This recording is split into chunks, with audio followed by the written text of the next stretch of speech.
Zhou Yi, a legendary playboy, dies and wakes up in the body of a hopeless Simphis namesake. In this life, his first love dumped him for a rich heir. His childhood sweetheart despised him. The high school campus queen looked down on him. But now, armed with a charm and wealth system, he's unstoppable. Every woman's affection cash looks boost. His childhood sweetheart begs, just one glance, please." The campus queen blushes, handing him a love letter. "I was blind before. Will you accept my confession?" Zhou Yi smirks. "Sorry, ladies. I'm done chasing. Now, I'm the one being chased."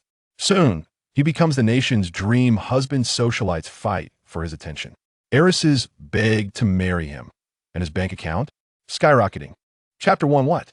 I, the illustrious Sea King, have been reborn as a mere sycophant. The toad aspires to dine on swan meat, yet fails to grasp its own reflection. Indeed, how dare he covet the school beauty? He is nothing but a laughingstock. Ha ha ha. Suning's expression is quite distressing. Can you blame her? To be pursued by the student with the lowest rank, I would slap him to make him see his true self. My heart aches for the school beauty for a moment. The cacophony of derisive remarks reached Zhou Yi's ears as he opened his eyes, finding himself cornered by a gathering of onlookers. A group of brightly dressed young men and women, likely university students, stood nearby, with a beautiful girl at their center. Her features were exquisitely delicate, her gaze cold as ice, with skin as fair as jade, shimmering under the sunlight as though kissed by ethereal light. Such beauty captured the attention of all who beheld her. Moreover, she was not only stunning in face, but possessed a figure that rivaled that of a model, her long legs extending from beneath a white skirt like a character from an animated world. That moment, she regarded him with an air of haughty indifference. Zhou, he was once an ordinary male sea king. No, an ordinary male university student. After rejecting the confession of an infatuated girl, who then ruthlessly stabbed him, he awoke to find himself in this predicament. His silence ignited the ire of those before him. "Hey, I'm talking to you. Are you deaf? Or just plain stupid? Take a good look at yourself. How could a school beauty ever be interested in someone like you? How dare you write such disgusting things?" Truly shameless that a boy with bleached hair shoved Zhou Yi, and Zhou Yi shot him a piercing glare. The boy, startled by Zhou Yi's fierce expression, faltered. How dare you look at me like that? Are you itching for a fight?" The boy swung his fist, preparing to teach Zhou Yi a lesson, only to find himself unceremoniously toppled to the ground by Zhou Yi. The onlookers barely had time to grasp what had transpired. What the hell? Ahui has been taken down by this useless Zhou Yi. Zhou Yi has grown some guts, daring to strike Ahui. Perhaps he's finally fed up with being humiliated. Desperate times call for desperate measures. Zhou Yi, the ultimate sycophant, is no exception. Stop with the nonsense, he's clearly a toad. Ha ha. All eyes were on Zhou Yi, filled with disdain and contempt. At that moment, Zhou Yi comprehended his plight. The terms toad and useless bandied about were directed at him. A toad? A sycophant? I have courted more goddesses than you have had meals. The women I have charmed would surely queue up, clutching love tickets, awaiting their turn for my affection. How dare they belittle me with such ludicrous labels? As he glanced down, he realized he was clad in a pair of atrociously outdated black leggings and a pair of faded canvas shoes, leading to the dawning realization. This Zhou Yi is not the Zhou Yi they refer to. Their contempt is not aimed at him. Zhou Yi remained composed, lowering his gaze in silence as he pondered the situation he faced and how best to navigate it. Could it be that he has traversed realms? Such a melodramatic occurrence could not possibly happen to him. Could it? Yet, having been absurdly stabbed by an infatuated girl, what could be more outrageous than that? As he contemplated, the boy with bleached hair, still on the ground, glared at Zhou Yi.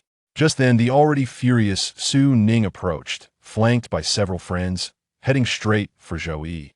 While Zhou Yi was lost in thought, the girl delivered a sharp slap across his face. Her voice, clear as a bell, pierced his ears. "Enough, Zhou Yi. Let me make this perfectly clear. Even if every man in this world were to perish, I would never harbor feelings for you." Her tone was frigid, reminiscent of melted snow in winter, pristine yet tinged with an icy chill. With a cold glare, she regarded Zhou Yi as if he were nothing more than a piece of filthy refuse.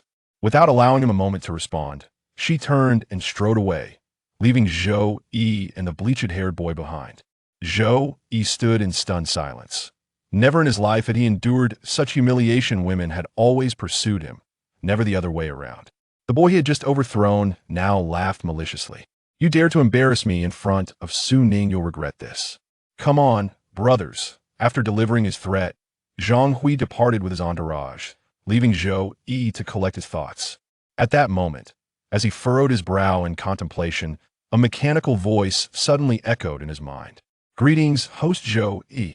System 077 is at your service. The abrupt mechanical voice startled Zhou Yi out of his reverie. He hesitated momentarily before inquiring, Who are you? What system? Did you bring me here? The voice explained, Indeed, it was I who utilized the power of the system to facilitate your rebirth into this body. If you are ready, I shall grant you the memories, and I will provide further explanation shortly. Zhou Yi nodded. All right. With a brief sensation of dizziness, an influx of memories surged into Zhou Yi's mind. Chapter 2. Gaining the System. I shall reverse the tragic life of a sycophant. The original host, sharing his name, Zhou Yi, grew up in an orphanage and is currently a sophomore at university, notorious as the school's most pathetic sycophant. From a young age, he had fawned over his childhood companion, Zhou Yi, following her from primary school to university, enrolling in the same institution to avoid separation. Yet she regarded him as a mere burden, a source of shame, never acknowledging their childhood connection.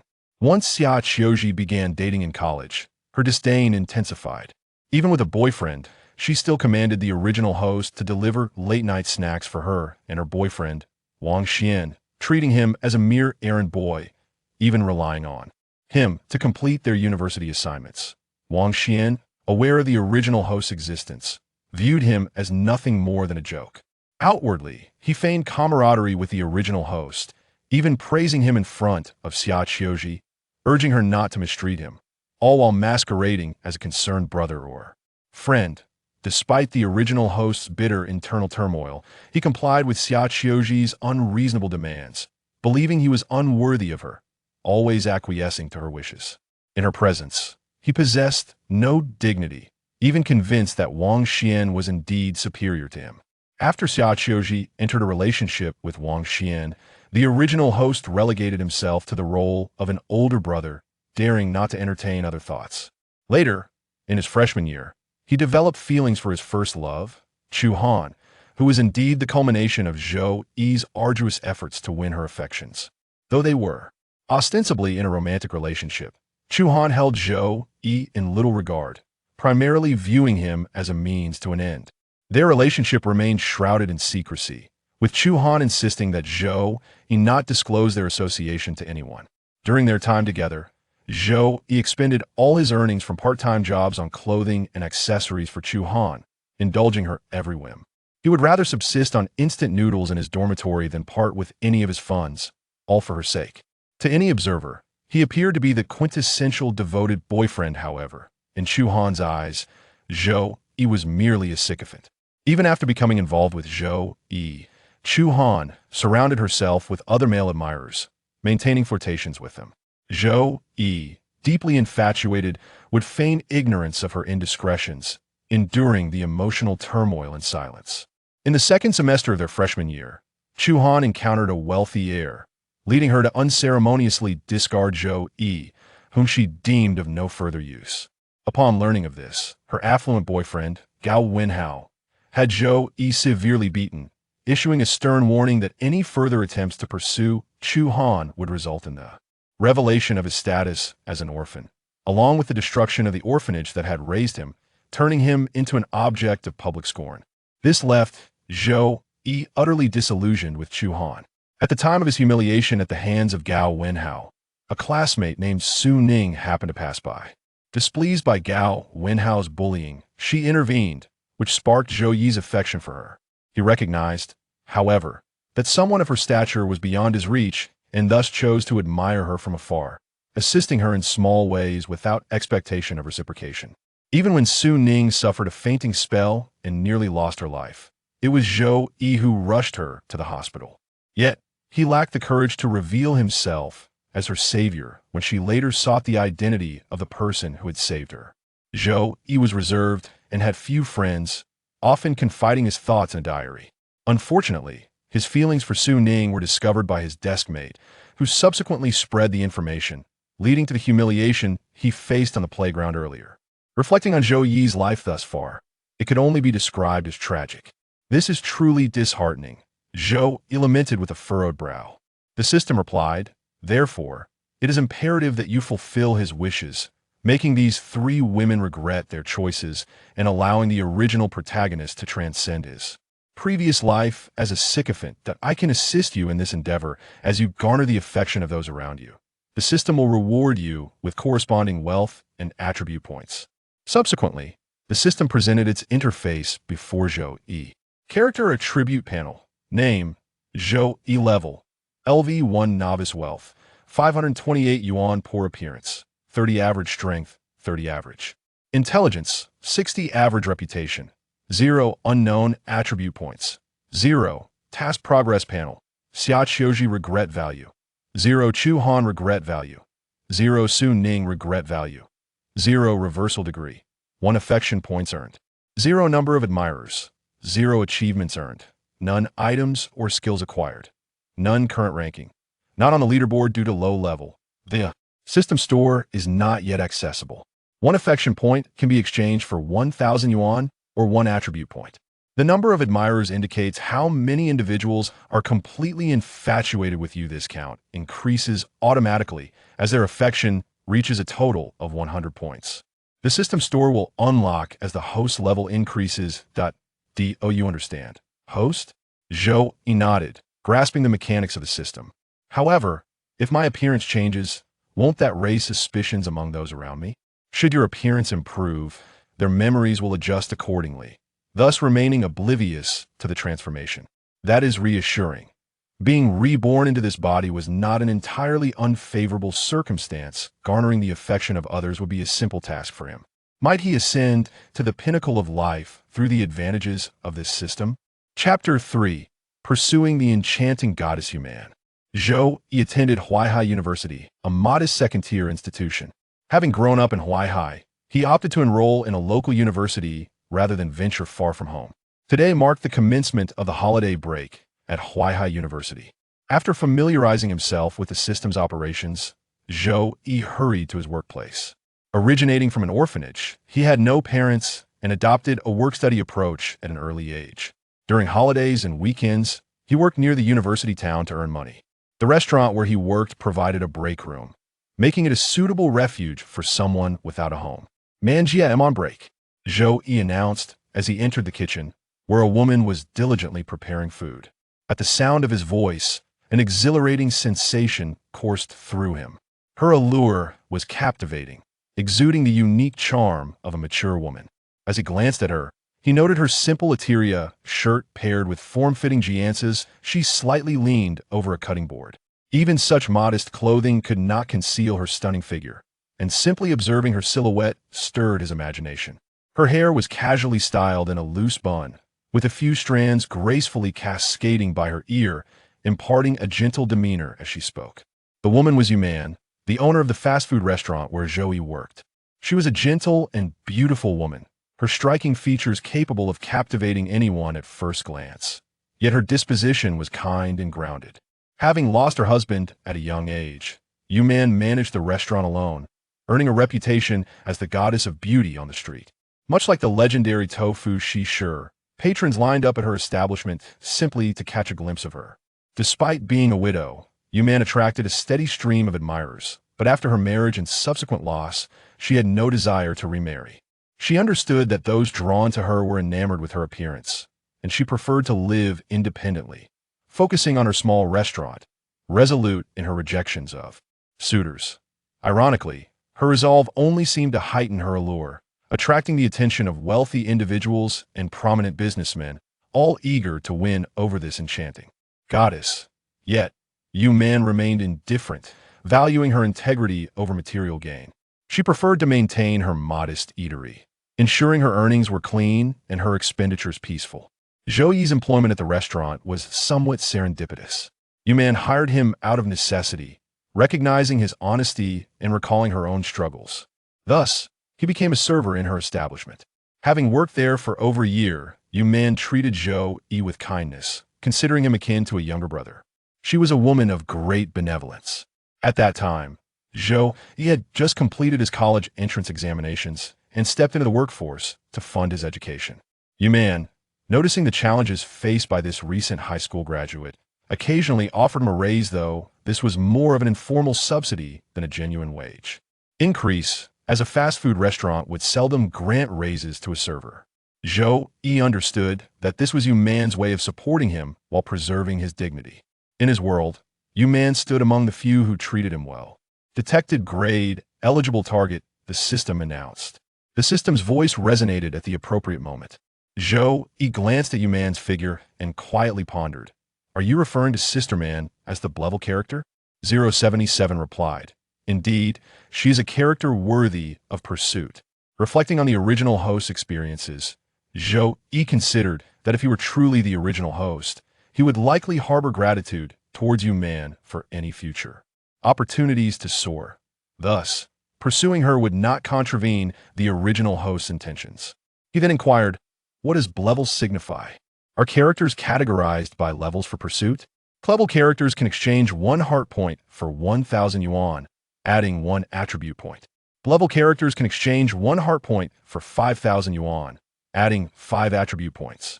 A-level characters can exchange 1 heart point for 10,000 yuan, adding 10 attribute points. S-level characters can exchange 1 heart point for 50,000 yuan, adding 15 attribute points. S-level characters can exchange 1 heart point for 100,000 yuan, adding 20 attribute points. SS-level characters can exchange 1 heart point for 200,000 yuan, adding 30 attribute points. The more Zhou Yi listened, the more astonished he became. If I were to win the affection of an SS-level girl, would I not become a millionaire? 077 responded, it is exceedingly rare to encounter an SS-level host, and prior to reaching level 50, it is almost impossible. The more exceptional the character, the more challenging the pursuit. Disheartened, Zhou Yi lowered his head. It appeared he would need to work diligently, yet a level character was still commendable, especially since it was Yu Man, which left him with no psychological burden. After contemplating the daily interactions between the original host and Yu Man, he reached a decision. Yu Man emerged from the kitchen, wiping her hands, and brought the prepared dishes to the table, gently inviting Zhou Yi and the cook, Lao Hai, to partake in the meal. In this modest fast food establishment, the 3 of them constituted the entire workforce. Additional personnel were unnecessary.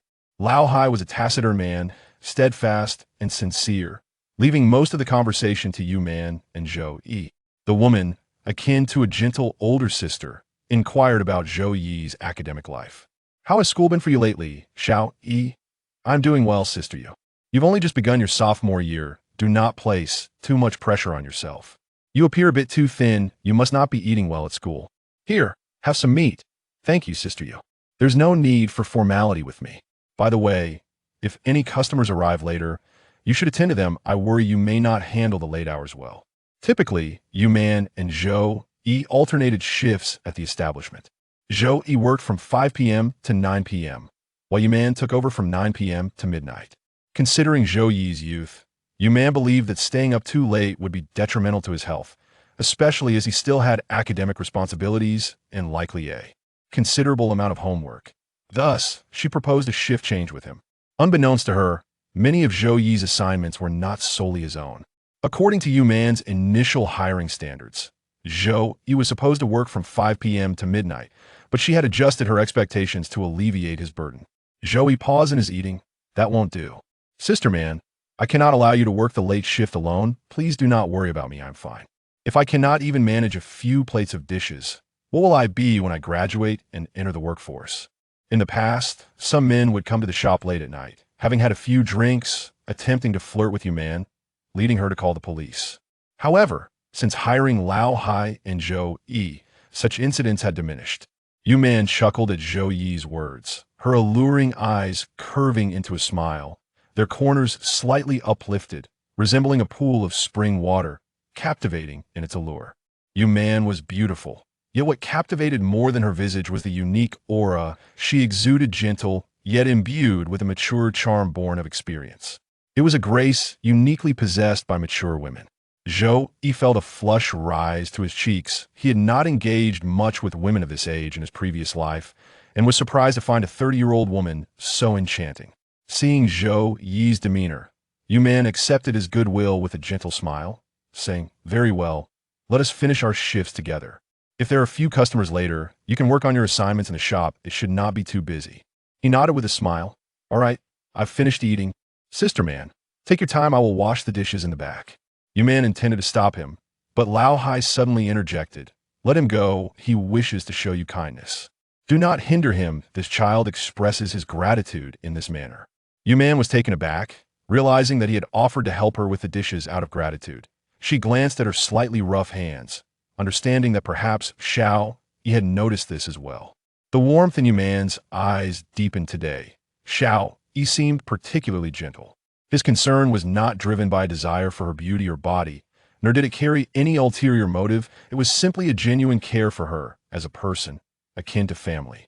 For Yu Man, this was a warmth she had long been without. Observing Zhou Yi busily working, a blissful smile graced her face. Having someone who cared was indeed wonderful, preventing her from feeling like she existed merely as a hollow shell. Being kind to Zhou Yi stemmed not only from seeing her past self in him, but also from a desire to rediscover a semblance of value in her own existence. At the very least, she was assisting another, and her life was not devoid of meaning. Yu Man's heart value increased by 1, wealth value increased by 50, attribute points increased by 5. Chapter 4. The goddess of beauty was moved by me. Upon hearing the system's announcement, a smile flickered in Zhou Yi's eyes. A woman like Yu Man craved nothing more than care and attention. He knew he had taken the right step. However, he also understood that in Yu Man's eyes, he was merely a younger brother. She had yet to consider him in any other light, unless he could alter her perception. Yu Man could only develop a fondness for him or regard him as family. Only when she recognized him as a man would she experience romantic feelings towards Zhou Yi, thus accelerating the accumulation of emotional connection. Where does the host intend to allocate the attributes? Not in a hurry. Zhou Yi finished washing all the dishes in the store, and Yu Man waved him over from the kitchen door. "Zhou Yi, come here." Zhou Yi dried his hands and approached her. The woman handed him a stack of red bills. "This is your salary for the month." Zhou Yi, shyly lowering his head, feigned helplessness and said, "But sister man, it's not payday yet. Isn't it on the 15th of next month?" Yu Man gazed at him with gentle eyes. "Since there are only the 3 of us in the store, it doesn't matter when I pay you. I'm afraid I'll be too busy next month to remember, and since you're at school, I won't be able to get in." "What will you do for meals then?" In truth, Yu Man was aware that Zhou Yi might not have any living expenses at the beginning of the month, so she had given him his salary in advance. Yu Man was not a demanding boss and had no intention of imposing restrictions on Zhou Yi. When she heard him say he wanted to go out, she certainly would not stop him. As Yu Man busied herself in the store, Zhou Yi left and headed straight for the pharmacy. He found hand cream on the shelf, purchased the most expensive one, then rushed to a clothing store to buy Yu Man a dress and a pair of shoes, and finally went to the supermarket to buy a large dishwasher. Adding it all up, he spent several thousand, nearly exhausting the funds awarded by the system, leaving only enough for living expenses next month. "Host, do you really need to spend so much money? Aren't you planning to buy something for yourself to enhance your image?" Zhou Yi replied, "For Yu Man, it doesn't matter how I look. She won't judge me.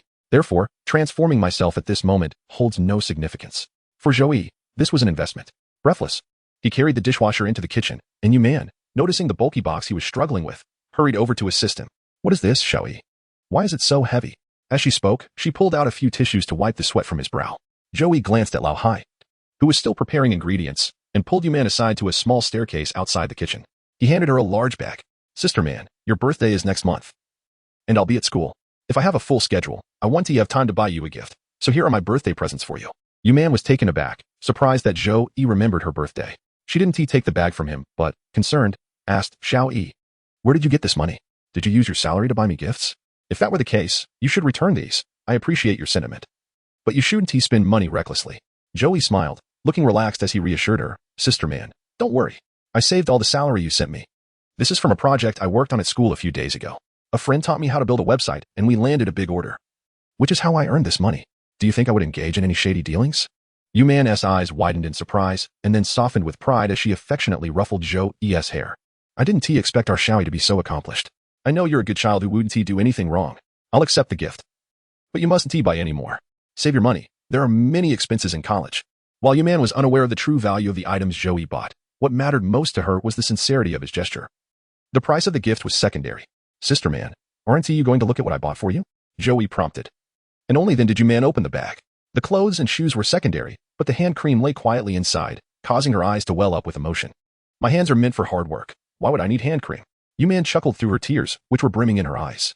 Zhou Yi, feeling a surge of compassion, gently comforted her. Sister man, please don't say that.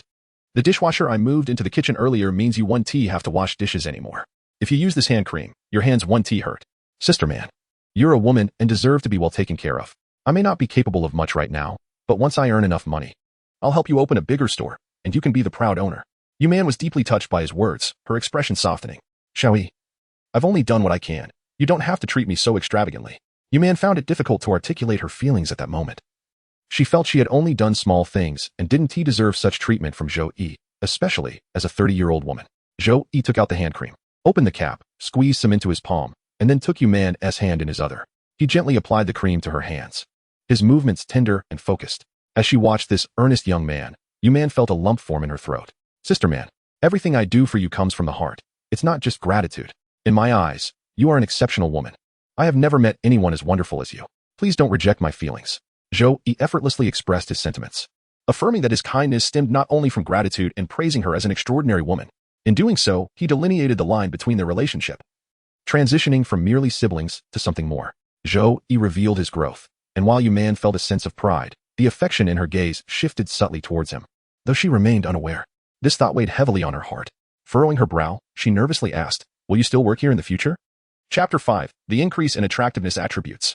To make her truly swoon, her heart raced with anxiety, fearing Zhou Yi might say he wanted to leave. The young man stood a head taller than her, leaning down with a smile and asking, does sister man hope I'll stay? As they drew closer, their breaths intertwined. Each could feel the warmth of the other's presence. For some reason, Zhou Yi's voice at that moment was particularly magnetic, incredibly alluring. Yu Man's heart quickened, and she couldn't help but blush, whispering, of course I hope you can stay. Zhou Yi lowered his gaze and smiled gently, softly blowing on Yu Man's delicate hand. Since sister man wishes for me to stay, then I shall remain. Yu Man looked at the young man, her heart suddenly racing, her face flushed, her breath becoming rapid, as if something within her was starting to spiral out of control. In a fluster, she withdrew her hand from Zhou Yi's grasp, avoiding his gaze and nervously tucking a strand of hair behind her ear. That is good. I'll go busy myself now. Zhou Yi, you should rest for a bit. Yu Man almost clumsily retreated from Zhou Yi's side. She was bewildered by her own feelings, suddenly experiencing a flutter in her heart for the boy who usually resembled a brother to her. Was it because she had been single for too long? Or was it that she was genuinely starting to harbor feelings for Zhou Yi? Yet, she was acutely aware that a woman of her age could not pursue anything with someone like Zhou Yi. She could not hinder such a promising young man as future. No matter how deep her feelings ran, she could not voice them, nor could she allow any emotional entanglement with him. Yu Man entered the restroom and gazed into the mirror, admiring her beautiful face, yet her heart was heavy with insecurity. A sense of melancholy enveloped her as she pondered how much better it would be if she were just a bit younger, for then she might not feel so inadequate. Despite her striking appearance, Yu Man felt unworthy of the young man, Zhou Yi. Zhou Yi was kind-hearted, diligent, and extremely reliable, in Yu Man's eyes. He possessed qualities that were invisible to others, setting him apart from the likes of Zhou Yi and the others. Yu Man's affection points increased by 10, wealth points by 50, 000, and attribute points by 50. Zhou Yi smiled, realizing that his efforts were bearing fruit. Yu Man's affection points were generously given.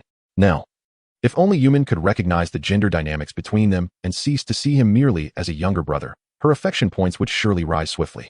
Women are prone to imagination. Perhaps when Zhou Yi was not around, she would miss him even more. After spending time with Yu Man until past midnight, her affection points gradually increased. Yu Man resided just upstairs, while Zhou Yi's place was not far from there. At the door, Yu Man waved goodbye, cautioning him to be careful on his way home. See you tomorrow, she said. See you tomorrow, Yu Man. Character Attributes Panel. Name, Zhou Yi. Level, 1, Novice. Wealth, 100. 780 yuan, average. Appearance, 30, average. Strength, 30, average. Intelligence, 60, average. Reputation, 0, obscure. Attribute points, 125. Task Progress Panel. Xiaoqiuji's Regret Points, 0. Chuhan's Regret Points, 0. Su Ning's Regret Points, 0. Reversal Degree, 1. Affection Points Earned, 25. Number of affectionate individuals, 0. Achievements earned, none. Skills or items acquired, none. Current ranking, not ranked, due to low level. The system shop is not yet available. Zhou Yi felt it was time to allocate his attribute points. He paused before a transparent glass facade to examine himself. At that moment, he resembled a frail otaku, his long bangs obscuring his eyes, and he wore thick black glasses. The upper half of his face was nearly invisible, while the lower half appeared malnourished and pallid, wholly devoid of any charm. In his previous life, Zhou Yi's looks could only be deemed moderately handsome. His allure stemmed from his fashion sense and adeptness in flirting, allowing him to navigate the world of women with ease. Now, equipped with a system, the prospect of enhancing his appearance points was tantalizing. Without hesitation, he allocated 50 attribute points to his appearance, reserving the remainder for intelligence. Zhou Yi was not one to prioritize mere looks. Although the original character had entered university, his grades languished at the bottom of the class. To avoid further ridicule, he needed to bolster his intellect. Furthermore, he had no desire to remain at this mediocre second-tier university. Once his abilities improved, he planned to transfer. He understood that the top universities in the country had special recruitment channels, and he was determined to explore those possibilities. System. What changes can I expect from increasing my intelligence attribute? Enhanced reading speed, exceptional memory, the ability to retain all information after a single glance, faster comprehension of written material, and improved calculation skills in all aspects of learning. This ability becomes increasingly formidable, allowing for remarkable writing prowess without the need to peruse countless books. Zhou Yi nodded, acknowledging the significance of such a powerful advantage. His attributes panel underwent a transformation. His appearance attribute rose to 80, now classified as strikingly handsome, while his intelligence surged to 135, earning the designation of clever. Due to the consumption of over 100 attribute points, the host has earned a lottery opportunity. Which attribute skill reward would you prefer? Without hesitation, Zhou Yi replied, intelligence. Almost instantly, a grand wheel appeared in his mind, divided into various colors.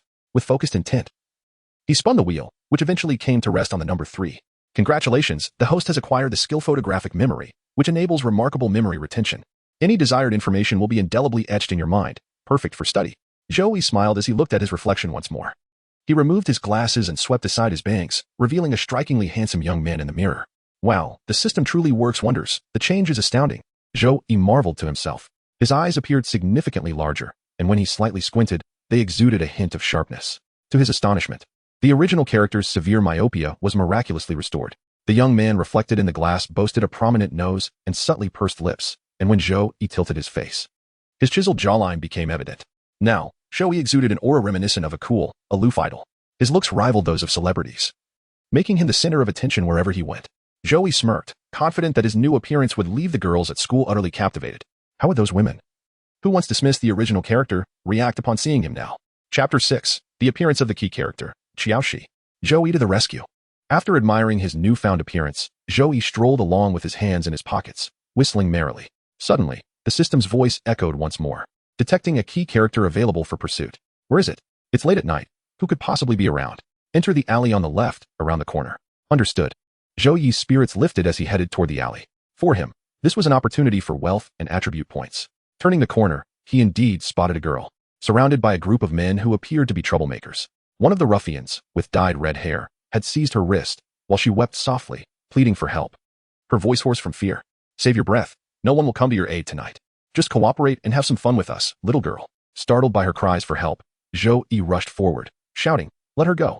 Host, your strength attribute is only 30. Are you sure you want to confront them directly? I recommend calling the police and waiting for assistance. Zhou Yi raised an eyebrow. The original character may lack strength, but I practiced taekwondo in my previous life. Dealing with a few punks is hardly a challenge. This skill had allowed Zhou Yi to easily overpower a troublemaker upon his arrival. Had it not been for Su Rong's surprise attack from behind, he might not have met his demise in his previous life. The gang members laughed derisively at Zhou Yi's frail appearance. You think you can play the hero? I suggest you step aside before you get hurt. Zhou Yi, having discarded his glasses, swept back his bangs, revealing a handsome visage that struck the gang members with envy. Upon hearing his voice, the girl lifted her gaze. Her brow furrowed. Zhou Yi was instantly captivated by her beauty. Despite her pale complexion, her delicate features were stunning, and her eyes sparkled with an innocent, pleading innocence. She gazed at him with a fragile yet earnest expression, trembling as she implored, please save me. Narrowing his eyes, Zhou Yi clenched his fists and approached the group of thugs. The leading red-haired thug, seeing that his advice fell on deaf ears, shoved the girl aside to a subordinate, snatched the steel pipe from the latter's hands, and swung it towards Zhou Yi. Had that blow struck Zhou Yi, it would certainly have resulted in a fracture. Fortunately, Zhou Yi was quite agile. He skillfully dodged the attack, retaliating with a swift kick that sent the thug sprawling to the ground, whereupon he mercilessly stomped on him several times. The red-haired thug winced in pain, yet he was utterly powerless to retaliate. Observing Zhou Yi's evident martial prowess, the other thugs abandoned the girl and charged at him with their steel pipes raised high. Seizing the weapon that had fallen from the red-haired thug, Zhou Yi struck each of them one by one, eliciting cries of anguish. Even in numbers, they were no match for him. Looking down at the writhing thugs, Zhou Yi coldly smirked and remarked, Didn't you just claim you'd kill me? Is this what you call strength? His tone dripped with sarcasm. Standing beneath the street lamp, which illuminated him as if designed solely for his presence, Zhou Yi exuded an aura reminiscent of a cinematic hero. She felt her heart race. How handsome he was. Even clad in a simple t-shirt and appearing youthful, his charm was utterly captivating. Xi's affection increased by 20, wealth increased by 100, attribute points increased by 100. Especially as Zhou Yi effortlessly overcame his adversaries 1 against 10, combined with his striking visage, stars seemed to twinkle in Xi's eyes. Zhou Yi, too, noticed the admiration shining in the girl's gaze. Aren't you going to leave? He coldly urged, prompting the thugs to flee the alley in fear of further beatings, leaving only Zhou Yi and the girl locked in a gaze. Zhou Yi approached Xi against the backlight, crouching down to gently ruffle her hair, asking softly, "Are you all right, little sister?" He helped her to her feet, inquiring gently, "Can you walk?" She felt weak all over. The fright had clearly taken a toll on her. She leaned on Zhou Yi's arm, attempting to take a few steps, but nearly stumbled. Zhou Yi quickly caught her. And due to his strength, he ended up cradling her in his arms, causing her cheeks to flush with embarrassment. At that moment, Shi suddenly displayed a pained expression. Gasping for breath as if struggling to inhale, her hands clutching Zhou Yi's shirt tightly. Zhou Yi's concern deepened as he asked, "What's wrong?" Shi pointed to a nearby bag, "My medication." Zhou Yi held her securely as he reached for the bag, retrieving a bottle of medicine and opening it. "Do you have the strength? Let me feed you," he offered, holding the medicine to her lips. In the process, Shi inadvertently brushed her lips against Zhou Yi's fingers, sending a tingle through him. Realizing the unintentional intimacy of her action, she quickly whispered an apology. "I'm sorry, I didn't mean to." "It's nothing," he replied, gazing into her beautiful eyes, which were now raised to meet his. Xi's affection increased by 1. Strangely, despite this being their first meeting, Xi found herself somewhat lost in his eyes as they locked gazes. It was peculiar. Her heart raced inexplicably. The warm breeze of late summer caressed her flushed face. Zhou Yi held her for a while, allowing her to regain her strength. The summer warmth caused both of them to perspire slightly in their close proximity. Zhou Yi caught a whiff of her fragrance, feeling a bit overheated as he unbuttoned the first button of his uniform shirt. Shi, small in his embrace, felt an unexplainable sense of security resting against his chest. Stealing a glance at Zhou Yi, she noticed he exhibited no impatience, merely holding her quietly, even turning his gaze away in a gentlemanly manner. Her white dress, slightly low-cut at the neckline, made it easy for her skin to show. His considerate action only increased her fondness for him. Xi's affection increased by 1. Zhou Yi understood that displaying any lewd behavior at such a moment would drastically diminish a girl's affection. For a sweet girl like Xi, being gentlemanly and polite would earn her favor. Looking up from his embrace, Xi said, "Thank you, big brother. My name is Xi. What's yours?" She appeared petite and spoke softly, reminiscent of an adorable little sister from the neighborhood. Zhou Yi smiled gently. "I'm Zhou Yi. It's nothing, really, No need to be so polite." Xi's affection increased by 1. Chapter 7. Shi takes the initiative to ask for Zhou Yi's WeChat. The strategy of the Sea King begins anew. After all, he was the one who saved her, speaking with such warmth and courtesy. A stark contrast to the spoiled brats she was accustomed to. It was no surprise that Shi felt an affinity for someone like Zhou Yi. Once she regained her strength, Zhou Yi helped her to her feet, revealing a height difference of nearly a head. Shi, with her petite face tilted up to speak with him, was utterly adorable. Her ears flushed with shyness as she fidgeted with her sleeves, murmuring, "Am I troubling you too much?" Sensing his somber mood, she quietly inquired, "What's wrong? Are you feeling down?" "Well, I was feeling rather low today, but meeting you has certainly brightened my spirits." Zhou Yi feigned a wounded demeanor, eliciting sympathy from Shi. The very thought of him saying that meeting her lifted his mood quickened her heartbeat. To her surprise, he appeared youthful yet exuded a sense of mystery, as if he had experienced life as trials and emerged unscathed. Her eyes sparkled as she asked, "Is it because I made you feel better?" Zhou Yi gently patted her head like a caring older brother. "Indeed, I find you quite endearing. Many of my negative emotions have gradually dissipated. If you don't mind, you could call me Brother-y." Zhou Yi naturally adopted the affectionate term Little Shi. She felt no resistance. Rather, she was a bit shy, as if no one had ever spoken to her with such tenderness before. Growing up in the strict Xiao household, with an elder brother and sister, she had always been frail and received little attention from her parents.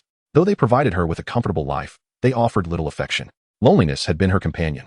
With few friends and a sister who bullied her in secret, she often felt isolated, fearing that no one would know if she were to perish one day. "If you hadn't saved me today, I might have met my end there, Brother-y. I truly thank you." She expressed her profound gratitude. Perhaps their encounter was fate, orchestrated by destiny itself.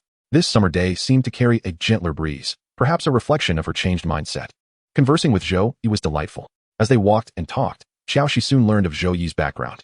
"Oh, so you're also a student at Huaihai University? I'm a new student this year as well. We'll likely see each other often on campus," she exclaimed with excitement.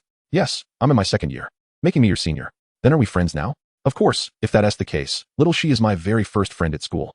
Girls are always particularly sensitive to the words first and only, relishing the notion that they hold a special place in someone's heart. As expected, Xiaoxi's affection for Zhou Yi increased once more. It appeared she had little experience with the opposite sex, making her easily swayed by his charm. We arrived. My home is in this neighborhood, Xiaoxi said softly, seemingly regretful that time had passed so quickly. Zhou Yi gazed into the distance, taken aback by the opulence of this villa district, a testament to the wealth of Xiaoxi's family. However, he refrained from revealing any excessive emotions. He could not afford to appear as an unsophisticated bumpkin, astonished by the surroundings, nor could he seem overly curious, lest he be perceived as ignorant or, worse, as a man with ulterior motives seeking wealth. Such impressions would undoubtedly diminish a woman's regard for him. Instead, he understood that by demonstrating a genuine interest in her as an individual, he would earn her favor. Zhou Yi halted, his gaze fixated on Xiaoxi, a hint of reluctance in his demeanor. I won't escort you inside. Just let me know when you arrive home, all right? Xiaoxi, shyly biting her lip, responded. But we don't have each other's contact information yet. Zhou Yi promptly produced his phone, displaying his WeChat QR code. Now we do, he stated. After Xiaoxi added him, they exchanged farewells amidst the gentle breeze. Perusing her social media, Zhou Yi discovered her fondness for art exhibitions, which prompted him to delve into the subject further, even ordering books online. To win a woman's heart, one must first immerse themselves in her world. Of course, this assumes the woman is sincere and possesses a pure disposition regarding relationships. Women may be attracted to wealth, or rather, the allure of affluence serves as a means to achieve their desires. Such strategies may work with Xiaoxi but would falter with Chu Han. Therein lies the principle. The nature of what one offers inevitably attracts a corresponding type of woman. Attempting to woo a woman solely with wealth may result in gaining a materialistic partner who will abandon you without hesitation upon the loss of riches. While money may provide a foundation, it cannot constitute the entirety of her affection. Zhou Yi was often more focused on penetrating the emotional barriers of the women he pursued. His sincerity would, in turn, elicit a reciprocal response. It is a mutual exchange, where authenticity combined with strategy becomes the ultimate weapon. In other words, mere sincerity falls short, leading to the risk of becoming a mere sycophant or resentful individual, akin to the original character. Conversely, relying solely on strategy can lead to weariness. A harmonious blend of both is ideal. Following the remnants of the original character's memories, Zhou Yi located the rest area, dubbed a lounge. It resembled a modest studio apartment. The decor was outdated and somewhat chaotic. Zhou Yi stretched his arms and neck to alleviate his fatigue. It had been a long day. He pushed open the bathroom door, revealing a small washstand. Setting his phone aside, he splashed water on his face to refresh himself, then picked up a towel, ready to take a shower. His phone illuminated with a message from Xiaoxi. Ego, I'm home. I just took a walk by myself. How about you? Chapter 8. A complete transformation. Has the materialistic ex-girlfriend finally cracked? He pondered whether Xiaoxi would send him a second message. Having already left a strong initial impression, he deemed it unnecessary to be overly proactive. Excessive eagerness would equate to being a sycophant. Maintaining an air of mystery was essential. A half hour later, Xiaoxi sent another message. Did you fall asleep? I forgot to mention my walk. Zhou Yi finally picked up his phone. I was quite tired and accidentally dozed off. I'm glad you made it home. Get some rest. Good night. Clearly, Xiaoxi was eager to continue their conversation. But Zhou Yi wished to avoid extinguishing her intrigue all at once. It was vital to maintain a sense of distance, fostering a subtle tension that would draw her in gradually, though feeling a twinge of disappointment. Xiaoxi reassured herself that Zhou Yi was simply fatigued and perhaps a bit down today, necessitating some quality rest. Assuming he had fallen asleep, she refrained from disturbing him. Habitually, she browsed her social media before bed, only to find that Zhou Yi had updated his status. Encountering you is a stroke of good fortune. A simple phrase. Yet she recognized it referred to their meeting. The girl smiled, rolling in her blanket, and gave Zhou Yi's post a thumbs up. Zhou Yi, noticing the increase in his favorability ratings, smiled knowingly. He realized Xiaoxi appreciated such gestures. Before sleeping, he glanced at those who had liked his post, discovering among them his ex, Chu Han. He raised an eyebrow, pondering her intentions. Was she attempting to reconnect after witnessing him move on? Zhou Yi chuckled derisively. Had the original character been in his place, he would have rushed to send an explanation, but he had no intention of making such a foolish move, choosing instead to ignore Chu Han. After an hour without a response, Chu Han reached out, sending a WeChat poke as a veiled hint. From her perspective, she had already lowered her status by initiating contact. Zhou Yi would surely recognize her gesture. However, as she waited and waited, Zhou Yi remained unresponsive, causing her to grow anxious. She was reluctant to lose this loyal admirer. Although she had recently attracted a wealthy heir, she feared that he might lose interest, leaving her without financial support. Zhou Yi, devoted and unwavering, was a rare find. University expenses were substantial, and without Zhou Yi's financial assistance, how could she afford makeup and new clothes?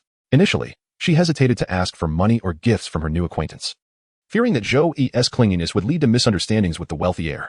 Yet, she never intended to sever ties with him entirely. She simply wished to keep him in her orbit, continuing to benefit from his generosity. Seeing Zhou Yi's indifference, Chuhan wondered if he had quickly moved on to someone else. This was inconceivable to her. Unbeknownst to her, the wealthy heir had privately warned Zhou Yi about her. As Zhou Yi continued to ignore her, Chuhan could no longer suppress her frustration and sent a message. Have you already moved on? Isn't that a bit too fast? Did you meet someone new behind my back? I always knew you were no good, a scoundrel. Zhou Yi recognized this as a classic case of projection. Did she fear that Xiaoxi might see this and feel upset? Chuhan was seething with anger upon reading Zhou Yi's message. Xiaoxi? Yes. She was materialistic and drawn to wealthy men. But the thought of Zhou Yi finding a more affluent partner was more painful than anything. How dare he? Anyone would feel unsettled upon learning their ex had found someone better, especially given Zhou Yi's apparent fondness for that woman. Her competitive spirit ignited, she thought. Even if he was a sycophant, he should be devoted to her. Who was Xiaoxi? Was he intentionally trying to provoke her? What a joke. How could someone like him attract a wealthy beauty? Chuhan sent her message, only to see a red exclamation mark appear next to it. What? Zhou Yi had actually blocked her. How dare he? Fuming, she threw her phone onto the bed. What was this? After years of devotion, he had swiftly moved on to another. Did he consider her disposable? Infuriated, she struggled to find an outlet for her anger. Zhou Yi had always been her punching bag. And now there was no one to console her. Suddenly, she felt a sense of grievance. Why was Zhou Yi treating her this way? Chuhan's affection level increased by 6. To put it bluntly, this woman was ungrateful. The more kindness she received, the less she valued it. The moment Zhou Yi showed care for another woman, she immediately became defensive. Women's tendencies for comparison are no less potent than those of men. As a goddess herself, how could she allow herself to be overshadowed? Zhou Yi was determined to see whether she truly cared about his previous statement. After successfully provoking Chuhan, Zhou Yi drifted off to sleep in good spirits. The following day, he resolved to enhance his image, aiming to leave a lasting impression at the opening ceremony of Huaihai University this year. Early the next morning, Zhou Yi made his way to the barber shop. In the mornings, fast food restaurants do not require staff. And Zhou Yi typically works the evening shift when the establishment is bustling. As he pushed open the door to the barber shop, he requested the stylist to trim his slightly long bangs. With a few swift snips, Zhou Yi's vision cleared as the fringe that had obscured his eyes was finally removed, revealing his deep, captivating gaze. Following a systematic transformation, Zhou Yi stood there, embodying the epitome of a male deity. His facial features surpassed those of many youthful celebrities. Shortly after his haircut, he was approached by a girl seeking his WeChat, but Zhou Yi politely declined. He was not one to flirt indiscriminately. He possessed discerning taste and was unwilling to squander time on ordinary girls. To his surprise, after his rejection, the girl contributed to his rising favorability and unexpected gain. Although not a figure of high status, even the smallest mosquito is still meat, and more is always welcome. The original owner's attire was wrinkled and shabby, having spent all his money on a few women, neglecting his own appearance. With a sigh, he stepped into the fitting room. Chapter 9. Zhou Yi becomes an online sensation. Nicknamed the White Shirt God. As the saying goes, one's appearance reflects their worth. Clad in high-end menswear, Zhou Yi was undeniably striking, leaving the sales attendant momentarily spellbound. Adjusting his collar, he gazed into the mirror at the young man in the pristine white shirt. With his tall stature, handsome features, and aloof expression, complemented by the exquisite fabric of his shirt, he exuded an air of an unattainable, high-cold deity, making him seem distant and mysterious. Many girls were drawn to such an enigmatic figure, finding allure in his unapproachable demeanor. Zhou Yi intended to embrace this godly persona. After purchasing the expensive designer shirt, he checked his phone, noticing an increase in his funds, gifts from the sales attendant, and passers-by who admired him. Lifting his gaze, he noticed several girls in the mall staring at him. He is so handsome. Could he be a newly debuted idol? I want his WeChat, but I'm too intimidated. His gaze is so cold. The whispers from girls behind him reached his ears. After he left, they excitedly captured his profile and silhouette, sharing it on their school forum. Wow, I just saw an incredibly handsome guy. I wonder if he is from Huaihai University. Does anyone know him? The forum quickly became a buzz. And Zhou Yi remained oblivious to the fact that he had acquired a new moniker, the White Shirt God. The scorching sun cast its rays upon Zhou Yi's head as he walked towards the fast food restaurant. He lifted his eyes to the azure sky, where a skyscraper pierced the clouds, the commercial heart of the city. He recalled how Chuhan had once mockingly belittled the original owner. Do you see that skyscraper? Wenhao's company is up there, a height you will never attain. You think you can compete with Wenhao? Just look at yourself. The mocking expression and condescending tone of that girl were etched vividly in the original owner's memory. Never attain it? Zhou Yi seemed to murmur to himself, glancing at the skyscraper and silently asserting, perhaps not. He was not the original owner. He was inherently ambitious. Even if not for the original owner, he would not choose to live a life of quiet obscurity. His existence was destined to be grand and extraordinary. Inside the fast food restaurant, Yuan stood before the mirror, checking the time on her phone. She pursed her lips and meticulously examined every corner of her face. Today, she had specifically applied eyebrow makeup and a subtle layer of lipstick in a muted rosy hue, just enough to enhance her complexion. Holding the lipstick, She found herself momentarily lost in thought. She knew she shouldn't be this way, yet she couldn't help but want to look appealing before meeting Zhou Yi. She was acutely aware of her intentions. Women beautify themselves for the sake of those they wish to impress, and she desired Zhou Yi's attention. It had been so long since she last wore lipstick that she could hardly recall the last time. Images of Zhou Yi's gentle demeanor and his words filled her mind. Yet, she constantly reminded herself that Zhou Yi was merely a student, and she must not harbor inappropriate thoughts about him. Ironically, the more she tried to suppress her feelings, the more she yearned to see him. Last night, as she lay in bed, Zhou Yi's voice echoed in her mind, leaving her entranced. "Cousin, are you in there?" Zhou Yi's voice called from outside. Yuan took one last look at herself in the mirror before hurriedly stowing away her lipstick and hand cream in the bathroom drawer. Why did Zhou Yi come so early today? Once she opened the door, her fingers nervously curled, and she cautiously glanced at Zhou Yi, her expression momentarily frozen. The boy before her was indeed Zhou Yi, dressed in an exquisite white shirt and free from the bangs that had previously concealed his face. His striking features overwhelmed Yuan. "Cousin, what's wrong?" Zhou Yi was well aware of the reason behind Yuan's astonished expression. She had already been captivated by him the previous day, and now, witnessing his dramatic transformation, her favorability naturally soared. "Yui?" Yuan called out, uncertainty lacing her tone. Zhou Yi responded with a gentle smile, his handsome visage leaving her disoriented. "It's me. What's the matter? Has my haircut made me unrecognizable?" He arched an eyebrow, causing Yuan's cheeks to flush. The original owner had always hidden half of his face behind his bangs and glasses, leaving Yuan with only a pale memory of him. Her recollections suggested that the boy had always been somewhat obscured. Now, with his hair cut and glasses removed, he was nothing short of breathtaking. "I can't believe how handsome you've become. I've never seen anyone as good-looking as you in real life. Did I act a bit strange just now?" Yuan touched her flushed cheeks, unable to meet Zhou Yi's penetrating gaze. His eyes were profoundly deep, akin to a whirlpool, drawing one in irresistibly.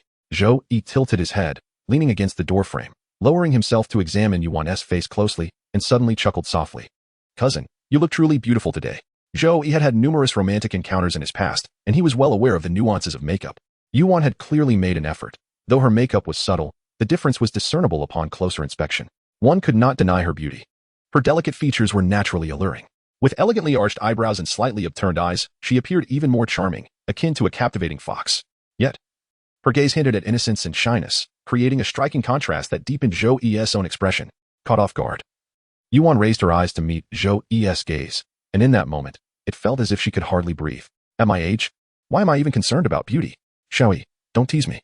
Yuan hastily pushed past Zhou Yi, moving to the dining table to pour herself a glass of water. The atmosphere had felt so charged that she feared she might uncontrollably embrace him if she lingered any longer. She needed to regain her composure while she still had her wits about her. Zhou Yi sat beside her. As Yuan prepared to pour herself another glass of water, he reached out to take the cup from her hand, intending to assist her. However, whether by accident or design, he inadvertently grasped her hand. Yuan felt a jolt, akin to an electric shock. When she looked up, she found the boy gazing at her innocently. Chapter 10. Yuan's favorability source. Boldly confessing, "I want to be held in your embrace for comfort." Yuan thought to herself that she must be losing her mind, entertaining such thoughts at this moment. "Let me help you with that, cousin." "Ah, okay." When Zhou Yi released her hand, a sense of regret unexpectedly welled up within her. "You man," while sipping water, tentatively inquired, "Does Zhou Yi have a crush on any girl at school?" The moment the words escaped her lips, she regretted her question. She felt akin to a naive young girl, despite her age, displaying a lack of composure reminiscent of youth.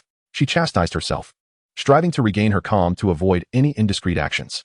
Zhou Yi, without reservation, offered a wry smile and replied, "I initially didn't want to disclose this. But since you asked, sister man, I will share. I do have someone I like, but yesterday she humiliated me severely. They all said I am a toad unworthy of a noble swan." "Sister man, do you think someone like me deserves love?" With a pained expression, Yuman responded, "How could that be? They simply lack vision. I think you're wonderful." Hearing that Zhou Yi had affections for someone else made her heart ache. Realizing he had someone special, Zhou Yi shook his head and took a sip of water, only to realize he was using the cup that Yuman had just drank from. Blushing, he quietly apologized. "I'm sorry, sister man, for using your cup." His innocent demeanor was strikingly endearing, even prompting a sigh from the system about his youthful grace and tea etiquette. Yuman gazed at the cup in Zhou Yi's hand, pondering whether it could be considered an indirect kiss. "It's just a cup," she rationalized, "not an actual kiss." However, as soon as she uttered those words, the atmosphere froze. What was she saying? Zhou Yi propped his chin on his hand and looked at her, asking, "Sister man, what do you mean by actual kiss?" At that moment, Yuman's mind went blank. She was utterly unprepared to face Zhou Yi. Suddenly, she stood, her eyes trembling with nervousness. "I need to go prepare the ingredients," she declared, turning to leave, only to have her wrist grasped firmly by Zhou Yi. "Sister man, it seems like this is the first time I've seen you wear lipstick." Zhou Yi stepped closer, saying something vague yet causing Yuman's ears to flush with embarrassment. She realized he had noticed her efforts to dress up today, even sensing her unusual demeanor, and it was probable he recognized her burgeoning feelings for him. Having stumbled upon an old lipstick yesterday, she had decided to give it a try. Sister man, you seem different from before. Yuman's heart skipped, her breath quickening. Taking a deep breath, she asked, is that so? Haven't I always been like this? Zhou Yi's tone remained innocently curious as he leaned closer to whisper in her ear. No, sister man, your gaze towards me used to lack this softness, akin to the gentle flow of spring water. Yuman felt a struggle within, yet she found the courage to speak. Zhou Yi, you noticed, didn't you? I know I shouldn't feel this way. That I shouldn't have these thoughts about you, but I can't help myself. I long for your attention, to be gazed at gently, to be held and comforted by you. Perhaps it had been too long since anyone had shown her such concern, and she felt overwhelmed. I'm really confused right now. Just consider it me rambling. In that moment, she had poured out her heart. Her last words meant to mask her vulnerability, yet they revealed her genuine turmoil. She was at a loss on how to confront this young man, who was over a decade her junior. Covering her face in distress, she suddenly felt herself enveloped in a tight embrace. Sister man, regardless of whether you are 30 or 18, it makes no difference. You are simply you. And you are wonderful at any age. I just wish I had met you when you were 18, not because you were more youthful and beautiful then, but because if I had known you back then, I could have changed your fate. You wouldn't have to endure such hardship. Every time I see you sitting alone in the kitchen, washing dishes, it pains me deeply. Leaning against Zhou Yi's shoulder, tears streamed down her face. Zhou Yi, for all these years, no one has ever spoken such words to me, though men have pursued her in the past. She knew they were merely enamored with her appearance and body, not truly interested in her as a person. Thus, she had unhesitatingly rejected their advances and remained single until now. Zhou Yi was different. He could see her heart, her pain, and her struggles. Host. Yuman's affection for you has surged to 89. This was more than mere liking. There was an element of love involved. Zhou Yi gently patted her back, offering her comfort, allowing her to release years of pent-up grievances and frustrations. She was unaware of how long she cried. Eventually, exhaustion overtook her, and Zhou Yi carried her upstairs. Sister man, please rest well up here. I will handle the guests downstairs. He placed her on the bed and thoughtfully tucked her in. Suddenly, Yuman grasped Zhou Yi's hand. Zhou Yi. He turned to face the beautiful woman on the bed. Yes? What is it? After a moment's hesitation, she bit her lip and asked, do you want this? Zhou Yi, understanding her intentions, leaned down to gently stroke her head. Sister man, do not engage in anything you are unwilling to do. My words were not meant for that purpose. Do you understand? Yuman paused, her eyes filled with warmth and gratitude, a smile brightening her face. She rose to embrace Zhou Yi around the waist, saying, I know. But I want to tell you that I am not unwilling. I am yours, and I hope you won't disdain me. Zhou Yi placed a finger against her lips, his expression serious as he said, do not entertain such thoughts. To me, you are precious, not an object to be unwrapped at will. Do not demean yourself in such a manner. I do not need you to offer your body for anything. Zhou Yi was not a man of haste, and their relationship, though tinged with ambiguity, had not been clearly defined. To act on such feelings prematurely would be unwise. Despite his youthful exuberance, he was not reckless.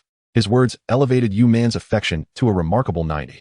Observing such rapid progress in his pursuit, the system marveled at Zhou Yi's exceptional charm. In merely 2 days, Yuman's affection had soared to 90. This young man was indeed extraordinary, prompting the system to commend its own discernment. As Zhou Yi tended to the guests downstairs, Yuman stood at the staircase, watching the busy figure of the young man, her heart brimming with profound affection. In Chapter 11, the commencement ceremony astounded everyone. Who was this handsome young man?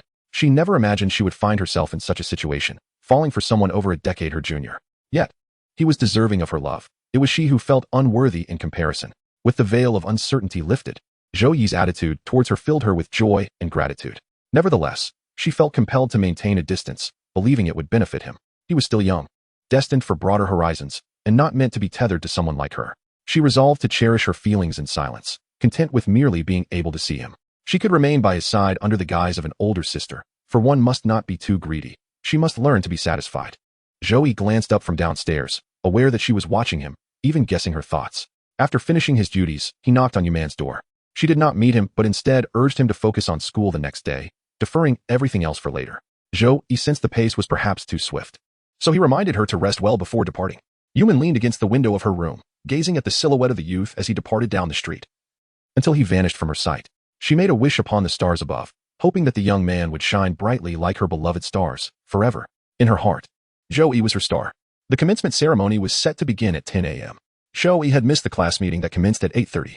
Where was Zhou Yi? Counselor Lu Wei adjusted his glasses and, upon calling the roll, discovered to his surprise that Zhou Yi was absent.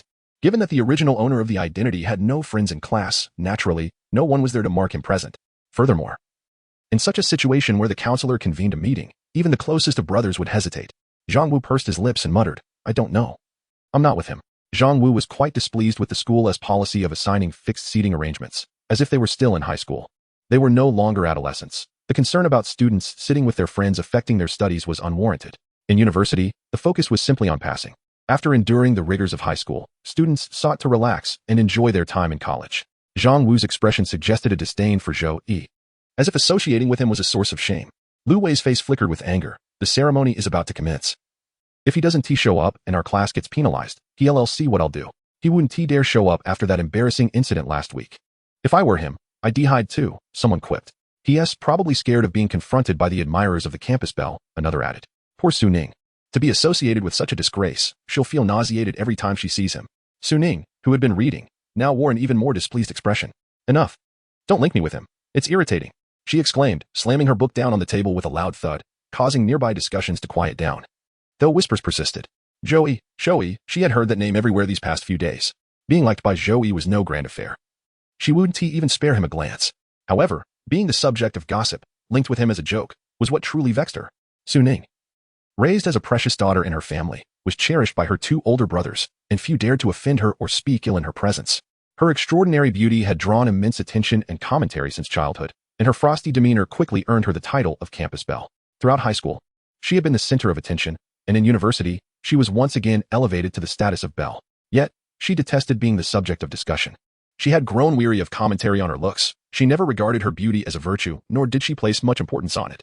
She valued academic achievement far more than superficial attributes. She had always aspired to pursue graduate studies. If it weren't for her illness during the college entrance examinations, she would not have found herself in this situation. She harbored deep resentment towards herself, regretting the timing of her illness during such a pivotal moment in life. When her father and brothers suggested donating a building to the university to secure her admission, she firmly rejected the idea, as her pride would not allow her to accept such backdoor favors. Instead, she resolved to diligently study her major and take the entrance exam for the university of her choice. Recently, the incessant noise from the new students' military training had already annoyed her, and now with the gossip surrounding Zhou Yi, her disdain for him grew. If it weren't for him, there would be far fewer complications. Su Ning frowned as she glanced at Zhou Yi's empty seat. Her eyes filled with indifference and disdain. The ceremony is about to start. Let us go. Ning, her classmate, a plump girl with a round face, said cheerfully, linking her arm with Su Ning's as they headed towards the playground for the ceremony. This year's commencement ceremony was lavish, with the usually frugal principal constructing a grand stage and inviting several notable figures from Huaihai to attend. Rumors had circulated that Huai University was on the verge of elevating its status, and it was unclear whether the principal's invitation of so many dignitaries was related to this. The principal had repeatedly emphasized that no one could be absent from this ceremony, as Zhou Yi's absence would result in penalties for the class. This was critical for Counselor Lu Wei's bonuses and promotions, which fueled his ire. Lu Wei's frustration only intensified upon being unable to locate Zhou Yi's residence. Previously, the boy had been somewhat reserved, but had never skipped class or arrived late. It was baffling that he would suddenly go missing without notice. Lu Wei scrolled through Zhou Yi's contact information, only to find the number disconnected. He could only wait helplessly for the ceremony to commence and face the principal's ire. Zhou Yi was enrolled in the Fine Arts Department, majoring in visual communication, a field related to advertising. Su Ning's family owned a well-known advertising company, which she was expected to inherit. In the Fine Arts Department, where handsome men and beautiful women were abundant, Su Ning stood out as the most striking beauty, even while serving as a placard holder at the front. In contrast, Zhou Yi's previous ordinary appearance rendered him an anomaly in the department. Upon seeing Su Ning, everyone inevitably thought of Zhou Yi. The rumors surrounding Zhou Yi and Su Ning had long been ridiculed in online forums. The discussions echoed the initial comments Zhou Yi had overheard. University students might claim to be busy, yet they often found themselves staying up late to complete assignments. Conversely, when they were free, they indulged in online gossip. Keenly aware of even the cafeteria staff's romantic escapades, they would not miss the juicy tidbits regarding Zhou Yi and Su Ning. Such gossip was the lifeblood of dormitory conversations, and the tales of these two had escalated through word of mouth. Why is one student missing from your class? A member of the student council inquired while taking attendance, noticing discrepancies in Lu Wei's count. Oh, classmate, there's a student of ours who. Teacher. I just went to the restroom. Zhou Yi suddenly raised his hand and walked out from the back row, his voice resonating, instantly capturing the attention of several classes. Who is that? A freshman? Wow, he is handsome, even more so than senior Su Lin. My goodness, ping, look quickly. Who is he? How come I've never seen him before? But I feel like I've seen him somewhere. Isn't he the popular guy in a white shirt from the forums? Oh, that's him. Do we have him in our class? I've never noticed him before. Wait, how did he walk out from the back row of our class? Zhou Yi strolled forward, and Lu Wei sighed in relief, nodding. Yes, I was just about to mention that one of our students went to the restroom. The student council members nodded and moved on. Zhou Yi's emergence caused quite a stir, primarily due to his striking appearance. After garnering more admiration the previous day, Zhou Yi had unhesitatingly focused on enhancing his looks. Now, he was so handsome that even passing dogs would pause for a second glance. A beauty score of 95 was no trivial matter. Produced by the system, it was nothing short of extraordinary. Undoubtedly, Zhou Yi's visage could easily launch him into stardom. Sought after by countless talent agencies, the impact of his appearance among a crowd of students was unimaginable. Lu Wei leaned closer to Zhou Yi, scrutinizing him and inquiring. Which class are you from? Are you a friend of Zhou Yi? Did he send you to help with attendance? Where has he gone? Zhou Yi flashed a smile. Teacher. I'm Zhou Yi. Don't you recognize me? Lu Wei and the surrounding students widened their eyes in astonishment. You claim to be Zhou Yi? Chapter 12. What the heck? The handsome man in the white shirt is actually Zhou Yi? Yes, teacher. I got a haircut, so you didn't recognize me? Lu Wei scrutinized the lower half of Zhou Yi's face again, and indeed, it was him. Goodness, this fellow usually sports long bangs and wears clunky black frame glasses, emanating a gloomy aura amidst the crowd. Who would have thought that this face could be more attractive than a celebrity's? No, it transcends mere celebrity allure. As a straight man, he found himself at a loss for words to describe it. But just observing the reactions of the girls was enough to indicate that Zhou Yi was on the verge of fame. Lu Wei waved his hand. You go stand over there for now. We'll discuss your absence from the class meeting later. Zhou Yi walked directly to his usual spot, and all eyes were on him as he passed by. It was no exaggeration. The men were filled with jealousy, while the women were enraptured. Zhang Wu frowned and asked, Who are you? Did you enter the wrong class? Zhang Wu inexplicably disliked this person, feeling that his own appearance paled in comparison. Standing alongside someone like Zhou Yi felt reassuring. At least he wouldn't have to worry about being overshadowed. After all, Zhou Yi was present. So what was wrong with letting him stand here for a while? Exactly, don't be so petty. Handsome, which class are you from? Can we exchange contact information? Are you a transfer student? The girls in the class chattered excitedly, showing their interest in Zhou Yi. In the past, no girl had ever spoken to the original owner. Their attitude had been filled only with mockery and bullying. Zhou Yi smiled at them and said, I'm Zhou Yi, don't you recognize me? He suddenly dropped a bombshell. The air fell silent, followed by bursts of laughter. What a joke. Handsome, you're really funny. How could you possibly look like him? Stop joking. Zhou Yi must be hiding in some corner right now. Exactly. Are you reluctant to tell us which class you're in? Don't be so stingy. Some girls began to speak to Zhou Yi in a flirtatious tone. Naturally, girls were drawn to such striking looks. Zhang Wu realized that among the girls laughing and talking with this man was even the one he secretly admired. How infuriating. He despised this man beside him, only to discover that the girl he liked was also captivated by looks. He gritted his teeth and glared at Zhou Yi, his expression darkening. Zhou Yi remained silent, waiting for the voices of the girls to dwindle before raising an eyebrow. It was clear that they had recognized this was indeed the Zhou Yi they had previously regarded as a joke. Several girls turned their heads in shock, exchanging uncertain glances. Goodness, it really is Zhou Yi. That chin does indeed belong to him. His upper face was usually hidden from view. My heavens, this world is too crazy. Zhou Yi is the handsome man in the white shirt? I'm going to faint. I had insulted him so harshly before. Me too. It felt like he was looking at us as if we were clowns. Zhou Yi listened to the continuous notifications of increasing affection from the system. But there was little pride in his eyes. He merely lamented the superficiality of humanity.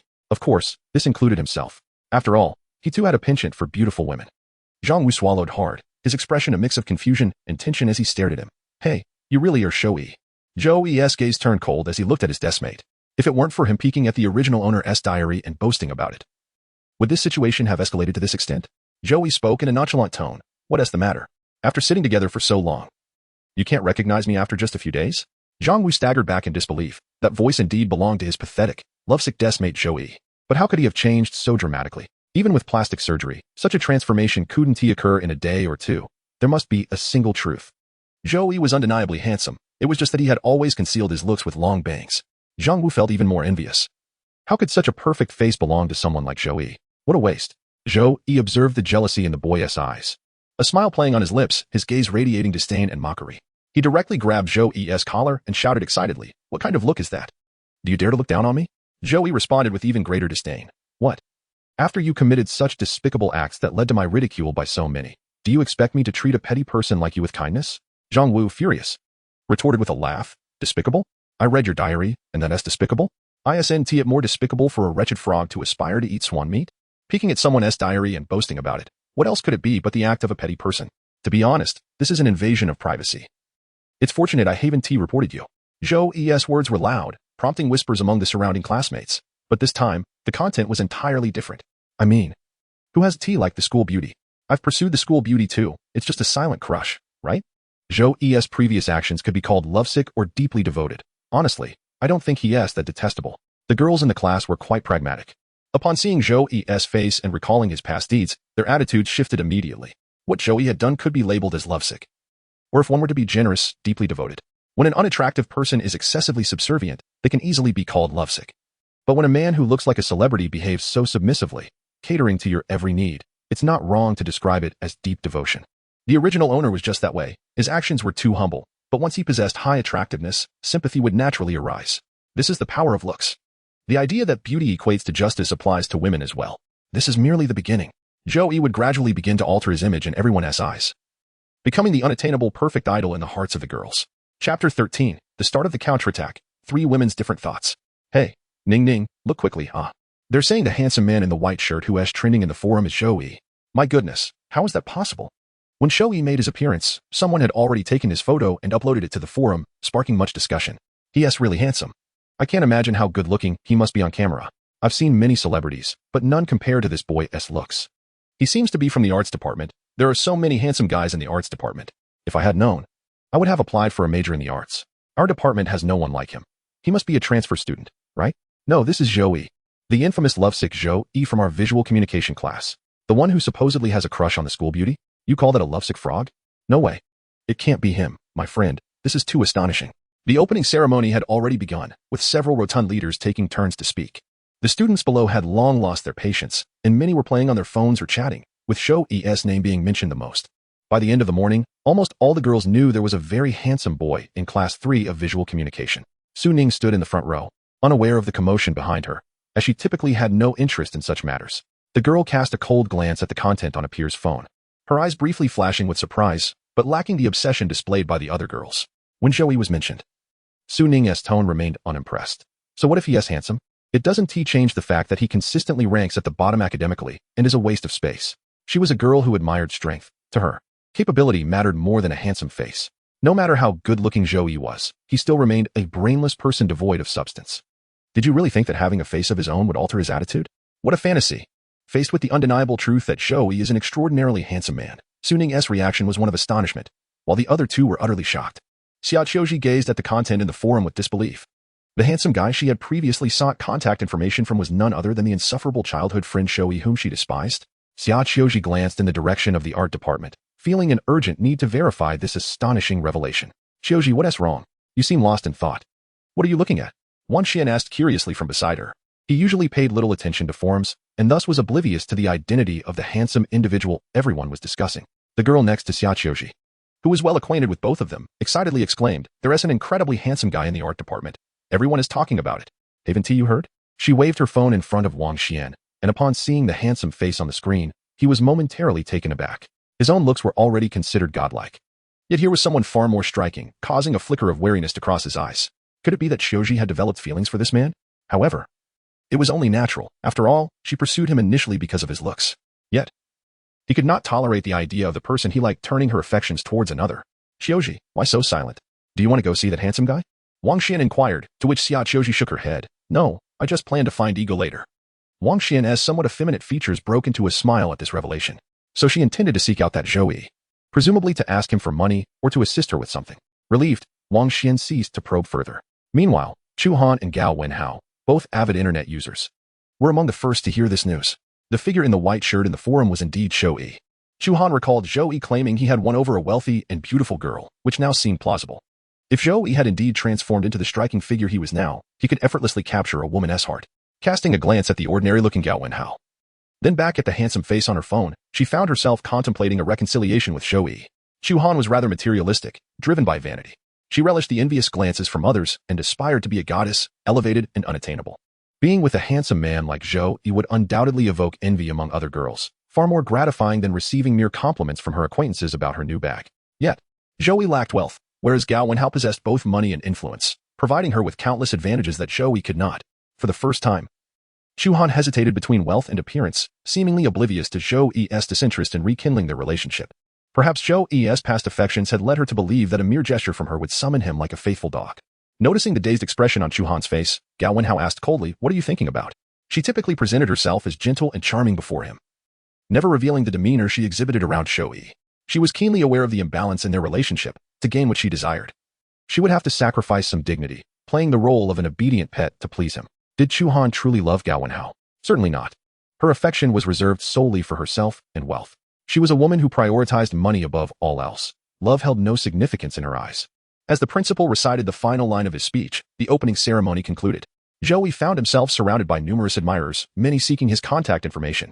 With a calm smile, he replied, "I'm sorry, but I don't use WeChat. If you need anything, feel free to come to my class." Zhou Yi outright rejected these unfamiliar girls, primarily due to their average looks. None were among his targets, and additionally, he wished to cultivate a persona. As a male deity, was it acceptable to add anyone on WeChat at will? The unattainable is what holds value. Rather than feeling offended, these girls would only grow fonder of him. The allure of an unattainable figure lies precisely in this. The more distant and elusive, the more one idealizes them, deepening their obsession over time. This holds true for both genders. Zhou Yi extricated himself from the throng, and Xia Qiuji seized the opportunity to block his path. "Ego," she called out anxiously. Just moments ago, she had struggled to push through the crowd. Zhou Yi was besieged by a multitude of girls clamoring for his WeChat, and amidst the din, he could scarcely hear her. The sudden surge in Zhou Yi's popularity left her feeling disoriented. However, as she gazed at his handsome profile, her heart inexplicably raced. Aesthetically inclined, she had always favored handsome men. Her initial attraction to Wang Xin was solely based on his looks. Now, witnessing Zhou Yi's remarkable transformation, she found herself captivated by his visage. "Ego," she called, embodying the childhood friend who had once cared deeply for him. It must be noted that she was indeed beautiful, with slightly downturned eyes that lent her an air of innocence, easily evoking a protective instinct in men. Clad in a simple white dress, her youthful radiance was palpable, exuding an aura of purity. Compared to Qiao Shi's delicate charm, Xia Qiuji radiated a more wholesome cuteness. Every boy's youthful years are marked by a girl like her. She may not be the unattainable ideal, yet she certainly leaves an indelible impression. Zhou Yi did not mirror the surprise that the original protagonist would have shown. Had it been the original, he would have been ecstatic at her approach. Instead, Zhou Yi offered a faint smile and inquired, "Aji, is there something you need?" Xia Qiuji was momentarily dazzled by Zhou Yi's smile, her heart skipping a beat. His smile resembled that of a leading man from a romantic drama, radiating brilliance. Strangely, it seemed that with his good looks, even his voice had taken on a magnetic quality. She merely sought to remind Zhou Yi of their long-standing friendship as childhood companions. "Also, didn't you say we should pretend not to know each other at school? Aren't you worried about being seen talking to me?" Xia Qiuji's face paled as she suddenly met Zhou Yi's gaze, which now lacked the tenderness it once held, as if he harbored no feelings for her at all. How could this be? They had known each other for over a decade, and Zhou Yi had harbored affections for her for 10 years. Even if he had developed feelings for the school beauty, it shouldn't he have resulted in such a cold demeanor towards her. "Ego, what's wrong? Is it because I didn't let you attend my birthday party last time? Are you angry?" Xia Qiuji was unable to fathom the shift in Zhou Yi's attitude. A perpetually easygoing person suddenly displaying anger must have a reason behind it. Observing her demeanor, Zhou Yi realized Xia Qiuji had never recognized where she had gone wrong. She merely believed his anger stemmed from a single incident. With his hands in his pockets, he lowered his gaze to Xia Qiuji. "Aji, I'm not angry with you." Xia Qiuji sighed in relief, only for Zhou Yi's next words to leave her stunned. "I've come to understand many things. Since you don't like me bothering you, I won't intrude on your life anymore." Xia Qiuji instinctively panicked for a moment. "Ego, what do you mean? We're good friends." Even though she had never been particularly fond of Zhou Yi, the thought of him vanishing from her life had never crossed her mind. She had grown accustomed to Zhou Yi's presence. Compared to Wang Xian, Zhou Yi was the one she had spent the most time with. Only Zhou Yi knew her truest self, her humble origins, the imperfections of her character. She could not bear to imagine a future devoid of an outlet for her emotions. Surely, it would drive her to madness. Would a true friend pretend not to know her at school? Would a true friend be barred from attending her birthday celebration? Would a true friend be treated like a mere dog? "Aji, if I was once infatuated with you, I now see you clearly, as well as myself. In your eyes, I am nothing, perhaps even less than a dog." Zhou Yi observed the way Xia Qiuji's expression turned frantic with each of his probing questions. Her face paled, and she hastily grasped Zhou Yi's sleeve. "Brother Yi, I didn't mean it like that. You know I have a bad temper and sometimes enjoy teasing you." I. Xia Qiuji could not conjure a reasonable explanation. Her actions would be intolerable to anyone. She had never considered the possibility of Zhou Yi leaving her. His resolute attitude took her by surprise. After uttering those words, Zhou Yi glanced at his watch and stated, "If you have something to say, message me. I must leave now." He departed without hesitation, while Xia Qiuji remained frozen in place, her heart feeling as if it had been cleaved open, a chilling wind sweeping through. It dawned on her that she had never truly seen herself. She had recklessly acted, relying on her long-standing bond with Zhou Yi. Did she even harbor feelings for him? In the past, she would have answered with certainty that she did not. Yet, today, upon hearing Zhou Yi's intent to withdraw from her life, she found herself unexpectedly distressed. The girls stood motionless, watching Zhou Yi's silhouette fade into the distance. Xia Qiuji's affection points increased by 10, regret points increased by 10. Upon hearing the system's announcement, Zhou Yi was not surprised. He accessed his character panel to review it. Character attributes panel. Name, Zhou Yi. Level, 5 bronze. Wealth, 7, 998. 650 yuan, affluent. Appearance, 95, supreme male god. Strength, 30, ordinary. Intelligence, 135, highly intelligent. Reputation, 19, noteworthy. Attribute points, 7. 904, task progress panel. Xia Qiuji's regret points, 10. Chu Han's regret points, 0. Su Ning's regret points, 0. Reversal rate, 5. Affection points earned, 6. 948, number of admirers, 0. Achievements earned, none. Skills acquired, photographic memory, exceptional recall, current ranking, 60, 652. Due to low level, the system mall is not yet available. He was astonished at the revelation. What? I have over 7 million now? Goodness, where did these over 7,000 attribute points come from? How did I accumulate more than 6,000 affection points? The system never notified me.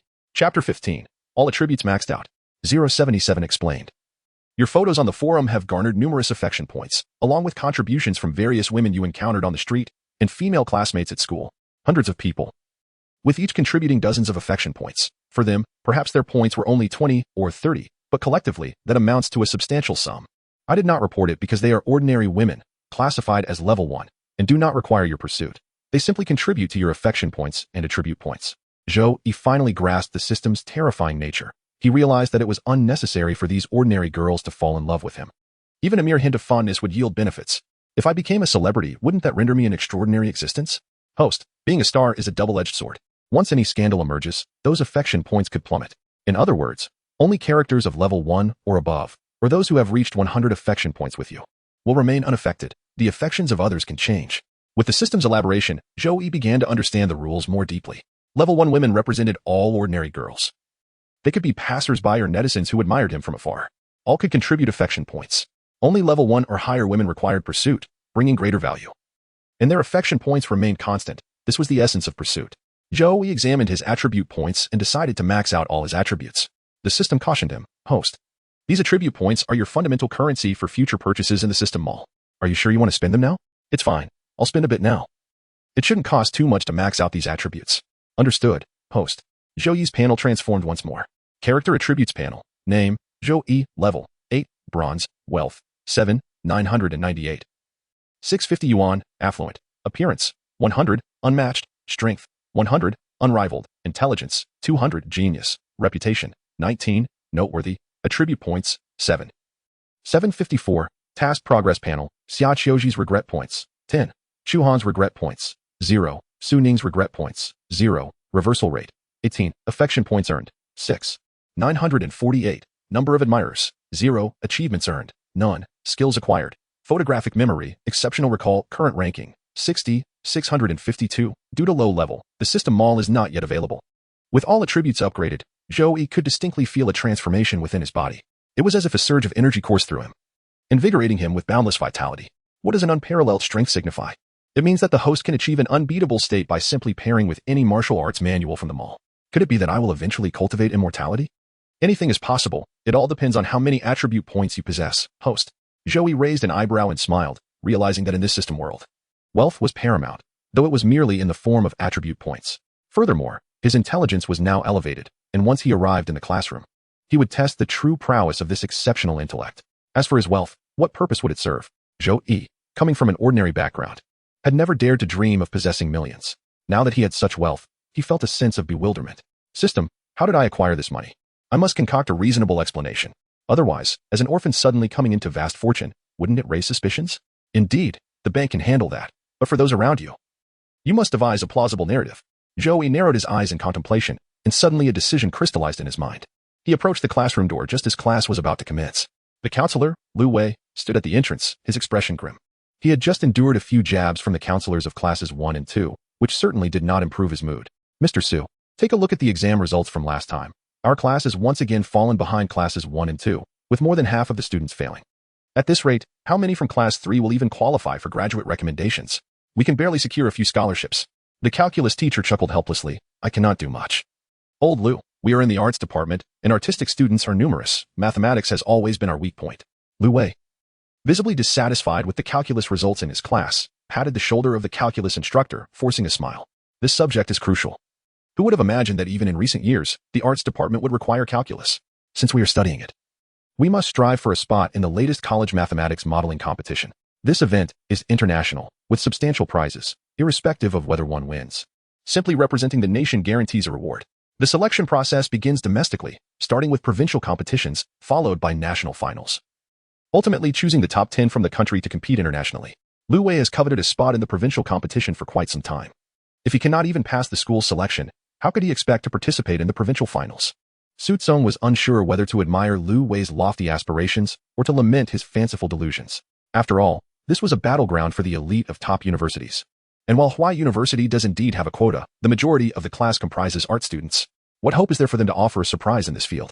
Lao Lu, he cautioned, this modeling competition is not so simple.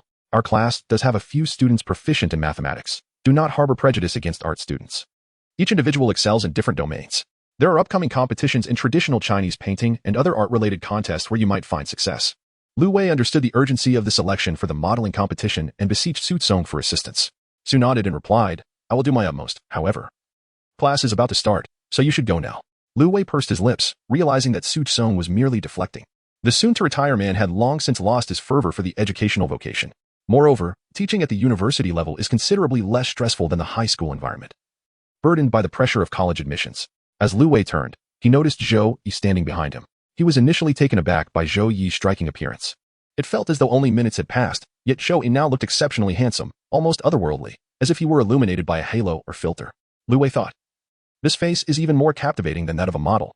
He contemplated admonishing Zhou Yi for not attending the class meeting. Why weren't you at the class meeting? What were you doing? Did you not see my notification? Liu Wei's tone was somewhat harsh. Zhou Yi, having a generally favorable impression of this advisor, smiled and explained, Teacher, I didn't mention it before, but I am an orphan. Liu Wei was momentarily stunned, recalling how Zhou Yi had always claimed family matters prevented his attendance at the parent-teacher meetings. He had assumed Zhou Yi's parents were merely busy, not realizing the truth. Just yesterday, my biological parents found me, and I couldn't come this morning as I was moving. Liu Wei found himself at a loss for words and refrained from saying anything hurtful. Next time, please inform me if you have matters to attend to. You cannot simply be absent without notice, understood? Understood, teacher. Watching Zhou Yi's obedient demeanor, Liu Wei waved him in. Upon entering the classroom, Zhou Yi attracted numerous gazes. In large classes such as math and English, the three sections typically met together. The female students, upon seeing Zhou Yi's face, gasped and began to discuss excitedly, unable to divert their eyes. Oh my goodness, Zhou Yi is unbelievably handsome. It's such a waste for someone with that face not to be a star. With looks like that, he could easily dominate the entertainment industry. A new standard for male beauty has emerged. Did he grow his bangs to avoid the spotlight? Zhang Wu cast a cold glance at him, feeling the weight of Zhou Yi's charm and unable to mask his jealousy. Oh, it must feel great to be surrounded by a group of girls. It's something you could only dream of before, right? Zhang Wu's envious expression elicited laughter. Zhou Yi chuckled in response. It is indeed enjoyable, but regrettably, you cannot relate. Zhou Yi's face, when unsmiling, exudes an air of aloofness, appearing unapproachable. Yet, even a slight smile, albeit teasing, renders him extraordinarily attractive. The click of a camera pierced the air. Oh no, how did I forget to mute it? A small gasp escaped. Zhang Wu was furious. The once timid Zhou Yi had become sharp-tongued, leaving him at a loss. Unable to mock Zhou Yi's looks any longer, he sought to strike at another sore point. Don't think that just because you're handsome, you've changed your standing in Su Ning's eyes. Girls like her don't judge solely by appearance. With your dismal grades, you're likely to end up at the bottom again in the next exam. Chapter 16. Doubting Zhou Yi's integrity? Winning the favor of the campus belle. Zhou Yi replied, his expression indifferent, that is not your concern. Mind your own business. The class bell rang. Su Tsung entered the classroom, carrying a math textbook, laptop, exam papers, and a thermos. He scanned the room before instructing the class monitor to call the roll. Indeed, the calculus performance in the third class was subpar. Attributable in part to Su Tsung's lackadaisical approach, yet it was not entirely his fault. He taught all three classes together, if issues arose. They could not solely be blamed on him. Generally speaking, art students devote most of their time to studying their craft, leaving little room for mathematics, which places them at a disadvantage. It is not that they lack capability, rather, they simply do not have sufficient time to study. Among the three sections of visual communication, the third class has the highest number of art students, and consequently, the lowest average math scores. However, they excel in other professional subjects compared to the other two classes, making competition for modeling competition spots rather challenging. Each art major is allotted only one slot, and based on Su Tsung's assessment, the prospects for the third class appear dim. The previous student had indeed been diligent, yet he spent excessive time working and pursuing romantic interests, in addition to his own studies. He often assisted classmates Zhou Yi and Chu Ning with their assignments, necessitating additional study of their course material, which severely limited his own study time. Thus, failing grades were not uncommon, placing him at the bottom of the class. Zhou Yi understood that what Su Ning valued most was academic performance. To capture her attention, he must first impress her. A man, no matter how handsome, cannot be deemed perfect without sufficient excellence. Zhang Wu merely perceived Zhou Yi as putting on an act. He huffed and fell silent. Our department's scores were disappointing in the last final exam, ranking among the lowest in the school. I'm nearing retirement. Please don't let me end my teaching career with such disgrace, Su Song remarked bluntly, though without reproach. He was not the type of instructor who motivated students with fervor. He taught those willing to learn and did not waste time on those who were not. Each individual has their own fate. No matter how much he spoke, unwilling students would remain unmotivated. Both calculus and English utilized standardized exams, making disparities immediately apparent. All right, class. We will begin with a brief assessment related to the modeling competition slots, so please write diligently. Is there anyone willing to come to the board to solve a problem? I will correct it directly and use it for explanation to identify your issues. The implication was clear. Those interested in participating should step forward. As he was too lazy to check each paper individually, several high-achieving students raised their hands, including Su Ning. Su Tsung selected 5 students to come to the front to fill in answers before making his way down with his thermos in hand. He circled the classroom. When I approached Zhou Yi, I found his exam paper to be completely blank, showing no sign of having even picked up a pen. You haven't attempted a single question. Do you not wish to study? I inquired. Teacher, these questions are too simplistic. I have no desire to engage with them, Zhou Yi replied. It was true that he had become more handsome, but one's academic performance does not transform overnight, nor does intelligence. Given Zhou Yi's previous position at the bottom of the class, it was rather audacious for him to make such a claim. Su Tsung was not angered. He pointed to the blackboard and said, then go up and solve the answers now. This was somewhat irritated, intending to make an example of Zhou Yi. Zhou Yi took his exam paper and approached the podium, his innate intelligence allowing him to glance at the questions and immediately deduce the answers. As he ascended the platform, Su Ning stood beside him. After completing her answers, the girl glanced at him expressionlessly. Zhou Yi paid her no mind and began calculating the answers. His focused demeanor only drew ridicule from others. Su Tsung initially believed he would have to wait until the end of the class to see Zhou Yi's answers, yet astonishingly, Zhou Yi finished everything in less than 10 minutes. If you're scribbling, I will penalize you by making you complete 3 additional exam papers. Su Tsung exclaimed. Teacher, I did not scribble. These answers were calculated meticulously, Zhou Yi replied calmly, smiling at Su Tsung with an air of confidence. Su Ning shot him a disdainful look. How could he boast about completing a math exam in 10 minutes? Who did he think he was? Everyone awaited Zhou Yi's inevitable embarrassment. Su Tsung glanced at his answers, intrigued, and leaned in for a closer look. He set down his thermos and matched Zhou Yi's answers written on the board. Zhou Yi stood firmly next to Su Ning. Aesthetically, the two made quite a striking pair, fit for a romantic drama. The 4 others standing on the podium also recognized that Zhou Yi's answers did not seem to be hastily written. They bore a 90% similarity to theirs, with only 2 multiple-choice questions and the last major question differing. To be frank, the exam's difficulty was considerable, and they found it hard to believe that Zhou Yi had genuinely arrived at these results. Did he copy from us? Of course he did. Only 2 or 3 of his answers differ from ours. Does he think we won't mock him just because he altered a couple of answers? This is no different from cheating, just looking at someone else's answers. Aside from Su Ning, the other 2 boys and 2 girls regarded Zhou Yi with disdain. While high achievers may not scorn underperformers, they harbor an inherent aversion to cheaters. In their eyes, Zhou Yi was merely a slacker who neither worked hard nor refrained from copying answers, all the while boasting. Su Tsung clicked his tongue and suddenly laughed. Let me check your answers. He took a red chalk and began to mark circles and crosses. The first one, you got 2 multiple-choice questions and 1 major question wrong. The second, 1 multiple-choice question and 1 major question wrong. The third, 1 multiple-choice question and 2 major questions wrong. The fourth, 1 multiple-choice question and 1 major question wrong. And now, Zhou Yi. Let's see if you got them all correct. With Su Tsung's declaration, the classroom erupted in disbelief. No way. Even Su Ning got 2 wrong. How could he possibly get them all right? Zhou Yi had previously ranked at the bottom in math class. Is old Su joking with us? Did he somehow steal the answers? Was it sheer luck? They wondered. It's impossible. The last major question isn't a multiple-choice one. No amount of luck could ensure he got the decimal points correct, without considering the reactions from the other students. The expressions of those on the podium were already filled with incredulity. Su Ning looked at Zhou Yi in surprise. Did you somehow learn the answers in advance, or have someone else calculate them for you? Most people leaned towards the belief that Zhou Yi had obtained the answers beforehand. Su Tsung, however, did not entertain such thoughts. He instructed Zhou Yi to write the solution process for the last question on the board. Su Ning sneered coldly. Don't think I'm unaware of your intentions. You think this will make me pay you more attention? Dream on. Chapter 17. The modeling competition spot for Zhou Yi. Zhou Yi replied nonchalantly, let us wait until I finish to see. Su classmate. He picked up the chalk and swiftly began writing down the solution process on the podium. catching Su Tsung's attention. This boy's method of solving the problem was refreshingly innovative, presenting ideas and approaches not previously taught. Su Tsung nodded repeatedly. Very good. This reasoning is quite clear, even simpler than the method I taught. Everyone gazed in astonishment at this scene. Su Ning's eyes glimmered with surprise as she began to scrutinize Zhou Yi's method. Su Tsung did not doubt Zhou Yi. He had created this exam. And aside from him, no one else knew the answers, thus eliminating the possibility of Zhou Yi having learned the answers in advance. Well done. You may all leave now. Today, we will use Zhou Yi's answers as the standard for explaining the exam. Everyone can compare their results. Zhou Yi, could you write the solution method for the last question for me? I forgot to wear my glasses today and can't see the writing on the board clearly. Zhou Yi's deskmate, a girl with twin ponytails named Yao Xiaodao, had rarely spoken to him. Yao Xiaodao was an average student, dedicating most of her time and attention to her studies and showing little interest in the class gossip. She aimed to pursue graduate studies. In her eyes, Zhou Yi was merely an ordinary classmate. She had never ridiculed him, and thus Zhou Yi held a favorable impression of her. All right. Shall I write it directly on your exam paper? Yes, please. Zhou Yi offered Yao Xiaodao a gentle smile, took the exam paper from her hands, and wrote down the solution process for her. Zhang Wu was somewhat aggrieved, unable to accept the transformation of his previously lackluster deskmate. His expression darkened as he crumpled his exam paper into a ball, staring at the blackboard in silence, lost in thought. Xiao Tao, I finished writing it for you.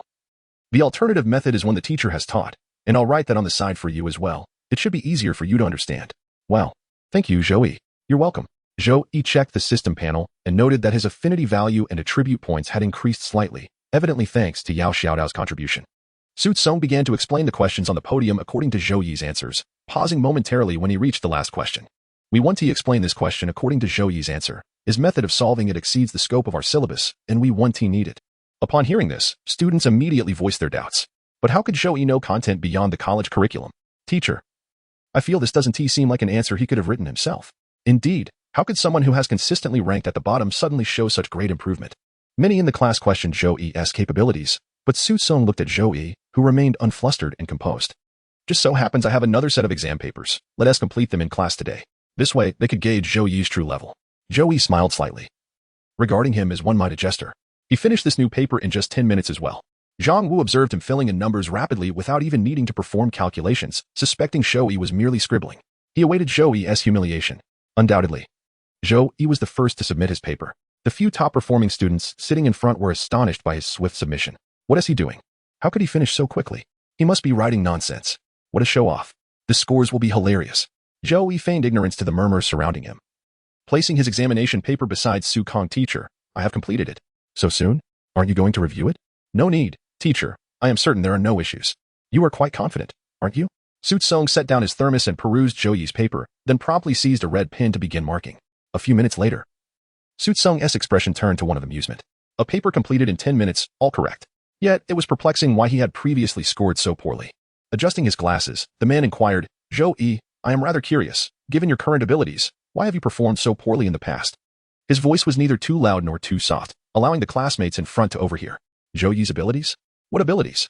The teacher's words suggested Zhou Yi was a hidden math prodigy. Zhou Yi could not confess that it was due to a system, instead.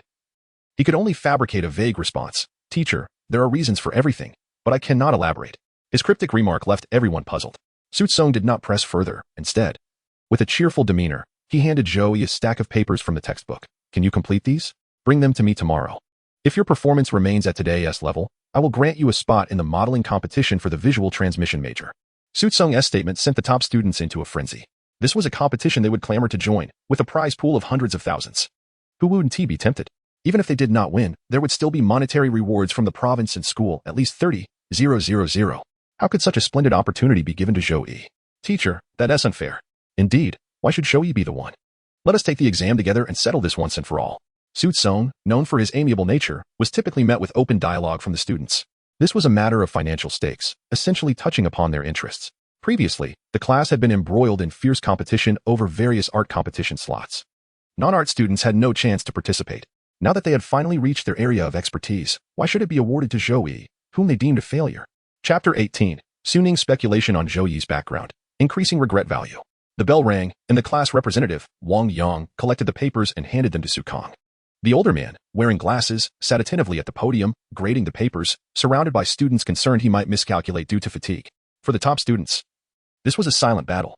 Meanwhile, Zhou Yi was peacefully asleep at his desk, entirely unaware that he had become the center of discussion and intrigue within the class. Who knows him? What he does is of no concern to me, Su Ning murmured, raising her head. Orphan, where did you hear that? A classmate whispered. He mentioned it himself to the counselor today. I overheard him. He skipped the class meeting because he was moving. Zhang Lili gasped, covering her mouth in disbelief. Is that true? But even if he is an orphan, wouldn't such a drastic change be unlikely? Suddenly, Zhang Lili clapped her hands, her imagination running wild. Could it be that he was hiding his true abilities all along? The more she pondered, the more convinced she became of her theory. Think about it. He is so handsome, why would he hide his striking features behind that ugly fringe? After all, women are drawn to looks. If he had revealed his face earlier, would we have treated him with such disdain? Su Ning raised an eyebrow. Am I so superficial in your eyes? Do not project your views onto me. Zhang Lili replied with a grin. Oh, I was merely making a comparison. Regardless, if he continues to live like this, he is undoubtedly better off than before. Wouldn't you agree? And don't you think Zhou Yi has changed too? Su Ning nodded. Indeed, that is true. Zhang Lili continued. So, there must be a reason for his past behavior, and didn't old Su say Zhou Yi's abilities shouldn't have led to such poor grades? I leaned towards the idea that he was concealing his talents. The classmate in front of her suddenly enlightened. Could his transformation be because his parents found him? A glimmer of realization crossed Su Ning's beautiful eyes as she pondered for a moment before saying, there is also a possibility, which is quite common in aristocratic families. Zhang Lili and the girl in front turned to her, intrigued. Perhaps he is an illegitimate child, afraid of being discovered or of attracting familial dissatisfaction due to his exceptional abilities, thus he has had to feign incompetence. Su Ning's speculation was not unfounded. Having grown up in a prominent family like the Su family, she had witnessed complexities far beyond those depicted in novels, often even more exaggerated. Instances of illegitimate children being raised until 18 and then being thrust into positions of power after the demise of heirs were commonplace. Zhang Lili nodded thoughtfully. No wonder Zhou Yi said there were reasons for his situation, but he couldn't explain. At that moment, the classmate in front suddenly giggled with curiosity. So, do you think his feelings for Ning are genuine? Su Ning's heart skipped a beat. She blinked rapidly, turning her gaze to the window. Whether they are real or not is irrelevant. I will never like him. In truth, Su Ning's aversion to Zhou Yi had dissipated. If everything he had done was merely a facade for survival, she had no reason to harbor such disdain. Moreover, with the revelation that he was an orphan, she felt her previous actions might have been overly harsh. Zhang Lili, starry-eyed, remarked, if it's true, I find it even more touching. A man who has lived in silence for years could only pin his love for you in a diary, enduring such hardship, with you being his sole salvation. Su Ning felt a wave of embarrassment wash over her. She rarely smiled, but the remark prompted a gentle smile as she playfully nudged Zhang Lili. All right. I told you to read fewer romance novels, yet you persist. Your mind is filled with all sorts of nonsense. If you can't make it in life, perhaps you should write novels. Don't waste your vivid imagination. Hey, Ning, that's actually a good idea. While Zhou Yi slumbered, he seemed to have vaguely heard 077 muttering something. Awakened from his dream, he inquired, System, what did you just say? 077 responded, Congratulations, host. Su Ning's regret value has increased by 10. Zhou Yi was taken aback. Why? Is it because of the recent examination, realizing I am not a failure, leading to her regret for her past behavior towards me? 077 replied, This is for the host to explore. Zhou Yi could only attribute the change to having demonstrated a hint of capability, altering Su Ning's perception of him. In reality, it was merely the girls indulging in their flights of fancy. Nonetheless, their speculations aligned closely with Zhou Yi's intended objectives. How could he explain his sudden transformation? If he suddenly became wealthy, what would be the rationale behind it? He needed a plausible reason. The most effective approach would be his identity. If his biological parents hailed from a wealthy lineage, his sudden affluence would be understandable. He had undergone such a drastic change due to having previously concealed his true self, compelled to masquerade as a lowly underachiever. The specific reasons would be left for others to imagine. The more room for imagination, the more mysterious it would seem, thus enhancing its credibility. He did not need to map out every detail, as the audience's imagination was boundless, potentially surpassing even the narratives he could craft. As the class bell rang, Zhou Yi stretched, ready for another moment of ostentation. As a fervent admirer of flamboyance and charm, he always anticipated such occasions with great eagerness. The essence of his life was intertwined with the thrill of showcase and revelry. Chapter 19. Did Zhou Yi achieve full marks again? All right, those who are asleep, please wake up. It's time for class. Su Tsung removed his glasses and organized the exam papers in his hands. I have finished grading the papers. And now I will call out names and scores, one by one, so that each student can collect their own exam paper. Wang Mingjie, 66. Luo Xingsheng, 43. Su Ning, 94. Song Hao, 67. Wang Yang, 90. As Su Tsung announced the names, the students gradually approached to retrieve their papers. Some wore expressions of distress, others displayed regret. While a few appeared embarrassed, not a single face was adorned with joy. For the top students, failing to achieve full marks seemed hardly worth celebrating, as this exam was crucial for determining competition slots. Su Ning and Wang Yang were among the top mathematics students in the class, and they had harbored hopes of competing in the upcoming contest. However, the The sudden emergence of Zhou Yi cast doubt on their prospects. Zhou Yi 100. The first full score of the day. Upon hearing Su Tsung announce Zhou Yi's name and score, all eyes converged on him. Wow, he achieved full marks again. Wasn't his previous paper also perfect? How did he manage that, especially finishing in just 10 minutes? It's uncanny. Wang Yang had never been able to surpass him. It seemed he truly had completed the exam on his own. I had watched him write, and there was no opportunity for cheating. How has his math suddenly improved so drastically? This is advanced mathematics. Yes, if it were a liberal arts subject, I could understand his progress through sheer memorization. But this is mathematics. It appeared that the competition slot was indeed slipping away from others. 3 classes buzzed with discussions about Zhou Yi's remarkable score. Yet, since this paper had been written openly, no one could doubt his integrity. Are you really Zhou Yi, and not some identical twin? Otherwise, who could I be? But how have you changed so much? Your grades used to be so poor. I had to keep my grades modest before. Now it doesn't matter. His gaze darted suspiciously towards Zhou Yi, finally coming to terms with the fact that his deskmate had transformed into an academic prodigy. The quota for this math modeling competition has been decided. Only Zhou Yi from our department will participate. If anyone has objections, come to my office after class. That is all I will say. Su Tsung finally resolved a long-standing issue. When Lu Wei learned that Zhou Yi was the chosen participant for the modeling competition, he nearly thought Su Tsung had lost his mind. Teacher Su, you must be mistaken. Are we really sending Zhou Yi to the competition? Surely he hasn't pulled some strings, has he? But Lu Wei had known Su Tsung for many years. He was not the type to make baseless accusations. This was indeed perplexing. Zhou Yi had achieved full marks on 2 consecutive papers, and such talent was rare in the arts department. Zhou Yi? Full marks? Really? Yes. I understand your astonishment. I am equally surprised. Wait until you see him in class. He has changed remarkably. Heavens! Lu Wei could not disguise his astonishment. Recalling Zhou Yi's handsome face, if this boy's grades continued to improve, his future was unpredictable.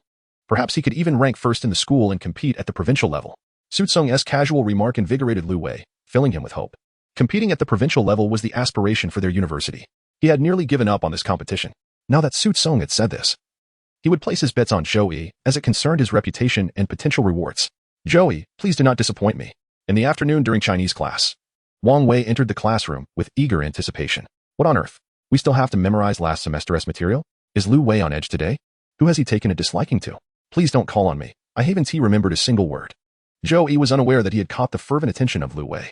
Lu Wei deliberately called on several students with mediocre scores who could only respond with forgotten. Then he suddenly called out Zhou Yi's name. Zhou Yi, please recite. Caught off guard, Zhou Yi calmly stood up, under Lu Wei's expectant gaze. He fluently recited 3 passages from last semester's lessons in one breath. Recite the 8th passage again. Lu Wei seemed to be testing him further, and once again. Zhou Yi recited flawlessly. What about the 12th passage? Zhou Yi recited once more, his demeanor composed and confident. Lu Wei, filled with surprise, began to ask Zhou Yi to translate without looking at the book, and Zhou Yi translated perfectly, as if he could see the textbook. The class stared in astonishment. Surely he had not been possessed by some spirit. How could he remember every word? Moreover, Zhou Yi had not performed well in Chinese previously. Why was he excelling today? A great mystery lingered in everyone's minds. Lu Wei finally became convinced of Su Tsung's words. Zhou Yi had indeed transformed remarkably. While reciting classical Chinese was impressive, delivering precise translations was extraordinary. As if endowed with newfound wisdom from Su Tsung, Lu Wei produced a stack of exam papers and called for Wang Yang. Distribute this exam paper. Our class performed well in Chinese last time, so let us see if your levels have improved. As soon as Lu Wei finished speaking, murmurs of complaint arose. Zhou Yi surely won't score full marks this time. It's Chinese, with so much to memorize. Indeed, he can't possibly score full marks on the essay. With no time for essays, how can he remember all the literary concepts and histories? I think it's unlikely. This time, however, Zhou Yi was the first to submit his paper. After a while, Lu Wei looked at Zhou Yi, astonished. How did this kid get every answer right? Has he memorized the entirety of university-level Chinese? Chapter 20. Su Ning's heart flutters. When the results were announced, an unexpected turn of events unfolded. Zhou Yi achieved a perfect score in Chinese as well. As Lu Wei read Zhou Yi's score, students once again began to whisper among themselves. Is he out of his mind? Did he even memorize modern literature? I can't even comprehend some of the questions. How did he manage a perfect score? How did he perform so poorly in his first-year final? Was it intentional? Even Su Ning cast a curious glance at Zhou Yi. Could it be that a person's hidden abilities could vary so dramatically? Unbelievable. Had Zhou Yi been possessed by someone else? Or had he been burning the midnight oil while hiding it from us? Zhang Lily began to gossip with Su Ning again. Su Ning furrowed her brows and shook her head, saying, it doesn't seem likely. You might say he studied hard for language, but what about mathematics? How do we explain that? Su Ning had an intuition that Zhou Yi was not as incompetent as he seemed, setting aside her prejudices against him. This young man began to shine brightly. As Zhou Yi recited the texts, Su Ning's gaze was firmly fixed on him, as if she saw a unique charm in him. It felt as though no matter how difficult the problem, it was effortlessly manageable for him. This was a sense of confidence that she envied but could not emulate. No matter how much wealth she possessed, her approach to learning remained painstaking and methodical, taking each step diligently. What immense effort must Zhou Yi have exerted to achieve such results? Suning's heart flutter value 3. Suning's regret value 10. Upon receiving his exam paper, Zhou Yi heard the system's announcement and smiled softly, sensing that Suning's icy demeanor had finally begun to thaw, breaking through a sliver of her defenses. It can only be said that women are indeed creatures prone to elaborate fantasies. One wonders what notions Suning has conjured to instigate such a transformation. Merely based on academic performance, such a shift seems improbable. Otherwise, her affections would surely be directed towards Wang Yang. The girl, startled, swiftly turned her head and closed her eyes. Suning herself was unaware of the thoughts swirling in her mind as she gazed in the direction of Zhou Yi, leading to an unanticipated exchange of glances. A blush began to bloom on her exquisitely beautiful face, a rarity for her. Suning's heart flutter value increased by 5. He lowered his gaze and smiled. Who would have thought that the campus bell harbored a touch of haughtiness? The bell rang, signaling the end of the day's classes. Such full days in college are indeed a rarity. Do not inquire why one does not study in the dormitory. The campus network is so sluggish it provokes existential doubts. The original persona was accustomed to solitude, often dining alone and occasionally fetching meals for a few admired goddesses. This time, as Zhou Yi stood up, he was greeted by several classmates extending invitations. Zhou Yi, shall we team up for some gaming? Let's have dinner together tonight, either at the cafeteria or on the back street. I have a few questions I'd like to discuss with you. I'll treat you to some skewers. Shall we head to the snack street? The academically inclined boys were the first to issue invitations, evidently captivated by Zhou Yi's impressive academic record. Zhou Yi's 3 roommates exchanged glances from a distance, shaking their heads and walking away. Their previous attitude towards Zhou Yi had not been particularly favorable, and now they felt too embarrassed to approach him. Zhou Yi regarded the group of boys before him, some of whom had once mocked him, yet he chose not to decline their overtures. Sure, let us go together. His acceptance relieved the boys greatly. Wow, that must be the senior from the visual communication department. He is so handsome. Indeed. He looks even better than in the photos on the forum. Can we get his contact information? Don't bother. It's useless. I've heard this senior is rather aloof and doesn't at people. The boys accompanying Zhou Yi couldn't help but feel a twinge of envy upon hearing the girls chatter about him. Zhou Yi, we previously held some prejudices against you and spoke some unkind words. I hope you can forgive us. Yes, I apologize. Let me treat you to dinner as a way of making amends, if that's all right. Zhou Yi was aware of the reasons behind their change of heart. Yet such is human nature. We are drawn to strength and tend to bully the weak. Only by becoming powerful can one command respect from others. College resembles a microcosm of society. The strong are revered, while the weak are often mistreated.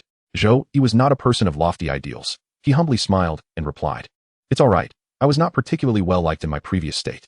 His words only deepened the boys' sense of awkwardness. Before long, they began to address each other as brothers.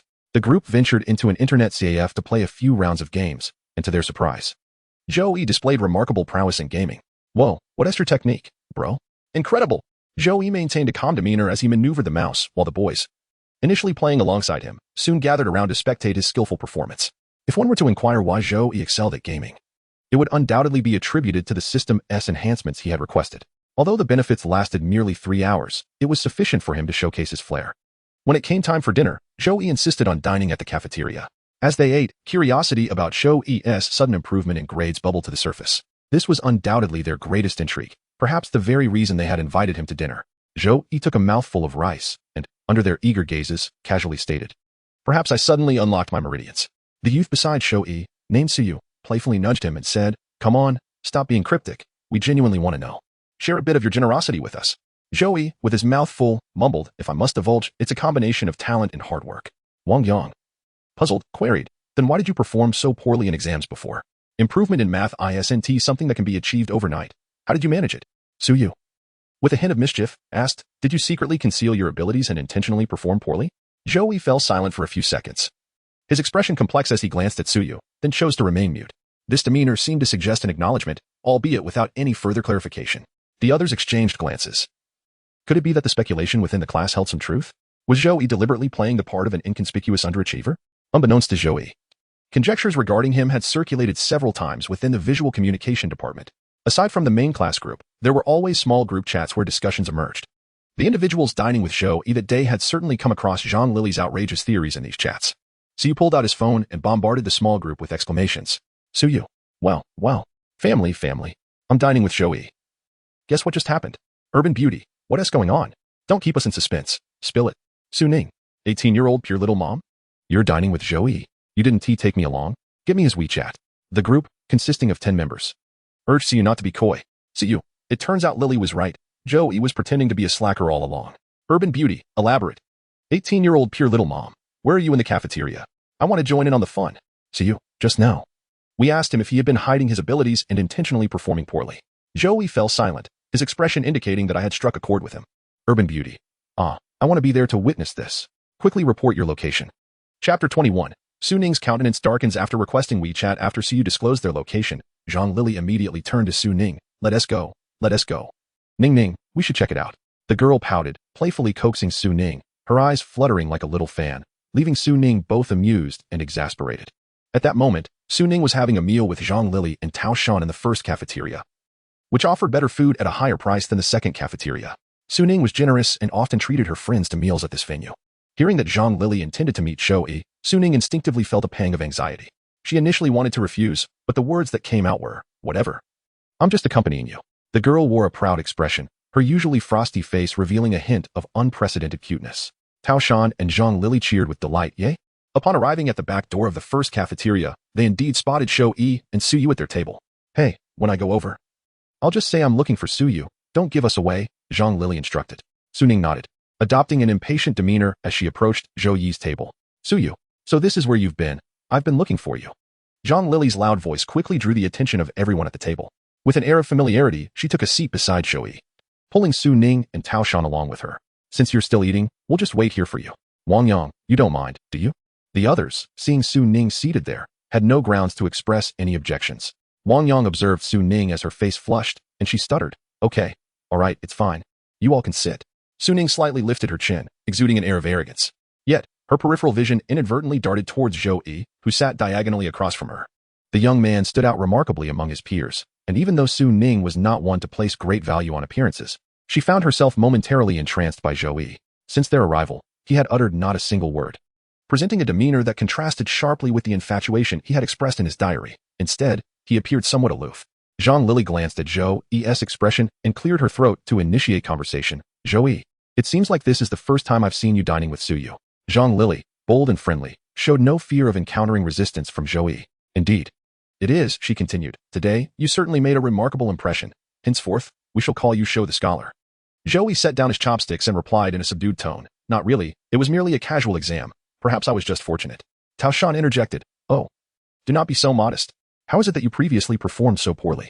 I refuse to believe you experienced a sudden genetic mutation overnight. Share some of your examination techniques with us, Zhou the Scholar. Tao Shan's words carried an intentional probing tone. At that moment, a few stylishly dressed girls entered the scene. Led by a girl known as Pure Little Mama at 18, Wang Yisun. Su Ning and she were not particularly fond of each other. They represented two entirely different personalities. Wang Yisun, skilled in the art of presentation, contrasted with Su Ning's innate beauty, focusing instead on the fruits of her labor, such as makeup and fashion. Upon her arrival, she cheerfully greeted Su Yi. Well, Su Yi, so you've been dining with Zhou Yi without telling me, huh? The girl exaggeratedly widened her eyes and playfully waved her fist at Su Yi, radiating an endearing charm. She unabashedly admitted her interest in Zhou Yi. Wang Yisun then tilted her head cutely, her eyes gleaming as she addressed Zhou Yi. Zhou Yi, allow me to introduce myself. I am Wang Yisun from Fashion Design Class 1. I wonder if you've ever heard of my name. Zhou Yi glanced at her eyes, which, after being adorned with downward eyeliner, appeared somewhat innocent. To be frank, they reminded him a bit of Xia Qiuji, yet lacked her natural freshness. He harbored little interest in such girls, as their intentions seemed too overt. Moreover, Wang Yisun's reputation was rather tarnished, and he was reluctant to associate with her. I'm afraid I haven't heard of you, Zhou Yi replied coolly, though maintaining a semblance of politeness. Wang Yisun smiled dim slightly, while Su Ning couldn't help but smile faintly. Su Ning's affection value 10. Zhou Yi was taken aback by this unexpected outcome. It appeared Su Ning held a strong aversion to this girl. Wang Yisun, undeterred by Zhou Yi's coldness, quickly regained her composure, playfully sticking out her tongue as she embraced Su Ning affectionately, saying, I'm a good friend of Ning Ning. If you wish to pursue her, you must first get past me. A flicker of annoyance crossed Su Ning's eyes. She had considered pushing Wang Yisun away, but recalled how, the last time she attempted to avoid her, Wang Yisun had fallen. That incident had led to whispers about her having a bad temper and being difficult to approach. Thus, Su Ning silently endured Wang Yisun's embrace. Zhou Yi understood Wang Yisun's intentions, if he did not deny his feelings for Su Ning. Reflecting on the humiliation he had endured at the hands of Su Ning and her suitors would likely waver his affection for her. Zhou Yi lowered his gaze and smiled without speaking. He neither confessed his feelings for Su Ning nor denied them, since he desired her regret value. He could not overtly act as her admirer. He intended for Su Ning to fall for him willingly. Zhou Yi's demeanor suggested a disinterest in Wang Yisin. The girl, pouting in mild discontent, jested, "Oh, I didn't expect Zhou Yi to be so aloof. It's quite difficult to have a conversation with you. Truly, a male god is indeed different. So wouldn't you agree?" Siyu chuckled awkwardly, unsure how to respond to such a statement. He could only joke, "Oh, let's talk about something else. Didn't you say you wanted Zhou Yi's WeChat? Yes, right here, you can ask him yourself." Wang Yisin gazed at Zhou Yi with a flirtatious glint in her eyes, her tone softening. "Well, it depends on whether Zhou Yi is willing to give me his WeChat. Surely, he wouldn't be so heartless." She blinked innocently, her eyes brimming with anticipation. The girls accompanying her giggled. "Oh, it's just a WeChat. It won't bite you. Yes, don't be so stingy. Xin likes you." This time, Zhou Yi did not refuse to share his WeChat. "All right. Come over and scan my code," he said. Wang Yisin visibly brightened, skipping over to Zhou Yi's side, lowering her head to scan his WeChat ID. A strand of her hair brushed against Zhou Yi's shoulder, their proximity increasing. "All right, hand me your phone. I'll add a note for myself. Otherwise, people will say I don't know your name." After Zhou Yi passed her his phone, he caught sight of Su Ning's displeased expression. Unbeknownst to her, her face bore a rather unattractive look, especially when directed at Wang Yisin, revealing the competitive spirit that arises within women. Zhou Yi intended for Su Ning to realize that he was no longer the person he once was.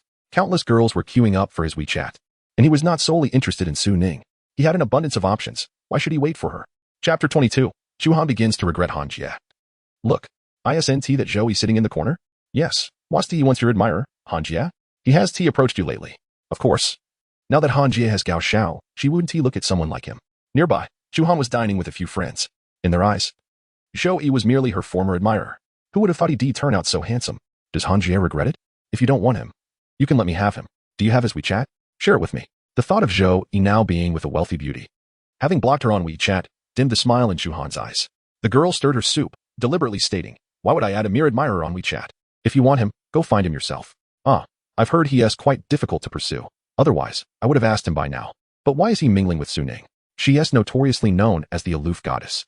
Su Ning and Wang Yisin, along with a few other beauties, were hard to overlook. Typically, Zhu Han dined lavishly with Gao Wenhao, but perhaps sensing her change in attitude towards Zhou Yi, he had grown displeased and opted not to bring her today. Zhu Han was indifferent. She had grown accustomed to Gao Wenhao's occasional aloofness and had no intention of chasing after him.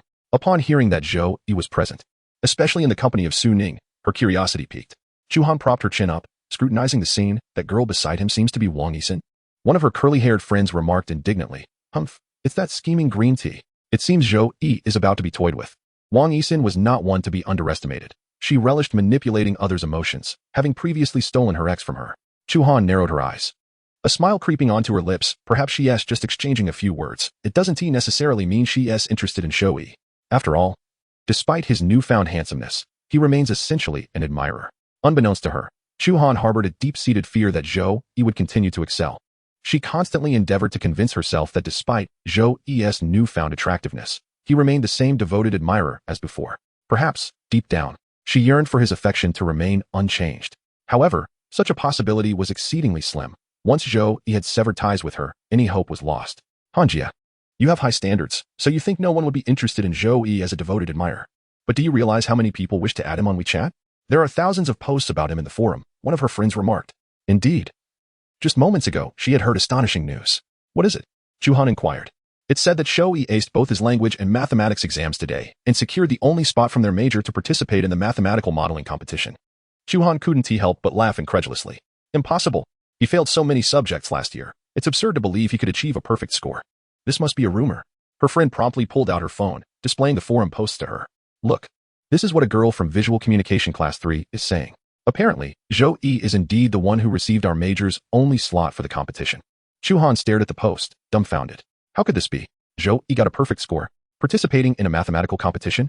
I have an even more outrageous rumor. Do you want to hear it? Her friend pressed. Several classes in visual communication are speculating about Zhou Yi's drastic transformation. The conclusion is that he had previously concealed his true abilities, suggesting that he has an extraordinary background. As the tale spread, it grew more fantastical, reaching Zhu Han's friends with the claim that Zhou Yi had a remarkably impressive background. Zhu Han felt her world crumble with doubt. She rolled her eyes and scoffed. What kind of identity could an orphan like him possibly have? Visual communication students truly possess vivid imaginations. Her friend countered, It's precisely because he was an orphan that it's suspicious. I've heard he has found his biological parents, and that is when his transformation began. Can't you think of anything more? There must be a secret." Zhu Han scrutinized her friend skeptically. Do many people think this way? Of course. Otherwise, why would Wang Yang and the others dine with Zhou Yi? He never received such treatment before, right? Even Chu Ning, who used to despise him, is now sitting at the same table. She must know something, her friend added. Chu Han gazed at Zhou Yi, her mind swirling with uncertainty. If their speculations held any truth, could Zhou Yi be a wealthy heir? Not only was he not a failure, but he might also be an academic prodigy. Had all his past actions merely been a facade? She couldn't approach him now. If Gao Wenhao found out, it would spell disaster. Chu Han's regret value increases by 20, her affection value increases by 20. Zhou Yi was momentarily taken aback by the system's announcement.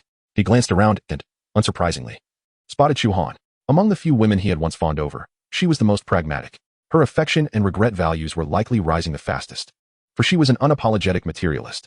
However, as he progressed, winning over such a woman would become increasingly challenging, for she possessed a heart of stone. Zhou Yi surmised that she had likely heard the rumors. Otherwise, why would her emotions be so tumultuous? System. I wish to understand what benefits I would gain from acquiring the affection values of those women I seek revenge upon. Certainly, while there is no distinction in their levels, the higher their affection values towards you, the more rewards you can redeem in the system store. Their individual contributions to your affection value are termed red coins. You may explore the system store to see. Has my system store been activated? Zhou Yi inquired. Yes, just moments ago. You have reached level 10. Eagerly, Zhou Yi accessed his panel to examine his status. Name, Zhou Yi. Level, 10 silver. Wealth, 8, 739. 380 yuan, affluent. Attractiveness, 100 unparalleled.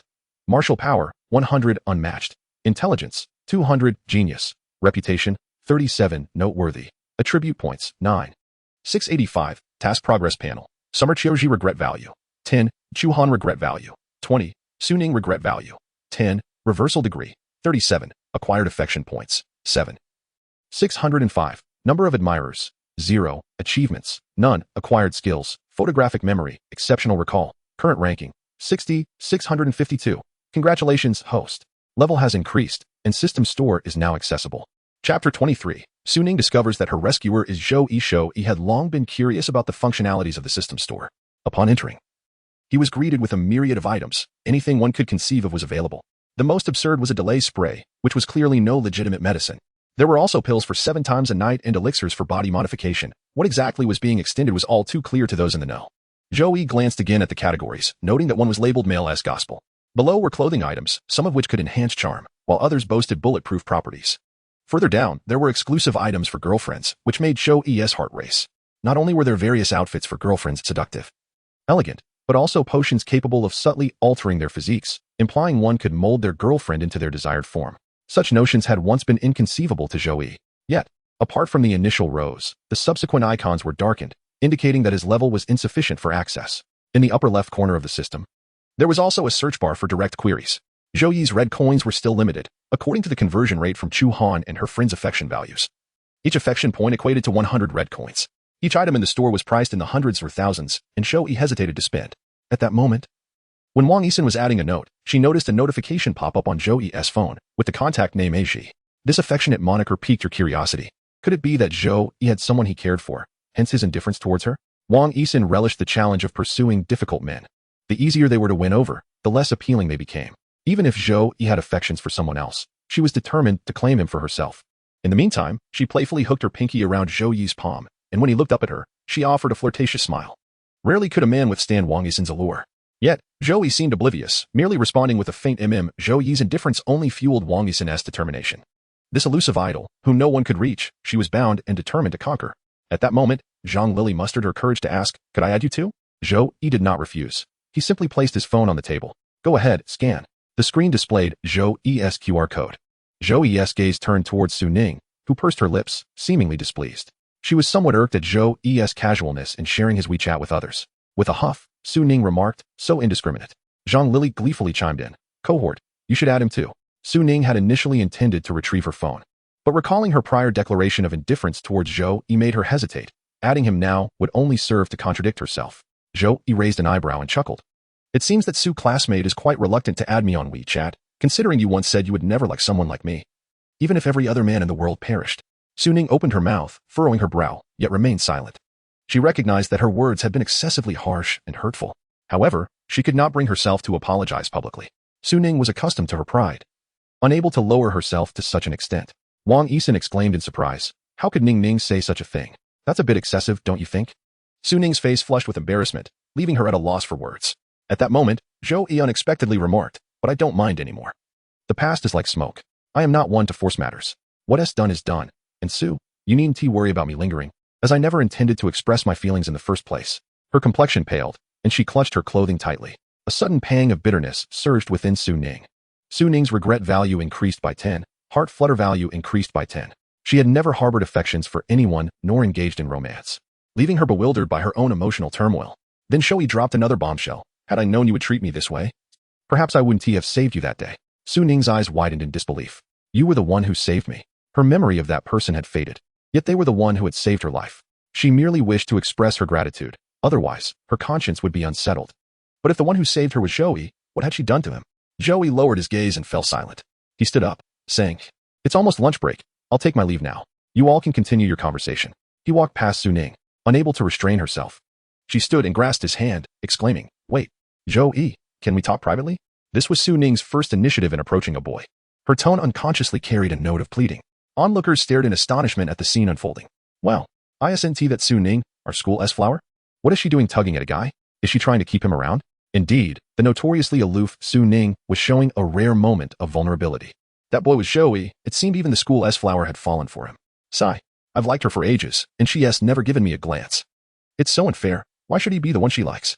Since entering the school, Su Ning had been elevated to the status of the school beauty. Whenever polls were held for the most beautiful flower, she consistently topped the list, regardless of the influx of new students. The line of admirers stretched from the classroom to the school gate.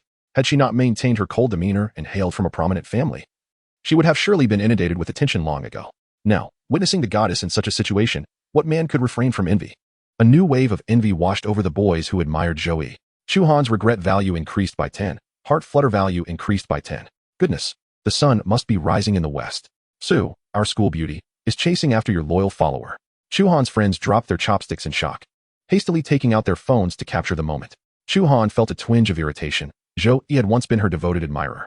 Su Ning was indeed beautiful, but how many would tolerate her temperament? Did this imply Zhou Yi's status was not ordinary?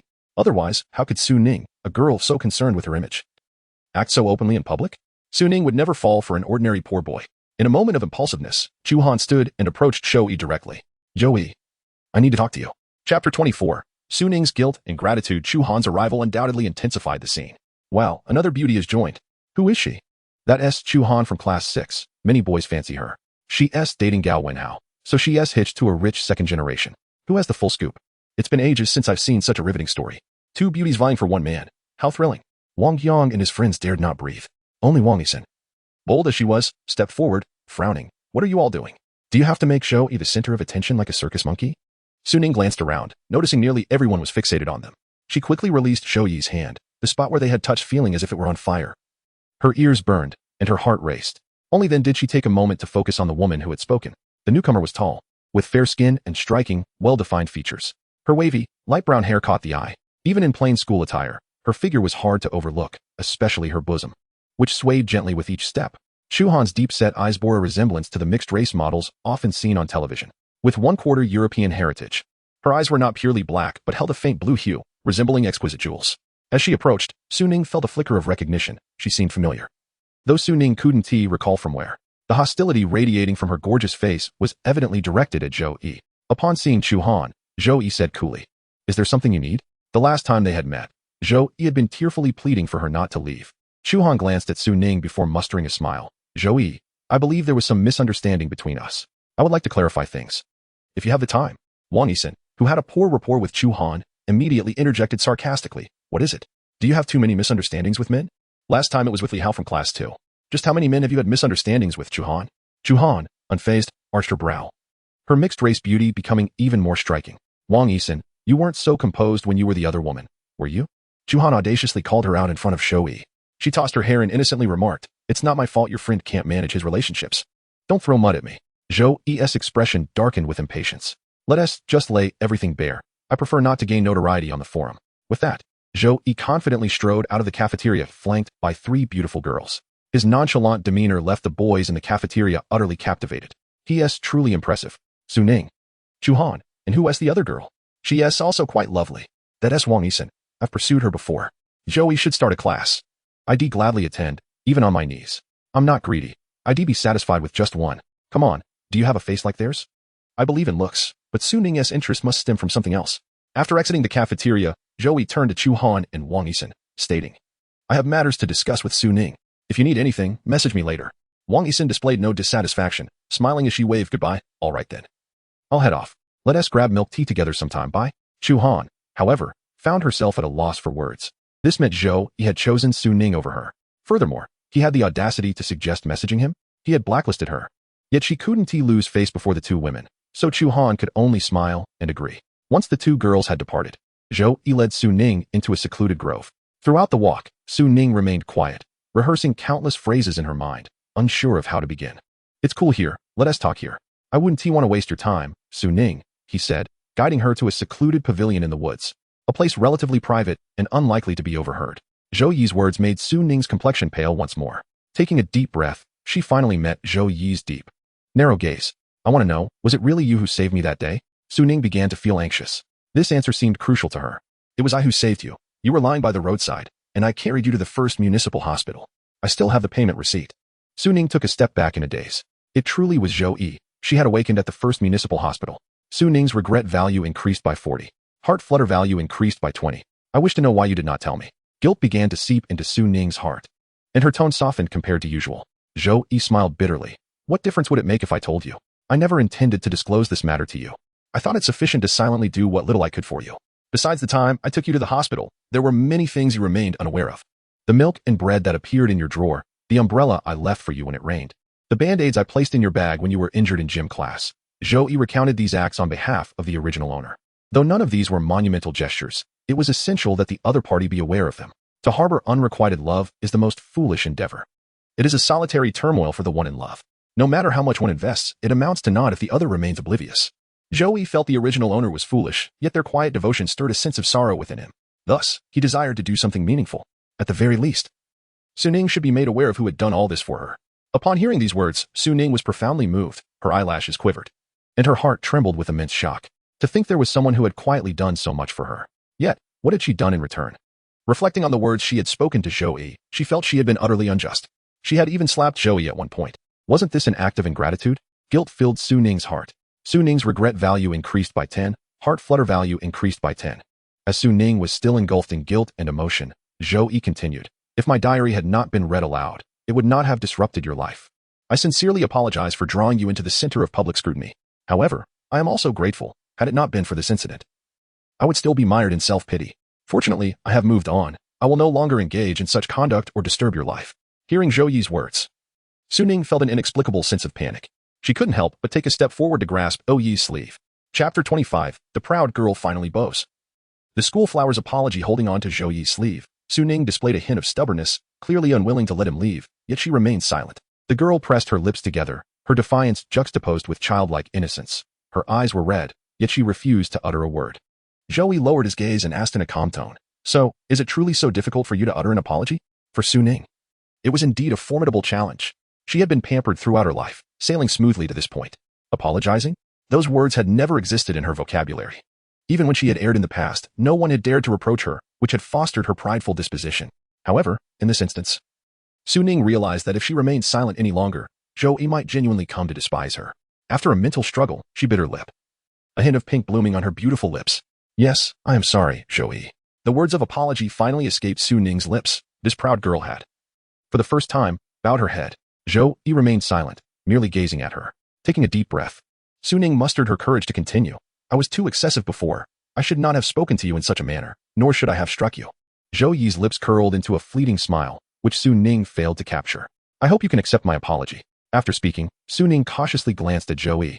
At this moment, the girl still tightly clutched Zhou Yi's sleeve, looking like a rabbit with her red-rimmed eyes. Why are your eyes red? Zhou Yi's casual remark startled Su Ning, and she retreated a step, covering her face. I am not. It is merely the wind that is too strong today. How could she be crying? Zhou Yi was surely speaking nonsense. Su Ning, covering her face, dared not look at Zhou Yi, who approached her. The only sound was the wind rustling through the leaves, and Su Ning felt she could hear the pounding of her own heart. Zhou Yi gently leaned down and tapped her forehead. With such a stubborn disposition, how will you fare in the future? His voice held a blend of helplessness and tenderness. Su Ning slowly lowered her hands from her eyes. Zhou Yi's gentle gaze magnified in her sight. The sunlight illuminated his head, and in that moment, Su Ning comprehended the captivating effect a face could have on one's heart. Zhou Yi stood before her, rendering her unable to look away. Su Ning's heart flutter value increased by 10. So, Su Ning, do you truly wish for me to remain as distant as possible, or do you harbor other intentions? Zhou Yi began to probe her feelings. Su Ning bit her lip, her heart whispering that she did not wish to become a stranger to Zhou Yi.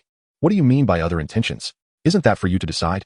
Then can we start as friends? I have yet to agree to accept your apology. Then how can you accept my apology? Su Ning had never engaged in such matters. This was a foreign and peculiar sensation for her. She was now certain that Zhou Yi's previous demeanor had all been a fade. Li Li's conjecture had not been erroneous. The calm and composed Zhou Yi before her was his truest self. I do not know either. After all, this is my first experience with such a situation. To easily forgive you is something my heart cannot accomplish. The girl said with a dim gaze, I understand. Allow me to ponder it carefully. I will strive to make amends. Initially, she had simply wished to repay the person who had saved her life. Thus, it was only right that she treated Zhou Yi with kindness. Imagine if she had saved someone and was treated in such a manner. She would have surely been disheartened. And friendship would be out of the question. Su Ning stubbornly believed she wished to be friends with Zhou Yi when it came to matters of the heart. She was almost a novice. Zhou Yi was not in a hurry. After all, he had ample time. The future was long, and he possessed boundless patience. All right. Su Ning followed Zhou Yi into the classroom, once again drawing the attention of their classmates. As lunchtime approached, everyone had settled into their seats and began discussing the day's gossip. Wow, is what was said on the forum true? Is there a story between Su Ning and Zhou Yi? I heard there was a drama in the cafeteria with 3 girls vying for one boy. How exciting. Too bad I wasn't there. Wasn't Su Ning just scolding Zhou Yi before the holiday, acting as if she looked down on him? Zhou Yi has undergone a transformation. Haven't you seen that the girls on the forum now call him a male god? That face is truly enviable. He is now a person of status and strength. His former self was merely an act. Now, who could resist such a lure? The class had already found a rational explanation for Zhou Yi's transformation. He must be a hidden powerhouse. This rumor was gaining traction. Regardless of grades or family background, he must be extraordinary. Did he not showcase his prowess this morning? Unbeknownst to them, Zhou Yi had already achieved the results he desired. What was this business about saving someone at lunchtime? Yes, where did you all go? And what did you say? The fervor for gossip among the girls was palpable, and those around Su Ning eagerly awaited her explanation. However, Su Ning had no intention of elaborating. It was nothing, merely a misunderstanding that has been resolved. Su Ning's expression remained indifferent as she opened her book on the desk, preparing to tackle some exercises. Now, Su Ning has reverted to her former, frosty goddess demeanor. Upon hearing there would be no gossip to indulge in, Zhang Lili began to act coy, pitifully clinging to Su Ning's arm and pleading, Oh come on, Ning Ning, my goddess, you are the best. Just give us a little hint. Tao Shan joined Zhang Lili's campaign of charm, fully aware of Su Ning's character. She may appear tough, but her heart is softer than anyone else's, especially when faced with such endearments. Ning Ning, just tell us a tiny bit, like did Zhou Yi save you? Unable to withstand the relentless coaxing from Zhang Lili and Tao Shan, Su Ning could only nod, conceding, yes, that indeed happened, but no further questions. The rest of the story was too embarrassing for her to divulge. Zhang Lili was thrilled to learn this truth, hero saving the beauty. The more she pondered, the more she believed there was something between Su Ning and Zhou Yi. Otherwise, Su Ning wouldn't have reacted that way. At the cafeteria, the moment Chu Han appeared, Su Ning's gaze turned hostile. How could one claim she had no feelings for Zhou Yi? Chapter 26, Is it unreasonable to purchase a house worth over $1 million? Ning Ning, did you know that the forums are abuzz with discussions about you and Zhou Yi? They've even speculated a love triangle. Su Ning scoffed dismissively. These people are just bored, grasping at straws. Let them say whatever they wish. Zhang Lili poked Su Ning's shoulder, saying, But they claim Zhou Yi used to be Chu Han's devoted admirer, and they speak of it convincingly. Su Ning paused her writing, lifting her gaze to Zhang Lili. So what? Lili, I've just confirmed that Zhou Yi is indeed putting on a facade. I am quite certain of this. Thus, in my view, his relationship with Chu Han is merely superficial. Zhang Lili nodded thoughtfully. Meanwhile, Zhou Yi had received a friend request from Chu Han. He accepted it without hesitation. There were numerous other unfamiliar requests, which he accepted from names he recognized and declined the rest. Such aloofness. Not just anyone could add the male deity on WeChat. Xiaoxi, brother Yi, I saw you on the forums today. You're quite famous at school. Xin loves candy. Brother, want to grab some milk tea tonight? My treat. Zhou Yi, the forums are full of rumors about me. Xiaoxi. Don't believe those words. Zhou Yi, no thanks, Aji. I'm afraid Wang Xian would be upset if he found out about our meeting. He then opened the chat with Wang Yisin, deliberated for a moment, and decided not to decline her invitation. Sure, wait for me outside the classroom after class. Zhou Yi specifically instructed her to wait outside the classroom, simply to provoke Su Ning a little. Sometimes, a girl's jealousy can be a catalyst for romance. Xin loves candy, yay. I'll wait for you outside your classroom after class, brother. Can't wait, hee. Wang Yisin was skilled at flirting. Around someone as distant as Zhou Yi, she opted to be more vivacious. In front of others, She too maintained the image of an aloof goddess. As Zhou Yi put away his phone and prepared for bed, the chat with Chu Han and Xiaoji lit up again. Han, when do you have time to talk privately? I feel we shouldn't just end things like this, brother Yi. Zhou Yi, you have a boyfriend. It wouldn't be appropriate for us to meet alone. You should bring him along. But would Chu Han dare to do that? Zhou Yi had posed a dilemma for her. To bring Gao Wenhao to meet Zhou Yi would be akin to dancing on Gao Wenhao's grave. Compared to the capricious temperament of Gao Wenhao, she preferred the Zhou Yi who used to dote on her. Han, I'll think it over. Sorry, you know. Wenhao gets jealous. I fear he might target you. Chu Han's words effectively shifted the blame onto Gao Wenhao. As if her past treatment of Zhou Yi was solely due to him. Zhou Yi chose not to respond further, leaving Chu Han feeling a bit disheartened. She quickly dismissed the odd thoughts swirling in her mind. Her immediate priority was to verify whether Zhou Yi was indeed a wealthy heir. He wants he get angry. If he does, that would mean he is unreasonable. After all these years of friendship, shouldn't we meet without worrying about others' opinions? Zhou Yi smirked sarcastically. In Xiaoji's eyes, how could Wang Xian ever be considered others? Zhou Yi, let's see when I have time. My schedule is full for the next few days. The implication was clear. There were too many people vying for his time. Sister, you'll have to wait your turn. Xiaoji's eyes widened slightly. Zhou Yi's words suggested she was now behind others in his priorities. When would he think of her again? Xiaoji felt a twinge of melancholy. She could once guarantee her position as his number one, but now, that certainty was gone. Zhou Yi was no longer the same Zhou Yi. He had become the shirt-clad idol praised by countless girls on the forums. She had seen the 3 girls surrounding him during lunch on the forums. Her brother, Yi, no longer held her in his heart, and for some reason, Xiaoji felt a deep sense of loss. The person who once held a trivial place in her heart now made her feel anxious and insecure. Xiaoji's regret value increased by 10, Heartthrob value increased by 10. Hearing the system's announcement, Zhou Yi drifted into a pleasant slumber. The next morning, with no classes to attend, Zhou Yi first made a call from the dormitory balcony before heading directly to the office to find Lu Wei. He intended to move out and no longer stay in the dorms. Living in the dorms was inconvenient for his romantic pursuits. Going for off-campus living? Yes, teacher. Please have your parents call me. May I borrow your phone, teacher? Lu Wei handed his phone to Zhou Yi, and it wasn't long before the call was connected. Hello, is this teacher Lu? A graceful woman's voice came from the other end, and just from the sound, one could imagine the elegance of the woman answering the call. Lu Wei unconsciously softened his tone. Hello? Yes, you must be Zhou Yi's mother? The woman replied with a smile. Yes, our little Yi has a special situation. As parents, we wish to spend more time with him. We hope you can understand. Lu Wei nodded. Yes, of course. Thank you for your concern. After a few casual pleasantries, they hung up. This woman was, of course, not Zhou Yi's mother, but a voice actress he had hired. Thus, Zhou Yi no longer needed to stay in the dormitory. He planned to buy an apartment. His assets had reached 8 million, so purchasing a 1 million apartment was not unreasonable. Right? Zhang Wu shot a jealous glance, his eyes turning red with envy. This guy was actually looking at houses worth over 1 million? Could Zhou Yi truly be from a wealthy family? Chapter 27. The forum under fire. What are you looking at houses for? Can you even afford them? Zhang Wu, as always, had a sharp tongue. Zhou Yi replied without looking up. I can't afford it, but my parents can. Zhang Wu gritted his teeth. Stop pretending. If you had that kind of money, why did you live like that before? He began posting wildly under an anonymous account, spreading rumors about Zhou Yi. Zhou Yi is not some rich heir. He is just a poor loser. Don't be fooled by him. His perfect exam scores are the result of cheating. He has electronic Bluetooth devices, advanced equipment, so he deceived everyone. He is just a petty person, not worthy of your admiration. Zhang Wu's post stood out amidst the praise for Zhou Yi on the forums. Naturally, there were also some envious males supporting his claims below. Finally, someone came forward to expose him. What else did this guy have besides his looks? You women are so superficial, captivated by such effeminate behavior. Haha. Indeed. One might mistakenly believe that Zhou Yi is some grand celebrity. What a charade. Queuing to add a WeChat contact. It's laughable. If he were truly capable of acing exams, why has he been directly promoted to a prestigious institution? Aside from cheating, what other possibility exists? Precisely. A mediocre individual cannot transform into a genius overnight. The posts by Zhang Wu quickly accumulated hundreds of replies, filled with both insults directed at Zhou Yi and defenses on his behalf, resulting in a chaotic scene. Sooner or later, Zhou Yi will debut as a star. I assert this unequivocally. After all, his looks surpass those of any celebrity. Doesn't that ignite your jealousy? Is there any evidence for the claims of Zhou Yi cheating? His results were achieved in the classroom, in front of everyone. Where could he possibly conceal a Bluetooth device? Indeed, if a Bluetooth device existed, how could you have discovered it? Who do you think you are, acting as if you know him intimately? If you have the guts, reveal your true identity and confront him. Hiding behind a pseudonym is utterly pathetic. I perceive that the poster is merely envious of this idol. Look at this defensive attitude. He couldn't help but exclaim in the thread, has Zhou Yi bribed you or brainwashed you? You all speak for him like a cult. Immediately, others began to mock him.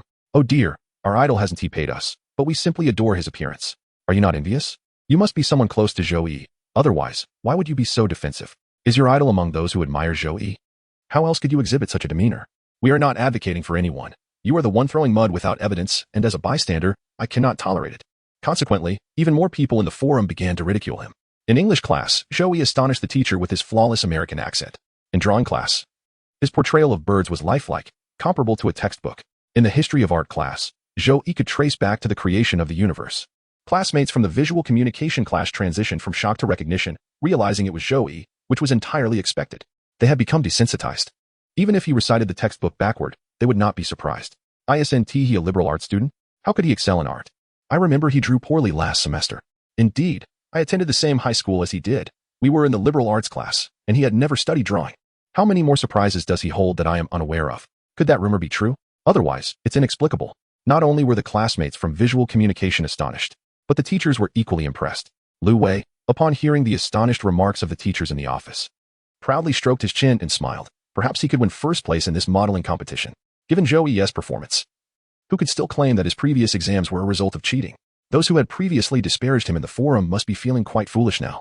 Zhang Wu was even criticized in a new post, urged to apologize. Claims of Zhou Yi cheating with a Bluetooth device? Can one also cheat in spoken English with Bluetooth? Did someone enter Zhou Yi's throat to read the text for him? In drawing class, did someone implant a device inside him to control his drawings? Surely. In the history of art class, someone must have inserted a chip in his brain for him to understand history so thoroughly? Why not claim he is a robot or a cyborg? Absurd. Deleting posts in a defensive manner makes you look like a clown. Do you realize that? Several classmates from visual communication gathered to witness the spectacle. The poster is quite adept at insults. Surely no one in the visual communication class doubts his integrity today. They are all mesmerized by Zhou Yi. Zhou Yi couldn't be bothered to engage with these clowns. He remained remarkably composed. He contemplated whether he had offended anyone or if someone harbored animosity towards him. Finding someone skilled in hacking to uncover his address would suffice. Zhang Wu dared not utter a word, opting to feign ignorance, and hurriedly deactivated his account. Zhou Yi, however, was not particularly concerned about the forum's chatter. After all, he was quite occupied. After class, yet another stack of advanced math papers landed in his hands, a testament to the teacher's favoritism towards Zhou Yi. This was quite normal. If a class suddenly boasted a contender for a national competition, any teacher would be thrilled. It was common to provide extra tutoring. Zhou Yi, in fact, didn't even require their assistance. He seemed to possess an innate understanding of everything. The rumors surrounding Zhou Yi only intensified, spreading among the teachers. Wang Yixin stood outside the visual communication class, attracting considerable attention. Su Ning noticed her immediately, her expression darkening as she turned to Zhou Yi. As expected, Zhou Yi gathered his belongings and headed towards Wang Yixin. It appeared they were going on a date. Su Ning pursed her lips, watching Zhou Yi's departing figure, and abruptly turned to Zhang Lily, who was still packing her things, saying, "Please give me Zhou Yi's WeChat contact." Zhang Lily chuckled, finally willing to add him. Huh? Su Ning, feigning disinterest, explained, "I need to discuss something with him. Don't jump to conclusions." Zhang Lily nodded. "Oh, I see, good. Then I know you definitely don't want to talk to Zhou Yi." Zhang Lily's teasing tone made Su Ning blush, and the girl shot her an annoyed look. "Are you going to give it or not?" Zhang Lily quickly replied with a smile. Of course, of course. When the goddess speaks, how could I refuse?" On the other side, as Zhou Yi stepped out of the classroom, Wang Yixin immediately approached him with a radiant smile. "Am I late, brother?" Chapter 28. Wang Yixin takes the initiative to kiss upon getting closer. Zhou Yi could discern that Wang Yixin had likely put an extra effort to beautify herself. Compared to their previous encounter, she now appeared much more fresh and innocent. Embodying the trending no-makeup look, Zhou Yi slung his backpack over one shoulder and asked casually, "Where do you wish to take me for milk tea?" Wang Yixin tilted her head, softly responding, "Brother, why are you only concerned about milk tea? Don't you want to look at me?" The girl skipped ahead, twirling in front of him, gazing at him with innocent eyes. At this moment, Wang Yixin appeared significantly more charming than during lunch. Zhou Yi smiled faintly. "What do you want me to see?" She pulled out a jelly and placed it in Zhou Yi's hand. "First, let me treat you to a jelly." After tearing open the jelly's packaging, she popped a strawberry-flavored jelly into her mouth, mumbling, "What a look at. Just look at me. Brother, don't you think I'm beautiful?" Zhou Yi raised an eyebrow, responding with a soft hum. Wang Yixin pouted, playfully poking Zhou Yi's shoulder. "You're so aloof, can't you smile more? I think you look even more handsome when you smile." Zhou Yi, seemingly resigned, replied, "All right." The two chatted and walked, soon arriving at a milk tea shop. Wang Yixin appeared to be a regular here, greeting the staff with familiarity as they entered. Approaching the ordering counter, they were greeted with a dizzying array of milk tea options. Zhou Yi surveyed the establishment, situated behind Hua University. This was undoubtedly one of the pricier shops. The interior was tastefully decorated, resembling a CAF more than a milk tea shop. "What kind of milk tea do you usually enjoy? Can you accept sweet?" "I'm fine with anything. You decide." "Then I'll order you a cup of pearl milk tea, Feng Ge, 2 large cups with ice, please." After placing the order, Wang Yisin led Zhou Yi to a corner seat. She tossed her backpack onto the sofa, preparing to leave. Zhou Yi inquired, "Where are you going?" Wang Yisin blinked, circling the table and whispering into Zhou Yi's ear. "At school, I must dress like a student, but outside, I can wear what I want. I'll just go change into something else. Wait for me, brother." "All right, if it takes more than 10 minutes, I'll leave." Wang Yisin entered the milk tea shop's restroom. Inside, two girls stood by, and upon her arrival, they handed her the clothes they had prepared in advance. Xian. You really managed to get a date with Zhou Yi, huh? Indeed, he is waiting for me outside. You are quite impressive. It seems the idol must succumb to your charm. It's still early. Zhou Yi doesn't strike me as the type to be easily swayed. Just being able to go on a date with him is already a stroke of good fortune. If the girls in the forum found out, they would surely be envious of you. Wang Yisin smiled joyfully and entered the fitting room with her clothes. After a while, the door opened, and Wang Yisin emerged in a new outfit.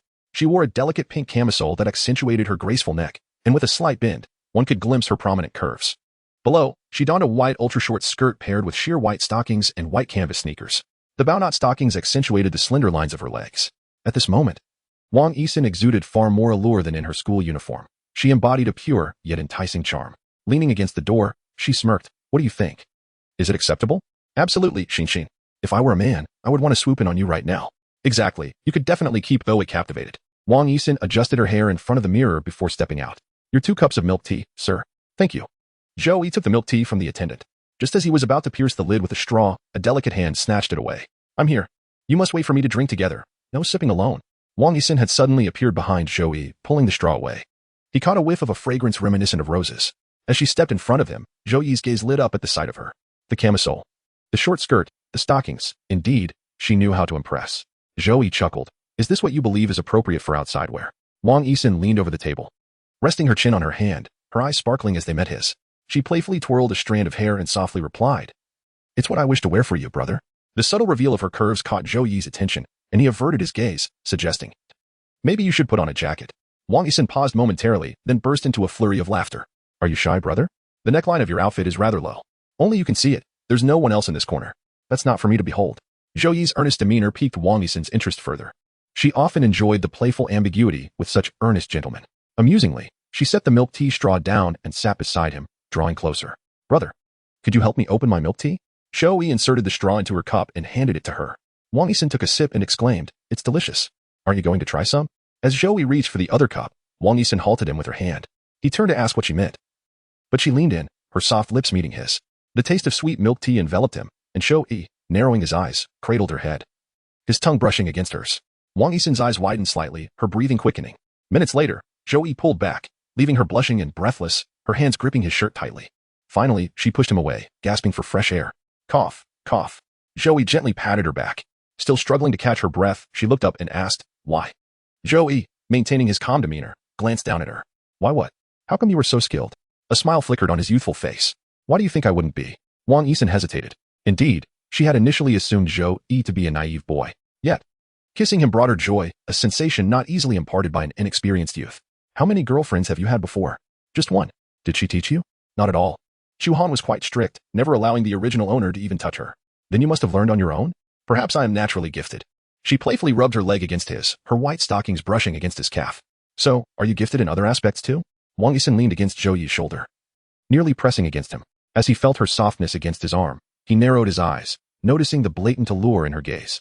Zhou Yi remained unfazed by her advances, opting for a strategy of neither initiating nor rejecting her. "This is a milk tea shop.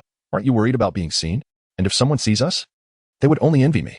Imagine, the aloof idol kissing me in a corner. It's quite the thought. Are you like this with other men?" "Of course not. Those men are beneath me. Brother, you are the only one I have ever been so forward with."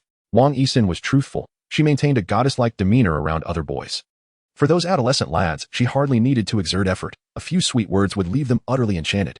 However, this tactic had little effect on Zhou Yi. He grasped her wrist, compelling her to halt her movements. "But acting this way makes you appear cheap, and I dislike cheap women. Don't all men enjoy physical pleasure? If I take the initiative, doesn't that make me cheap?" "You misunderstand. True pleasure arises from a connection with a girl you cherish. Only then does physical intimacy become genuinely gratifying." She tilted her head, gazing at him with surprise. This youth was unlike any man she had encountered. Others would have been elated by a mere kiss from her, yet Zhou Yi was indifferent, even appearing somewhat repelled.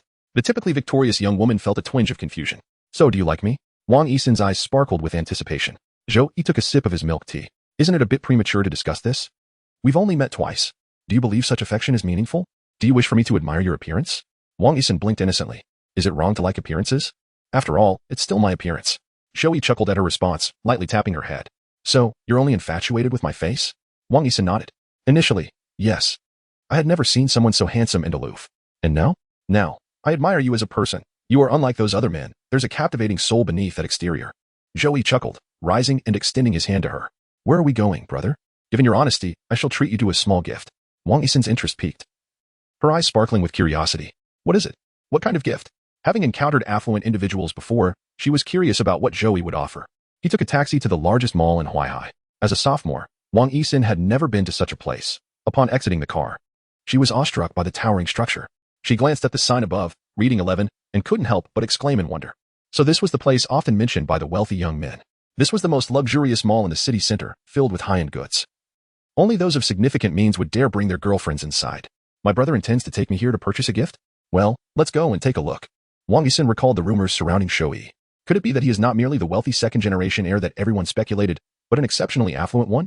She followed Zhou Yi into the store, where the cool air conditioning provided her with some relaxation.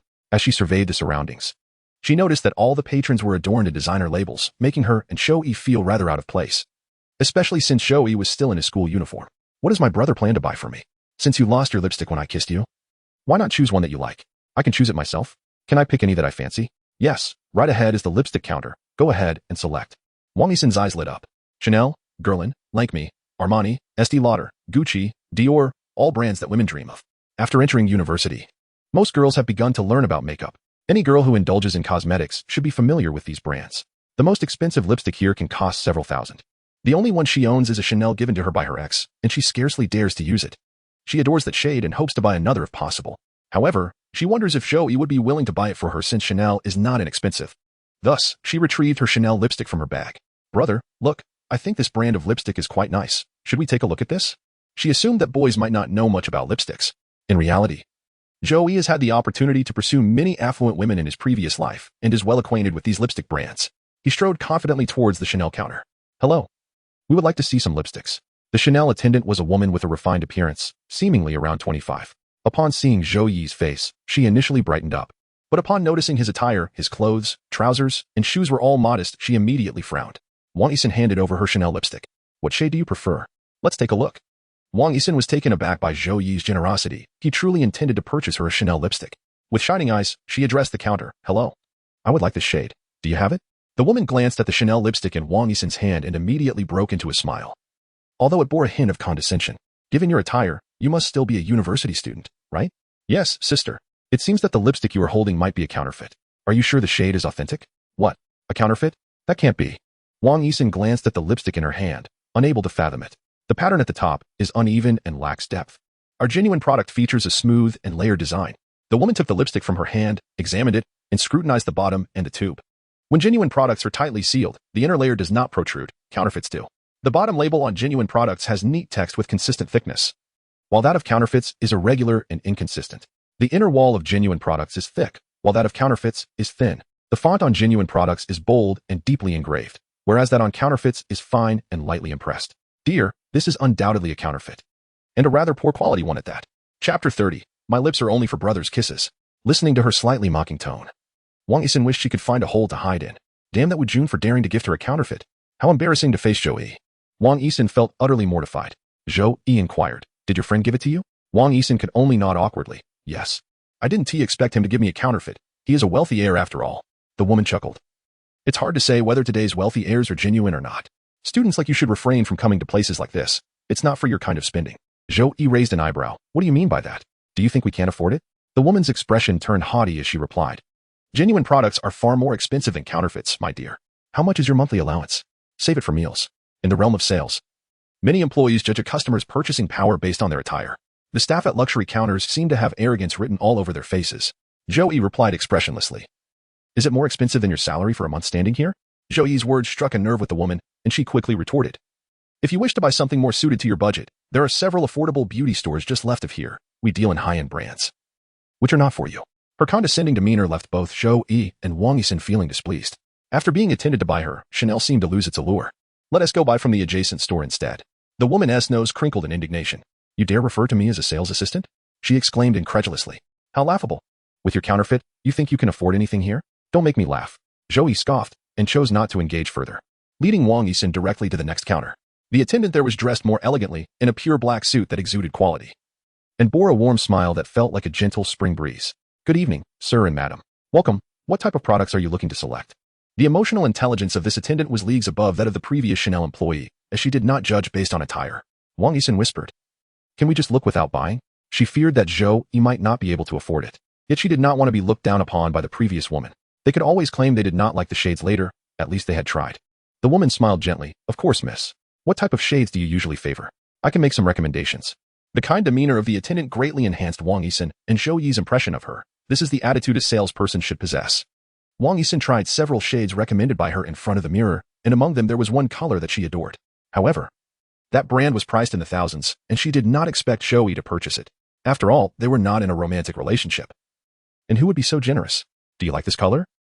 Let us find a more affordable alternative at another counter. It's quite pricey.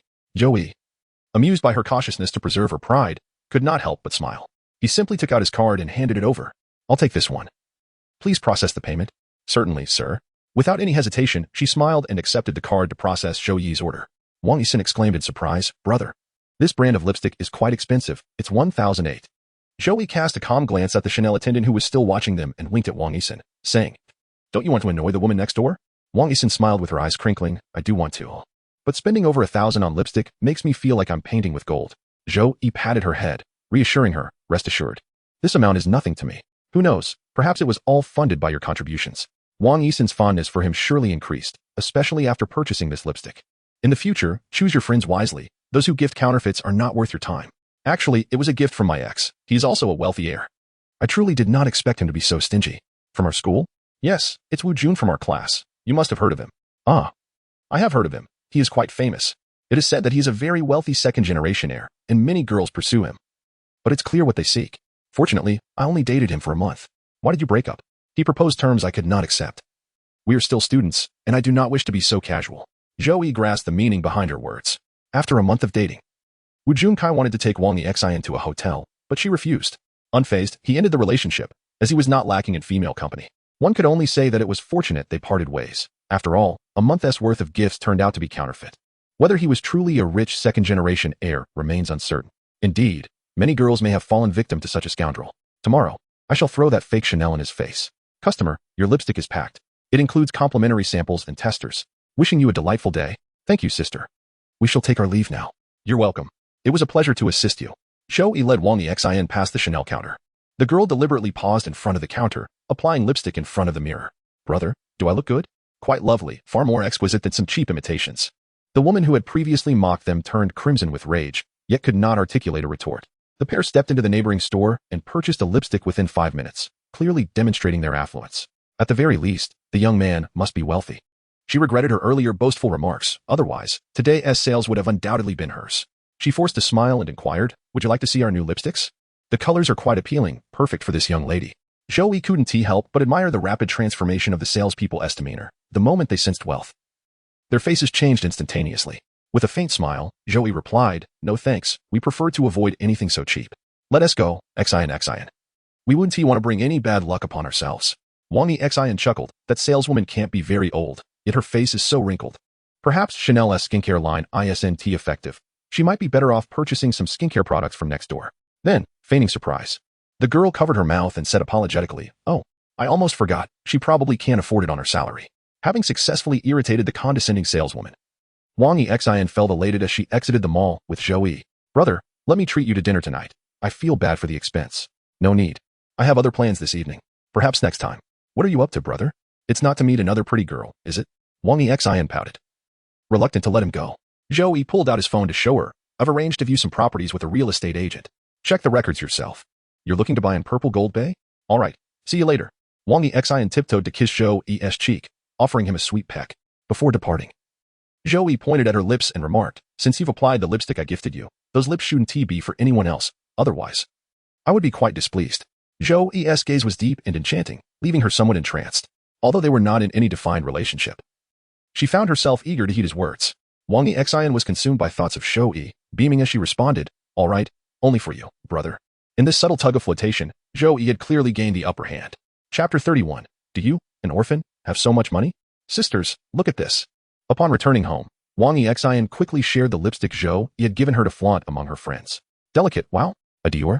The handsome one. Is that lipstick expensive? Toffee. Let us put it this way, it's the Ferrari of lipsticks. Forever in love. So how much is that lipstick? 500? Xian loves candy. 1,800. The highlight is, do you know who bought it for me? Delicate. Which guy is so generous? It's not Wu Jun, is it? Xian loves candy. Don't even mention him. The Chanel he bought me was fake, and I embarrassed myself in front of Zhou Yi today. Toffee. Oh my.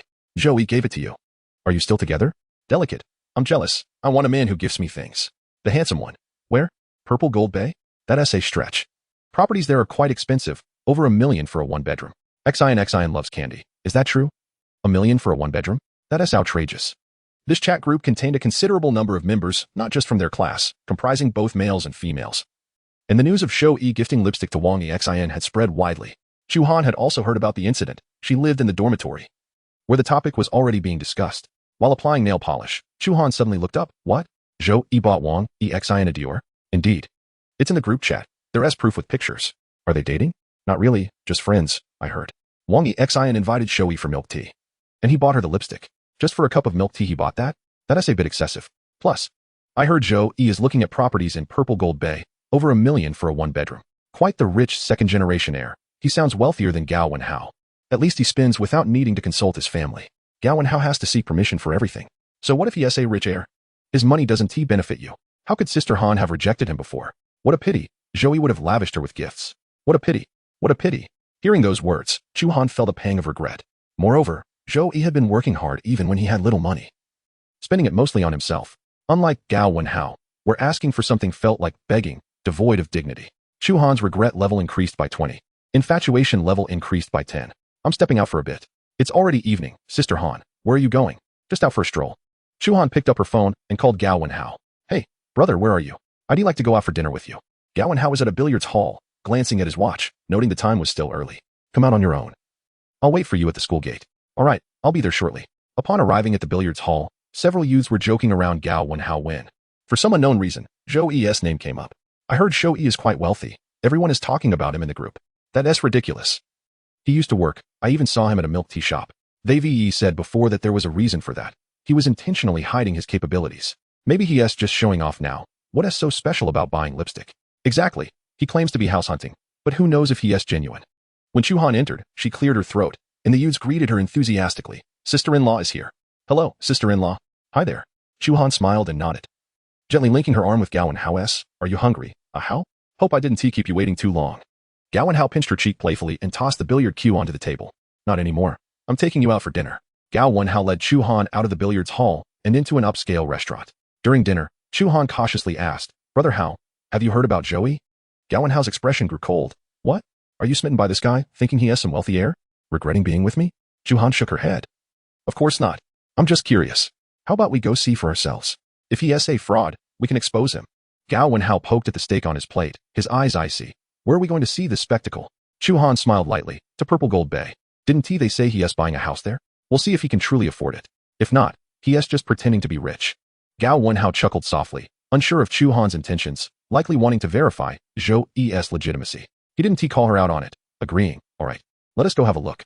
I happen to know someone there. Recently, there has been much chatter regarding Zhou Yi, as numerous girls have elevated him to the status of a male deity. One cannot help but wonder what pretense this young man is adopting. It is unlikely that any man would tolerate his current partner still harboring feelings for an ex, particularly when that ex is seemingly more accomplished. Gao Wenhao and Chu Han arrived at Zijin Bay and, as anticipated, encountered Zhou Yi in the sales hall. A beautiful saleswoman was enthusiastically presenting the property to him. So, you prefer apartments with floor-to-ceiling windows? She inquired. The floor doesn't need to be too high. In that case, I would recommend this particular unit, she replied. Gao Wenhao and Chu Han approached them directly. Oh, what a coincidence. ISNT that Zhou Yi. Are you here to view properties as well? The interrupted saleswoman paused her pitch and glanced at Zhou Yi's expression. The youth turned to see Chu Han and Gao Wenhao. Yet his face bore no sign of the warmth one would expect from a classmate. Not particularly, he retorted. Can't you see I'm busy? Busy with what? Busy pretending? Gao Wenhao shot back without hesitation. Chu Han tugged at his sleeve, admonishing him. Wenhao, please refrain from speaking like that. She then offered Zhou Yi a friendly smile. Brother Yi, are you looking to purchase a property? Wenhao's family is in real estate and could provide you with some recommendations. Zhou Yi dismissed her immediately. No need. I have already made my choice. So no trouble for you. As Gao Wenhao drew closer, he noticed that this property was the latest offering from Zijinbei, a unique apartment ideally suited for young individuals living alone, targeting unmarried elite professionals or couples. You're planning to buy here? Do you really have that much money, being an orphan? Chapter 32, 1,800,000, paid in full. What business is it of yours?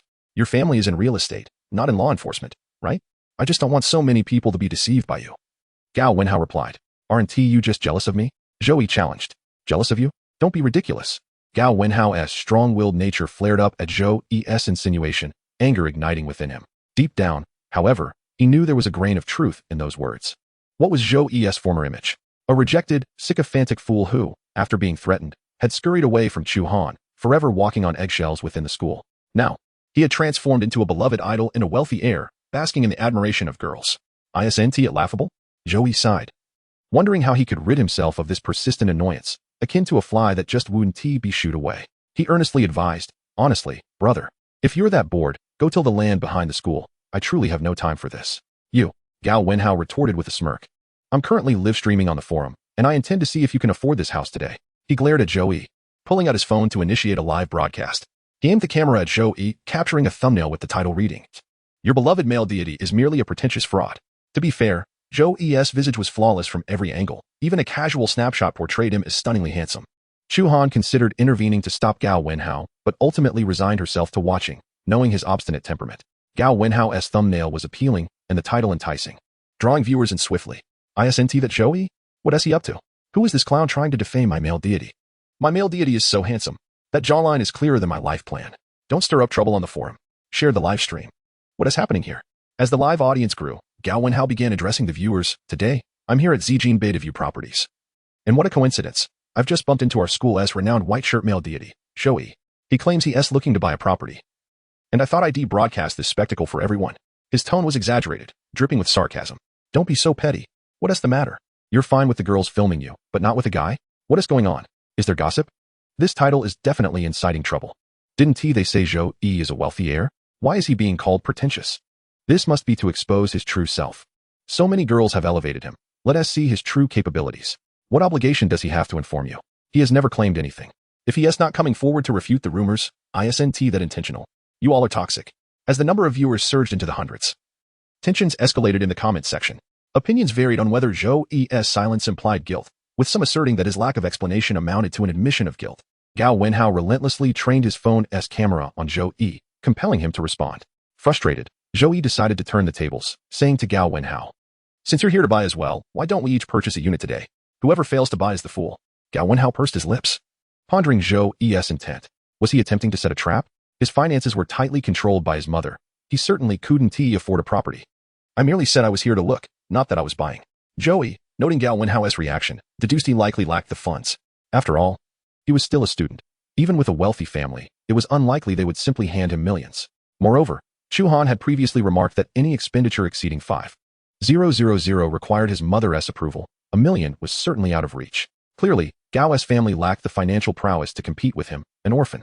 Gao Wenhao, with his impulsive and fiery temperament, would undoubtedly be incensed by Zhou Yi's provocation.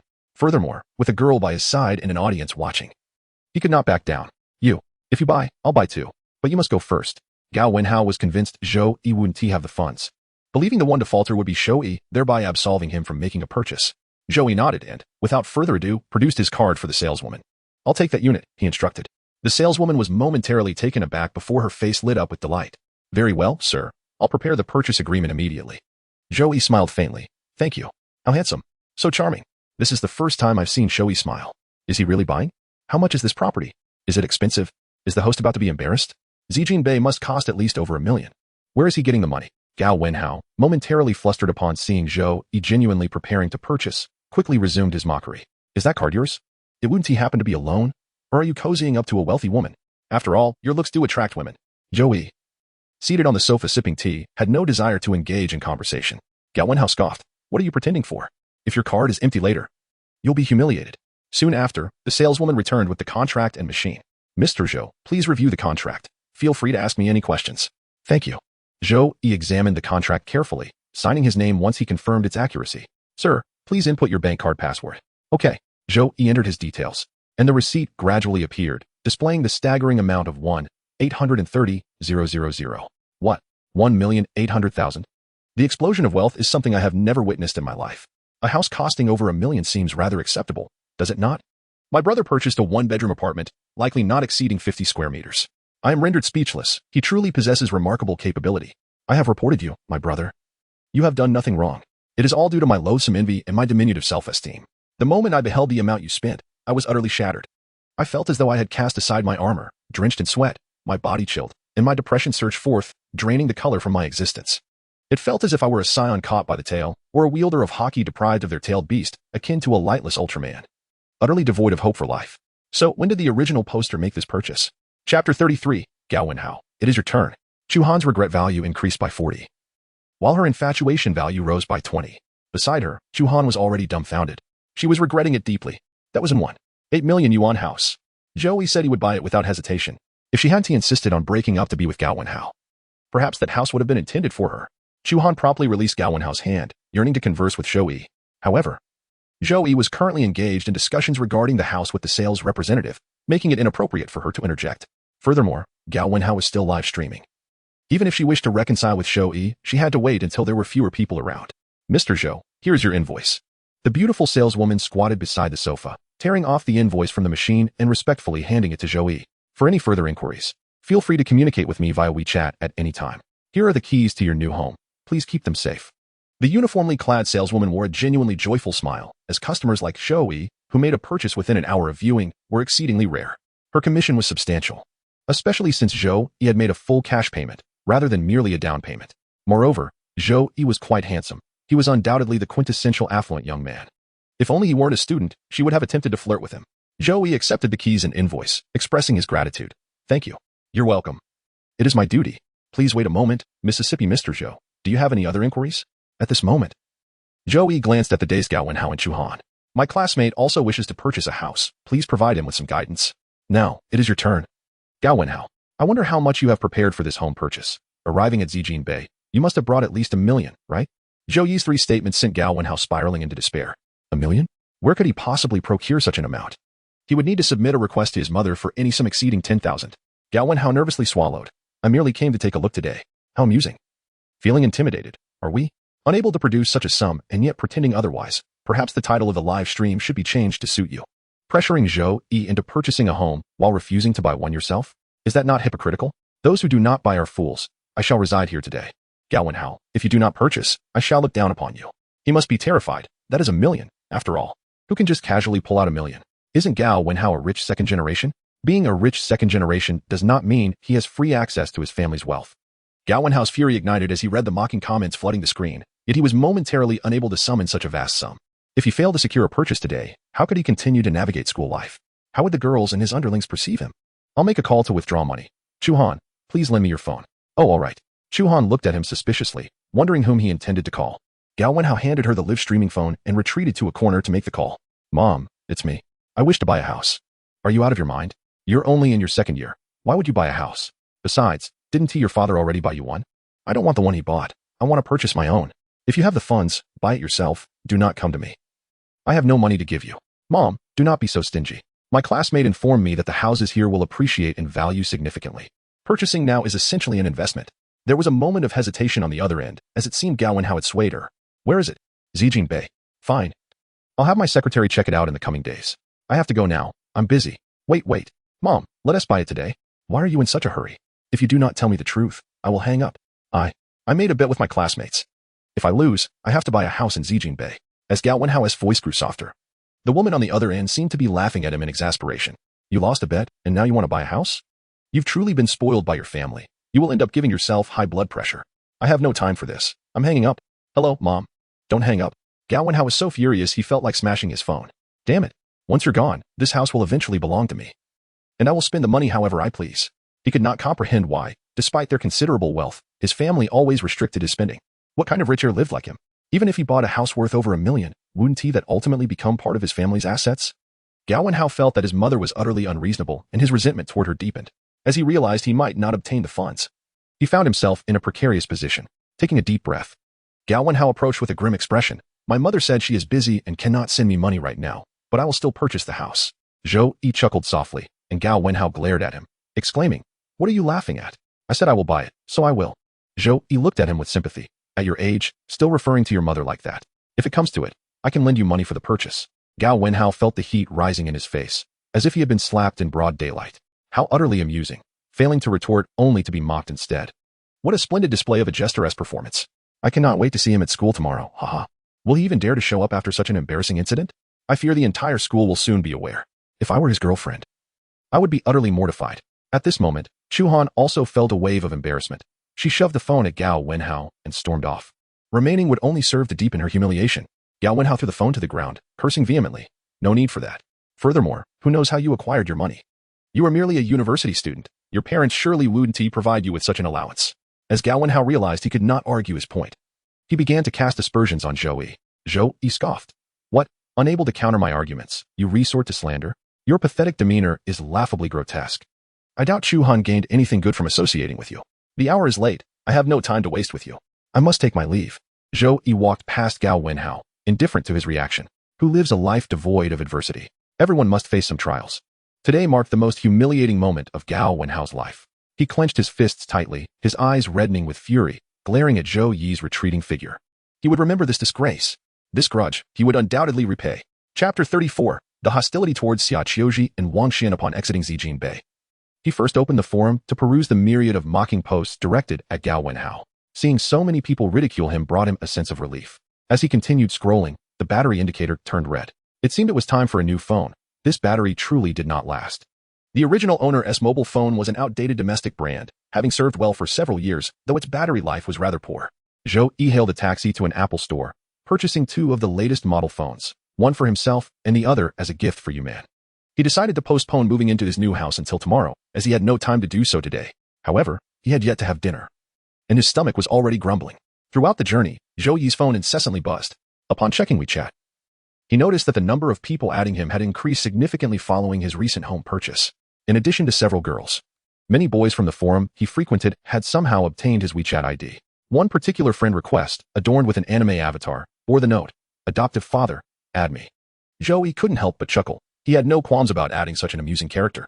Xin AI Chi-Tang. I saw Gao Wenhao's live stream in the forum. He looked like a clown, haha. Zhou Yi, he insisted on putting his face up for me to strike. What could I do? Wang Yisin had been in the live stream, teasing Gao Wenhao. When she observed Zhou Yi buy a house without batting an eye, her admiration for him surged. Wasn't he the epitome of a wealthy and handsome man? The memory of their kiss earlier that day made her cheeks flush slightly. Although Wang Yisin was playful, she was still an inexperienced girl, and it was impossible not to be captivated by someone like Zhou Yi. Her close friends kept urging her to inquire about Zhou Yi's family background, and her curiosity got the better of her. She couldn't resist asking him. Xin AI Chi-Tang. Brother, you're so handsome. May I ask if the rumors are true? Are you really a young master from a wealthy family? Zhou Yi, no. I'm just an ordinary person. Xin AI Chi-Tang. Oh, brother, you're being modest. Those rich young masters can't wait to flaunt their wealth to the world. A true young master should be as low-key and humble as you. Zhou Yi, I am not a young master. Xin AI Chi-Tang. All right, I understand your point. Zhou Yi smiled. He was indeed deliberate in his intentions. He wanted others to know of his affluence while refraining from boasting about it himself. Thus, gifting Wang Yisin was the first step. With her numerous friends and penchant for showing off, the news of his wealth would soon spread. Chu Han would undoubtedly take action, and his reputation would rise. When it came to flattery, he merely needed to deny it. While wealth could attract women, behaving like a nouveau riche would only lead them to appreciate the money while harboring disdain for the person. Zhou Yi had kept Wang Yisin in suspense all day. Meanwhile, Xia Yi's messages flooded in, yet Zhou Yi remained silent. At 9:40 a.m., Yi, brother Yi, I was wrong to treat you that way before. I've realized my mistake. Please don't be angry with me. At 10:17 a.m., Yi, look, this is a photo of us swinging together as children. We promised we would be lifelong friends. At 1:09 p.m., Yi, what is your relationship with Su Ning? Why is everyone saying you like her? At 2:24 p.m., Yi, I'm sorry for questioning you. I just can't accept that someone more important than me has appeared in your life. I really don't want to lose you as a friend. At 5:54 p.m., Yi, forgive me. I truly know I was wrong. I promise not to be angry with you in the future. By 7:40 p.m., Xia Yi had never felt so flustered. Previously, it was Zhou Yi who messaged her to cheer her up and did favors for her. Now, the tables had turned. Upon seeing his last message, Zhou Yi felt it was time to respond. Zhou Yi, got it. Just call me when the time comes. Yi, must you be so distant? You weren't like this before. You used to care for me, brother Yi. Let us not continue this way, shall we? Zhou Yi, It's best we maintain some distance. I fear Wang Xian may get upset, and it would be my fault if you two ended up arguing. Zhi, you know about it? Zhou Yi, I saw it on his social media. There's no need for a quarrel. You two should be well together. I sincerely wish you both well, now and in the past. Wang Xian, the manipulative type, had previously enjoyed instigating Xiaoji against the original owner, feigning jealousy and drawing her ire towards him. Over time, she had grown increasingly weary of the original owner. Now, Zhou Yi intended to return the favor. Zhi, what right does he have to be upset? We have been friends for years. If he is angry, that's his issue. A man who can't be magnanimous won't go far in a relationship. See how double standards work with women? The original owner was once at fault. Now the roles have reversed. Zhou Yi, if you have time, arrange for him to meet. The three of us should have a proper talk. I still consider him a brother, and it's quite awkward being caught in the middle of you two. Zhi, all right, after we visit the orphanage this weekend. Let us have a meal together. Zhou Yi, okay, set it up with him first. I fear he may not be willing to dine with me. If he feels reluctant, then we'll let it be. This statement was deliberately planted by Zhou Yi to create tension. Any sign of Wang Xian's displeasure would lead Xiaoji to harbor resentment towards him. Xiaoji called Wang Xian. This weekend, Brother Yi and I will first visit the orphanage to see the director, then the three of us can have a meal together. Her tone was soft. Yet Wang Xian remained disgruntled. Ever since he noticed Zhou Yi's transformation, Xiaoji had been aloof, her gaze no longer filled with affection for him. He could not tolerate his girlfriend being so forward with another man, even if that man was her childhood friend. Previously, he had sought to drive a wedge between them out of his own irritation with Zhou Yi. Perhaps Xiaoji was unaware of how intimate she appeared to Zhou Yi. When she was upset, she would tug on Zhou Yi's ear and scold him. When she felt down, she would seek Zhou Yi to vent her frustrations, crying pitifully in front of him. When she was happy, she would call Zhou Yi over, proudly showcasing her newly bought dress. Usually, during such moments, Zhou Yi would simply smile foolishly, and then Xiaoji would poke his forehead, chastising him as a hopelessly dense guy. Whenever she felt bored, the first person she thought of was still Zhou Yi. A single call would have him rushing over, and if he were a moment late, Xiaoji would scold him. The image of her standing in the corner, hands on her hips, chastising Zhou Yi was reminiscent of a proud princess. Little princess was how Zhou Yi referred to Xiaoji, but only when she was in a good mood. Otherwise, she would still be angry. It could be said that Xiaoji's bad temper was entirely indulged by Zhou Yi. At such times, he often found himself excluded from their world, as if they shared a realm of their own, leaving him, Wang Xian, merely as an observer. Yet Xiaoji was his girlfriend. Whenever Zhou Yi was nearby, he could never feel at ease. His plan had seemed successful as the two had begun to drift apart due to his interference. But why did it feel as if everything had reverted to its original state? The only change was in Xiaoji, whose feelings for Zhou Yi had deepened. He felt utterly foolish for his efforts. Chapter 35. Xiaoji finally tastes the bittersweet flavor of regret. Was it your idea to have dinner together, or Zhou Yi's? It was Brother Yi's suggestion. He doesn't want to jeopardize my relationship with you, so he wishes to have a conversation. Have you ever considered that as long as he exists, there will always be a rift between us? Why must you think this way? Brother Yi has always blessed our relationship. Since we began, he has treated you with kindness. Why do you insist on portraying him in such a negative light? Xiaoji's words were akin to pouring oil on flames. Wang Xian felt a surge of anger, his mind clouded, and he began to speak without restraint. His kindness towards me is solely because of you. Are you oblivious to the depths of his affection for you? What does it mean to keep him around if I'm not enough? You need Zhou Yi to inquire about your well-being occasionally, don't you? Are you that desperate for male attention? Wang Xian's tone was laden with reproach. He rarely lost his temper with Xiaoji, but seeing her re-establish contact with Zhou Yi today had struck a nerve. Coupled with Zhou Yi's newfound charm and wealth, he could no longer suppress his anxiety. Upon hearing Wang Xian's words, Xiaoji was momentarily taken aback, her eyes quickly filling with tears that fell like rain. Since being with you, I have had no other male friends besides Zhou Yi. Do you expect me to abandon all my friends for you? Anyone is acceptable, just not Zhou Yi. You see, you always have countless excuses, unwilling to distance yourself from him. I no longer wish to hear about your history together. I have been quite dismissive towards him. Why are you still so bothered by his existence? Wang Xian found himself at a loss for words. There were things he didn't want to articulate too clearly. For fear Xiaoji might have an epiphany one day, he softened his tone. Fine, let us just eat. It's time to have a proper talk with him. If this argument with Xiaoji continues, Zhou Yi will be the one to benefit. Xiaoji sighed in relief, responding in a subdued tone. All right, but don't show any displeasure. Brother Yi is already enough as it is. Wang Xian slammed his hand on the table, gritting his teeth. Me meeting him is already a concession. Don't push your luck. Xiaoji wiped her tears, feeling aggrieved. Why are you so harsh today? You've never acted like this before. It's because your words were too extreme, completely disregarding my feelings as your boyfriend. Extreme? Xiaoji was perplexed. She merely wanted Wang Xian to coexist peacefully with her friend. What had Zhou Yi done? He hadn't done anything at all. The fault lay solely with Wang Xian. She had previously uttered countless harsh words against Zhou Yi, yet he had never retaliated, while Wang Xian could not manage the same restraint. Reflecting on this, she lowered her gaze in dismay. Now that she was angry and upset, Zhou Yi would no longer comfort her. She suddenly pondered whether it was worth causing such turmoil between Wang Xian and Zhou Yi for his sake. A moment of confusion flickered in the girl's eyes. Enough. I don't wish to argue with you. Consider whether you have done anything wrong. With that statement, Wang Xian ended the call. Xia Qiuji stood on the balcony, staring blankly at the night sky, suddenly reminded of the time spent with Zhou Yi on the rooftop of the orphanage stargazing. There had been a shooting star that night, and they had made wishes beneath the stars. She had asked Zhou Yi what he wished for. With a silly blush, he had replied, I hope the princess is always happy. Memories flooded back, and Xia Qiuji leaned against the railing, crying. When Zhou Yi had said he didn't want to deal with her, only he knew what she felt at that moment. Having never considered that possibility, she had carelessly squandered Zhou Yi's love for her. Now, she was finally tasting the bitter fruit of regret. It appeared she had quarreled with Wang Xian. Otherwise, why would her regret value have increased so significantly? He laughed bitterly, realizing that had he known this day would come, he wouldn't have acted as he did. Zhou Yi possessed only the memories of the original, unable to view the dynamics between the original and Xia Qiuji from a third-person perspective. In this regard, Wang Xian understood best. Zhou Yi believed Wang Xian's actions stemmed purely from disdain for the original, a hatred towards him. In truth, he feared that Zhou Yi would take Xia Qiuji away. Wang Xian had no inkling of how many times he and Xia Qiuji had fought over the original. Xia Qiuji had treated the original poorly, but she was devoid of feelings for him. In many instances, she relied heavily on Zhou Yi and was the first to think of him in times of need, not like Chu Han, who only remembered him when money was involved. Her joys and sorrows were shared solely with Zhou Yi. When she was emotional, he was the only one who could witness her vulnerability. Who else in this world would treat a girl from an orphanage like a princess? Had Xia Qiuji never met Wang Xian? Had she been able to temper her temper and appreciate Zhou Yi's dedication and feelings, perhaps she and Zhou Yi would not have arrived at this juncture. Yet, alas, there are no what-ifs. Zhou Yi was exceedingly weary today. Unable to resist the urge to nap in the car, his newly acquired phone carelessly tossed aside. Classmate, we have arrived at the destination. Please wake up. The driver's voice roused Zhou Yi from his slumber. He rubbed his eyes. Thank you, driver. After paying the fare, Zhou Yi exited the vehicle. The street was dimly lit, with only a few flickering lamps remaining and few pedestrians about. In a small fast food restaurant, a woman was busy with her tasks, her profile appearing soft and gentle under the warm yellow light. For Zhou Yi, this scene was relaxing, bringing comfort to his heart.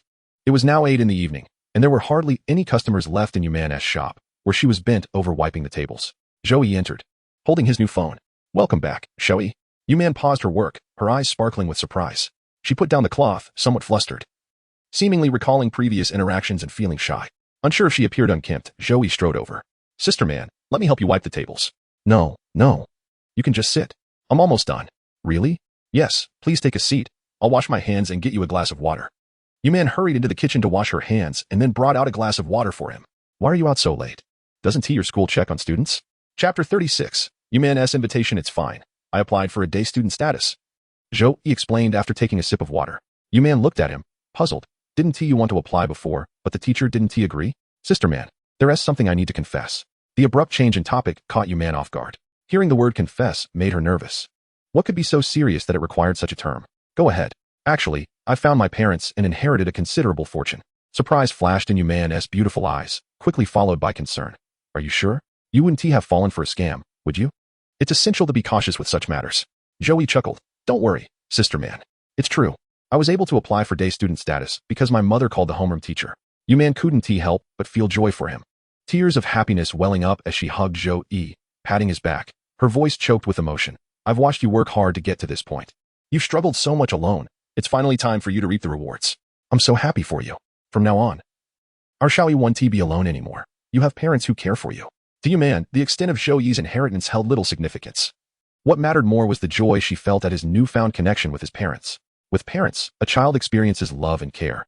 And she hoped that Zhou Yi's parents could compensate for the affection he had lacked over the years. Zhou Yi understood that Yuman was genuinely happy for him. He wrapped his arms around her slender waist and rested his head against her chest, finding solace in the faint fragrance that enveloped her. Sister man, I know you are truly happy for me, which is why I've only shared this with you, he said earnestly. Yes, indeed. As a student, having too much money can be dangerous. The fewer people who know, the better, she replied. Sister man, let me open a store for you, he proposed. For me? Zhou Yi sat Yuman down, his expression serious as he continued. I believe you should establish the store in the city center. The foot traffic here is rather limited, and it would be a pity to waste it. Little E, I appreciate your kindness, but I am not cut out for that. Running this small shop is quite sufficient for me, Yuman replied, not wanting Zhou Yi to spend so much on her. The more he offered, The more she felt a sense of indebtedness to him. Zhou Yi gently held her hand, caressing it as if it were a treasure gem. You need not worry about finances. To me, that money is merely a drop in the ocean. If you are concerned about managing it alone, I can hire a few more people for you. You only need to visit the store occasionally. Yuman was deeply touched by Zhou Yi's consideration. Her eyes glistening with tears as she smiled, unsure of how to express her gratitude to this young man. Yuman's affection value increased by 2. System. What is Sister Man's affection value now? It stands at 92. She may very well be the first to achieve a perfect score. It was hard to imagine what a person with 100% affection value would be like. It seems to be you, Zhou Yi remarked, gazing intently at her. Even without makeup, she was stunningly beautiful, untouched by the passage of time, still radiating youthful vibrance. She tenderly brushed Zhou Yi's hair, her enchanting eyes shimmering with boundless affection, making her seem even more gentle and serene. Perhaps a woman surrounded by love transforms in remarkable ways. Zhou Yi felt that Yuman appeared even more captivating, especially under the soft glow of the lights. Little E, you've made me understand a profound truth, she said. What truth? He inquired. A drop of kindness should be repaid with a fountain of gratitude. You embody this sentiment. I believe you will achieve great success in the future. Regardless of what I become, Sister Man will always remain Sister Man, and I will still be me. Some things do not change with time. They are etched deeply in our hearts. Sometimes, fate is truly marvelous. As Xiaoji pushed Zhou Yi further away with her temper, he found solace in Yuman's outstretched hand. Without her, he would have struggled to finish high school. A drop of kindness should indeed be repaid with a fountain of gratitude. Feeling a bit shy, Zhou Yi said, Sister Man, I'm hungry. I haven't eaten since school. Yuman quickly stood up. I'll prepare some dishes for you. In the meantime, have some cold appetizers to tide you over.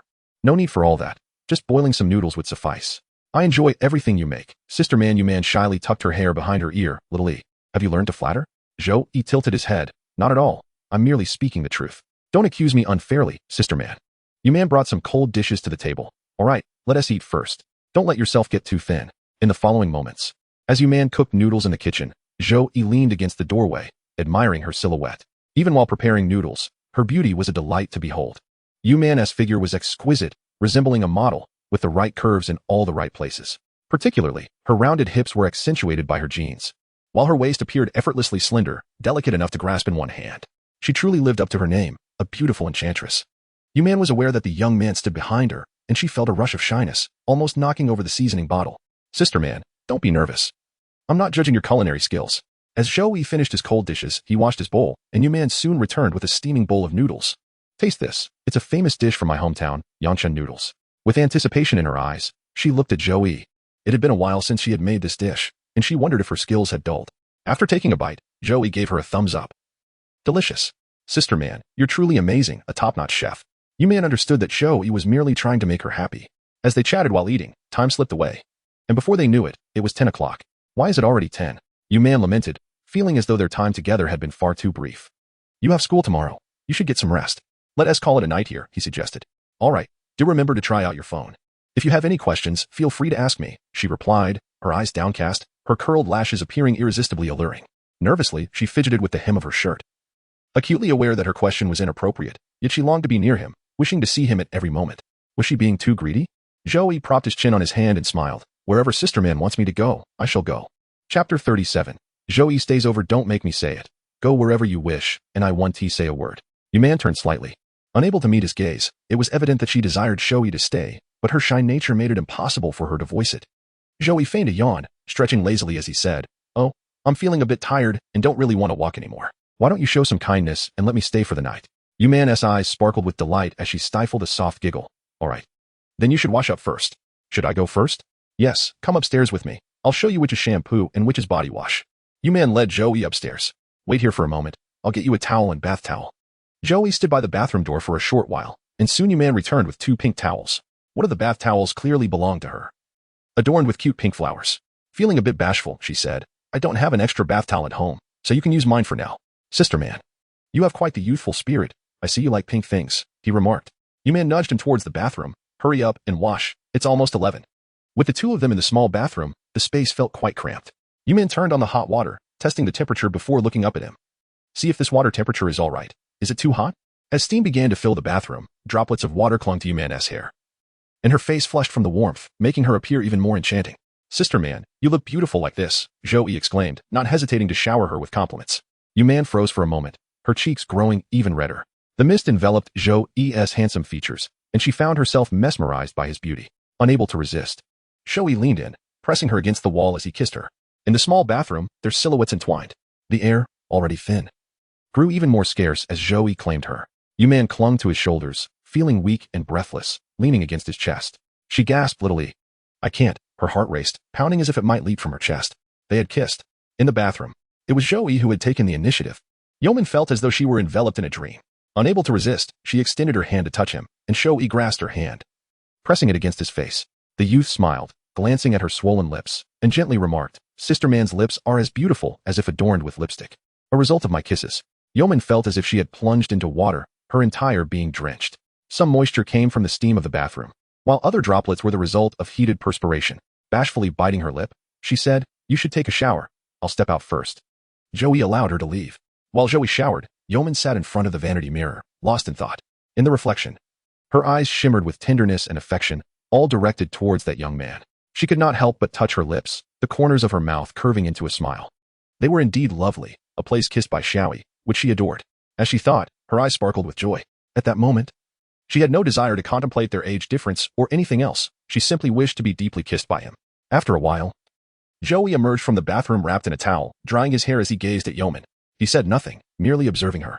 What are you staring at, Zhou Yi? Sister Man is beautiful. I can never get enough of looking at you. Here you go again. What, don't you like my compliments?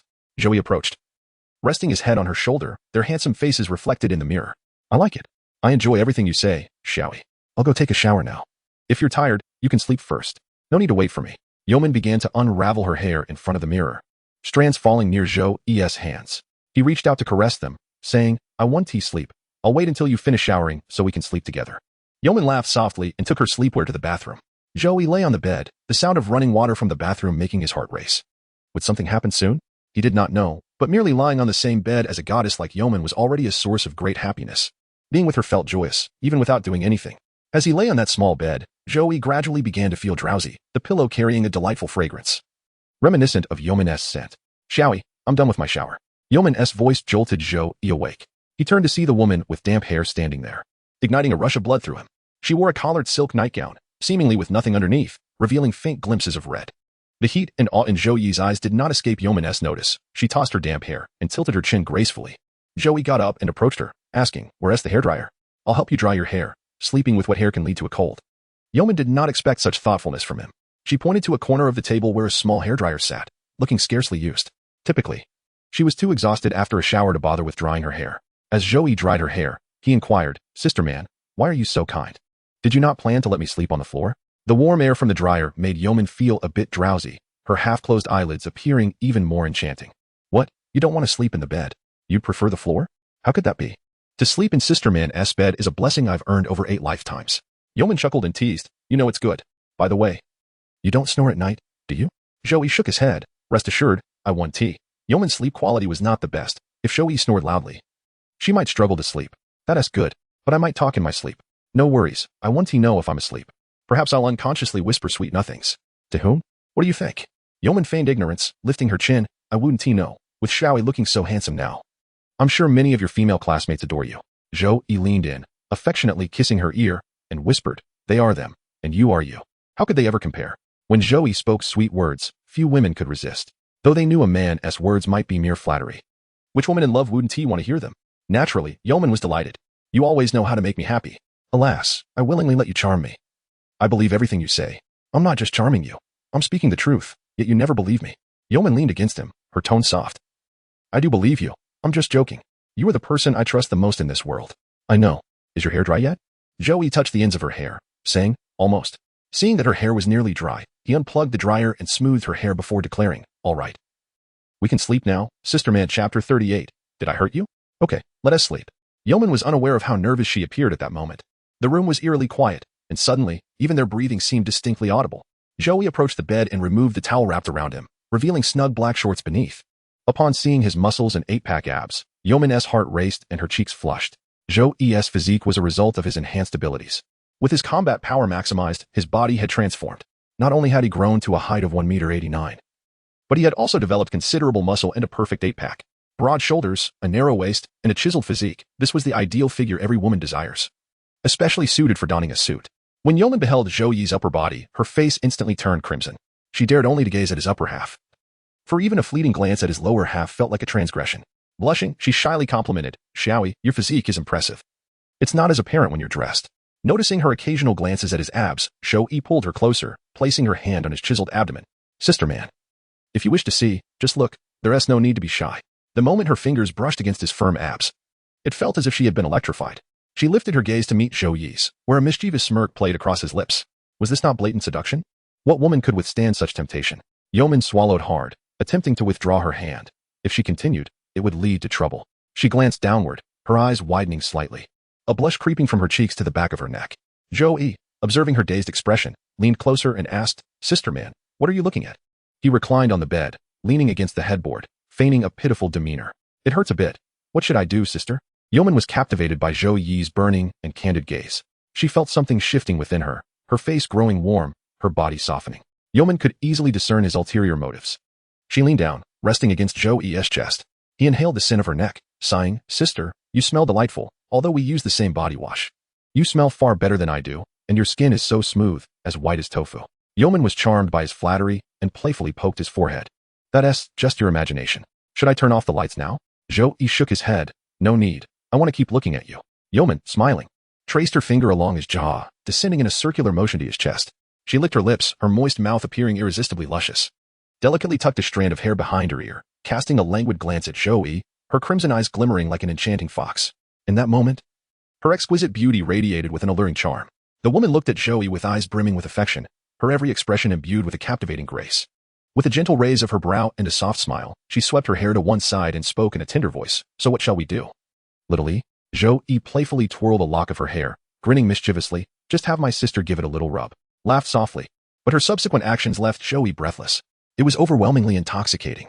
Zhou Yi felt beads of sweat forming on his forehead. One hand grasped the woman's delicate foot, while the other caressed her smooth, fair leg. The night was still young. The next morning, sunlight streamed through the window, illuminating the woman's serene, sleeping face. Awoke to the blinding rays. She reached for her phone on the pillow, glancing at it in disbelief. It was already 7 o'clock. Normally, she would have been up by this time. Perhaps she was too exhausted to hear the alarm. Rubbing her eyes, she sat up, her body stiff and sore, almost unable to straighten her back. With a wince, she massaged her waist, the blanket slipping off her shoulders to reveal a myriad of crimson marks on her neck and chest, a testament to the intensity of the previous night. It seemed she would need to wear a high-collared shirt today to conceal the evidence. Feeling flushed, elegantly styled her hair, her natural beauty radiating even without makeup. A hand encircled her from behind. "Sister, good morning," Zhou Yi murmured lazily, leaning against her shoulder with extreme familiarity, gazed at him affectionately and gently patted his head. "It's time to wake up, or you'll be late." Zhou Yi yawned sleepily. "I don't want to wake up. I want to stay with Sister Man." With a beaming smile, kissed his cheek. If love can endure, why worry about the dawn and dusk? "Sister Man, you have quite the poetic flair. Reciting love verses so early. Do you not like it?" "I do." "Then it's settled. I'll get up now and wake you for breakfast later. You can sleep a little longer." Zhou Yi grasped her hand, preventing her from rising, gently pinning her down while tenderly stroking her hair after last night's exhaustion. "Let us not cook. Let us go out for something delicious. And you should take a break from work for the next few days. Let us check out the storefront in the city center and get the new shop up and running. Hire a few more employees. Don't overexert yourself." Chuckled softly. "All right. I'll follow your lead. Just 2 employees will suffice, and we still have Lao Hai. As long as you have a plan, it's your shop to run. That one tea do, since you're funding it. I'm merely working for you. Little E can pay me a salary. Then we'll each hold 50% of the shares, no more objections." Zhou Yi insisted, leaving both touched and speechless, silently cherishing his kindness in her heart. After a moment, lowered her gaze, her expression dimming. "Little E, there are some things I need to clarify." "Go ahead. Although we are like this now, I cannot be with you." Zhou Yi furrowed his brow. "Why? Don't you like me? Can't you see how I feel about you, Little E?" Forced a bitter smile. Her feelings for him ran deeper than he could perceive. In the days he was away, he occupied her every thought. Yet she understood the impossibility of their situation. At 30, with Zhou Yi being so much younger, how could she dare to pursue a relationship with someone like him? Her insecurities had taken root alongside her affections for him. Chapter 39, the schoolbelle's affection and Chuhan's plea for help. The more she cherished Zhou Yi, the more she felt unworthy of him. "If you like me, why do you say you don't want to be with me? The disparity between us is too great. In every aspect, I'm not worthy of you. But I don't see it that way. I know, but you're still young. It's normal not to understand right now. Believe that someone as youthful as Zhou Yi might change his mind daily. Once he encountered more exceptional girls, she feared her presence would become bothersome. She never wished to hinder his future, which is why she never considered being with him. Just being near him filled her with joy. But Sister Man, Little E, there is no need to say more. You want to grasp this topic now, but if After you graduate from university, you still feel the same, then I'll reconsider. Her hesitation stemmed largely from a desire not to bind Zhou Yi. Zhou Yi contemplated her words and understood. All right, I respect your choice. But no matter what happens, I hope I remain the first person you think of. Of course. Now hurry out. Otherwise, you'll truly be late for school. They lingered in bed a while longer before finally stepping out for breakfast. After their meal, Zhou Yi and parted ways at the corner. Zhou Yi reminded her to take care of her responsibilities, insisting she must not let him down. Suddenly, felt a surge of determination, possibly inspired by the motivation he provided. She found her direction for effort. After parting with, the system notified Zhou Yi, host's affection value has reached 100. He was momentarily taken aback, surprised at the rapidity. Checking the system panel confirmed it. Name, Zhou Yi. Level, 14 silver. Wealth, 7, 439. 250 yuan, affluent. Appearance, 100 unmatched. Martial power, 100 unrivaled. Intelligence, 200 extremely clever. Reputation, 48, school, notable heartthrob. Attribute points, 13. 008. Task progress panel, Summer Qiu Ji regret value, 40. Chuhan regret value, 70. Su Ning regret value, 60. Comeback value, 40. Acquired affection points, 7. 993. Number of affections, 1. Character level, Su Man. Achievements, starting against the wind. Acquired skill, photographic memory, exceptional recall. Current ranking, 59. 776. System store opened, 077. As the host has successfully captured the heart of a goddess, the system rewards a gift package. Would you like to open the gift package? Yes. Congratulations, host. You have obtained the skill, level 1 medical arts. What exactly is this skill? System, please explain. According to the system, medical arts, as the name implies, involve healing and saving lives. However, since it is currently only at level 1, it can only treat relatively simple ailments, with limited treatment time and frequency. Zhou Yi inhaled sharply, realizing he held an extraordinary advantage. How can I upgrade it? The number of affections increases your level by 1 for each additional person.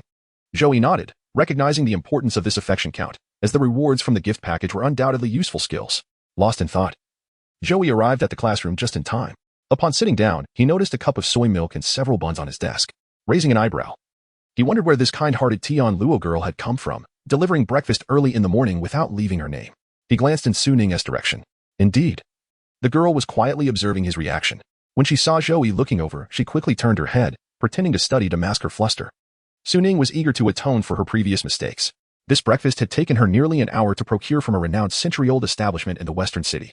According to this calculation, Su Ning rose at the break of dawn, at 5 o'clock. The buns appeared unremarkable, yet they were filled with genuine crab roe. Priced at 138 for 4. Of course, Zhou Yi was unaware of the exorbitant cost of these seemingly ordinary buns, but he found them delectable. He discreetly took out his phone and sent Su Ning a message on WeChat. Zhou Yi, thank you, the buns are delicious. Su Ning. The girl remained her typical prideful self. From that day forth, Su Ning consistently brought breakfast to Zhou Yi without fail. Her method of apology was both awkward and peculiar. At times, a bottle of beverage would mysteriously appear on Zhou Yi's desk. Other times, a bento box or a cup of milk tea would join the offerings. Although Su Ning rarely spoke to him, and their communication on WeChat was limited, the gifts continued to multiply. Zhou Yi accepted everything graciously. After all, why would he refuse the attentions of the campus belle? A week swiftly passed. Such was university life. Seemingly uneventful as days slipped by, her feelings of regret grew incrementally, seemingly stemming from her quarrel with Gao Wenhao. Zhou Yi paid little attention to the two of them. After all, Gao Wenhao's reputation had soured, and even his former followers were embarrassed to associate with him. Wang Yixin persistently sought Zhou Yi's company. Yet he continued to decline her advances, which left her feeling frustrated, as if the Zhou Yi who once bought her lipstick was merely a figment of her imagination. Ironically, the more Zhou Yi distanced himself, the more Wang Yixin found herself drawn to him. She updated her WeChat moments daily, fearful that Zhou Yi might miss them. Su Ning's daily gifts to Zhou Yi did not go unnoticed by their classmates. While some felt envy, a greater number were filled with admiration. If the disparity were not vast, envy would prevail. Yet when one is so exceptional that they can only be looked up to, jealousy becomes an impossibility. In just 10 short days, Zhou Yi was already hailed as the campus heartthrob of Y University. As he exited the classroom, Zhou Yi glanced at his phone, discovering more than 30 missed calls. The number seemed familiar, perhaps it belonged to Chu Han, from another seldom-used account. With so many calls, was there an urgent matter at hand? Ignoring the curious stares of those around him, Chu Han clung tightly to Zhou Yi, her voice choked with emotion. Zhou Yi, please help me. You're the only one who can. In Chapter 40, the saga of Chu Han's pursuit of love began. Zhou Yi, observing her tear-streaked face, recognized that her distress was not the feigned vulnerability she often portrayed. This was genuine emotion. Zhou Yi gently pulled away, urging her to speak clearly, suggesting they step outside to avoid drawing attention within the school. Wiping her tears, Chu Han followed him out into the bustling streets, filled with students. Zhou Yi, feeling a pang of hunger, stopped at a food stall. 2 egg pancakes, please. Sure, that will be 18 in total. Zhou Yi paid and received the fragrant egg pancakes. Brother E, I'm not hungry, Chu Han replied, her mind consumed with thoughts of her mother lying in a hospital bed, taking a bite of the delicious pancake. Zhou Yi asked, what exactly happened? Please tell me. This was the first time he had seen Chu Han in such disarray. She stammered through her tears, I know it's shameless to ask you, but I'm at my wit's end. I received a call from my aunt today, saying my mother fainted at work. At the hospital, they discovered it was lung cancer, and we need around 100,000 for her surgery and treatment. For Chu Han, who came from a single-parent household, this news was devastating. She did not even know who her father was. Her mother had raised her alone, struggling to make ends meet. As a student, the thought of suddenly needing 100,000 was nothing short of absurd. Previously, she had sought help from Gao Wenhao, but now, standing before Zhou Yi, it was clear he had not assisted her. Gao Wenhao had coldly suggested, why don't you ask your brother E? He just bought a house worth 1,800,000. Surely he can spare this small amount. Chu Han felt utterly disillusioned by the young man. She realized that dating someone wealthy offered no real solace. To those affluent individuals, she was merely a plaything. They would indulge her with small gifts when pleased and cast her aside when displeased. For a girl still shaping her worldview, her previous notions felt naively foolish, leading to feelings of both ridicule and despair. In her heart, she knew she had only one person left to turn to for help, Zhou Yi. After listening to Chu Han narrate her plight, he sighed. Her realization had come too late. Yet, despite his hesitation, Zhou Yi did not waver. Which hospital? Chu Han, still in tears, felt overwhelmed by remorse and self-reproach upon hearing Zhou Yi's unwavering response. Even after all she had done, Zhou Yi was still willing to assist her. Chu Han's regret value increased by 20, affection value increased by 20. Her tears flowed even more fiercely as she managed to whisper, at City Hospital 1. Zhou Yi hailed a cab, and they made their way there together. In the car, Zhou Yi offered her the egg pancake once more. Eat, or else your mother will worry when she sees you looking so weak. Zhou Yi did not know much about Chu Han's family, but could see that her mother adored her and frequently visited the school. He had met her mother several times. She was a petite woman with delicate features. Zhou Yi had always thought that he and Chu Han were merely friends, occasionally sharing meals together. Out of kindness alone, he could not remain indifferent, especially not when he needed to gain her regret value. Zhou Yi was a person who, while pragmatic, still possessed a touch of warmth, preventing him from being perceived as a cold-hearted opportunist. Chu Han took the pancake from Zhou Yi, crying as she said, I'm sorry. I shouldn't have treated you that way. Her apology was sincere. Unfortunately, it was too late for the original protagonist to hear it. Zhou Yi added, this is your favorite egg pancake place. I thought you might feel better if I brought you here. Chu Han's regret value increased by 10. Chu Han broke down again, realizing that the pancake she enjoyed was indeed from that very shop. She felt suffocated by her emotions, unable to eat, her tears flowing uncontrollably. Zhou Yi handed her a tissue.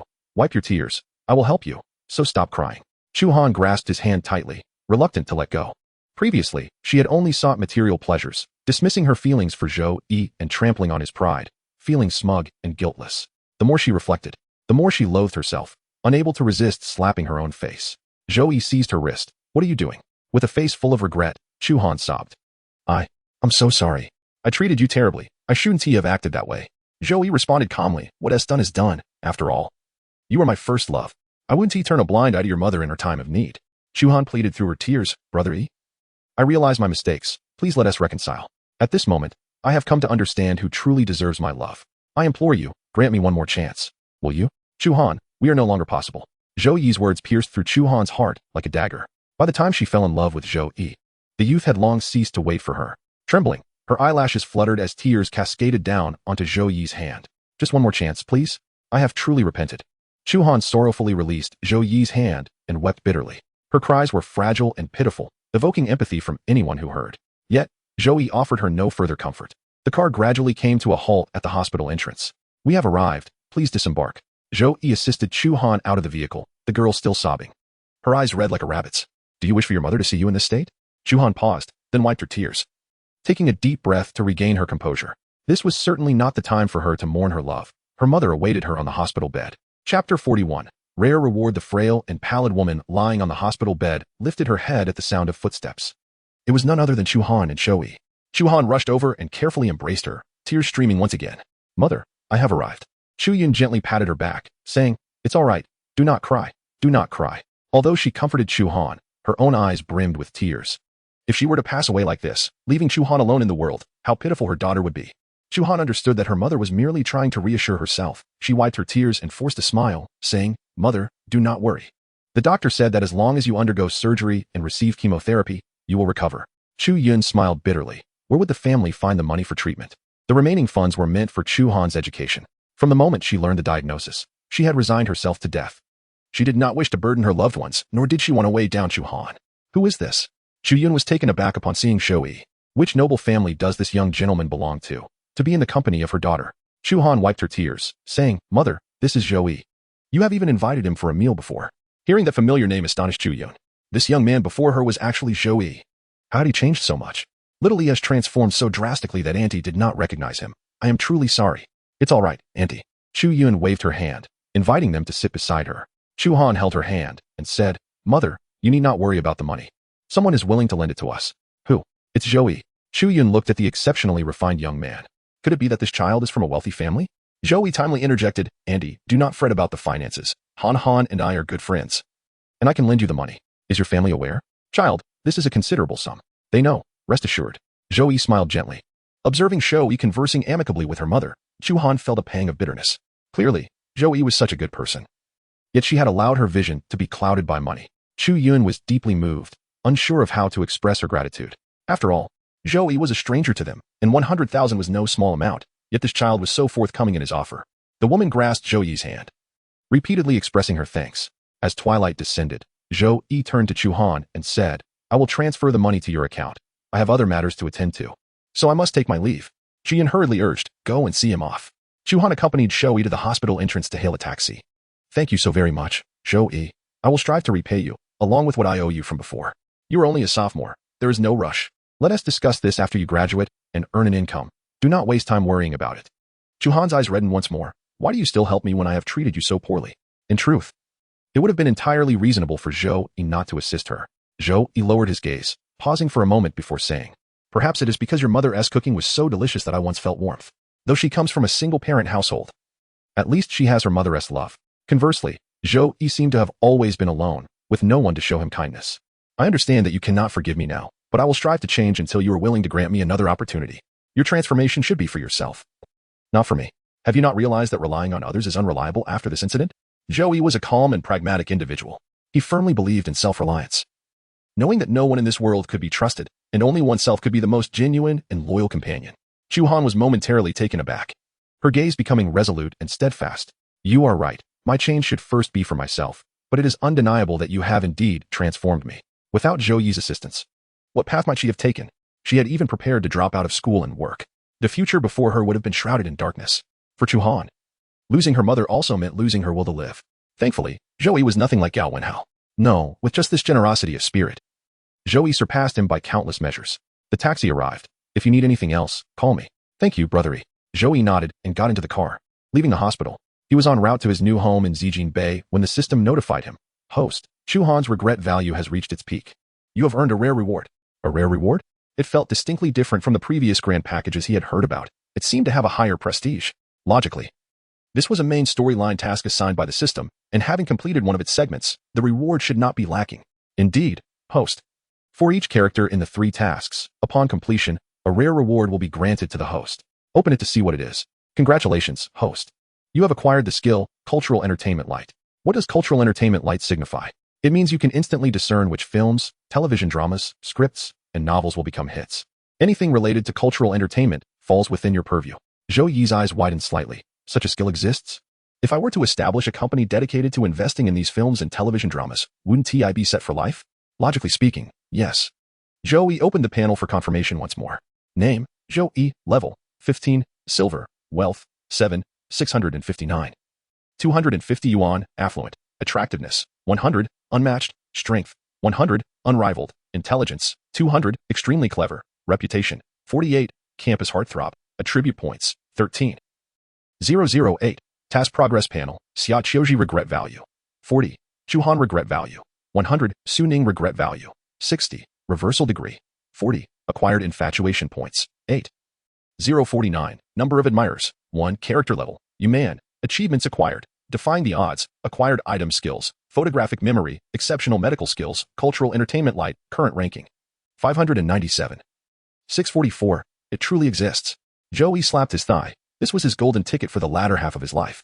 Perhaps in the future, he would not even need to rely on affinity to achieve prosperity. The young man was unaware that an extraordinary fortune awaited him thereafter. With a plan in mind, Zhou Yi resolved to take action. Tomorrow, he would first register a company, then rent an office and recruit a few employees to form an investment and operations team. Following that, he would seek out films that were in need of investment. He could also explore various opportunities. The wind howled past the car window, brushing against the youthful face of a young man. A rising star in the investment world was beginning to shine. Chapter 42. Zhou Yi discovers business opportunities. Xiaoxi's circumstances. The apartment he purchased was a meticulously decorated one, requiring only the addition of some bed linens and household necessities. Zhou Yi instinctively opened his phone to access Mate1 delivery, only to suddenly remember that this world lacked such services. While many aspects of this world mirrored Zhou Yi's previous one, numerous differences also existed. Here, there was an online shopping platform, but it was not called Taobao. Instead, it was known as Jingbin Tao. However, shopping was not as convenient as on Taobao, and the user base was limited, as people still preferred to shop in physical stores. The express delivery industry existed too, yet only one brand, Xingsu, had achieved significant recognition, while smaller companies struggled to survive, creating a near monopoly in the sector. Countless similar situations abounded. Zhou Yi began to contemplate what he could contribute to the cultural and entertainment industry. This world had forums and microblogs, along with a burgeoning live streaming sector. However, video sharing platforms had yet to emerge, and short video platforms were non-existent.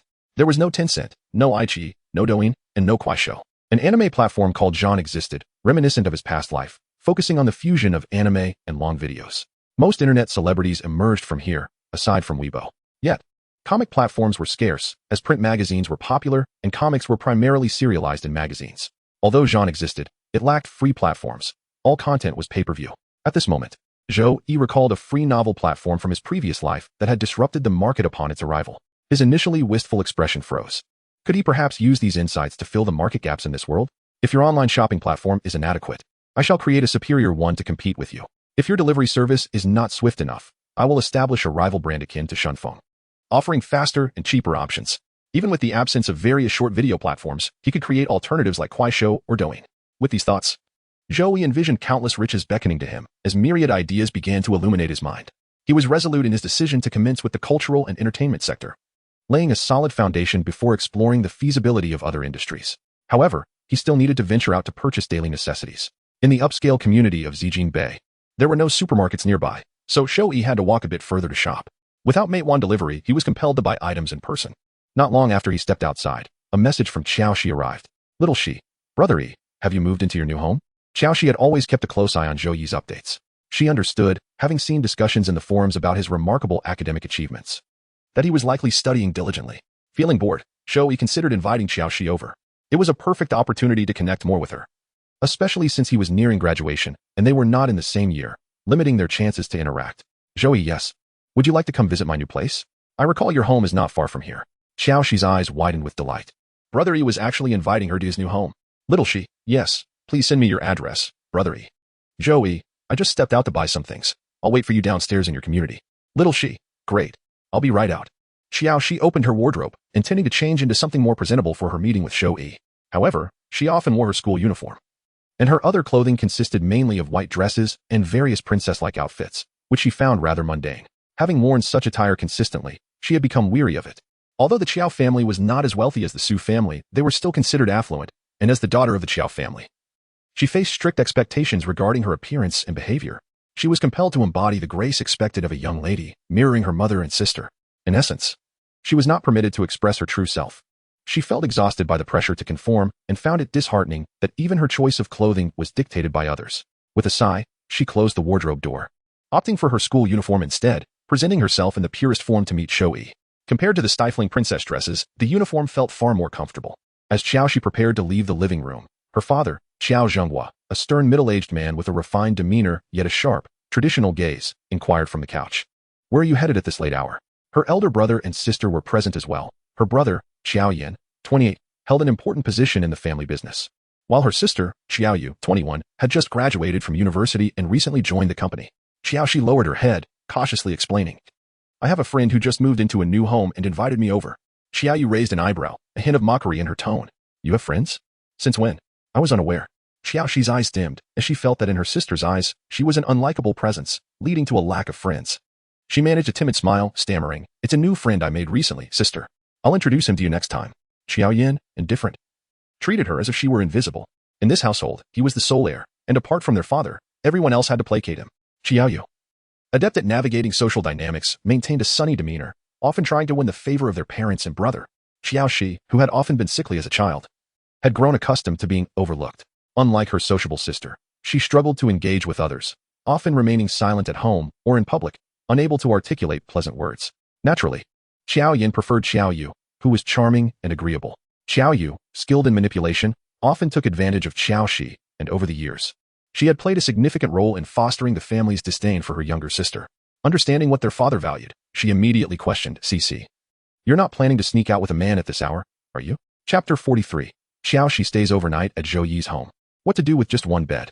Xiao Yu's words were harsh, but Xiaoxi had long since grown accustomed to her sister's demeanor.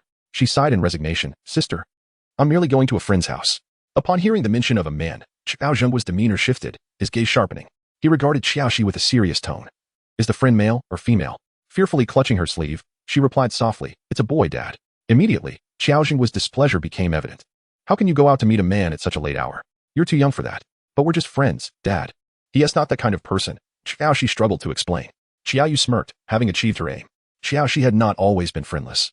She had been the center of attention as a child due to her beauty, attracting other children. At that moment, Xiaoyu reiterated, Xiaoxi, your father is only looking out for your best interests. This person is likely only interested in our family's wealth and has ulterior motives. You should not go out. Xiaoxi opened her mouth, intending to continue her explanation, when her phone suddenly rang. Xiaoyu rose from the sofa and walked over, extending her hand towards Xiaoxi. It's that guy calling, isn't it? Give me your phone. Xiaoxi took a hesitant step back, but Xiaoyu snatched the phone from her grasp. She answered Zhou Yi's voice call directly, putting it on speaker. A gentle male voice emanated from the phone. Xiaoxi, I'm at the entrance of your community, but I haven't heard from you. Is something holding you up? Xiaoyu raised an eyebrow, coldly replying, She won't be going out. Don't bother my sister anymore. Zhou Yi frowned. Sister? I see she is Xiaoxi's older sister. Is she Xiaoxi's sister? I believe you are mistaken.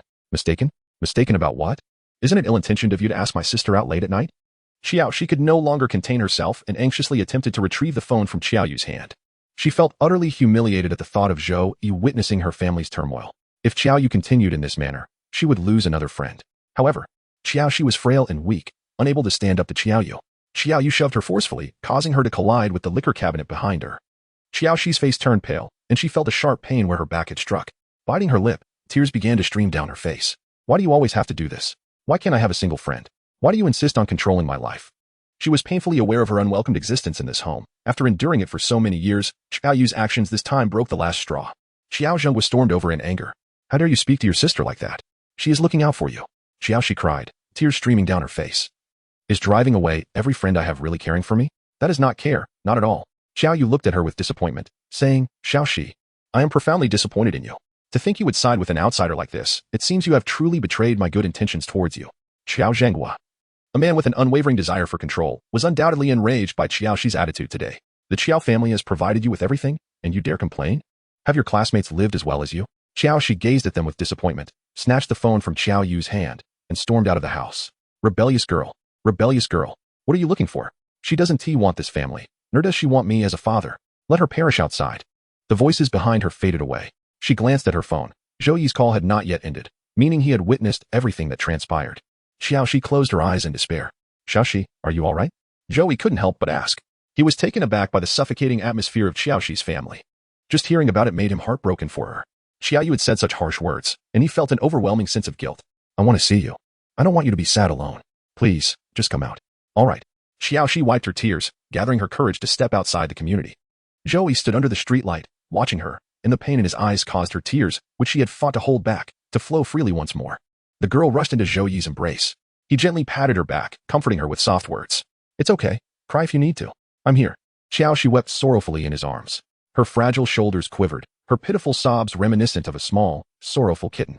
The sight of the embracing youth under the streetlight appeared beautiful from a distance, yet the atmosphere was profoundly tragic. After a while, Xiaoxi grew weary from crying. She tilted her head slightly, her eyes still glistening with tears, her delicate face pale as a ghost. The girl lowered her thick, curled eyelashes and softly said, I'm sorry, Brother Yi, for losing control of my emotions in front of you again. Her tear-stained eyes were as innocent and lovely as a rabbit, with her nose slightly reddened. As if brushed with a layer of rouge, the wind gently tousled Xiaoxi's disheveled hair, and the soft glow of the streetlight cast her in a particularly fragile and broken light. Zhou Yi tenderly stroked her head and said, It's all right, if you don't mind. Why not come to my house for the night? Xiaoxi sniffled, Thank you, Brother Yi. It's nothing. I had planned to invite you to my house anyway. Let's go buy some toiletries first. The supermarket will close soon. Okay. Zhou Yi refrained from mentioning her family or probing her further. Best not to provoke her emotions during such a delicate time. On their way to the supermarket, Zhou Yi sought ways to make her laugh. Before long, he succeeded in drawing a smile from Xiaoxi, allowing her to momentarily set aside her sorrow. She didn't want to transfer her negative emotions onto Zhou Yi, and gradually her mood began to lighten. They arrived at the supermarket together. This brand of toothpaste is quite good. I've used it before. Should we get this towel? It feels softer. Xiaoxi appeared quite experienced in life. Carefully selecting items as she knelt in front of the shelf, choosing toothpaste and towels. Brother Yi, is there anything else you need for your home besides toiletries? I should say there's nothing at all for now. Then it's perfect that I can help you choose today. You're so kind, Xiaoxi. Just then, Zhou Yi's stomach let out a loud growl. He chuckled awkwardly. Xiaoxi blinked and asked, Brother Yi, have you not had dinner yet? Zhou Yi nodded sheepishly. Yeah. I was too busy today to eat. Can Xiaoxi cook? I can, and it tastes pretty good, you'll see. Xiaoxi felt quite confident in her culinary skills. After selecting the toiletries, she tossed everything into a little shopping cart. Zhou Yi pushed the cart while Xiaoxi picked out items, and they looked quite like a couple. They paused at a section of the store. Hey, this is the bedding area. Let us pick out some sheets first. Zhou Yi chuckled and teased her. Oh, I forgot to tell you, my house only has one bed. How should we arrange sleeping tonight? Chapter 44. A cozy evening. Xiaoxi's face flushed instantly. She lowered her head and murmured, then I'll sleep on the sofa. Zhou Yi ruffled her hair and said, even if it's the sofa, it should be me who sleeps there. How could I let you, a girl, sleep on the sofa? Xiaoxi's feelings for Zhou Yi surged yet again. It seemed that he would always be so gentle in her presence. Brother Yi, you're so wonderful. All right, let's look at the bedding. Xiaoxi wandered in the bedding section for quite some time before finally selecting a light blue silk comforter. It was incredibly soft, and the touch felt delightful against her face as she rubbed it, her eyes curving into a satisfied smile. Does Xiaoxi usually choose things this carefully? Not really. But since it's Brother Yi's new home, I have to be more meticulous. The girl gazed at him with bright eyes, and Zhou Yi felt his heart melting. After purchasing the sheets and other items, they bought kitchen supplies and finally arrived at the fresh produce section. What vegetables do you usually enjoy eating, Brother Yi? I'm not picky. I'll eat whatever you cook, Xiaoxi. In such moments, it was best to compliment the girl and go along with her words. For regardless of how well the food turned out, it was just one meal. Then let us make some oil-braised shrimp, cola chicken wings, braised beef brisket with potatoes, and a corn and rib soup. For dishes should be just right. After gathering the necessary ingredients, they proceeded to the snack aisle. Xiaoxi hesitated, considering her health, and ultimately sighed and shook her head. No, I shouldn't, the doctor advised, stating that my health was poor and that I should refrain from snacking. Zhou Yi contemplated quietly, thinking that once his medical skills improved, he would surely be able to cure Xiaoxi. As he noticed Xiaoxi sinking into melancholy once more, he tossed several bags of snacks into the shopping cart. Just a little treat. With both the doctor and her parents absent today, she could indulge just this once. Xiaoxi swallowed her words of refusal, for she genuinely desired the snacks. Having resolved to indulge, she decided to take a bit more. Grabbing a pile of chips from the shelf and adding them to the cart, Zhou Yi couldn't help but smile ruefully, thinking how typical Xiaoxi was. The girl joyfully pushed the cart ahead, anxious that Zhou Yi might stop her if she hesitated. Indeed, Xiaoxi possessed a delightful disposition. She was amiable, gentle, and charming. Easily pleased by a mere snack, Zhou Yi made no effort to rush her, concerned that she might trip in her exuberance through the store. Despite the late hour, the supermarket was still bustling with customers lined up to pay. Their small cart was brimming, and it took the cashier quite a while to scan their items. Sir, your total comes to 876 yuan. As Zhou Yi prepared to pay with his phone, Xiaoxi eagerly presented her payment code. Let me handle it, Brother Yi. No, you mustn't pay. Ignoring his protest, Xiaoxi urged the cashier to scan her code quickly. In the end, it was Xiaoxi who paid for their purchases. Xiaoxi, why did you insist on paying? I can afford it, Zhou Yi remarked.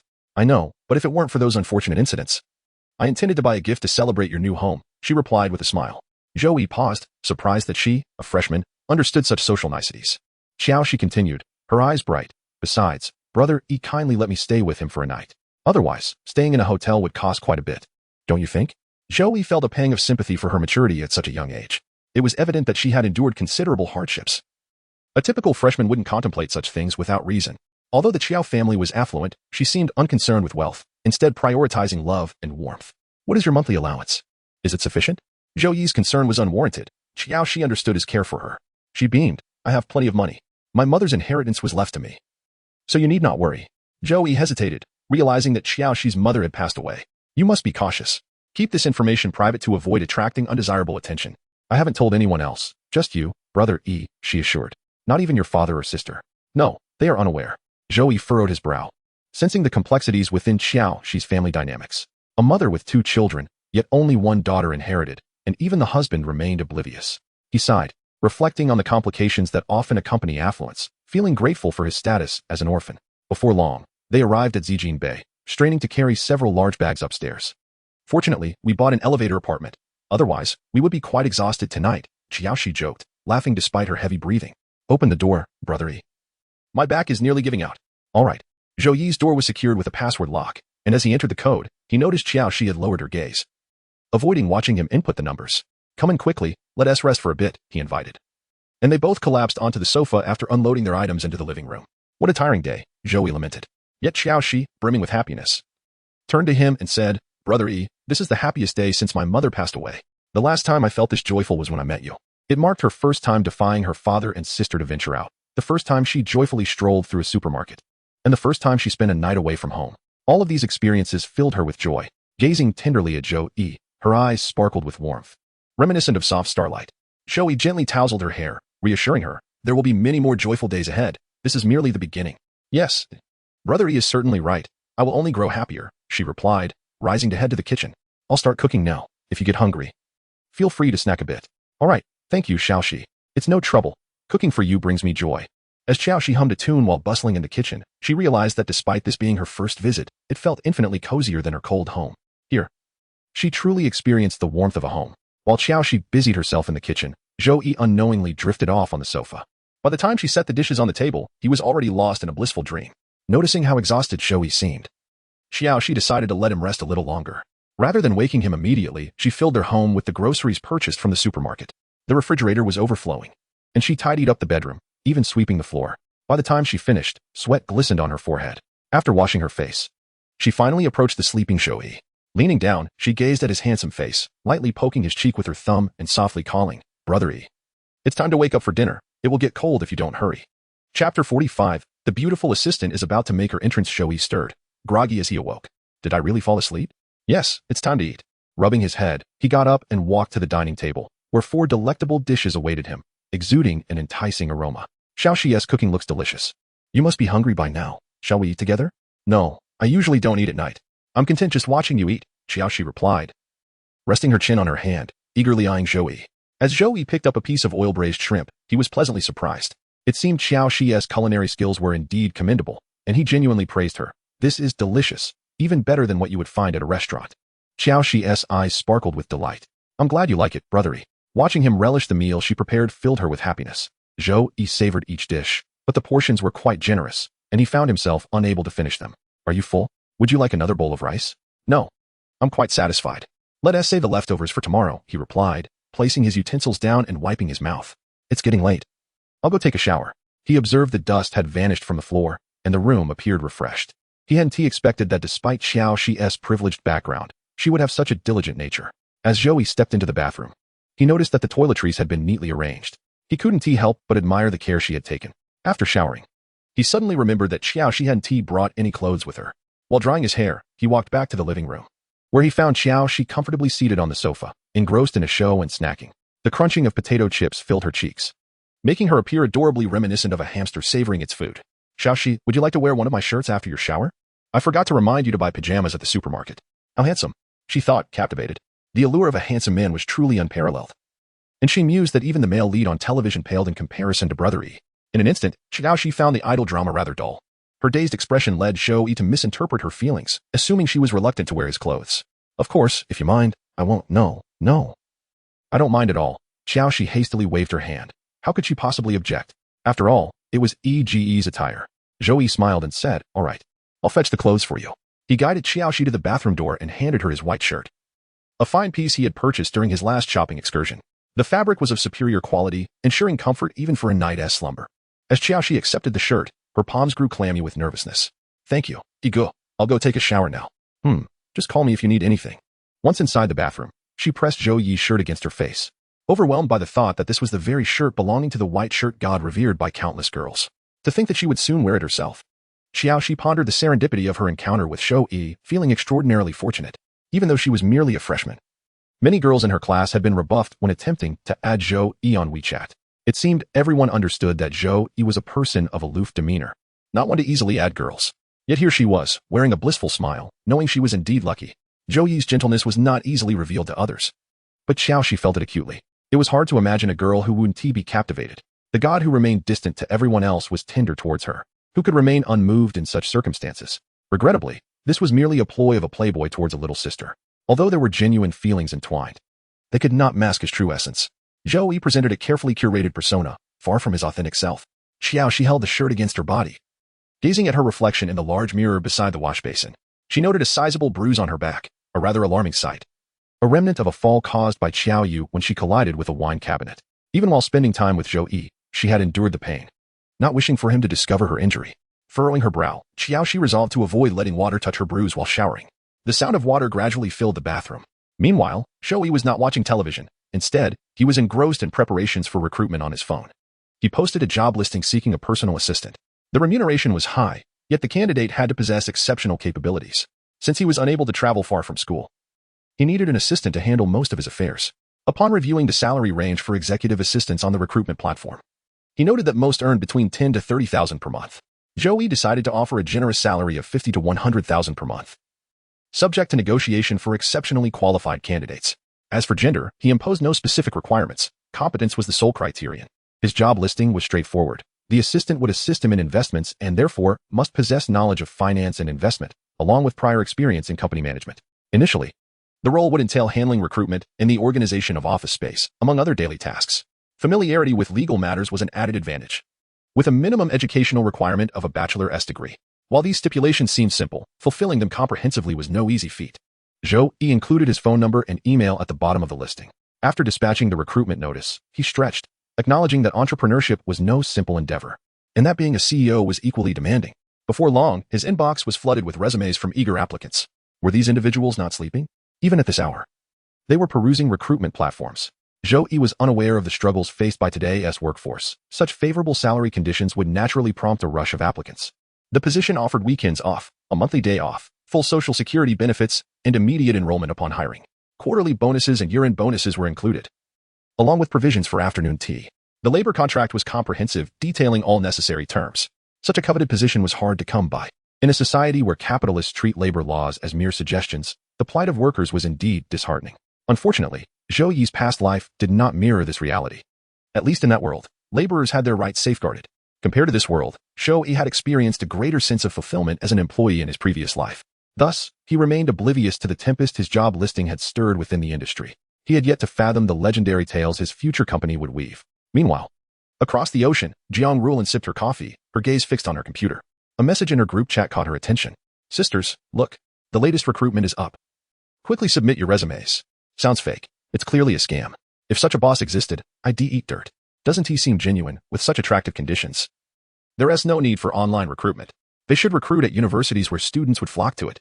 Let them go. Those who apply will undoubtedly be outstanding candidates. I lack the confidence to be selected.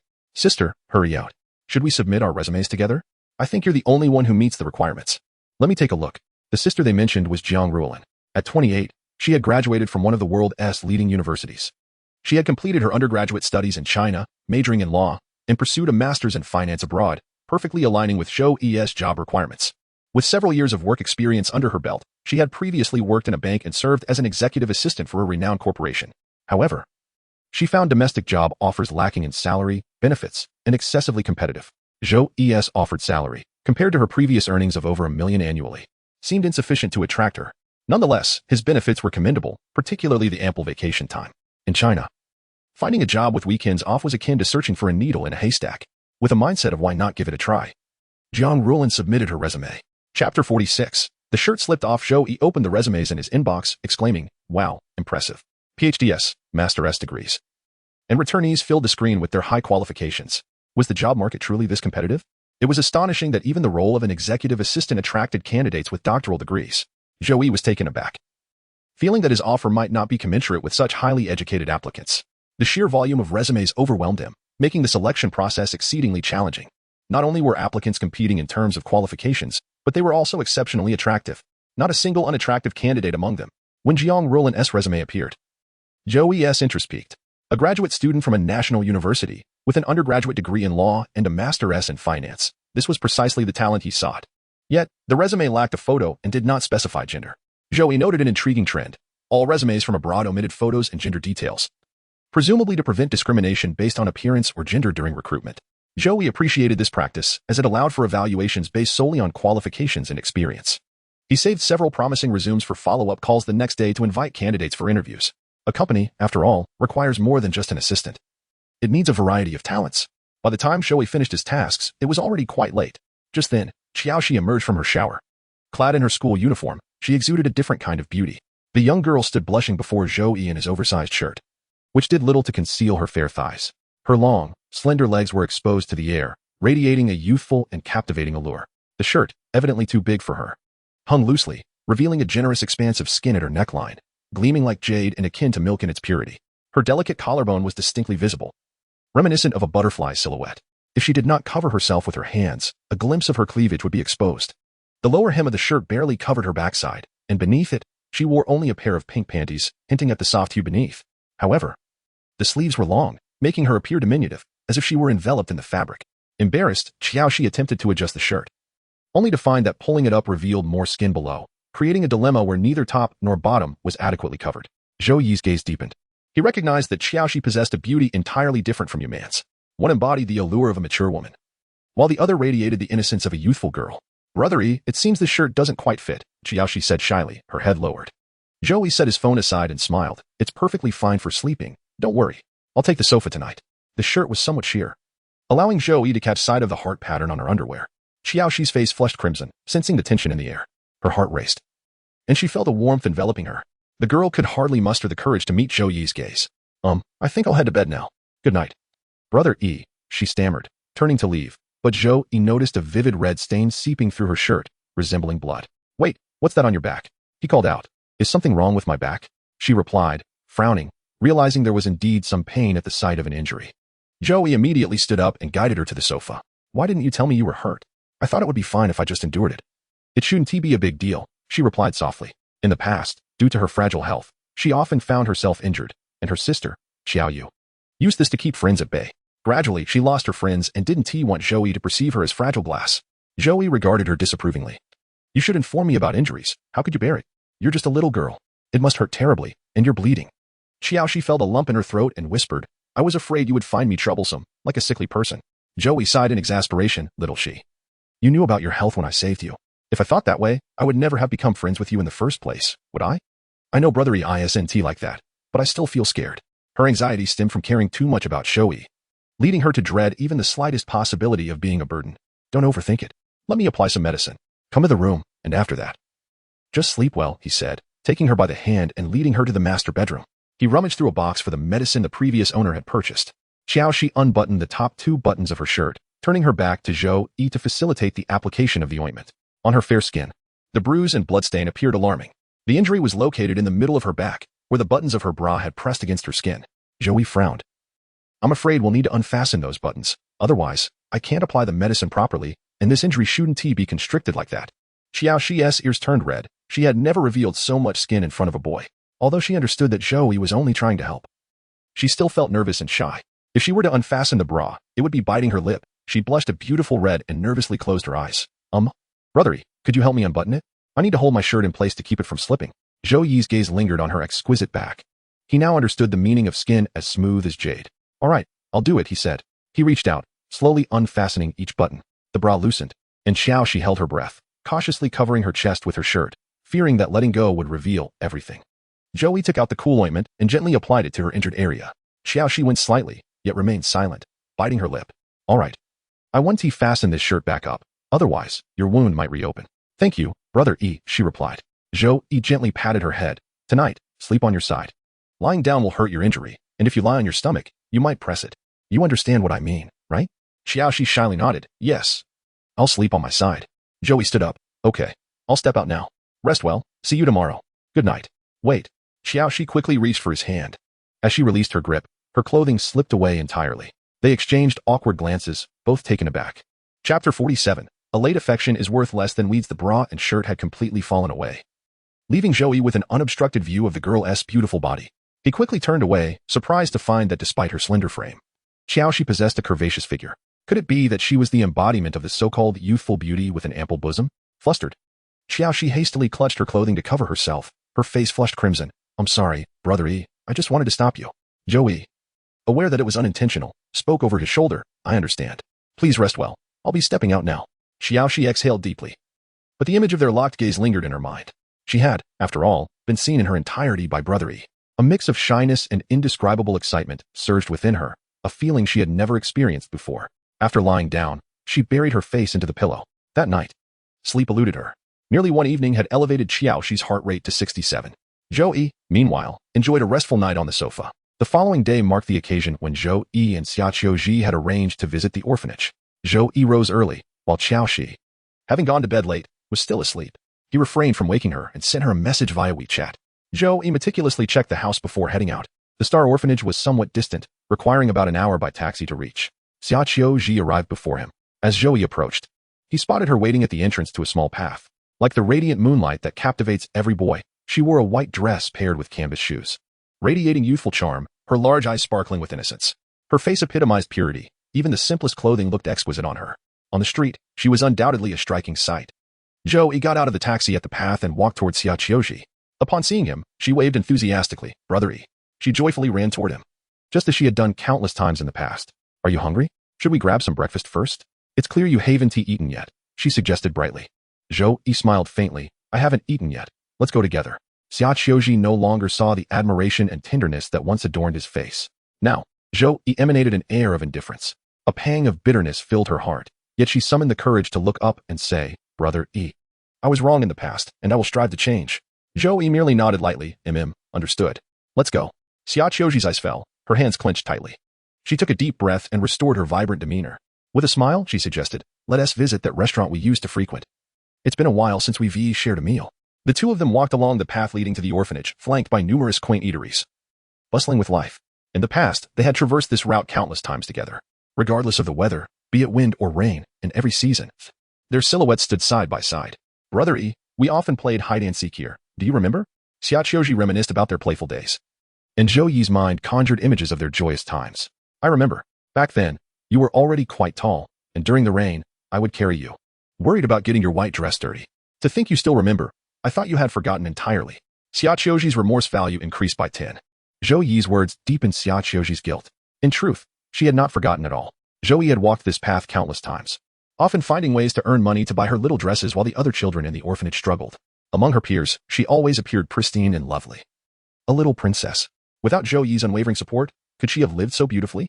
Since elementary school, Xiaoxi and Zhou Yi had seemed like inhabitants of different worlds. No one knew she was a child from the orphanage, for she did not appear to be one. She tugged at the hem of his shirt, playfully seeking his attention as she had in the past. Brother Yi, you are the best. I know that. When Xiaoxi acted coy, she was as soft as cotton candy. As long as she wished to endear herself to someone, she always found a way. Upon reaching the breakfast shop, the proprietress greeted Xiaoxi warmly. I'd like 2 servings of tang yuan, just like before. Who is this handsome young man by your side? Have you got a boyfriend? Andy, it's Zhou Yi. Zhou Yi's voice surprised the proprietress, who peered closer with her reading glasses. Little Yi, you used to have such long hair, I could hardly see your face. You've grown into such a handsome young man. I never understood it back then. It was to ward off admirers. Zhou Yi's jest elicited laughter from the proprietress. As she prepared the tang yuan, she chuckled. That makes sense, with looks like yours. Many girls must be after you. Poor Aji would be heartbroken. Xiaoxi rested her chin in her hands, tilting her head with a smile. Brother Yi wouldn't pay them any mind. He is mine alone. Zhou Yi felt a wave of nostalgia wash over him. There was a genuine bond between them. Xiaoxi clearly cared for the original Zhou Yi. After years of growing up together, how could there be no feelings? Yet, Xiaoxi remained overly concerned with the opinions of outsiders, fearing people would discover her origins from the orphanage. She pretended not to know the original Zhou Yi in public and trampled on his affections alongside others. Ultimately, this pushed him further away. What was the point? Understanding things now was of little consequence. Belated affection was worth less than grass. Zhou Yi chose not to respond to her remark, while Xiaoxi, looking pitiful, pouted and gently tugged at his palm with her pinky. Isn't that right, Brother Yi? They don't matter, do they? Xiaoxi knew that Zhou Yi had become quite popular. She was aware of several girls vying for his attention, and her greatest fear was Su Ning. The school beauty excelled in looks, academics, and family background, far surpassing her. She feared that Zhou Yi would be taken away. Why do you think I wouldn't change? Aji? When you change, I naturally change too. A sudden wave of panic enveloped Xiaoxi. She realized that Zhou Yi no longer wished to comfort her. Brother Yi, I haven't changed, and you haven't changed. We are still as good as before, right? Is that so? Perhaps that is just your perception. Noticing their tense atmosphere, the proprietress couldn't help but intervene, prompting Zhou Yi to nod silently. Tears streamed down Xiaoxi's cheeks as she ate her tang yuan. Despite her sorrow, Zhou Yi remained unresponsive, lacking even the inclination to offer her a tissue. It seemed he was resolutely playing the part of the heartless one. Zhou Yi glanced at her expression, one that would soften anyone's heart, yet regrettably, he was not the original Zhou Yi. How could remorse arise without regret? He intended to remain resolutely indifferent, waiting for Xiaoji to abandon all dignity to plead with him. Chapter 48, The Handsome One Trending. This face appearing in news articles will be a game changer. Finished? Let's go. Zhou Yi rose and paid the bill. Xiaoji had hardly touched her food and obediently followed him. As she timidly rubbed her reddened eyes, attempting to grasp Zhou Yi's sleeve, he eluded her. Unable to hold back her tears any longer, they cascaded down her cheeks. Zhou Yi, with a blank expression, inquired, "Why are you crying?" "You're ignoring me," she sobbed. In the past, Zhou Yi had never allowed her to shed a single tear. He halted, gazing at her. "Do you care about me?" Xiaoji appeared bewildered by the question. What exactly was their relationship? Friend seemed inadequate, while brother felt inappropriate. Zhou Yi smirked sarcastically. "Am I just a mere admirer?" The girl hastily shook her head in denial. "No, that's not what I meant. I merely wish to convey that you are significant to me." "Do you truly believe that?" "What actions of yours reflect care for me?" "Reflect on your own heart." Xiaoji's remorse value increased by 10. Zhou Yi turned and strode forward. "I came to see the director today, not to reminisce with you." Xiaoji hurried to keep pace with him. "But you said you would have lunch with me at noon, along with Wang Xian." "I never said I wouldn't go." "Then why are you being so cold to me?" "Ji, I simply want to tell you that I will not treat you as I did before. Some matters are for Wang Xian to handle, not me." The implication was clear. Maintaining a superficial friendship was acceptable. But he would not play the role of the devoted suitor. Xiaoji felt flustered, struggling to articulate her thoughts as Zhou Yi quickened his pace. And soon they arrived at the orphanage. The director, a woman in her 50s with streaks of gray in her hair, bore the weight of concern for the orphaned children. Xiaoji glanced at Zhou Yi beside her and asked, "Does the director know who I am?" The woman smiled gently. "It must be little E." Even Zhou Yi was taken aback, as she seemed to be the only one who recognized the original Zhou Yi since his transformation. "How did you recognize me?" "Brother E has changed so much." The director smiled at them. "There is indeed a change, but who else could be with you besides little E? Among the previous group of children, you two had the closest bond, always inseparable like twins. Ji, be kind to your brother E. He has endured quite a bit for you." Xiaoji felt a lump in her throat, biting her lip to stifle the tears that threatened to spill. Zhou Yi and Xiaoji refrained from mentioning their quarrel and chatted with her as they once did, inquiring about her health. Thankfully, it was merely a cold. But for someone of her age, even a cold was not trivial. Finally, Zhou Yi succinctly stated his purpose. "Director, I wish to donate to the orphanage." Zhou Yi is earnest. His primary purpose for this visit is this matter. Xiaoji glanced at Zhou Yi's upright silhouette, feeling a stirring within her heart. It appeared that brother E had not changed. He still remembered where he came from and had not forgotten the past. The director was momentarily taken aback, then hesitantly inquired, "Aren't you still in school? You should save your money for your education. Don't worry about this place. Here, have an apple." Her hands, calloused and frail from peeling apples, revealed her age and hardship. The director understood Zhou Yi's good intentions, yet it was, after all, a child's money. And she could not simply accept it. She was aware of Zhou Yi's previous work, and given that he was now in college, she couldn't take his funds so lightly. Zhou Yi took the apple and spoke solemnly, "Director, I have found my parents. The donation is their wish. I hope you will not refuse it." The director's expression brightened with joy as she grasped Zhou Yi's hand, excitedly asking, "You found your parents? That is wonderful. But regarding the donation, it should be done according to your means. What are your family's intentions?" "We plan to donate 500,000. Would that be acceptable?" The director's eyes widened slightly. 500,000? That is quite a substantial sum. Xiaoji chimed in. "His family is well off. You should accept it." The director, feeling a mix of anxiety and gratitude, expressed her thanks and hoped to meet Zhou Yi's parents someday. Zhou Yi could only defer, stating that they were abroad for business. Afterward, the director guided them on a tour of the orphanage. The buildings were aged, and the children's belongings were worn and outdated, as there were no resources for upgrades. There were numerous orphanages in Huaihai, and most donors typically chose not to contribute to the remote Xingxing orphanage. Zhou Yi had become one of the few significant donors in recent years, and his youth quickly attracted the attention of the surrounding children. A cluster of little girls gathered around him, showering him with compliments. "Big brother, you are so handsome. Big brother, you are the most good-looking person I have ever seen." The director smiled tenderly at the scene and led Zhou Yi to the front of the orphanage building. "Come, let us take a picture with the children. The reporters will be here shortly to interview you, so prepare yourself." An interview? Such donations typically attracted journalists for coverage. Although it was merely local news, it was nonetheless a charitable act that reporters and news stations would not overlook. Soon, representatives from the television stations arrived, initially sending just 2 reporters. Just when Zhou Yi thought the interviews were concluding, another station hurriedly approached him, requesting an interview. Confused, he nevertheless agreed. Shortly thereafter, several more stations appeared, leaving Zhou Yi perplexed about the sudden influx. He overheard one reporter making a phone call. "At Xingxing Orphanage, a wealthy and handsome donor has contributed 500,000. The viewership will surely explode." He is incredibly handsome, definitely headline material. Hurry, or he'll leave. She understood that Zhou Yi's face appearing in the news would guarantee a sensational headline. The news of Zhou Yi's generous donation quickly made headlines and trended online, primarily due to his striking visage, which even the high-definition cameras could not obscure. Chapter 49, Accusations of Deceit. Targeting Huaihai television, the sound of countless cameras clicking made it feel as if one were at a celebrity press conference. Director Su said you were still in university. What motivated you to make this donation? Zhou Yi replied, I was once a part of Xingxing Orphanage. Without the director, I would not be standing here today. Clad in a simple white shirt, he exuded calm and confidence, showing no signs of discomfort in front of the cameras. After the interview, several female reporters praised him. Zhou Yi, you are undoubtedly the most handsome college student we've ever encountered. One could only imagine the comments that would flood their social media the next day. I posted about this half an hour ago, and it already has tens of thousands of likes. The last time I saw such numbers was with actor Lin. The reporters and hosts maintained a serious demeanor during the interviews, but once concluded, they transformed into warm and charming individuals. Zhou Yi did not refuse. He presented them with his WeChat QR code for them to scan. 077. I can already foresee your popularity skyrocketing. Zhou Yi, why do you say that? 077. The way those sisters look at you is utterly starry-eyed. They have interviewed numerous celebrities, and their praise speaks volumes about your attractiveness. The underlying message from the system was clear. Behold the face crafted by the system. It surpasses countless stars. As predicted by the system, Zhou Yi indeed became an internet sensation. The controversy arose when some users questioned the authenticity of the interview. How absurd. Are they really questioning the legitimacy of my news coverage? These netizens have quite the imagination.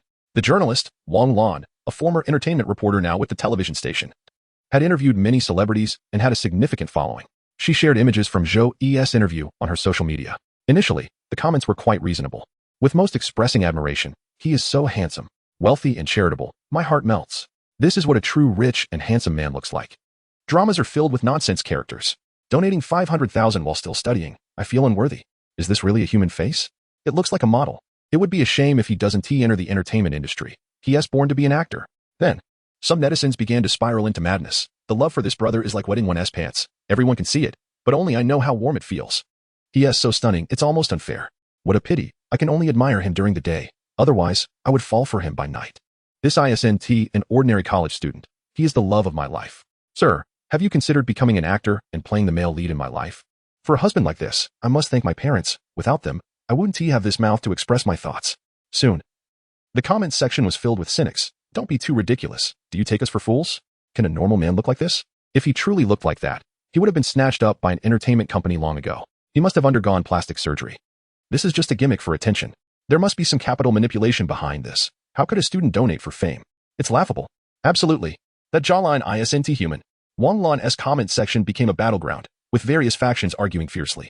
Her previous posts about celebrities had never sparked such contention. She took to social media to clarify that this was a news article, captured with a high-definition camera, yet people continued to berate her for the photos. She was astonished. The level of hostility from people today was overwhelming, and even her explanations fell on deaf ears. Finally, Zhou Yi's classmates began to chime in. I'm Zhou Yi's classmate. You can see how he looks in class. He naturally looks like this image. Yes. I'm also from Huaihai University. I've seen him once, and he is incredibly handsome in person. He is known as the white shirt god at our school. There are many fan pages dedicated to him online. I was the first to take his picture. Proof attached. He is so stunning I'm speechless image. Wang Lan's comment section exploded from thousands to tens of thousands. Unexpectedly, trending online. The crowd gathered to watch grew larger. In a fit of frustration, Wang Lan posted a Weibo message. Tune into Huaihai TV at 7 p.m. tonight. I have no pictures. This tweet resulted in a considerable increase in viewership for Huaihai TV's evening news at 7 p.m. The station director was astonished by the ratings. Could it truly be that a handsome university student could drive such high viewership? This is news, not a drama. Brother E, you've made the trending list. Many people are praising you, Xiaoji remarked as she showed Zhou Yi her phone. Zhou Yi glanced at it, maintaining his composure. He was well aware, as the surge in his affection points and attributes, along with his wealth, made it abundantly clear. The more Zhou Yi remained unperturbed, the more Xiaoji admired him. Xiaoji's affection points increased by 10. Zhou Yi checked the time. Has Wang Xian not arrived yet? At this hour, if he doesn't wish to see me. So be it. Xiaoji, feeling somewhat embarrassed, stood up to give him a call. Wang Xian hung up immediately after answering. Upon noticing Zhou Yi trending and the explosive discussions surrounding him, he lost the desire to meet. His pride was at stake. He feared being overshadowed by Zhou Yi. Moreover, he could sense Xiaoji's affections shifting towards Zhou Yi. Wang Xian's abrupt hang-up infuriated Xiaoji, who sent several WeChat messages demanding to know his intentions. It took considerable effort to arrange for Zhou Yi to meet, only for him to decline? Zhou Yi's frustration reached a boiling point. Brother Yi, Wang Xian might have something to attend to and may not be able to come, she said. Zhou Yi chuckled coldly. Aji, as a longtime friend, I advise you to reconsider. Wang Xian is truly not suitable for you. Think it over. I have said my piece. I shall take my leave. Zhou Yi wished to retain him, but found herself at a loss for words. Her last remnants of affection for Wang Xian had been utterly depleted. The girl closed her eyes, resolved to break things off with Wang Xian. Zhou Yi had successfully sabotaged their romance, avenging the original owner in a way. Upon opening WeChat, he discovered a message from Qiao, she stating that she had gone to her grandmother's house. Concerned, Zhou Yi called her and, hearing her cheerful tone, felt relieved. He then arrived at a high-end commercial building in Huaihai, intending to rent an office. The agent informed him that the monthly rent was 50,000, a reasonable price for the city center. Pleased with the environment and the floor-to-ceiling windows, Zhou Yi swiftly paid to lease the entire floor as his office space. Next, he needed to register a company, but what should he name it? Chapter 50, the most subtle pretensions are the most fatal. After some contemplation, he decided on Huanyu. Registering a company would take about half a month, leaving Zhou Yi to patiently await the process. He scheduled interviews for the weekend at 7 p.m. At the Huaihai business tower he had just rented. Having sorted out his affairs, he began packing his belongings. Zhou Yi's strongest support was about to come online. After finishing these tasks, he realized he needed to purchase a computer, as handling affairs on his phone was rather inconvenient. Numerous onlookers had flocked to Weibo, eager to see if he truly resembled the handsome figure Wang Lan had described. This curiosity had even caused a slight uptick in the evening news ratings for Huaihai TV. He can even block the HD camera of Huaihai TV. I can only imagine how handsome he must be in reality. A certain celebrity once stated that a person's spirit consists of 3 parts, the ID, the ego, and the superego. I possess the first 2. And I believe my brother can provide me with the third. There are 4 levels of spiciness in the world: mild, medium, extreme, and my husband is spicy. After 2 weeks of delay, it finally erupted from my nostrils. Thank you, handsome guy. A good man will have 18 children in a lifetime. What window did God close for you? It was the one for chatting with me. Whoa.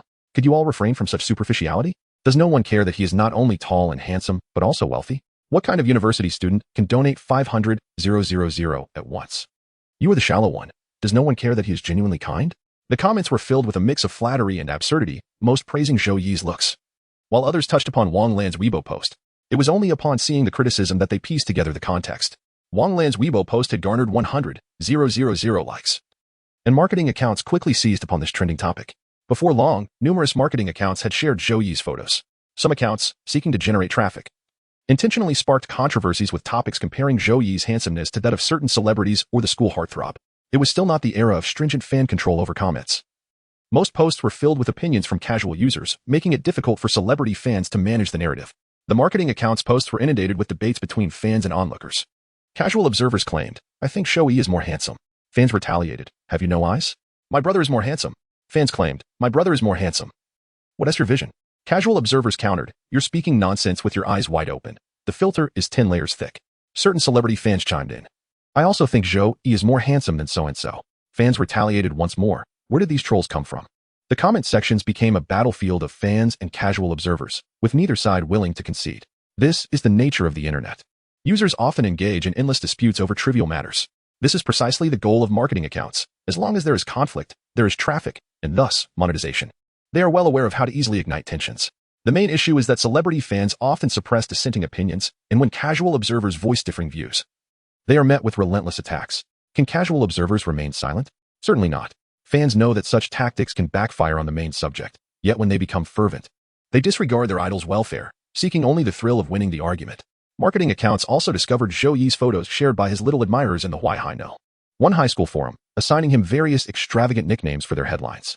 Titles like the most handsome university student and the most dashing school heartthrob dominated the discourse. In short, Zhou Yi had become an overnight sensation. Fans even created a dedicated thread for him, established by the girls who admired him at Huaihai University, as only they could capture his photos in daily life on campus. The album in the thread contained many pictures that even Zhou Yi had never seen. A significant number of users followed Zhou Yi's thread, and many netizens urged him to open a Weibo account. In today's landscape, without short video platforms, Weibo stands as the largest traffic-driven website, where many influencers have emerged. Zhou Yi contemplated whether to establish a Weibo account to garner more followers, which would also accelerate the increase of his affection points, with no apparent drawbacks. While pondering the matter of affection points, he opened the system panel once more to check. To his astonishment, the figures displayed left him speechless. Name, Zhou Yi. Level, 21, gold. Wealth, 90,067. 000 yuan, affluent. Appearance, 100, unmatched, combat power, 100, dominant, intelligence, 200, astutely brilliant, reputation, 60, somewhat notable, attribute points, 856. 650, task progress panel, Xia Qiuji's regret value, 60, Chu Han's regret value, 100, Su Ning's regret value, 60, reversal degree, 50, acquired affection points, 456. 433, number of admirers, 1, level character, Su Man, achievement unlocked, starting against the wind, acquired skills, photographic memory, exceptional memory, level 1 medical expertise, entertainment star. Current ranking, 40. 095, system store now open. Zhou Yi was once again taken aback by his balance. 90 million. In astonishment, one can only marvel at the sheer power of the internet. With merely a countenance, one can garner such immense goodwill, making the decision to create a Weibo account a viable endeavor. Meanwhile, Huaihai television station received a call from an agent of an entertainment company, inquiring about Zhou Yi's contact information with the intent to sign him and nurture him into a star. From any perspective, he is a remarkably promising youth, and they must act swiftly to secure him. Ultimately, the task of contacting Zhou Yi fell to Wang Lan, one of the journalists who had previously connected with him. Given that she was the one who posted that Weibo, the leadership deemed it most fitting for her to take charge. In truth, she harbored reservations about such a pure and virtuous young man entering the entertainment industry. After all, she was well aware of the sordid nature of that world. Otherwise, she would not have chosen to become a news reporter. However, for Zhou Yi, this could represent a significant opportunity. She decided to inform him of the situation, leaving the choice to sign with the entertainment company in his hands. That evening, Zhou Yi received a message from Wang Lan regarding the prospect of entering the entertainment industry. His response was that he had no immediate plans in that regard. It was not a complete rejection, should he change his mind in the future. It could still be a consideration. He felt that simply opening a Weibo account to share some photographs, gain a few followers, and earn some goodwill would suffice for now. The complexities of becoming a star were far more intricate, and he preferred to focus on completing his university education first. Upon hearing Zhou Yi's refusal, Wang Lan felt a sense of predictability. It appeared that Zhou Yi was not a short-sighted youth. He was rational. After declining Wang Lan, Zhou Yi promptly registered a Weibo account, where he posted his first message. However, it was published under the guise of Zhou Yi's assistant rather than himself. The account was aptly named Zhou Yi's assistant. There are certain things that, when posted by oneself, can come off as ostentatious, whether it be selfies or displays of wealth.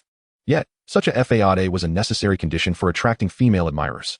Thus, he required a third party to lend an air of sophistication to his image, an invisible yet impactful stratagem.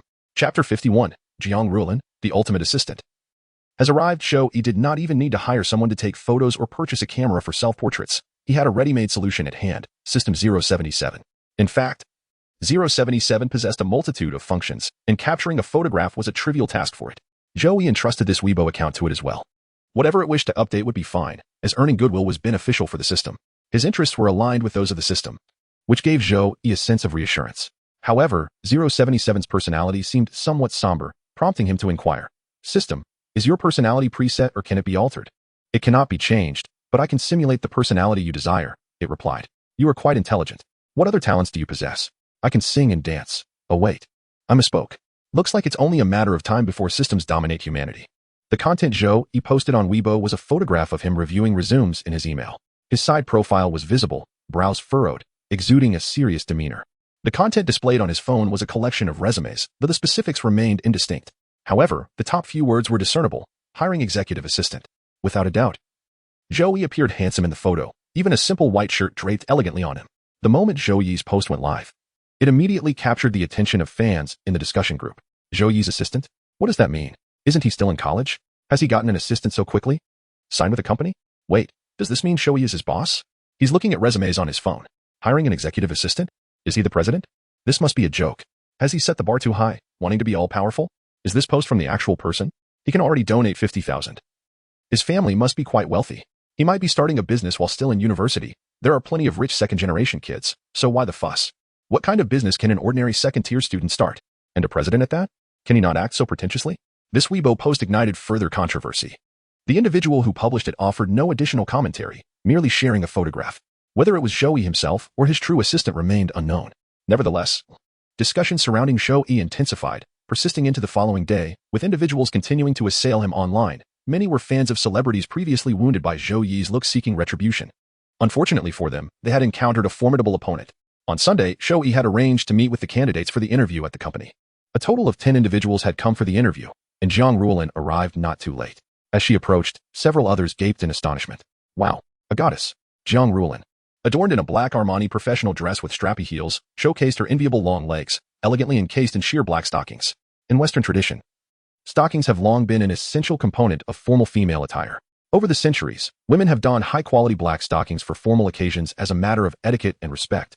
Consequently, wearing black stockings has become a cultural norm in Western society, particularly in the realms of interview etiquette and the assistant or secretary profession.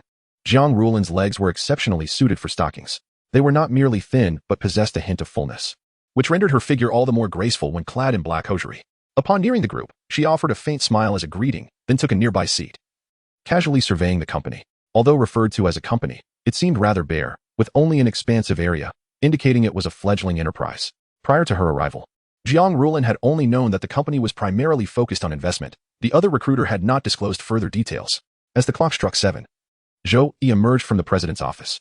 At the moment he appeared, most attendees were taken aback. They were astonished to discover that the actual president of the company was this young man before them. Zhou Yi's striking good looks inevitably raised doubts about his capabilities. Even though he offered substantial salaries and excellent benefits, the combination of a brand new company and a youthful boss made it challenging for them to trust. They sought stable employment. Even if the company was exceptional, a mere couple of months of work would not suffice compared to their previous positions. The youth of the boss raised questions about the reliability of salary disbursement. As Zhou Yi entered, many candidates began to reconsider their decision to remain. Zhang Rulin maintained her composure, appearing the most collected among them. At that moment, Zhou Yi also heard the system's announcement, detected target for strategy, Zhang Rulin. Zhou Yi's gaze settled on the striking woman in the center.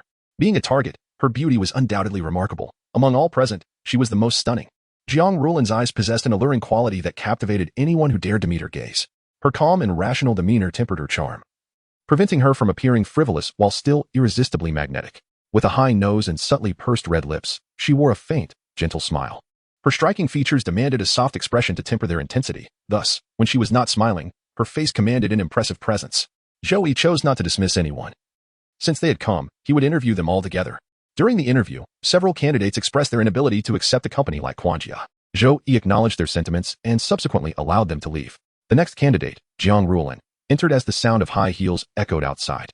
Her steps were measured and confident, indicating a composed demeanor. A knock at the door signaled her arrival. "Come in," Zhou Yi called out.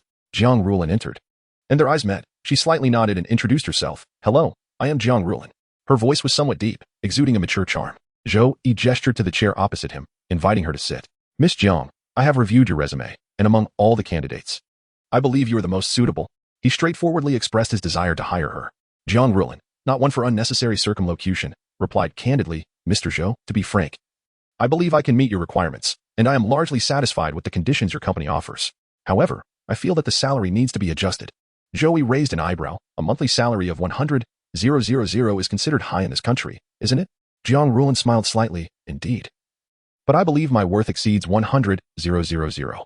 Her confidence stemmed from her experiences and abilities, enabling her to negotiate terms with Zhou Yi so assuredly. Zhou Yi's fingers tapped thoughtfully on the table as he contemplated her words. Zhang Rulin continued, "You must have noticed that they do not trust a young boss like yourself. If I am not mistaken, Mr. Zhou, you are still a student, correct?" Zhou Yi chuckled. "I am a sophomore this year, so I understand their perspective. It seems your views differ from theirs." Zhang Rulin refrained from probing into his personal story. The private matters of a boss were not her concern. As long as he could afford the salary, she was confident in her capability for the role. "I can start at any time, Mr. Zhou. May I see your sincerity?" Zhou Yi inquired, "What salary do you find satisfactory?" 150,000, she replied. For Zhou Yi, this sum was trivial. However, whether she was worth that amount was debatable. If he offered such a high salary from the outset, it would be unrealistic to expect to win her loyalty through future raises. Women without financial security might be swayed by money, but those who were financially stable sought more. Yet, if he rejected her now, Zhang Rulin would likely not lower her expectations. In that case, let us agree on a 1-month probation period with a monthly salary of 150,000, shall we? Of course. Mr. Zhou, when shall we sign the contract? Let us sign it now, he replied without hesitation, which Zhang Rulin found quite appealing. A smile deepened on her face. Realizing that Mr. Zhou was generous and straightforward, she appreciated leaders with such forthright personalities. After signing the contract, they shook hands, marking the beginning of their partnership. "How shall I address you moving forward?" Zhou Yi asked. "You may simply call me Rulin," she responded, as he directly articulated his expectations. "All right, Rulin. As you can see, I have yet to purchase any office equipment. You will need to handle the procurement. Additionally, you will be responsible for hiring new employees. Once you have successfully recruited new personnel, you may delegate the task to them. Once the initial preparations are complete, we will formally discuss investment matters." What do you think? Jiang Rulin smiled. Mr. Zhou, I will fulfill these tasks diligently. Furthermore, I have a few suggestions.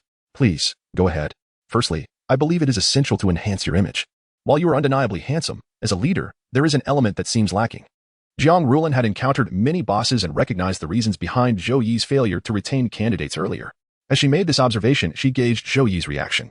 Curious if her words would provoke displeasure. Should he react negatively, it would deter her from offering candid feedback in the future, even if well-intentioned. Conversely, if he accepted her critique, it would embolden her to speak freely in the future. This was her subtle test of boundaries. As mutual understanding of each other's limits would foster a more comfortable working relationship. Zhou Yi, however, was not offended. He likely thought, she complimented my looks. Why would I be upset? If Jiang Rulin were insincere, she would not need to voice such potentially offensive remarks, indicating her genuine concern for both him and the company.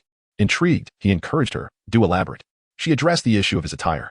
Regardless of the location, a company president requires appropriate attire.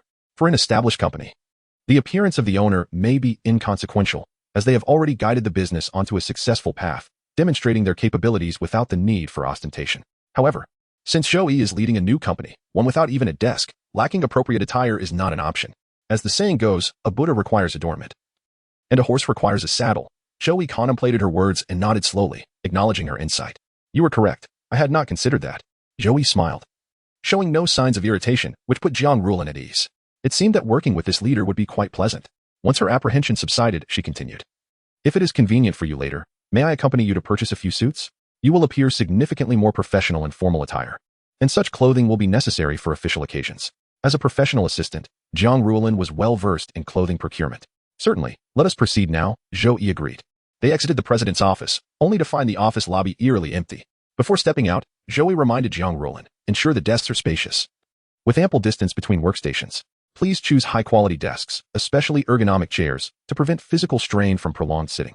Also, consider purchasing some potted plants for the office to enhance the atmosphere. Snacks are also essential. Let us create a cozy corner for relaxation. Before Zhou Yi could finish speaking, the system chimed repeatedly with notifications. Jiang Rulin's charm score increased incrementally. Zhou Yi paused, glancing at the smiling woman beside him. Did Jiang Rulin appreciate leaders who treat their employees well? It seemed likely. After all, who wouldn't he? Understanding Jiang Rulin's preferences, Zhou Yi realized he had discerned the key to winning her over. Looks and money were secondary. This woman valued character and charisma.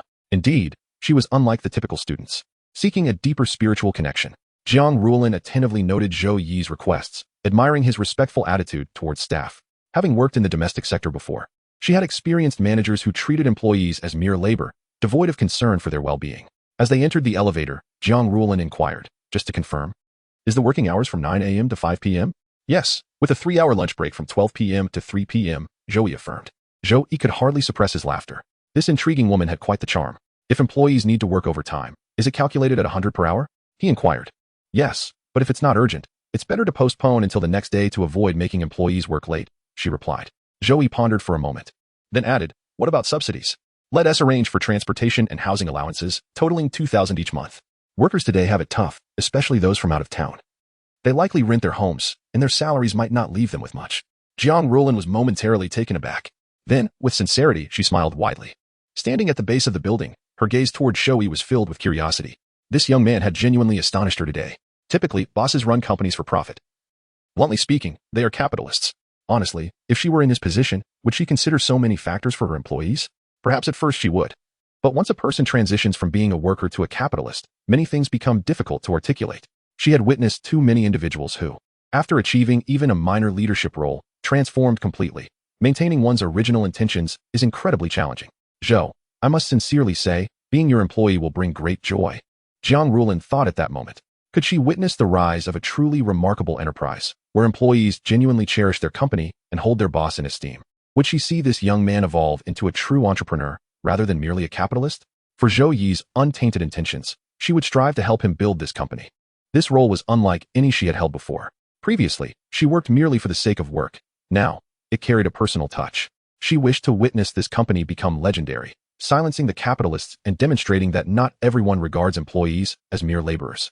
She longed to stop hearing bosses lament about the prevalence of 996 work culture or question why employees would expect extra pay for overtime. She hoped such phrases would be replaced with a different narrative. Huan Yu was not like that. After stepping onto the roadside, Zhou Yi prepared to hail a cab. Jiang Rulin curiously asked, Zhou, didn't you drive today?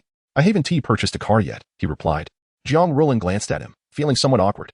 Zhou, if initial funds aren't too tight, I recommend you buy a car. Otherwise, traveling might be inconvenient, especially for business meetings.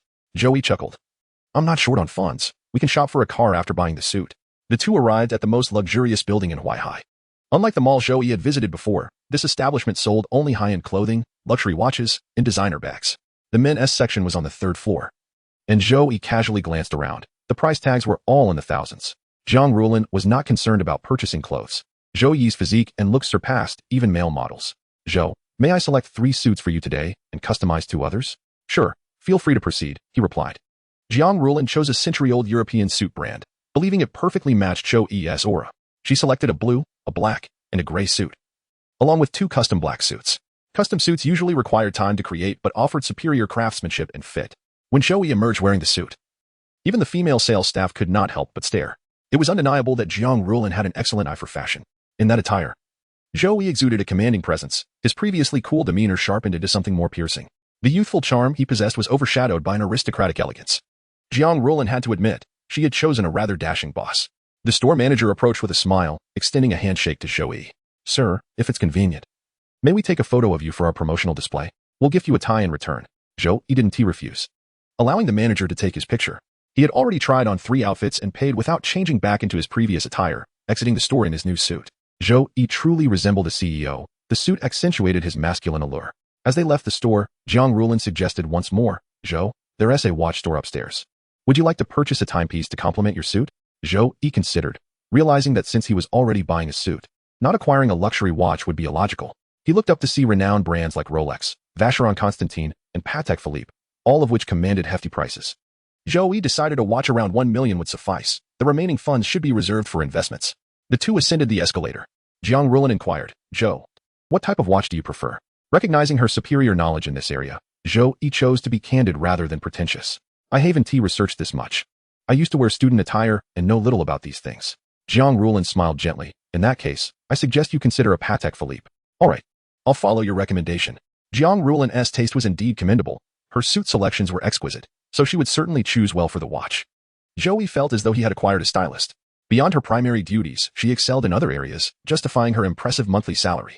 Zhou Yi purchased a luxurious yet understated black Patek Philippe worth over $1 million, exuding sophistication without ostentation. Next was the car. Zhou, do you have a preferred vehicle? The Rolls-Royce Phantom is quite nice, he replied, having always admired that model in his past life. While he was an expert on cars, he certainly recognized a few. And the Phantom was one of them. If I recall correctly, that model costs over $9 million, Jiang Rulin noted. Yes, don't worry. I can afford it without financial strain. Jiang Rulin smiled. It seems your capabilities are quite profound. They entered the dealership's vehicle. Inside, Zhou Yi handed Jiang Rulin a card. This contains $5 million for initial company purchases and recruitment. Spend as needed, and if it falls short, simply ask me for more. Zhou, is that appropriate? Since I've appointed you as my assistant, I trust you implicitly. You are my first employee, and I'll need you in many aspects. Jiang Rulin felt her heart flutter. She had never encountered a boss like this before. Generous, receptive to employee input, trusting, and understanding. She no longer felt the pressure of budgeting, nor did she have to worry about achieving perfection with minimal resources. Zhou, I am honored to receive your trust. I will use this money wisely, ensuring every penny is well spent. I naturally believe you will succeed, he replied, exchanging a smile that began to foster a mutual understanding. At the Rolls-Royce dealership, the employees, who were about to close, were instantly captivated by the sight of Zhou Yi and Jiang Rulin. First, because they were a striking couple. And second, their attire clearly indicated affluence. Particularly the man. His exquisite taste in clothing and the luxury watch on his wrist suggested wealth. They were the type of individuals who often judged by appearances, a common trait in the luxury goods industry. Welcome. How may we assist you in selecting a vehicle? The sales representative approached with an enthusiastic smile. The Rolls-Royce Phantom. After Zhou Yi expressed his desires, the sales representative promptly took him to view the car. Upon sitting inside, he found it exceedingly comfortable. The exterior of the vehicle was striking, suitable for both business dealings and impressing others. Zhou Yi did not inquire too much. He felt no need to delve into performance specifics, as that was not his primary concern. Within an hour, he completed the payment. The sales staff regretted not being the first to engage him in conversation. Such prompt payment from a client was rare. Many merely came to browse, often wasting their time. This customer merely glanced at the vehicle and, without hesitation, made the purchase. The woman accompanying him referred to him as president, indicating a superior subordinate relationship. Given Jiang Rulin's demeanor and attire, it was evident she was not merely a mistress, but rather a subordinate. Subsequently, The sales staff invited Zhou Yi and Jiang Rulin to take a photo with the new car, promising to post it on Weibo for promotional purposes. Zhou Yi nodded in agreement. Being handsome brings its own troubles. This Weibo post soon captured the attention of Zhou Yi's fans. Those who had initially doubted him were about to be proven wrong. Chapter 54. Polarized trending comments after Zhou Yi departed from the Rolls-Royce dealership. The staff quickly published a post on Weibo. The content featured a photograph of Zhou Yi, impeccably attired in a suit, standing next to the Rolls-Royce Phantom. Embodying the image of a successful individual, Jiang Rulin, equally well-dressed, added considerable flair to the photograph.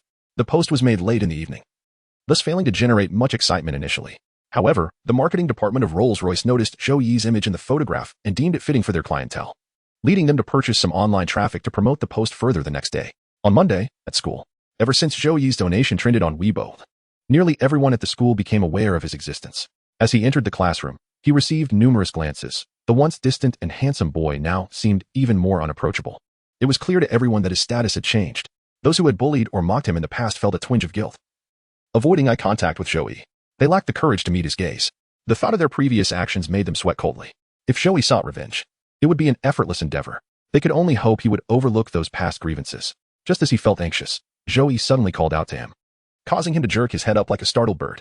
Zhang tense all over, stammered, what's up? What class do we have next?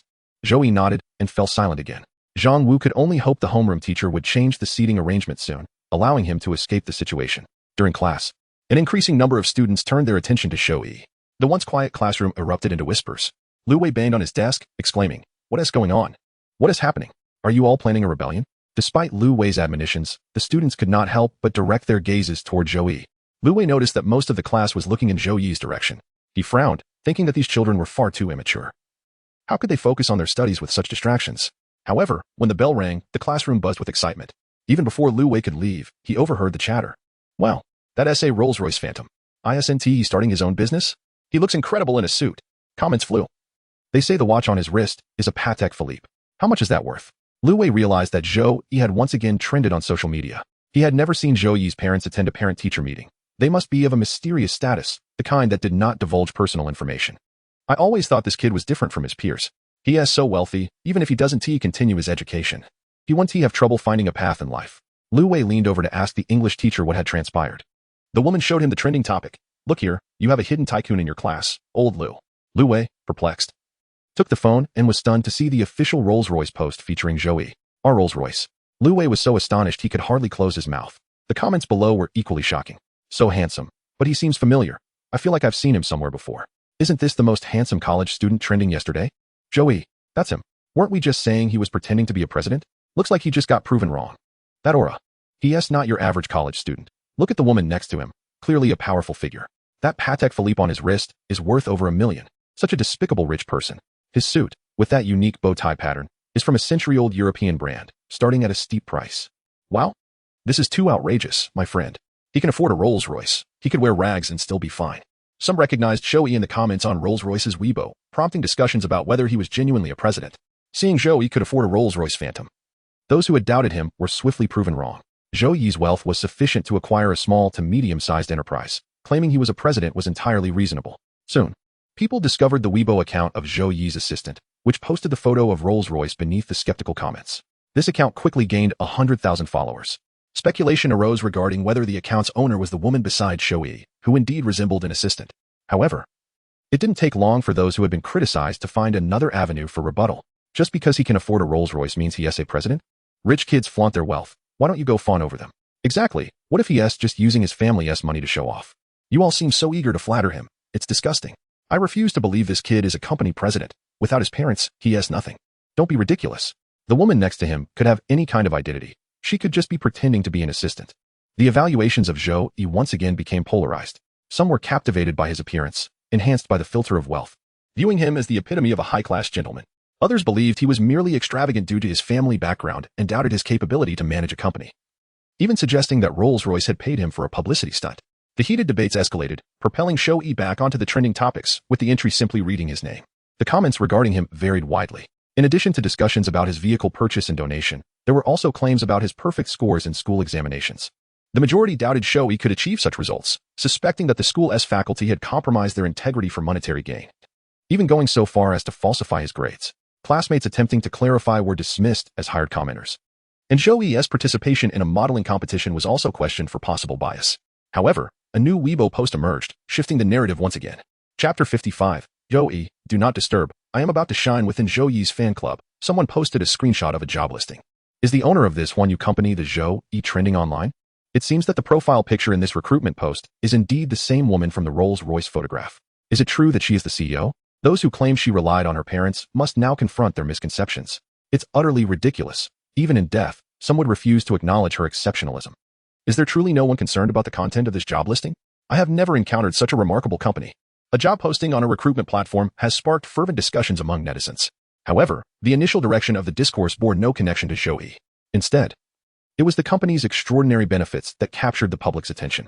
In addition to offering salaries above the industry average, the astonishing details that followed included a 9-to-5 schedule, a 3-hour lunch break, comprehensive social insurance, overtime pay calculated at 100 per hour, and a monthly allowance of 2,000 for transportation and housing. Jiang Rulin's recruitment advertisement seemed so enticing that it raised suspicions of an elaborate scam. How could any company treat its employees so generously? This prompted intense debates online. Some skeptics remarked, it must be a ruse to lure you into a scam operation in a high-rise. Others speculated it might lead to dubious activities in Myanmar. There were also those who expressed their eagerness to apply, regardless of the authenticity of the offer. What if it's real? I'm willing to take a chance. Meanwhile, some voiced their disbelief, arguing that one should question the validity of such extravagant claims. Most viewers found the job listing hard to believe. Jiang Rulin aimed to attract new talent by offering salaries that surpassed industry standards, banking on the fact that those willing to switch jobs typically seek better compensation and benefits. After posting the job advertisement, she received a flurry of applications and scheduled interviews for the following day. Before the interviews could take place, the post had already gone viral. Jiang Rulin perceived this attention as beneficial, enhancing the company's visibility. She anticipated an influx of applicants. Regardless of the uproar on social media, she remained composed, reassured by the authenticity of her offers. The unfolding events took an unexpected turn when Zhou Yi commented on the trending topic, leading to the revelation that Jiang Rulin was indeed the woman in the photograph, confirming Zhou Yi's status as the company's CEO. The wave of criticism quickly dissipated, as it became clear that he was indeed the head of Huanyu Company. Regardless of his familial background, he had established his own company. And who wouldn't he be tempted by such an attractive job offer? As the discontent faded, individuals began to share their experiences. I interviewed at this company. The boss is Zhou Yi himself, and he is incredibly handsome, offering high salaries. Unfortunately, it's a new company, and I'm hesitant to join. Others chimed in. People are irrational when they criticize. Rulin is my classmate, and her ability to post such a recruitment ad speaks volumes about its legitimacy. I'm submitting my resume. Jiang Rulin had always been the type to earn scholarships effortlessly, and many knew of her even without having met her. When she landed in the trending topics, discussions about her circulated among peers, inciting indignation over the rumors she faced.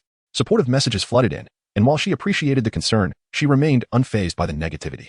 Steadfast, she was determined to prove that Huanyu was a company worthy of trust. Naturally, some inquired about the job's legitimacy, and upon receiving confirmation, they promptly submitted their applications. By the end of the week, her interview slots were filled. When others realized they missed the opportunity to apply, the job listing had already been closed. I can't submit my resume now. I thought we agreed not to apply. Lamented one. Do you really believe a top student would skip studying? Rumor has it that many who interviewed were exceptional. Perhaps it's best not to compete. Jiang Rulin must be quite impressive to generate such enthusiasm, another noted. This indirectly suggests that Zhou Yi is formidable as well. Otherwise, she wouldn't work for him. As excitement bubbled, one declared, I'm on the interview list. Once I'm hired, I'll reveal the truth. Zhou Yi remained untroubled amidst the chaos. He paid no heed to the criticisms and maintained his composure in the face of both praise and condemnation. It seemed as though the external tumult had no bearing on him. How did his classmates perceive him?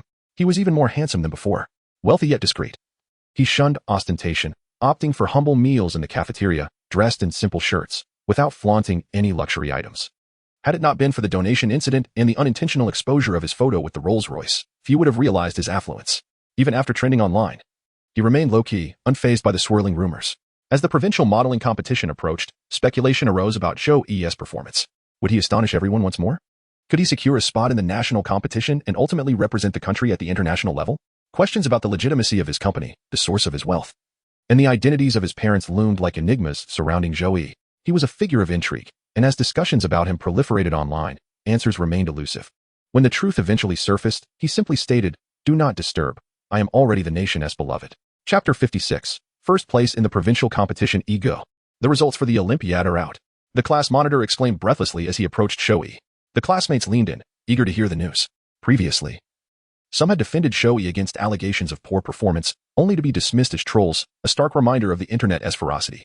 Zhou Yi calmly inquired, "What is the outcome?" The monitor beamed, "You're first. First in the provincial competition." His voice carried, igniting excitement in the classroom. "Incredible! Zhou Yi has surpassed even those from top-tier universities?" The anticipation grew. How many points did he score? Could it possibly be a perfect score?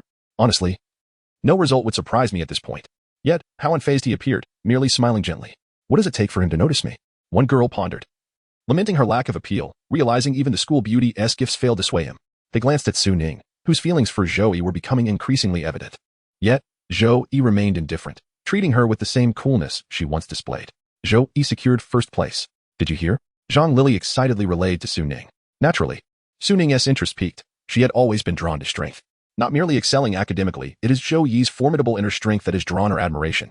Not only have more people within the school begun to take notice of him, but various rumors have also proliferated online. Zhou Yi stands like a youth suddenly thrust into the spotlight, under the scrutinizing gaze of the outside world. Should he falter in the slightest? One can only imagine the unspeakable words that would be hurled at him. Initially, she harbored concerns that Zhou Yi might be affected by this scrutiny, potentially underperforming in the provincial competition. She presumed that he, while appearing outwardly composed, must harbor some inner worries. To her surprise, he genuinely seemed unfazed by it all. Su Ning found herself sincerely admiring Zhou Yi, her appreciation and affection for him deepening, without her even realizing it. Each day, she would bring him gifts, keenly observing his reactions upon entering the classroom. Zhou Yi would invariably lift his gaze to her promptly. At first, she would shy away from his look, but gradually, she learned to meet his eyes directly. Despite her heart racing with anxiety, she yearned for Zhou Yi to recognize the changes within her. Although she had never been in love, she had long since realized her feelings for him had evolved. How could she claim to be worthy of Zhou Yi unless she transformed into a more accomplished person? When she glimpsed the beautiful girl, Jiang Ruolin, alongside Zhou Yi trending on social media, she felt an unfamiliar pang of inferiority. Unconsciously, she began to compare herself with Jiang Ruolin. In terms of looks, Jiang Ruolin was not inferior to her, and the confidence she exuded was truly captivating, drawing even Su Ning in. Jiang Ruolin was a top student at a prestigious university, and Su Ning was determined not to lose to her. She was resolute in her ambition to gain admission to a top graduate program. After achieving this goal, she would confess her feelings to Zhou Yi. This determination only solidified Su Ning's resolve to excel academically. "Ning, what's wrong? Lost in thought again? I heard Li. He truly is remarkable." For a moment, I felt so distant from him. Though they occupied the same classroom, the distance between them felt insurmountable. Su Ning lowered her gaze, her expression dimming.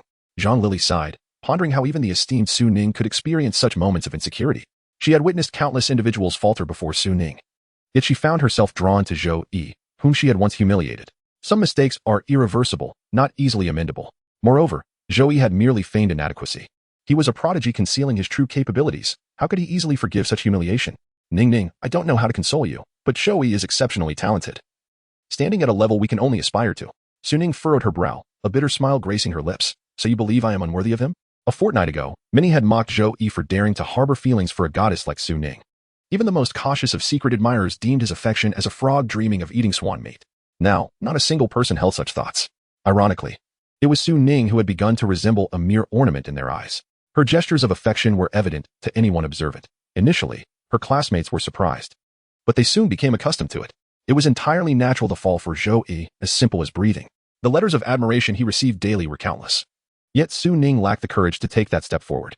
She wished to wait until she had become exceptional enough to confess her feelings boldly. Yet now, she felt that even if she were admitted to a top graduate program, it would be futile.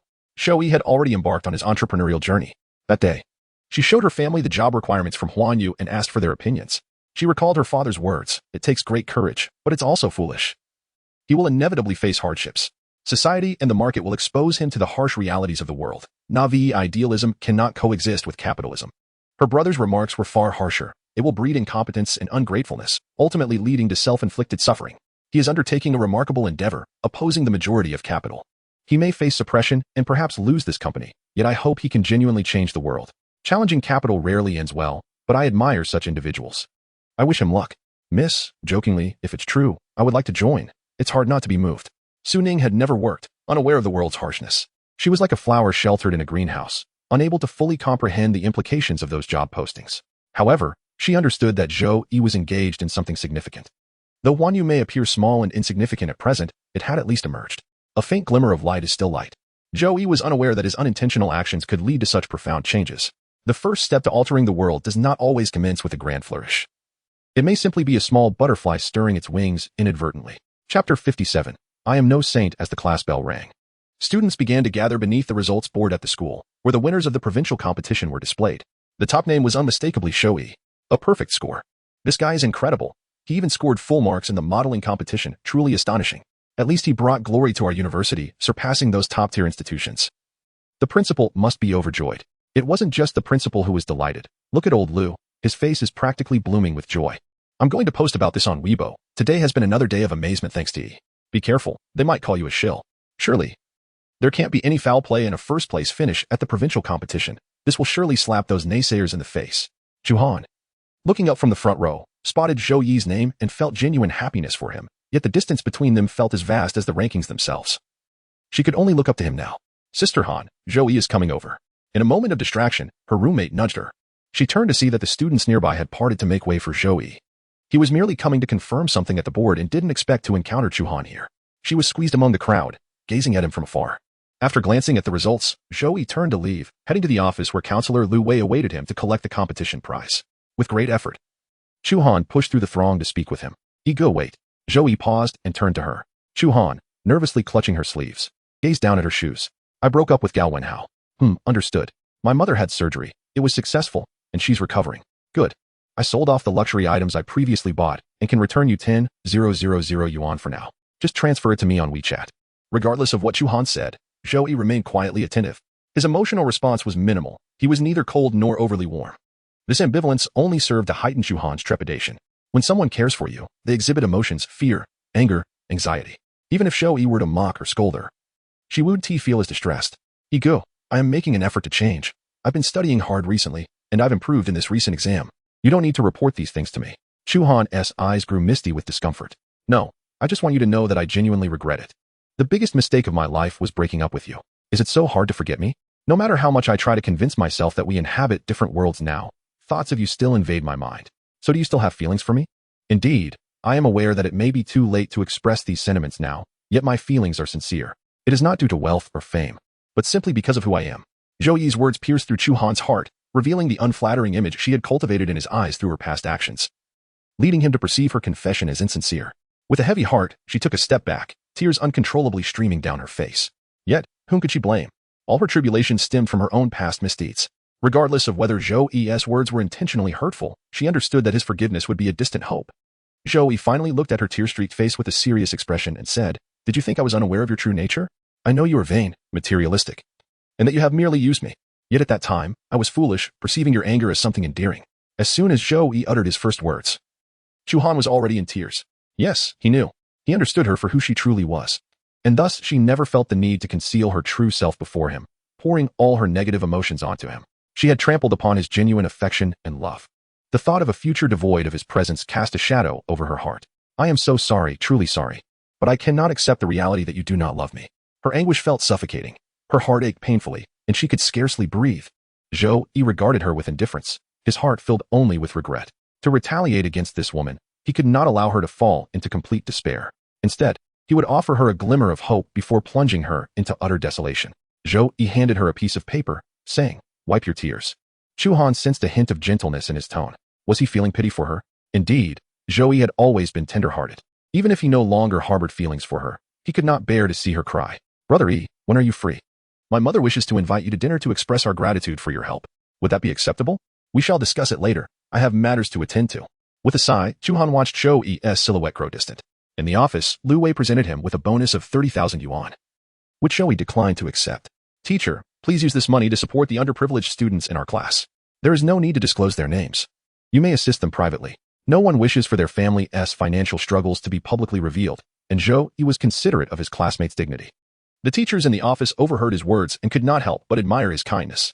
Lu Wei felt a complex mix of emotions. He recognized Zhou Yi's previous status in class, and now he was still capable of thinking about helping his peers. This exemplified the principle of repaying kindness with kindness. Perhaps some of those individuals have bullied you. Do you not resent them? Zhou Yi smiled lightly. Not at all. Those matters are behind me. I have never held them in my heart. Lu Wei genuinely regarded Zhou Yi's character as admirable, giving him a pat on the shoulder as a silent acknowledgement. But did Zhou Yi truly harbor no resentment? No, he did have his own motives. He either felt the stark contrast between himself and Zhou Yi, leading to a collapse of his defenses, or he possessed a slight conscience that prompted him to seek Zhou Yi's forgiveness. After all, Zhou Yi was not a saint. He certainly had thoughts of retaliation. After leaving the office, Zhou Yi received a message from Jiang Rulin on WeChat. Rulin, Mr. Zhou, this week's interviews are fully scheduled. I have completed the preliminary screening, and the final list of candidates awaits your confirmation. Zhou Yi, have the interview times been set? Rulin, yes. Both Saturday and Sunday are available, but it may take up 2 days of your time. Zhou Yi, so many candidates. Rulin, indeed. Jiang Rulin on the other end of WeChat smiled helplessly. It seemed Mr. Zhou was unaware of how enticing his recruitment criteria were. Had she not closed the application channel, the preliminary screening would likely have been impossible to complete by the weekend. Zhou Yi, if convenient. Shall we have dinner together on Friday night to discuss? I will treat you, as you have worked hard these past few days. Jiang Rulin felt a warmth in her heart. As the president's assistant, she was expected to report on work at any time. However, Zhou Yi had previously stated that if matters could be resolved during the day, there was no need to wait until evening for a report. Zhou Yi scheduled dinner for Friday night because he needed to attend another competition during the day, which was of utmost importance. Thus, the two arranged to dine together on Friday evening, while Zhou Yi patiently awaited the upcoming competition. This event would determine whether he could thoroughly humiliate his adversaries and how much value he could earn. Not long after Zhou Yi proposed the donation, he returned to his seat, frequently glancing at Zhou Yi. His gaze conveyed a struggle between wanting to speak and refraining from doing so. Why do you want to help me? Zhang Wu's voice was soft, laced with awkwardness. Zhou Yi calmly turned a page of his book, not looking up as he replied.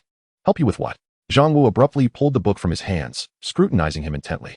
Zhou Yi suddenly smiled. Do you think I need your gratitude? What benefit does your gratitude hold for me? Zhang Wu was taken aback, biting his lip as he retorted. You donated that money to the impoverished students in our class. Do you not realize my name is on it? Zhou Yi feigned indifference, saying, Yes, I know. So what? I previously caused you to be humiliated.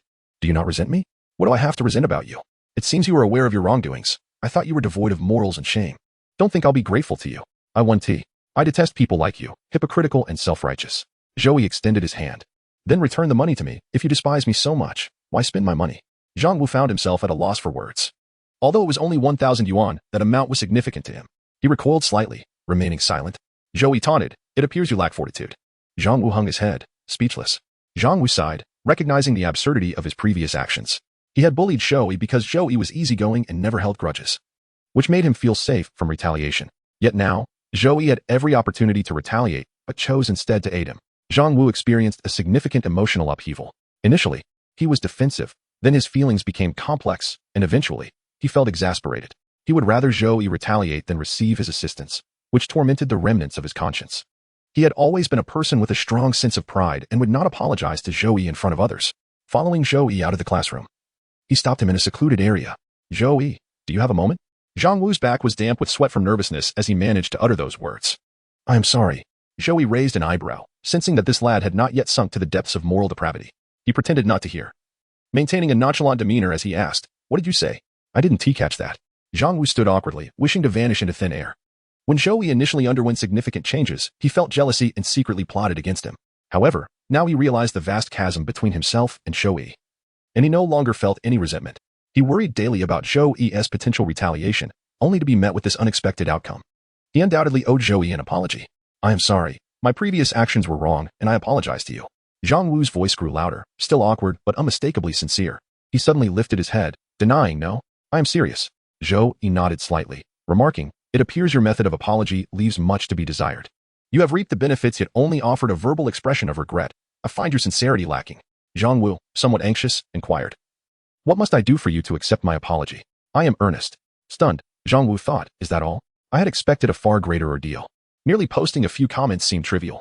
Rest assured, I shall not allow those petty individuals who malign you to succeed. The sheer absurdity of the situation was enough to elevate one's blood pressure. What? You dare to claim Zhou Yi's attractiveness is nothing special? Surely, you must be blind. Which sewer did you crawl out from, with those 2 gaping holes beneath your eyebrows for breathing? Show me your face. And dare to mock Zhou Yi's appearance. What audacity you possess. Unbelievably, some even suggested that Zhou Yi's charitable donations to an orphanage were mere theatrics, seeking fame, asserting that if he had wealth, he should donate even more. You clearly possess immense gall, as if the vast landscapes could accommodate your presence. Have you emerged from Donging Lake, or perhaps the Notre Dame's collapse left you with nowhere to go? Zhang Wu, with a remarkable talent for repartee, effortlessly silenced those who dared to insult Zhou Yi. After all, this was Zhou Yi's request, and it seemed he had fulfilled it. Zhang Wu, in the heat of the moment, sometimes found himself genuinely incensed. What right did these individuals have to deride Zhou Yi? He now recognized how unbecoming his former self had been, akin to a jester. Zhang Wu, single-handedly, silenced a multitude of detractors online. One could only conclude that Zhou Yi possessed a certain skill in discerning people's capabilities, assigning them roles suited to their talents. Zhang Wu was particularly adept at unleashing his sharp tongue against others. Zhou Yi, witnessing this, felt a sense of satisfaction. He had found a worthy prodigy. Zhou Yi's Weibo account, previously containing only one post, was now due for an update. He once again utilized the account, Zhou Yi's little assistant, to share a new post. The content featured a photograph of Zhou Yi, captured at his desk, engrossed in drawing, his brow slightly furrowed, exuding an air of intensity. The accompanying caption read, "Preparing to secure first place in the design competition. Zhou Yi, I am serious about this." Chapter 59, My sister says purple is quite charming. This revelation led many to become aware of Zhou Yi's participation in the competition, a fact he had intentionally disclosed. He understood that this post would undoubtedly stir considerable discussion. As a prestigious international design competition, it held significant weight. Zhou Yi's audacious tone would inevitably invite ridicule from dissenters. The more he was mocked now, the more gratifying the eventual vindication would be. After all, with the assistance of a system shop, he had access to any advantages he desired. However, he had not anticipated that most fans would focus on his appearance. Upon seeing the post, numerous fans immediately flocked to comment. "Go for it, my idol. You can do it. Is the little assistant Ruolan on? Even while drawing, you look so handsome. I am truly impressed. I have already messaged them." Our conversation was delightful, and they mentioned owning a turtle, inviting me to see its head. If it were my brother, I wouldn't mind at all. If it breaks, so be it. I can hardly bear it. Every time I see Ishan, my heart races uncontrollably. Is there truly anyone as perfect as Ishan? Please, grant me more. Handsome, I can only give you a score of 22 because I have yet to see your 78. Zhou Yi's fans were a lively bunch. Their playful banter, leaving one blushing and amused.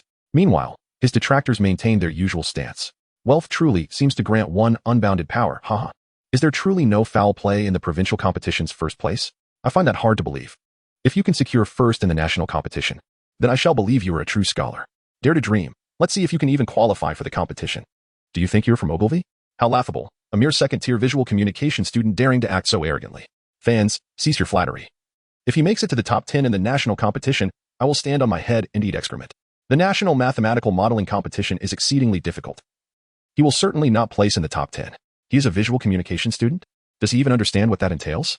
And to claim first place, how absurd. I too participated in the national modeling competition. I shall witness how you fare, and if you don't perform well, I shall challenge you. On Friday afternoon, Zhou Yi represented Huai Yi in an art competition, the outcome of which remained uncertain while he awaited results. Yet, he faced no issues, for he had already exchanged for advantages with the system. The journey toward vindication was underway, and answers would emerge next week. That evening, it was time for Zhou Yi to meet Jiang Ruolin for their dinner date. He had chosen a uniquely charming Chinese restaurant rather than a Western establishment. Jiang Ruolin was an intriguing individual, and Zhou Yi sensed she was not the type to revel in romantic candlelit dinners. After all, someone who had spent considerable time abroad had likely dined in every conceivable Western restaurant. Opting for Chinese cuisine felt more fitting. When Jiang Ruolin discovered that Zhou Yi had booked a Chinese restaurant for their dinner, her fondness for him inexplicably grew, not for any other reason. But she perceived Zhou Yi as a practical person. Most domestic Western restaurants were expensive and unappetizing, and having been abroad for so long, Jiang Ruolin yearned for the taste of home.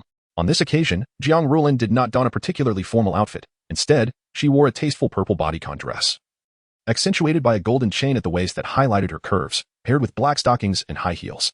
Her figure exemplified the term curvaceous. Jiang Ruolin sported a pair of rimless glasses, her cascading waves of hair framing her chest, subtly enhancing her allure, presenting a mature and seductive appearance. While such attire was commonplace abroad, it appeared somewhat daring domestically. However, Jiang Ruolin was accustomed to dressing this way and saw nothing amiss. Zhou Yi presented the menu to her, stating, "I am unsure of your preferences, Ruolan. Please order what you desire." Jiang Ruolin sensed Zhou Yi's easygoing nature, devoid of any semblance of a superior's arrogance. She smiled, feeling no need for formality as she selected several dishes she wished to try. "Honestly, I did not expect Mr. Zhou to invite me here for dinner. Do you not enjoy Chinese cuisine? On the contrary, I relish it. It is simply that most bosses prefer Western restaurants, which is why I am surprised by your choice. In our country, many bosses, regardless of their preferences, choose expensive venues that appear refined, often superficial Western establishments. If you enjoy it, that is all that matters. I apologize for infringing upon your time of rest." Jiang Ruolin's affection level increased by one. Once again, Jiang Ruolin felt touched by Zhou Yi's thoughtfulness. She smiled gently, remarking, "Mr. Zhou, your kindness may spoil your subordinates. What kind of boss worries about interrupting an employee's rest while treating them to a meal?" Zhou Yi chuckled, "Let them be spoiled, as long as they fulfill their responsibilities. I have no need for employees who behave like docile kittens. Everyone possesses their own individuality. Why should we seek to stifle their true selves?" Uniformity offers no genuine merit. Jiang Rulin's affection level increased by 1. Jiang Rulin reflected internally, realizing that a boss like Zhou Yi was indeed a rare find. Clearly, her decision to join Huan Yu was remarkably astute. Will Mr. Zhou be hiring some uniquely talented individuals in tomorrow's and the day after's interviews? Certainly, the more distinctive an individual, the greater their creative potential. What if they are not particularly obedient? My words may not always be correct. This is my first experience as a boss. If I make mistakes, I welcome my employees' corrections. I am open to that. Zhou, with such a mindset, is bound to succeed in any endeavor. Recently, the recruitment content regarding Huan Yu has sparked considerable discussion, and she feels an immense increase in pressure. Yet, Zhou appears unfazed. And this very attitude is something she aspires to emulate. Jiang Rulin previously believed she was performing admirably, but in comparison to Zhou Yi, she realizes there remains significant room for improvement. Whether as a boss or an assistant, both roles serve as a path of personal growth. In this Chinese restaurant, most patrons dine with their families. Jiang Rulin suddenly thinks of her parents back in the province, a trace of sorrow flickering across her features. Zhou Yi, perceptive as ever, notices this shift. What troubles you? He gently inquires. Jiang Rulin opens her mouth, uncertain of how to express her feelings. Officially, Zhou Yi is her superior. Personally, they are not even friends. Thus, she hesitates to confide in him, ultimately shaking her head and muttering, "It's nothing." Zhou Yi, sensing her indecision, speaks slowly. "Rulin, you can share anything with me, even if it doesn't pertain to work. You've been abroad for so long, perhaps your friends back home aren't as close anymore. As my most trusted ally, I wish to alleviate your burdens." In his earnest smile, he genuinely seems to desire to share her worries. When a woman faces dilemmas that seem insurmountable, seizing the opportunity to provide support is crucial. Avoiding it would be a mistake. If your capabilities allow you to assist her, her appreciation will deepen, fostering a sense of admiration and even dependence. In times of distress, she will turn to you first, establishing a need that draws you into her world. Should you find yourself unable to resolve her issues, do not fret. Simply offer her thoughtful suggestions. Even a few words of concern can resonate. As long as you convey a genuine desire to assist, she will undoubtedly sense it. Regardless of the outcome, your attitude will resonate deeply with her. Most women are inherently emotional, often expressing that what they seek is your attitude. Of course, this excludes mercenary women, as financial stability is essential to win their affections. For someone like Jiang Rulin, who rarely reveals her emotions, it is vital to seize such opportunities to understand her personal life. Once a connection is established, she will no longer feel embarrassed to confide in you. Women who appear aloof often have few friends. Accustomed to independence, they seldom share their burdens with others, preferring not to burden their friends with negativity. Jiang Rulin is no exception. Thus, much depends on Zhou Yi's approach, and fortunately, he possesses the ability to tackle challenges. A warmth envelopes Jiang Rulin. Perhaps it is the vibrant atmosphere or Zhou Yi's charm that prompts her to shed the emotional distance she had learned to maintain abroad. With a hint of melancholy, she remarks, "Zhou Yi," to which he replies with a gentle smile, "That's easily arranged. You could bring your parents here to settle in Huaihai." Jiang Rulin shakes her head. The older generation has their own social circles. They would certainly struggle to adjust away from there. Jiang Rulin finds herself momentarily stunned. How can this be? I know Zhou Yi means well, but such preferential treatment could inevitably lead to discontent among other employees, which would be detrimental to the company's development. She contemplates an alternative. If possible, I could forego my weekends and take time off in lieu each month. This way, my holidays would align with everyone else's. Avoiding any controversy, Zhou Yi, taken aback by Jiang Rulin's integrity, appreciates her unwillingness to seek personal gain. This is, however, advantageous, as it ensures she will not have to compromise her principles for the sake of gaining his favor. He readily agrees. Actually, you can still take one day off each week and save the remaining 4 for time off later. Working continuously for over 20 days would be quite exhausting. Thank you so much, Zhou Yi, Jiang Rulin responds, her smile radiating warmth akin to the melting of spring snow. She requests a bottle of wine from the waiter, intending to toast Zhou Yi. In Zhou Yi's eyes, this act signifies her initiative. Although Jiang Rulin is accustomed to wine abroad, domestically, beer and white liquor are more prevalent. Do you prefer beer or white liquor? He asks. Drink what you like, she replies. Then I'll opt for white liquor. I must learn to drink it for future business discussions. She resolves to be attentive to Zhou Yi's needs. Jiang Rulin fills both their glasses with white liquor. Although the cups are small, she drinks hers in one go. To you, Zhou Yi, she declares, downing the shot. The liquor burns sharply, a sensation she finds somewhat unfamiliar, yet undeniably exhilarating. Jiang Rulin reveals a spirited side, making her seem more vibrant in Zhou Yi's eyes. He raises his glass in response, downing his drink as well. Their eyes meet with a shared smile, and under the influence of alcohol, the atmosphere shifts. Jiang Rulin tucks a strand of hair behind her ear, her cheeks flushed, whether from the liquor or something else remains uncertain. I don't have a high tolerance. If I get drunk later, please don't laugh at me, she warns. Zhou Yi, a man of grace, would likely remain composed even in inebriation, perhaps merely indulging in polite conversation. Jiang Rulin fills her glass once more, and this time, They sip leisurely while discussing company matters amidst the casual enjoyment of their drinks. Such moments are rare for Jiang Rulin, whose work is typically laden with pressure, sustained by copious amounts of coffee. The pleasures of dining and conversing with her boss feel distant from her reality. In foreign lands, social distance is emphasized, and colleagues seldom engage in personal conversations, relying instead on emails for communication. Prolonged exposure to such an environment breeds emotional detachment, a state she finds herself longing to escape. The warmth of camaraderie she experiences with Zhou Yi awakens a more expressive side within her. As she gazes at Zhou Yi, she muses that during their university days, he would have undoubtedly been pursued by countless admirers. His charm is undeniable. In this moment, she even overlooks their age difference, reminiscent of youthful ideals, pondering whether he might be a suitable partner.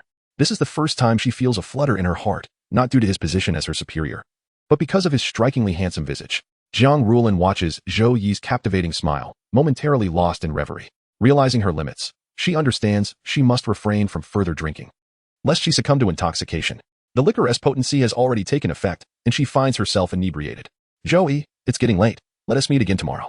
Her eyes, slightly glazed, glimmer with an unspoken allure, her cheeks adorned with a rosy hue, and her lips parted slightly as she gazes at Zhou Yi.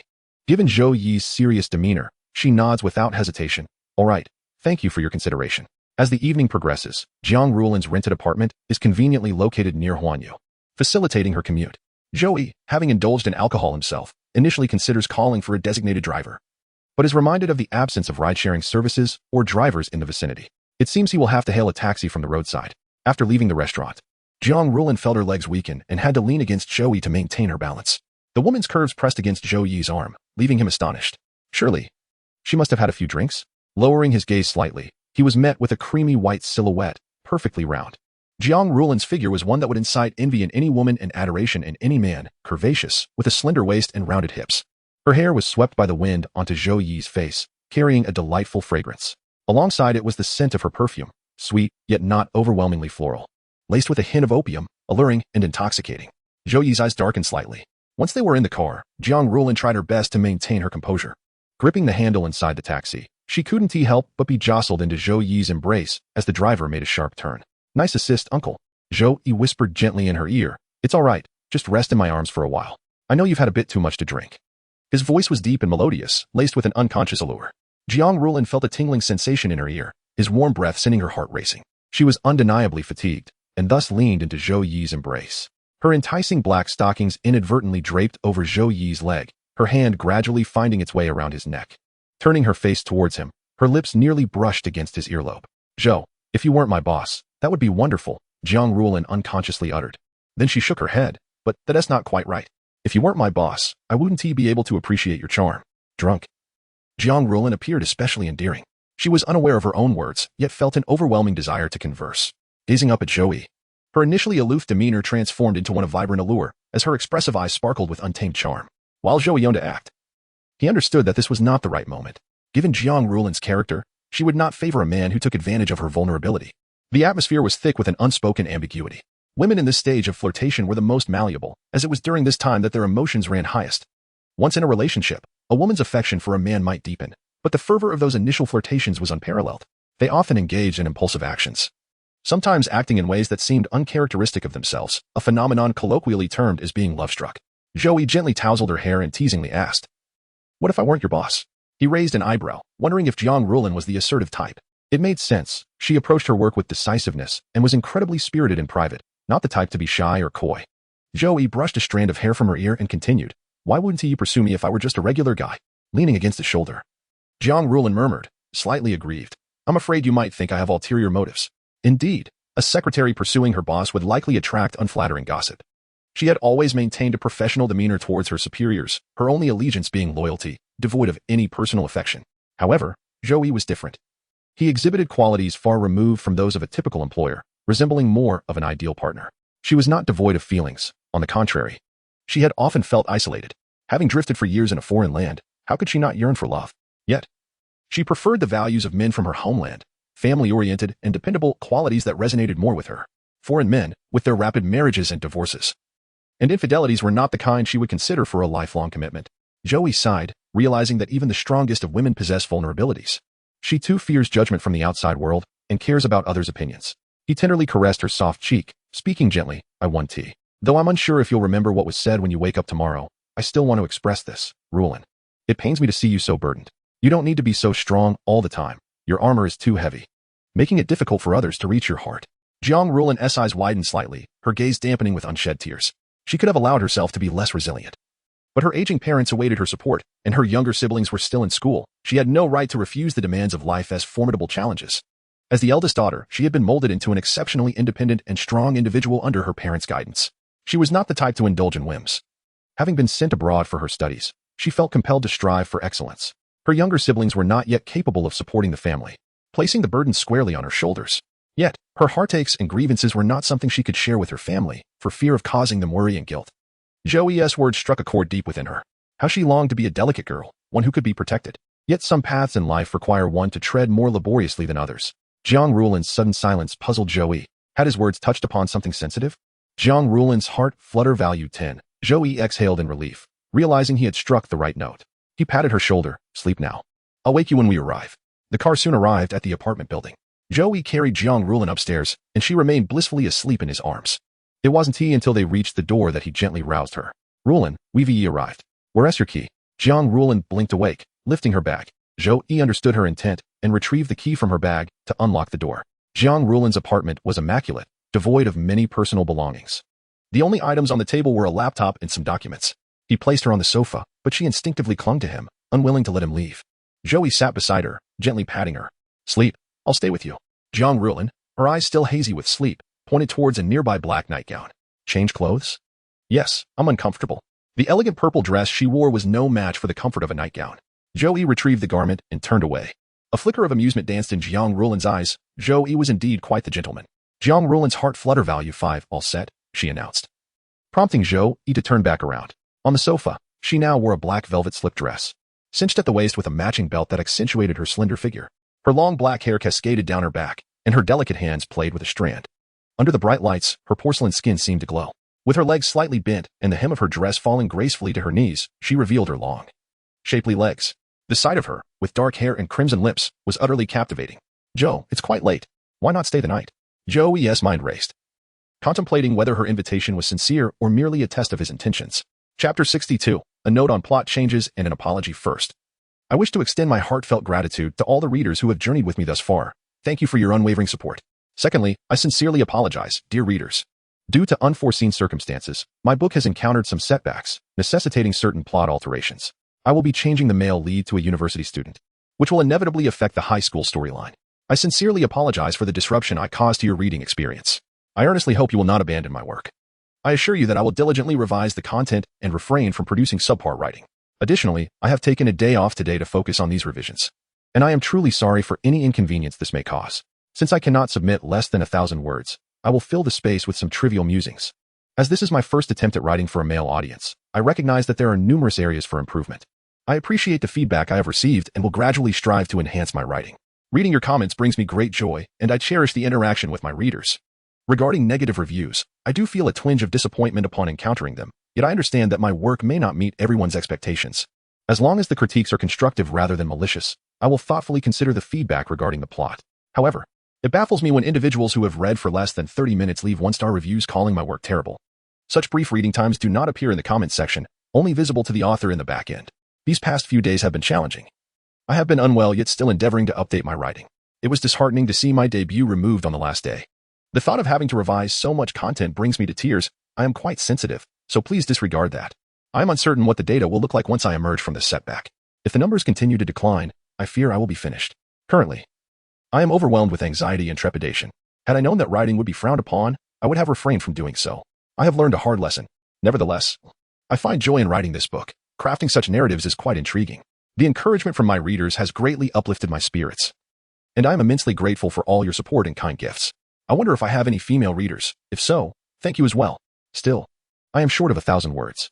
Allow me to express some compliments to everyone. You all are so handsome. Though this phrase may be brief, it conveys a sense of aloof elegance, perfectly mirroring one's noble and refined demeanor. Truly, your beauty rivals that of Venus, and I feel compelled to weep in admiration. Traversing mountains and valleys just to express my awe at your splendor. Wishing everyone good health, daily joy, abundant wealth, success in all endeavors, academic achievements, and smooth sailing in life. Chapter 63, he has given so much. Zhou Yi smiled gently but still declined. No, please rest well. I will see you at the company tomorrow. Based on his understanding of Zhou Yi, she was likely testing him. Naturally, he declined. After all, what is his will shall be his in due time. There is no need to rush. Zhou Yi raised an eyebrow, her smile deepening. It seems that Mr. Zhou is indeed not a frivolous man, which only heightened his admiration for Zhou Yi. Good night. Good night. The next day at Huanyu Company, Zhou Yi effectively embodied Zhou Yi's philosophy by scheduling the interview for 10 in the morning, rather than too early. In her view, this aligned with Zhou Yi's principles. Arriving at 10 struck a perfect balance. If the interviews ran late, lunch was also arranged, ensuring thoughtful consideration. Wenxin, one of the interviewees, had graduated from university a year prior. Her previous employer was a major tech firm, where working late was the norm, often from 8 in the morning to 10 at night, though advertised as a single day off.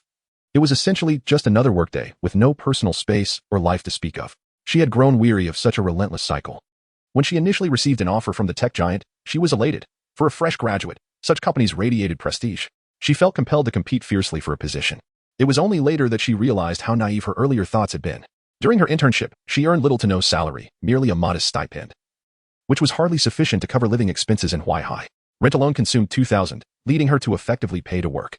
The company frequently touted the opportunity as a rare privilege, attempting to overshadow the employees' critical thoughts with the allure of the firm's reputation. They were essentially injecting false enthusiasm. Employees were stripped of their identities, each assigned a whimsical alias. She was becoming numb to this reality, where waking meant working, and the only respite was sleep.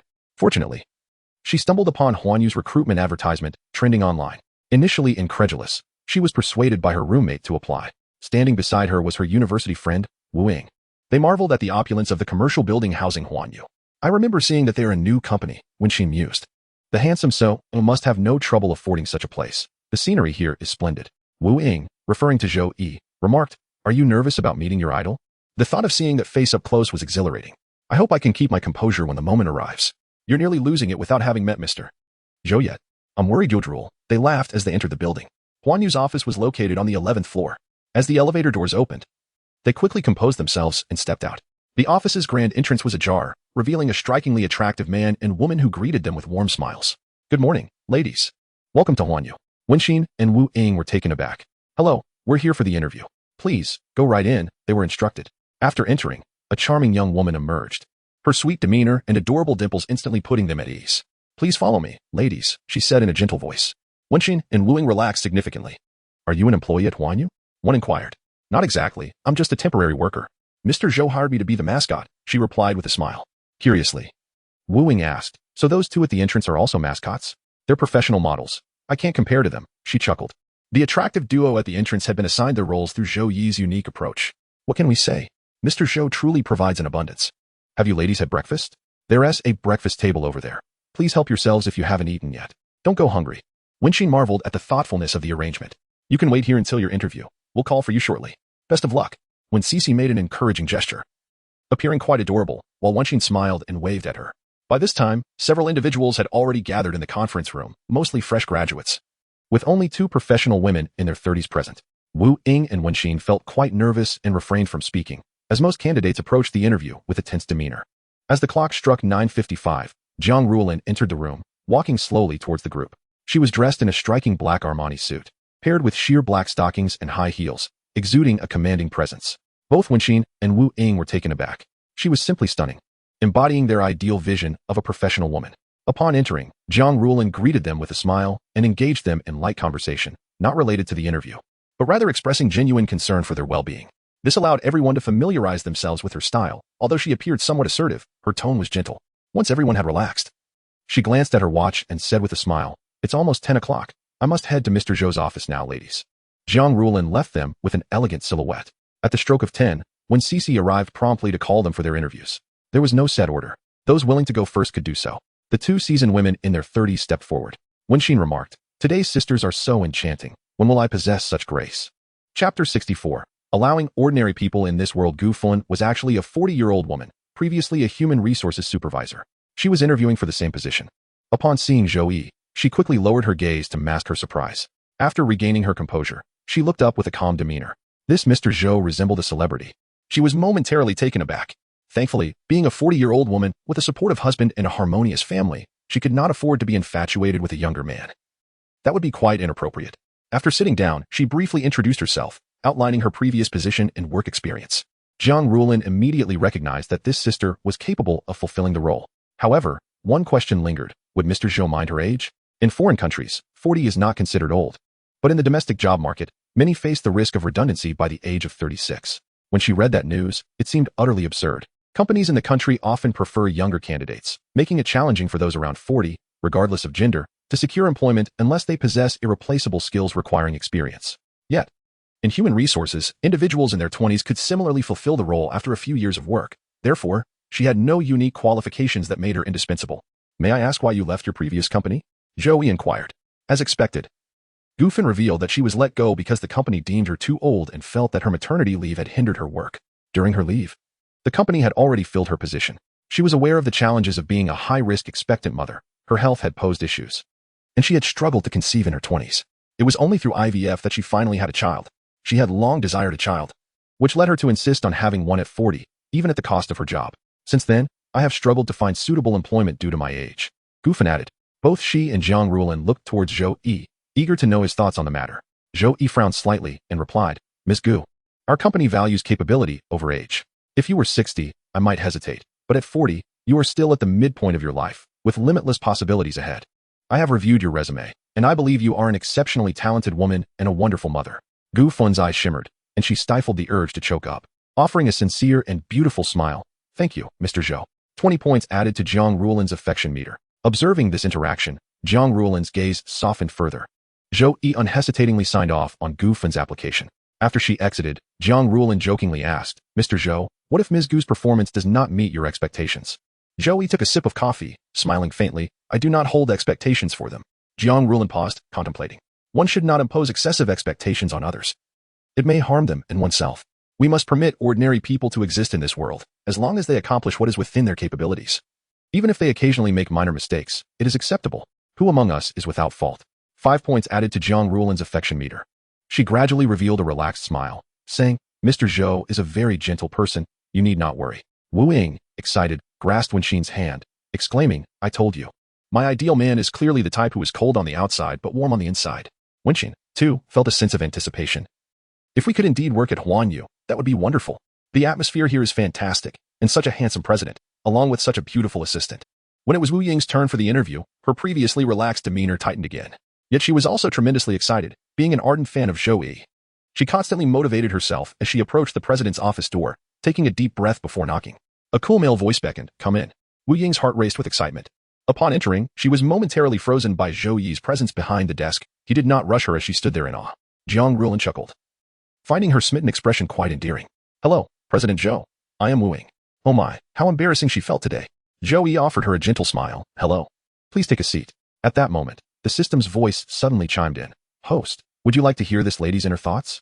The system had taken an unexpected turn, and Zhou Yi was puzzled, wondering if the girl harbored a secret. He did not refuse, as he had ample attribute points to spare. In less than a second, her ecstatic thoughts nearly shattered Zhou Yi's eardrums. Aw, so handsome. Please turn this off. Zhou Yi's demeanor shifted to seriousness, and Wu Ying's thoughts ceased, replaced by her nervous heartbeat. The system had teased Zhou Yi and then silenced Wu Ying's inner voice. Did you not find my personality dull? Have you found some amusement today, host? Am I still to your satisfaction? Be quiet. The system returned to its aloofness, and Zhou Yi resumed the normal interview process. He nodded, finding this girl quite commendable, and proceeded to approve her application. Wenxin's interview was relatively straightforward. She was not as infatuated as Wu Ying and made a conscious effort to avoid gazing at Zhou Yi's face, thus circumventing many potential pitfalls. Soon, noon arrived, concluding the morning interviews. Meanwhile, in another building, someone wore a grim expression. Is this the outcome of your work? Huh. Gao Wenhao glared at the contents on his phone, seething with rage. I instructed you to secretly monitor Huanyu, capturing their unsavory activities. Who told you to send me this? You even went live. Who permitted you to take such liberties? Were you worried Huanyu's PR team hadn't recruited anyone and you needed to take the initiative? Gao Wenhao cursed as he hurled his phone. His subordinate, looking aggrieved, replied, But brother Hao, you said if I saw him being flirtatious with women or acting suspiciously, I should go live. I was just following your orders. Gao Wenhao has long been haunted by the humiliation he suffered at the hands of Zhou Yi and is now intent on exacting revenge. Recently, upon learning that Zhou Yi had gained favor within the company, he plotted to create chaos. Just a few days ago, he dispatched individuals to surveil Huanyu, discovering that their office's locks were still the most rudimentary type, having failed to upgrade to keypads.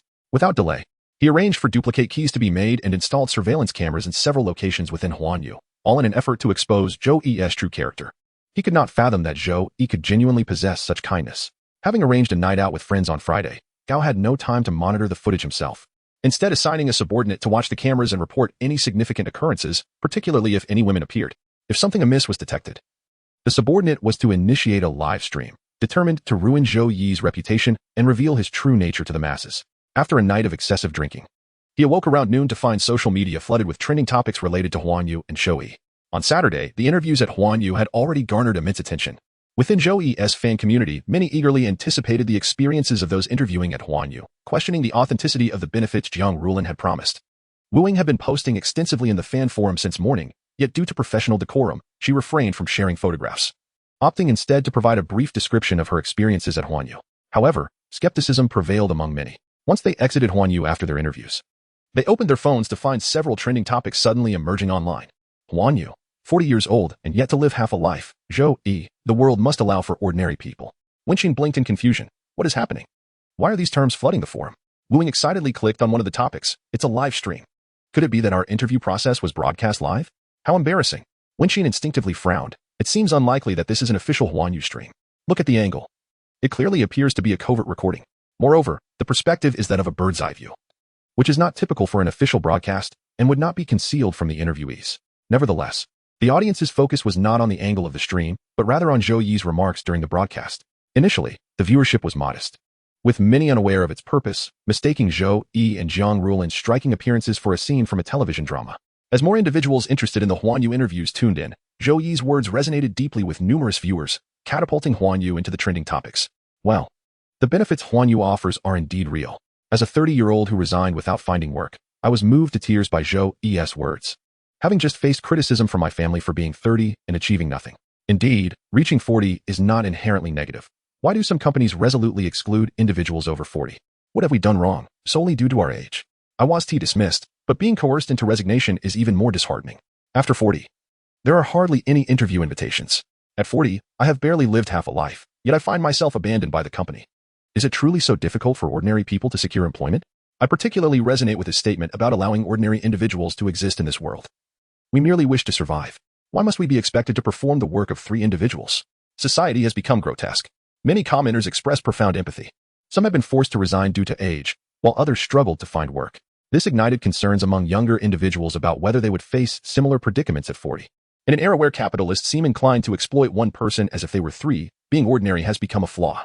If you are merely a graphic designer, companies expect you to also be proficient in photography and coding. If you work in a media company, you should also handle operations and write for social media platforms, with some absurd companies even demanding sales duties. What should be multiple roles ultimately falls on a singular exceptional individual. Why are individuals compelled to engage in this relentless competition? Because if you do not, there will always be someone more driven than you, assuming multiple roles. Thus, the very essence of being ordinary is rendered a fault. Over time, most companies have adopted this approach, and society has indeed become distorted.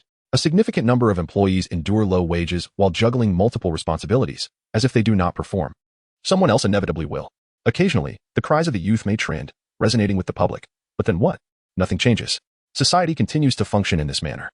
2 individuals cannot effectuate substantial change. Furthermore, the needs of those over 40 often go unnoticed. At this moment, Zhou Yi conveys to the audience that he harbors no lofty expectations of them. Performing their duties is sufficient. Being 40 is merely half of life, and boundless possibilities remain. Working diligently is a common practice. A balance between labor and leisure is the ideal work state. A 9-to-5 schedule is the most basic expectation from a company. While social security benefits are a rightful guarantee for employees, and welfare is a legitimate entitlement, working late is a slogan only uttered by incompetent bosses.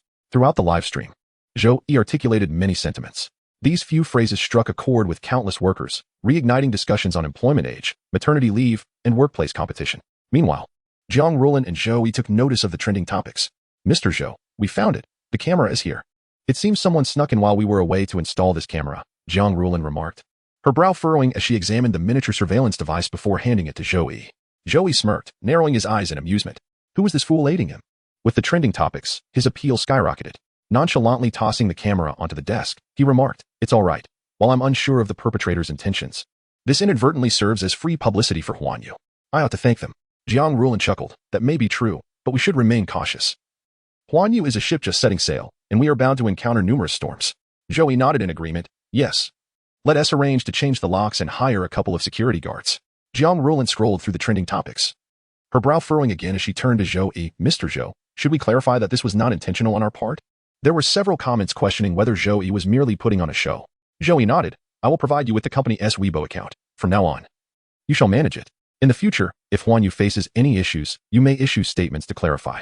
Upon receiving the password for the Zhou Yi's assistant account, Jiang Ruolin logged in. At 1 p.m., she released a statement encompassing several key points. First, the live stream was not sanctioned by Huan Yu but was conducted by unidentified individuals who infiltrated the office. Second, the content of the stream was authentic, and every word spoken by Zhou Yi was genuine. Third, Huan Yu welcomed the attention and would demonstrate its worth over time amid skepticism. And fourth, they would track down the intruder and hold them legally accountable. Once Jiang Ruolin's statement was published, numerous comments began to pour in. When will you be hiring again? Please let me know. I desperately want to work at Huan Yu. Since I read the recruitment criteria mentioned by Director Zhou, I can hardly endure another day here. I am 40 years old this year. Am I still eligible for an interview? So, is the little assistant Sister Lan? Please open the positions. I can hardly wait to leave this dreadful company. Not to mention, just the sight of Director Zhou brightens my day by a third. However, he mentioned that Huan Yu allows for some leisure time. How tempting that is, my friends. In the past, this place was filled with female fans who adored Zhou Yi for his looks, known as Yin fans. The enthusiasm of Yin fans was not stable, always at risk of decline. But now, things have changed. He has gained many life fans. What do we mean by life fans? It signifies that as long as this person exists, I will support you, regardless of circumstances. Even when scandals arise, fans will convince themselves that their idol is innocent and that everything is a plot against him. He is a pure-hearted boy. This concept is akin to fandom. It's not solely the realm of celebrity fans anymore. Various circles have emerged, encompassing fans of all types. Zhou Yi's fanbase is intricate. Their admiration transcends typical celebrity worship. His identity is not merely that of a star or a business owner. Many project their aspirations onto him. His striking appearance attracts a significant number of students, while his persona as a conscientious CEO draws in numerous workers. If he continues to treat them well, his wealth will only grow in his later years. The remuneration he provides to his employees is negligible in comparison. Zhou Yi opened his panel to check his enthusiasm points. Name, Zhou Yi, level, 27, gold, wealth, 170, 399. 000 yuan, approaching a billion. Attractiveness, 100 unmatched. Combat power, 100 unrivaled. Intelligence, 200, brilliant. Reputation, 80, notable figure. Attribute points, 1, 699. 000, task progress panel. Xiaoqiuji's regret value, 60. Chuhan's regret value, 100. Su Ning's regret value, 60. Reversal degree, 87. Heartfelt points earned, 1, 290. 000, admirers, 1, level. Su Man, achievement unlocked. Against the wind start. Acquired skills, photographic memory, exceptional medical skills, entertainment star, current ranking, 28. 905. The system mall is open. A trending topic caused Zhou Yi's enthusiasm points, attribute points, and wealth to nearly double. To be honest, this was beyond his expectations. Zhou Yi looked at the figure exceeding a billion and nearly laughed aloud. Jiang Ruolin could sense Zhou Yi's elation. Indeed, Huan Yu required no promotional efforts. Countless individuals wished to join, and their reputation had soared, garnering significant traffic and discussion. Who wouldn't be delighted? It is important to note that they are still a relatively new company, having rapidly established their prominence, so Zhou Yi's joy is well justified. Jiang Ruolin glanced at her phone and tentatively inquired, Director Zhou, it's already 1 o'clock. Would you like to eat something? I have ordered food. Zhou Yi emerged from his joy and suddenly thought of Yuman. He stood up to leave, and before departing, he told Jiang Ruolin, by the way, the company will have a catering brand available, free of charge. Of course, if employees wish to eat elsewhere, the company will reimburse meals up to 50 yuan. Jiang Ruolin was slightly taken aback, but soon smiled. All right, Director Zhou, I understand. She initially believed that he would arrange for everyone to dine at the staff cafeteria provided by Huaihai Building, where many employees from various companies ate. It seems Zhou Yi considered that not everyone might enjoy the food there, which is why he proposed this option. After all, dining there not only incurs a fee but also lacks variety. Collaborating with external establishments, albeit at a higher cost, seemed more considerate. The thoughtful director Zhou even suggested a reimbursement of 50 yuan. She worried that such a business model might lead to losses. As Jiang Ruolin opened her computer to review investment projects, Zhou Yi was already on his way to a fast food restaurant. Inside the fast food restaurant, Yuman stared at her phone, unable to suppress her smile. Lao Hai approached her after wiping his hands. Is it really Xiao Yi? Yes, many people are praising him. Yuman replied, her eyes narrowing in delight as she perused Zhou Yi's Weibo trending topics. She felt as though a treasure she had discovered was suddenly being acknowledged by everyone. This young man has truly achieved great success. Yuman, you will be fortunate in the future. Lao Hai looked at Yuman meaningfully, causing her to blush. That is Zhou Yi's fortune. It has nothing to do with me. Lao Hai sat across from Yuman, tossing a peanut into his mouth with a smile. Zhou Yi's fortune is your fortune as well. That child is grateful, and I can see he has feelings for you. Yuman bitterly tugged at the corners of her mouth. But I cannot let someone like him be associated with me. I just wish for his happiness, nothing more. Lao Hai shook his head, choosing not to elaborate further. At that moment, Zhou Yi unexpectedly appeared at the door. Lao Hai intended to speak, but Zhou Yi gestured for him to remain silent, and he chuckled instead. Yuman continued to gaze at Zhou Yi's WeChat interface, contemplating whether to send him a message, yet she hesitated, fearing she would disturb his work. Especially since he seemed busy. Zhou Yi gently pushed open the glass door and approached Yuman from behind. He covered her eyes with his hand and leaned in to whisper, "If you miss me, just call. Why hold back?" Yuman was initially startled, then grasped his hand to remove it from her eyes. Lao Hai coughed twice, finding an excuse to step outside. "Zhou Yi, what brings you here? Aren't you busy interviewing employees at the company?" Yuman exclaimed, feeling flustered as she pulled him to sit down. She was both anxious and excited. Regretting not dressing up more attractively today, her gaze softened, and she shyly lowered her head, whispering, "I missed you a lot, but I was afraid you were busy. So I didn't dare disturb you." Yuman looked up, slightly dazed, and then smiled as she leaned closer to Zhou Yi, giving him a gentle kiss. She longed for him so much that she couldn't help but kiss the boy's lips, initially intended as a fleeting kiss to convey her yearning. It unexpectedly led to Zhou Yi pulling her into his embrace, holding her tightly. Yuman found herself seated on his lap, and Zhou Yi unhesitatingly kissed her until she gasped for breath, pleading for mercy. "Zhou Yi, I can't take it anymore." Yuman felt as though her entire body had turned to water, and speaking while nestled in Zhou Yi's arms came out in intermittent gasps. Finally, Zhou Yi released her, allowing her to catch her breath, while he too was perspiring slightly. Her lips were reddened and swollen from Zhou Yi's kisses, making her appear irresistibly alluring. As she lay against him, panting, Zhou Yi found it increasingly difficult to control himself. He leaned close to her ear and whispered, "Sister, do you want to?" Chapter 66. As long as you need me. When Zhou Yi posed this question, Yuman's face flushed even deeper.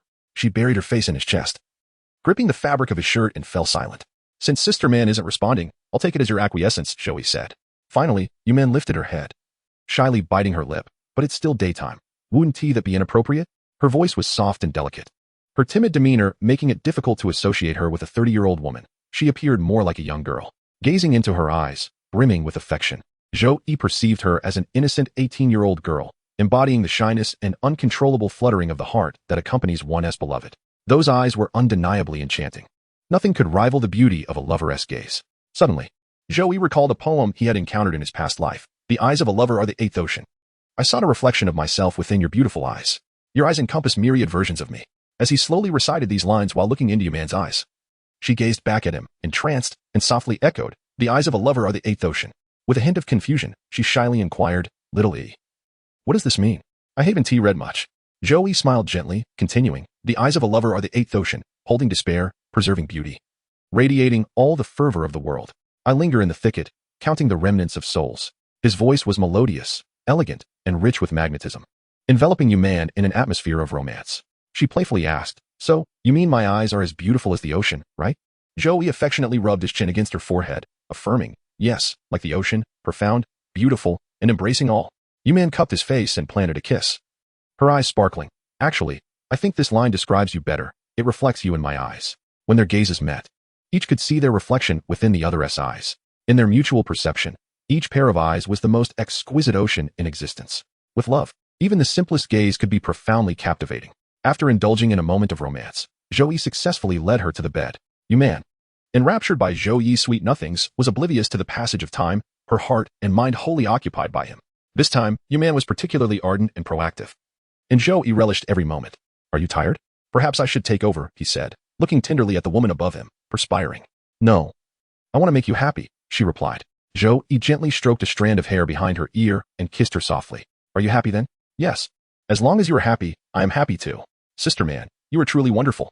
Little E adores you." She embraced him, feeling as if she had embraced the entire world.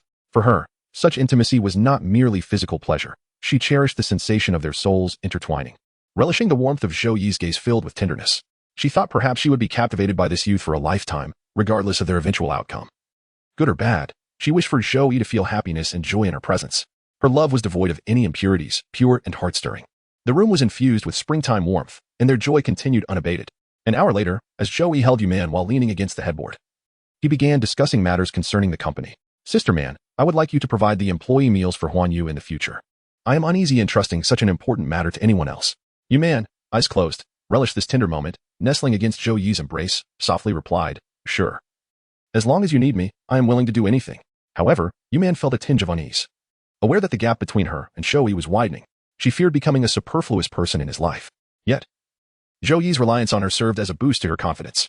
While Zhou Yi was busy with company matters, Yuman had already secured a location for her shop. "Little Yi, I have found a place near the University Commercial Street, not far from your company.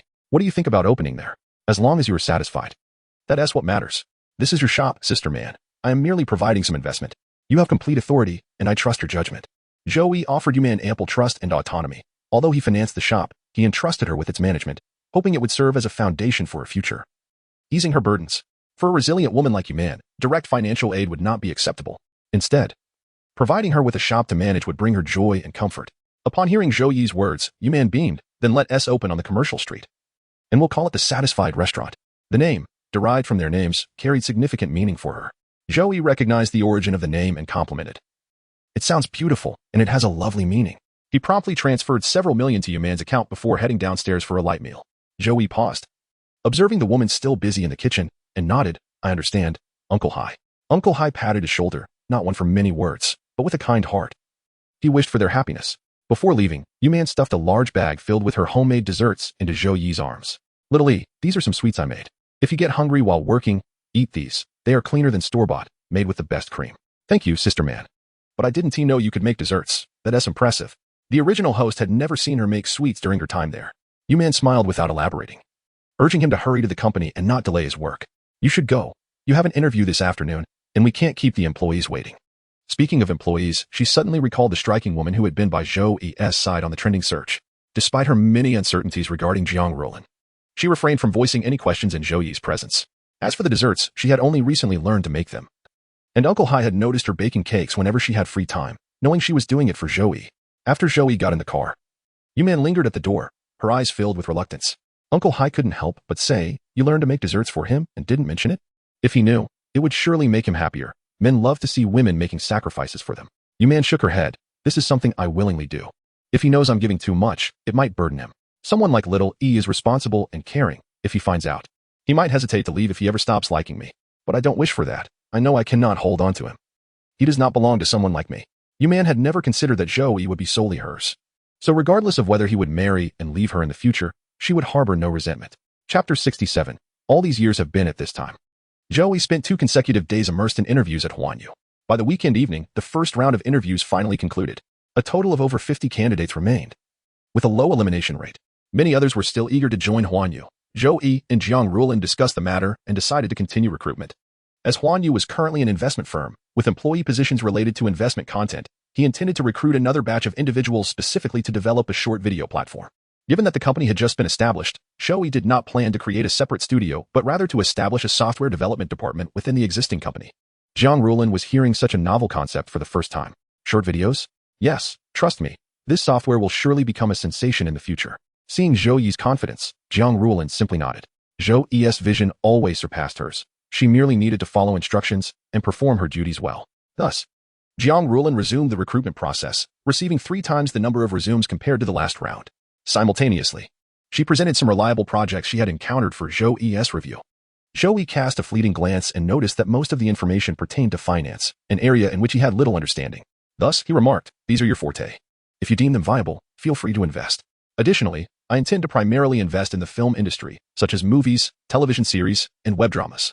Jiang Ruolin was initially moved by Zhou Yi's trust, which deepened her loyalty to him. However, one aspect perplexed her. "Mr. Zhou, what is a web drama?" Zhou Yi paused, realizing that the concept of web dramas had yet to emerge in this world, hinting at a potential opportunity. He waved his hand dismissively, providing no further explanation, simply stating, "It is also part of the company's future development. When time allows, I'll elaborate. In the meantime, please keep an eye out for films that require investment, and have them bring their scripts to the company to consult with me." "Understood, Mr. Zhou." Jiang Ruolin could discern Zhou Yi's grand ambitions. He was not the type to follow trends merely because others were profiting. He aspired to be a pioneer in the industry. She firmly believed that Huanyu's future would undoubtedly be bright. This weekend was particularly lively, as almost everyone at Huai University recognized Zhou Yi.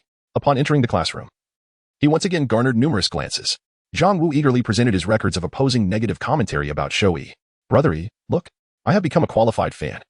As they all say, Zhou Yi simply complimented him. "Well done. Did they strike hard only for the enemy to lie back and enjoy?" Many fans assumed he was a girl, even treating him as one of Zhou Yi's ardent admirers, praising his efforts. Zhang Wu, unaccustomed to such attention from female classmates, was elated. He resolved to contribute to Zhou Yi's efforts against negativity. Brother Yi, did you know that many of your fans praised me yesterday? It made me shy. Zhang Wu now referred to him as Brother Yi with an entirely different demeanor, leading to whispers in the classroom. What were those whispers? Zhou Yi inadvertently overheard them during lunch. Wasn't he once quite disdainful of Zhou Yi? Oh, Xiaolan, you don't understand. Some people bully you because they like you. I suspect he previously harbored unrequited feelings for Zhou Yi. Now that Zhou Yi has become so exceptional, he can only resort to different methods. Do you think Zhou Yi is aware? At that moment, Zhou Yi choked on his food. The students seated behind him were precisely those from his class, who had come to support him as he prepared for the upcoming National Mathematical Modeling Competition. Brother Yi, the honor of Huai University rests upon your shoulders. Indeed, personally, I believe winning at the national competition is well within your grasp. Yes, disregard those online comments. They are merely a bunch of frogs at the bottom of a well. Let us deliver a resounding blow to them. In response to their encouragement, Zhou Yi smiled and said, "Thank you all for your unwavering belief in me. I will not disappoint you." He was a systematic thinker. What problem could he not solve? Zhou Yi harbored no concerns. At that moment, some individuals shared insider information with him. Brother Yi, I heard that this national competition will feature many prominent judges. I wonder if they will show favoritism. Yes, most participants from other provinces come from various schools, while our university is only you. However, it seems that 9 out of 10 teams from the province are from larger institutions, likely forming alliances. Each province is allowed to send 10 representatives, with 9 from one large school, and most judges are affiliated with those institutions. The final outcome is indeed uncertain. If they choose to give favorable scores to larger schools, it is not impossible. Yet, in the realm of mathematics, where absolute answers exist, unless they manipulated the scores, Zhou Yi faced no possibility of defeat. He remained untroubled, stating calmly, "It matters not. In the face of absolute strength, even favoritism cannot alter the outcome. He would still achieve a perfect score." The attention surrounding Zhou Yi's participation in this mathematical modeling competition was immense. Following his rise to fame over the weekend, interest in his performance surged, attracting both admirers and, naturally, detractors, including professional trolls. Zhou Yi's company had begun to impact others, as many employees expressed dissatisfaction with their own workplaces. They discovered colleagues secretly submitting resumes to Huanyu, with some even handing in resignation letters, citing their intention to transition to Zhou Yi's company, which was intolerable to many. Wang Can, the owner of Wang & Company, became a direct victim of Huanyu's recruitment. What? Another resignation? Is it going to Huanyu again? Yes, Mr. Wang. Perhaps we should revise company policies to allow earlier departures? Employee morale has been quite low lately. Absolutely not. Companies like Huanyu are here to disrupt the market. It has always been this way for years. Why should they come in and spoil the market? We must not yield to our employees. Otherwise, they will incessantly chant Huanyu, and my profits will dwindle, jeopardizing the company's future. Mr. Wang, employees are indeed working increasingly longer hours, especially without overtime pay. Longer hours? Where? It has been the same for years. Don't make baseless claims. Company development is challenging. Sometimes, one should reflect on their own performance. Have salaries increased over the years? Have you worked diligently? It has been the same for years. I'm on the verge of losing my mind. Chapter 68. Embarking on the provincial journey since Wu Ying left the company. She had lured several employees away, flaunting Huanyu's benefits in their group chats, inciting envy among Long Can's staff. Wu Ying only loves Liu. On my first day, 2 incredibly handsome security guards were stationed at the entrance. Wu Ying only loves Liu. Pictures. Xiao Xiao loves chocolate. What? Are you telling me these are security guards? Mint. Does your company have standards for the appearance of security guards? Goodness. I doubt I could even pass an interview for a security position at Huanyu. Zhou Yi had specifically hired 2 exceptionally attractive security guards to greet visitors at Huanyu's entrance, ensuring a positive start to everyone's day. Of course, a company requires more than just handsome men. He also hired 2 beautiful twin sisters, one sweet and the other aloof, who were a delight to behold. Wu Ying only loves Liu. This is nothing. Let me show you our front desk, an incredibly adorable pair of twins. Pictures? Master tattoo? Is this not an entertainment company? You should promote me so I can join. I can't stand another day at Long Can. Brother who becomes rich. What's your WeChat? If you're a good brother, share it. I'll treat you to dinner tomorrow. Wu Ying only loves Liu. Dream on. These beauties belong to Huanyu. If you want to meet them, submit a resume to join our team. Mr. San, is it that we don't want to go? We simply can't. Do you know how many people applied for interviews this time? Damn, I can't even get a spot. Watching Wu Ying's daily life at Huanyu, they felt envy so intense it was almost painful. As they arrived at work with dark circles under their eyes in the morning, Wu Ying casually mentioned she had just woken up because Huanyu started at 9 a.m. When they ordered expensive and unappetizing takeout for lunch, Wu Ying shared her delightful, nutritious meal. In the evening, she posted a reimbursement form for 51 expenses. After finishing their lunch, they settled back into work, while Wu Ying casually remarked that she had just woken up at 3 p.m. when they snuck into the restroom to take a break. Wu Ying casually mentioned that she had nothing to do that afternoon, opting instead to snack on treats, enjoying complimentary afternoon tea. While the lovely assistant ensured everyone received milk tea and cake, as they toiled late into the night. Wu Ying announced she had already finished work and was off to view apartments. Why was she looking for a new place? With the housing subsidy from the company raised to 2,000, she no longer had to endure living in a leaky, run-down room. In the evening, Zhou Yi generously distributed a substantial red envelope of 3,000 to welcome the new employees in the staff group, from which Wu Ying managed to seize over 200. Wu Ying now posts 10 updates a day on her social media, inciting envy among her former colleagues. Coupled with her status as a prominent figure on Weibo, she diligently chronicles her daily experiences at Huanyu, rendering the reality of the company's treatment glaringly apparent. As jealousy mounts, dissatisfaction with their current employer inevitably brews. The turnover rate at Longcan has soared to alarming heights. Even if they cannot join Huanyu, many are reluctant to endure the grueling 996 work culture any longer. Such occurrences are unfolding across numerous companies. Once someone enters Huanyu, it becomes nearly impossible for them not to flaunt their experience, gradually influencing those around them to resign. Zhou Yi, akin to a butterfly flapping its wings, has created ripples affecting various companies, leading to a noticeable decline in prospective interview candidates at the 996 firms. Consequently, some new companies are compelled to amend their policies. Otherwise, why would employees choose them? Without appealing conditions, what incentive do individuals have to join a smaller enterprise?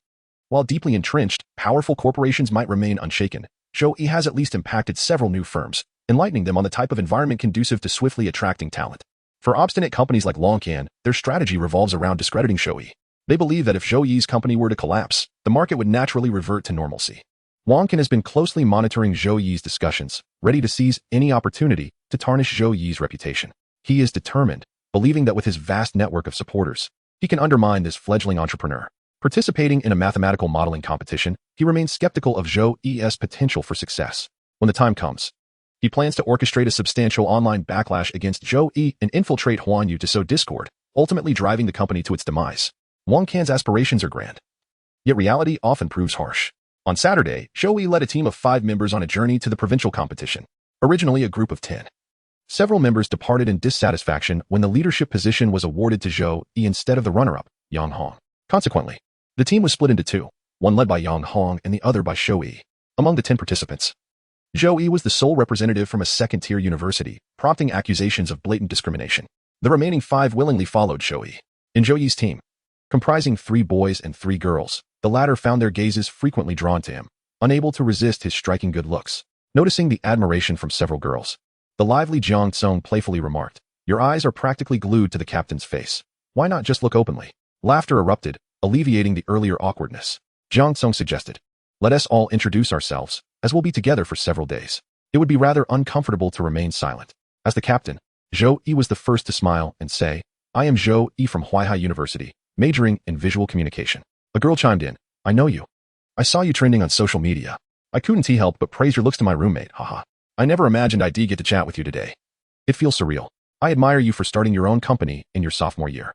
I wonder if I'll have a chance to work at Huanyu someday." Another added, "My sister told me to ask if you could arrange a job interview. Many at my company envy Huanyu's treatment." They jokingly call the team leader the father of workers, which cracks me up. The conversation flowed easily around Zhou Yi, his presence sparking considerable interest. "I'm Jiang Tsong from the Financial University, currently a junior. Just to clarify, I'm not the green onion type. I'm the clever one. I'm chatty and straightforward, so feel free to tell me if I'm not doing something right." Jiang Tsong wore glasses, had lightly curled hair, and exuded a cheerful demeanor with his bright smile. Next to speak was a girl with short hair, exuding a sense of sharpness reminiscent of Jiang Ruling. "I'm Liu Yuyu, as in the cloud drifting for 1,000 years poem, from Nanjing University's Law Department, a senior, so consider me your elder sister. I'm Zhang Wei, the mighty one. My hobbies include fitness and travel." Zhang Wei, true to his name, was strong and healthy-looking with sun-kissed skin. "I'm Kong Xiaohua, as in the river. I enjoy cooking, and if given the chance, I'd love to prepare meals for everyone." In stark contrast, Kong Xiaohua appeared frail, his unhealthy pallor and weak smile signaling potential health concerns, which Zhou Yi noticed with concern. "I'm Gong Zi," as Indragon shared with Gong, fondly nicknamed the young master. "I adore rock music and can be a bit wild, so please excuse any unusual antics." Gong Zi indeed matched her self-description. Dressed in a black leather jacket and an American-style plaid skirt, with a guitar slung over her shoulder, exuding a cool, edgy vibe akin to a character from an American film. Lastly, the most stunning girl in the vehicle introduced herself.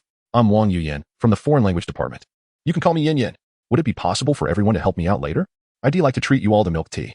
Wang Yuyan possessed an innocent charm, her smile revealing dimples and a small canine tooth, her crescent-shaped eyes captivating. Dressed in a sailor outfit and sporting twin ponytails tied with cute bows, her hair swayed gently as she spoke. Zhou Yi promptly inquired, "What do you need us to do?" Wang Yuyan revealed her newly opened live streaming account. "I've recently started live streaming to earn some extra income and need to gather followers. Could you please support me with a follow? It's crucial for my tasks, and I'm in a bit of a bind." With a playful pout and hands clasped together, she exuded an irresistible charm, and her youthful innocence made it hard for anyone to decline her request. Gongzi suggested forming a group chat for better communication. Although they had an existing group, it included provincial leaders in the other team, which Gongzi found uncomfortable, prompting the proposal for a new group. Once established, Wang Yuyan shared her QR code for her live streaming account, Girl Rabbit, which had only a handful of followers due to its recent creation. Lu Yuyu, intrigued, asked, "How many followers do you need to be considered successful? Should I help you promote it to my friends?" Wang Yuyan's eyes lit up as she sweetly linked her arm with Lu Yuyu's. "Yes, please. Thank you, senior. My manager says I need at least 100 followers. The new streamers in the group have already amassed hundreds, and I'm lagging behind. I was even teased by a big streamer earlier." Jiang Tsong adjusted his glasses. "Do you have a group for streamers? ISNT that to stir up some competitive spirit?" Wang Yuyan nodded. "Exactly. All streamers share their daily earnings in the group, and those with low numbers feel embarrassed, so they push themselves to broadcast tirelessly. My manager oversees dozens of streamers, many of whom stream all night. I can't compare to them, alas." Zhou Yi glanced at her phone screen, which displayed a prominent streamer boasting about earning 230,000 today, while lamenting that the day's earnings were not impressive. The next moment, she mockingly criticized Wang Yuyan for not working hard enough, insinuating that she couldn't even amass fans. Zhou Yi turned to Wang Yuyan and asked, "When will you start your stream?" The young girl blinked her large eyes, blushing at the sight of Zhou Yi. Her palms began to sweat slightly as she shyly explained, "I haven't decided on a streaming schedule yet. I plan to wait until the competition is over. For now, I'll just stream casually to fulfill my tasks." Zhou Yi nodded. "Let me know when you start, and I'll help you gather viewers." Wang Yuyan exclaimed joyfully, "Wow, Captain, you're so kind. My friends will be so envious." Her eyes sparkled with innocence, resembling a Navi fawn, evoking a sense of tenderness in those who beheld her. Zhou Yi, a notorious heartthrob, could not refuse such a charming and beautiful girl. He readily agreed. Gongzi raised her eyebrows and glanced at Zhou Yi. She was craving a smoke, but still had some time before they could disembark. She scrutinized Zhou Yi, contemplating something. "Gongzi, ladies. This time I'll compete alongside Zhou Yi. Do you believe I can win him over in 3 days? Taozi, seriously? I heard he is quite aloof, and many admire him. 3 days might be a stretch. Meng Qianqian, the men our Gongzi fancies are never unattainable. Go for it. We await your good news." Wang Hai. "Zhou Yi seems different from those other men. Be careful not to get burned." Gongzi, just having a little fun. No need to be so serious. Taozi, oh, don't worry. With Gongzi's looks and figure, what man could resist? Gongzi smiled at her friend's remark, determined not to squander her rare interest in a man. She had high standards. Any man she fancied was destined to be captivated. Notably, her idea of capturing did not imply a romantic or sexual encounter. She neither sought relationships nor intimacy with men, but rather enjoyed playing with their emotions. Gongzi was somewhat of a heartbreaker, enticing men until they fell for her, only to swiftly withdraw, leaving them longing and wanting. She had played this game several times, leaving men enamored and ready to pursue her next conquest. Zhou Yi was a man any woman would yearn for, and she felt compelled to challenge herself. As they prepared to disembark, Zhou Yi intended to help everyone with their luggage. But Gongzi placed her hand on his shoulder and smiled. "Captain, could you help me first? I have more things, so let Jiang Tsong assist the others." Zhou Yi inwardly clicked his tongue, realizing she was attempting to flirt with him. "Why not let Zhang Wei assist you? He could carry several bags alone." "I just want you to help me," she seemed to imply. "Fine, I'll help you." Zhou Yi found Gongzi's type of beauty rather intriguing. When Zhou Yi grasped the handle of Gongzi's suitcase, she also held onto it, effectively intertwining their hands. Zhou Yi lifted his gaze to meet hers, and their eyes locked. She flashed a captivating smile and softly said, "My luggage is a bit heavy. Let us carry it together."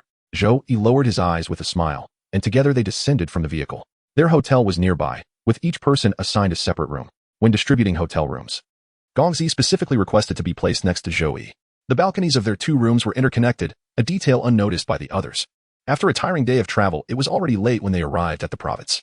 With the competition scheduled for 2 days later, they decided to explore the province together the following day. After showering, Zhou Yi emerged ready for bed, and his phone lit up on the bed. It was a message from Gongzi. "Gongzi, Captain, I'd like to ask you for another favor, if that's all right." "Zhou Yi, go ahead." "Gongzi, I'll be waiting for you on the balcony." Zhou Yi dried his hair and squinted at the outside. Spotting a captivating silhouette of a woman on the balcony, Gongzi, he tossed his phone aside and pushed open the glass door leading to the balcony. Gongzi was draped in a sheer white shawl, obscuring her outfit beneath, but the black lace dress she wore hugged her curves enticingly. Having removed her smoky makeup, her natural beauty contrasted starkly with her made-up appearance. With her long hair cascading down her shoulders, she stood gracefully in the night breeze, exuding a gentle allure. As she approached, Zhou Yi noticed a tiny beauty mark at the corner of her eye, and her fox-like eyes appeared both innocent and alluring as she looked up at him. Gongzi smiled slightly, her voice laced with seduction. "Captain, you're still awake at this late hour. Am I interrupting you?" She leaned in closer, allowing Zhou Yi to observe her delicate lashes, the upward curl of her fox-like eyes captivating him further. Leaning against the doorframe, he offered a faint smile. "No, what do you need?" His demeanor was neither overly cold nor excessively warm. "Captain, do you smoke?" Zhou Yi wasn't opposed to smoking. He simply lacked a craving for it. "Sure," he replied. Gongzi's lips curled into a beautiful smile, and she reached for a cigarette. As she did, her shawl accidentally slipped from her shoulders, revealing a form-fitting black lace camisole. Zhou Yi noticed a vibrant rose tattoo adorning her chest, appearing almost dripping with allure. "Oh dear, my shawl fell," Gongzi feigned, bending down to retrieve it, exposing her nearly bare back, just shy of revealing too much. Indeed, it was a strikingly sensual backless lace top. While it seemed to cover all the essential parts, it was enough to spark the imagination and draw one's gaze. As she crouched to pick up her shawl, she tossed her hair to one side, presenting her beautiful profile. The curve of her lowered eyes perfectly accentuated. When she slightly arched her back, her figure appeared exceptionally voluptuous, the black dress barely containing her form. The deliberate lines she revealed from her neck to her lower back created a significant visual impact. Zhou Yi's gaze darkened. It was undeniable that Gongzi possessed an alluring physique. After picking up the shawl, she handed it to Zhou Yi. "Captain, may I light a cigarette for you? And could you drape this over me?" She extended the shawl toward him, testing whether he would play along with her little game. Men are not fools. He could tell her intentions were playful, but it all depended on whether he was willing to engage. In essence, it was flirtation. Zhou Yi narrowed his eyes, not immediately accepting the shawl. He countered, "How can you light a cigarette without a lighter? Where will you pull it from?" With a smile, Zhou Yi replied, "The captain doesn't mind that, right? Just say the word, and I'll get my lighter for you." Intrigued, Zhou Yi accepted the shawl. Curious about where Gongzi would produce the lighter, he grasped her hand. "What are you up to?" Gongzi blinked innocently, finding the lighter. "Of course. It's in your pocket." She smirked. "Remember when you asked if I smoke?"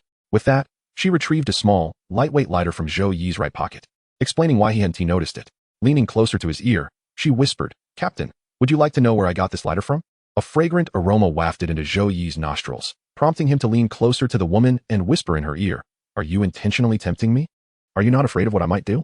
Gongzi felt her heart race at the warm breath Zhou Yi exhaled, taking a step back as she extracted a cigarette from the box and replied, "Open your mouth, Captain, let me light a cigarette for you." Zhou Yi lowered his head slightly, taking the cigarette from her hand with his mouth. It was infuriating how mesmerized she was as he leaned down to grasp the cigarette. She had to admit that she seemed to be somewhat enchanted by Zhou Yi. Gongzi steadied her breathing and lit the cigarette, raising it to Zhou Yi's lips but found herself unable to meet his gaze. "Why don't you dare look at me?" Zhou Yi's words compelled Gongzi to muster the courage to meet his eyes. In the flickering light of the flame, the boy's gaze appeared deep and alluring, exuding a cool detachment. Zhou Yi draped a shawl over her shoulders and pinched the cigarette between his fingers, exhaling a plume of smoke toward her. The smoke carried a pleasant scent mixed with nicotine. Zhou Yi's face was partially obscured by the haze, and when his calm eyes narrowed slightly to observe her, Gongzi felt as though she were laid bare before him.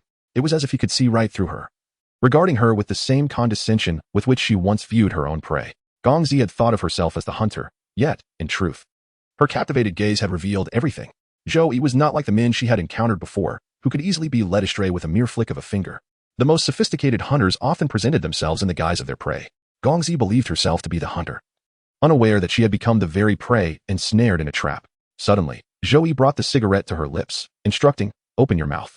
Gongzi swallowed hard, dazed, and obediently accepted the cigarette he had smoked, her heart racing as if it might leap from her chest. Zhou Yi gently adjusted her shawl, covering her exposed skin completely. After speaking, he left her, stunned, as he entered the room. Gongzi's lips parted slightly, and the cigarette fell to the floor. She was taken aback and somewhat bewildered. Had her plan failed? She had so many more tricks up her sleeve, yet she found herself infatuated with Zhou Yi. The woman, who usually triumphed effortlessly, felt a tinge of defeat that night. However, she had accomplished quite a bit, and yet Zhou Yi remained unperturbed by her charms. Gongzi glanced down at the cigarette Zhou Yi had smoked, her mind suddenly conjuring an image of him smoking. Damn, he was alluring. She hardly slept that night. Upon opening Zhou Yi's WeChat moments, she found nothing of interest, as it was set to only show 3 days' worth of posts. She had no idea how to proceed. She wanted to send him a message, but felt a sense of embarrassment. Eventually, she could not resist, and texted Zhou Yi. "What kind of music do you like? I can play some for you." Zhou Yi had just concluded a pleasurable activity and emerged from a shower. Upon seeing Gongzi's message, he smiled, amused by her attempt to tame such a formidable prey. She was still rather naive. He scrolled through Gongzi's moments, which mostly featured songs she shared and activities related to her self-formed band. Zhou Yi perused from beginning to end, gaining some insight into her tastes. Since she enjoyed rock music, he planned to purchase a karaoke microphone from the system mall. If he were to casually sing a few of his world-renowned rock songs the next day, how would she respond? Gongzi would surely be smitten. Chapter 71. The application of medical skills. Gongzi, what kind of music do you like? I can play some for you. Zhou Yi, do you also like rock music? The use of also was quite clever. Gongzi's eyes lit up. It turned out Zhou Yi liked rock music too, yet he did not seem to embody the rock spirit at all. Doubts began to creep into her mind. Could Zhou Yi be misleading her? Gongzi, shall we go to a bar tomorrow? A friend of mine opened one in the city, and I can sing for you. Zhou Yi, I'm fine with that. Ask the other team members for their opinions. If they agree, then we shall go together. Gongzi, okay. After that, Zhou Yi fell silent. Gongzi lay on her bed, her eyes sparkling as she typed on her phone, her legs unconsciously swaying in delight, an expression of her cheerful mood. At that moment, she was unaware of how thrilled she felt because Zhou Yi had agreed to her invitation. In the past, such a reaction would have been unimaginable. Gongzi, want to you say goodnight to me, Captain? You've hurt my feelings a bit tonight. Zhou Yi, good night. Actually, you look quite beautiful without makeup. Gongzi pondered for a moment. Perhaps she should wear light makeup tomorrow. Zhou Yi was adept at reading women. Previously, he had brushed off Gongzi's advances, but before bedtime, he had playfully wished her good night and complimented her beauty. This push and pull left her feeling restless. The ambiguity of their interaction was entirely different from anything Gongzi had experienced before. She was clearly immersed in this thrill. Glancing at the time, she realized it was late, and she would not disturb the others who were already resting, deciding to message the remaining team members the following morning. Gongzi clutched her phone, browsing her playlist, contemplating which song to sing for Zhou Yi. With hopeful anticipation, she finally drifted off to sleep in the early hours of the morning. The next morning, Gongzi devised a travel plan for the group in their chat. They would visit the city's attractions in the morning, explore the bustling shopping district in the afternoon, and head to the bar in the evening. Everyone seemed agreeable to Gongzi's suggestion and even praised her for taking the initiative to create an itinerary. Gongzi had indeed put considerable thought into it, listing all the delicious and entertaining spots in the plan. As she read the compliments in the group chat, Gongzi joyfully sprang out of bed, exclaiming, "Yay! Mission accomplished." They had agreed to meet at 9 a.m. Since the girls needed time to apply makeup, they did not set the time too early. Initially, Gongzi intended for everyone to handle breakfast on their own, but to her surprise, Zhou Yi thoughtfully bought breakfast for everyone, earning unanimous praise from the group. After finishing the breakfast Zhou Yi provided, Gongzi happily hummed a tune while getting ready in her room. Today, she was determined to be the most stunning girl at the gathering. In truth, Gongzi had not packed many outfits, as she had primarily come for the competition. Aside from the bold outfit she wore on the first day and the sleepwear she donned last night, her remaining clothes were quite standard. She planned to buy something new in the shopping district in the afternoon, so for the morning, she opted for a simple white top and jeans, tying her hair into a ponytail, exuding youthful energy. Today, Gongzi looked entirely different from the previous day. Upon arriving at the meeting hall, Wang Yuyan gasped, "Wow, you look stunning today. It's a completely different vibe from yesterday." Gongzi chuckled, playfully ruffling the adorable girl's hair. "Yuyan, you look beautiful today as well." Wang Yuyan wore a pink floral dress, her hair styled in 2 braids, paired with white canvas shoes and a small bag adorned with a rabbit design. The outfit accentuated her delicate charm, and her 2 dimples lit up with sweetness when she smiled. At this point, it was still before 9 a.m. Gongzi thought she would be the first to arrive, but to her surprise, Wang Yuyan had come even earlier. They chatted about skincare for a while, and soon, the others began to arrive. Zhou Yi appeared in a sleek black sports outfit. A discerning eye would recognize the luxury brand emblazoned on it. This ensemble was a gift from Jiang Rulan, who had practically become Zhou Yi's manager, ensuring he was well dressed for every occasion. Zhou Yi looked different in sportswear, exuding a fresh and youthful aura. "Captain, you look exceptionally handsome today." Wang Yuyan clutched her bunny-shaped handbag, her eyes sparkling like stars, round and adorably large. Jiang Tsong smiled and remarked, "Indeed, the moment the captain appears, everyone's attention is drawn to him. Sigh, when will I receive such treatment?" Laughter erupted among the group. Suddenly, Kang Xiaohai, amidst his laughter, began to cough. Zhou Yi glanced at him, noticing his pale complexion, and asked, "Are you all right? Are you feeling unwell?" Kang Xiaohai chuckled lightly and shook his head. "I'm fine, Captain. I've been like this since childhood. I've grown accustomed to it." Zhou Yi requested him to extend his hand. Kang Xiaohai hesitated for a moment before complying. Everyone watched them curiously as Zhou Yi checked his pulse. Wang Yuyan blinked in surprise. The captain knows medicine too? Zhou Yi's brow furrowed in concentration, his demeanor serious, causing Gongzi to gaze at him in admiration. There is truth in the saying that a serious man is the most attractive. This ailment made Kang Xiaohai more susceptible to illness, and he took longer to recover. A mere cold could lay him up for several days, leaving him with a generally poor appearance. Zhou Yi could remedy this condition with basic medical skills. But to avoid raising suspicion, he could not heal him all at once. Kang Xiaohai was taken aback by Zhou Yi's assertion. He had consulted numerous doctors without success. both traditional and modern. Yet here was a university student claiming he could cure him? To be candid, Kong Xiaohai found it hard to believe. However, recognizing Zhou Yi's good intentions, he agreed, albeit with little expectation. Thus, the group set off towards the scenic area. The city's attractions were vast, with one alone sufficient to occupy them for quite some time. Lu Yuyu, well-versed in these sites, took on the role of guide, sharing the history of the various buildings.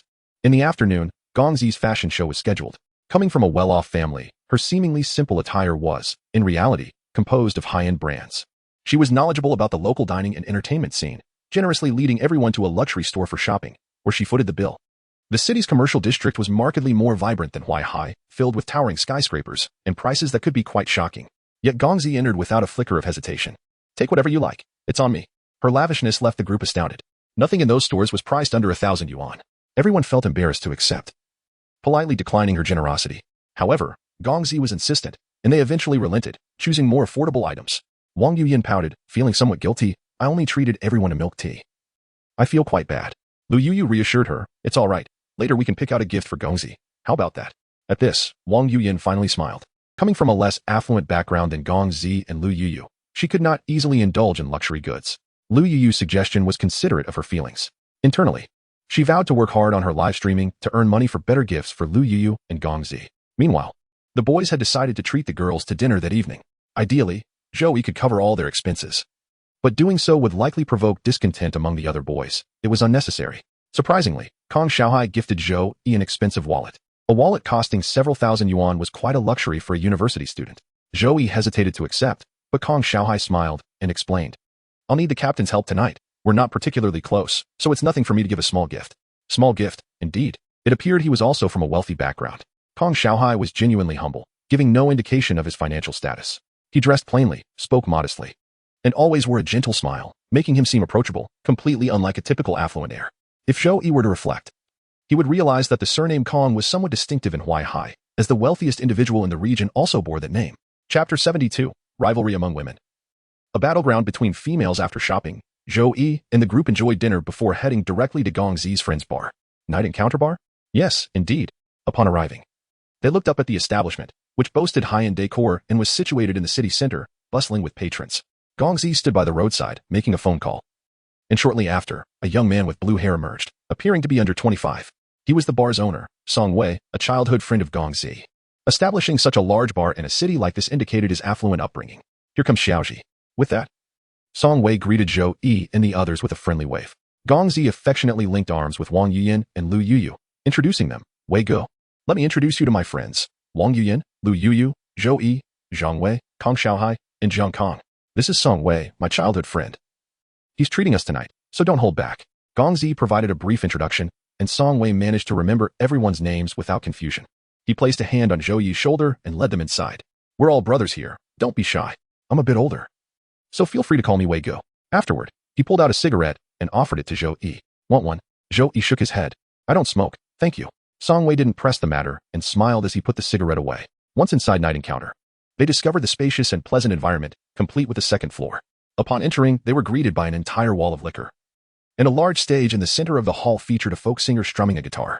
Drink whatever you like, don't hold back. Song Wei, who had always treated Gongzi like a sister, was equally generous with her friends. The bottles on the wall were worth thousands.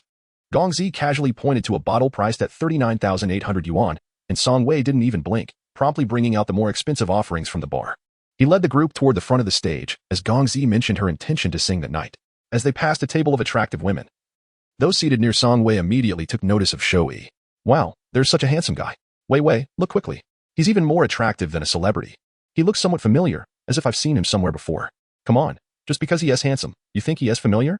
You rarely see looks like that outside of television. Should we go ask for his WeChat? I'll do it. Zhou Yi's striking features were even more pronounced in the bar's dim lighting, adding an extraordinary allure. Just as Song Wei settled the group at a table, a stunning woman approached them. She smiled and placed a hand on Song Wei's shoulder, her alluring gaze sweeping over Zhou Yi, signaling her interest. Wei Ge, is this your friend? Oh, it's Wei. Long time no see. Song Wei intentionally redirected the conversation, aware of Gongzi's interest in Zhou Yi, and prepared to shield him from this flirtation. However, the woman was undeterred by Song Wei's intentions and pulled out her phone, eager to get Zhou Yi's WeChat. Hey there, can I add you on WeChat? I'm Wei. She flirted, her long wavy hair cascading as she smiled enchantingly. Before Zhou Yi could respond, Gong Zi interjected with palpable irritation. She snatched Wei Wei's phone from the table and placed it down with force. Apologies. But my friend isn't interested in someone like you, so don't bother adding him. The air was thick with tension. She has always been a bit mad, and Song Wei had long since grown accustomed to it. As childhood friends, he was well aware of Gong Zi's temperament. When she truly lost her mind, Wei Wei stood no chance against her, and he felt no urgency, merely watching the spectacle unfold. Wei Wei was equally unyielding. She scanned Gong Zi with a dismissive gaze and said, "Who do you think you are? What is it to you?" Gong Zi immediately cast an innocent glance at Zhou Yi, pouting in a somewhat pitiful manner. She was determined not to let Zhou Yi add this woman's WeChat. Even though he had yet to utter a word, deep down, she was already quite displeased with this woman. Gong Zi was now akin to a powder keg, ready to explode. If Zhou Yi were to add this woman, she would cling to him all night, demanding he delete her number. Yet, she hesitated to voice her feelings to Zhou Yi, feeling unqualified to be jealous. The most painful jealousy was that which one felt without the right to claim. After all, she and Zhou Yi were not in a romantic relationship, and her earlier words to that woman had already crossed a line. In truth, Gong Zi felt anxious. If Zhou Yi ignored her and instead added that woman, her humiliation would be monumental. Zhou Yi glanced at Gong Zi and recognized her jealousy. She could no longer maintain her calm demeanor when it came to matters involving Zhou Yi. The cool-headed girl from before was nowhere to be found. He smiled softly and pulled her down to sit, saying, "I want tea at her. Don't be upset." Gong Zi immediately lifted her chin toward Wei Wei, assuming a victorious posture. Wei Wei, unfazed, walked up to Zhou Yi, attempting to edge Gong Zi out. However, Gong Zi was not one to easily back down. She firmly hooked her legs over the chair, remaining steadfast despite Wei Wei's attempts to displace her. "Are you this handsome guy's girlfriend?" Wei Wei stood her ground defiantly. Gong Zi echoed Wei Wei's earlier words, leaning closer to Zhou Yi and huffing, "What is it to you?" Jiang Song and the others watched the two women vie for Zhou Yi's attention, not daring to utter a word. The boys exchanged glances, each revealing a hint of envy. Wang Yuyan blinked her large eyes at Wei Wei, saying, "Miss, you're interrupting us." Wei Wei surveyed the beautiful women at the table, narrowing her eyes with a smile. "I merely wish to make a friend." Lu Yu glanced at her with indifference, then rose to grab a drink before walking over. "Are you leaving or not? If you don't, I might just pour this drink on you." Lu Yu, with her short hair and sharp demeanor, appeared somewhat intimidating when she intentionally frowned. "Don't go. He is not the type we can aspire to." Wei Wei still felt somewhat unconvinced, pouting in dissatisfaction as she rolled her eyes at Gong Zi. "Aspire? I'm just as pretty as any of those women." One girl at the table held out her phone for Wei Wei to see. "This is the president of Huanyu. He wouldn't even look at ordinary people like us. He is probably waiting for a marriage alliance with a wealthy family." It was then that Wei Wei realized Zhou Yi was not only handsome but also immensely wealthy. Driving a Rolls-Royce, he was undoubtedly the quintessential rich and handsome man. She cast another glance at Zhou Yi, feeling a surge of unwillingness. No, she had to find a way to get to know him. If it weren't for those women blocking her, he might not have rejected her. Chapter 73. A sparrow eating a cricket. Gong Zi praised Lu Yu for her impressive demeanor. "You were so cool just now." "That woman was truly annoying," Gong Zi complained. Pouting, Song Wei teased, "If she had asked for my WeChat, would you have been this upset?" Gong Zi's face flushed, and she glanced at Zhou Yi, not denying her earlier jealousy. Her beautiful eyes roamed over Zhou Yi's handsome face, and she took a sip of her drink, smiling. Wei Gu is surrounded by beauties. What does it matter if one more or less is added? Our captain is not a frivolous rich boy like you. Don't let these women lead him astray, or I'd be the villain for bringing him to the club." Zhou Yi reminded her, "Your drink is quite strong. Don't get drunk." Gong Zi was evidently pleased with Zhou Yi's earlier favoritism. Sometimes, women were easy to understand. All they wanted was to be cherished. The others watched Gong Zi's unabashed affection for Zhou Yi, each consumed by their own thoughts. Wang Yuyan felt a tinge of unhappiness, as she had feelings for Zhou Yi. Yet, unlike Gong Zi, she was not bold enough to express herself, believing she lacked any standout qualities apart from her cuteness. Zhou Yi and Gong Zi were in that flirtatious stage, naturally following her lead. "Drink up. If it gets too much, Wei Gu will take care of you." "Well, Zhou Yi is like that. If he were easily swayed, it wouldn't be interesting." Gong Zi set down her glass and picked up the electric guitar beside her chair, her eyes sparkling as she looked at Zhou Yi. "I'm going to play a song for you. It's specially for you. I'll listen attentively." Zhou Yi replied with a subtle smile, his expression particularly charming under the lights. Many female guests in the bar were watching him.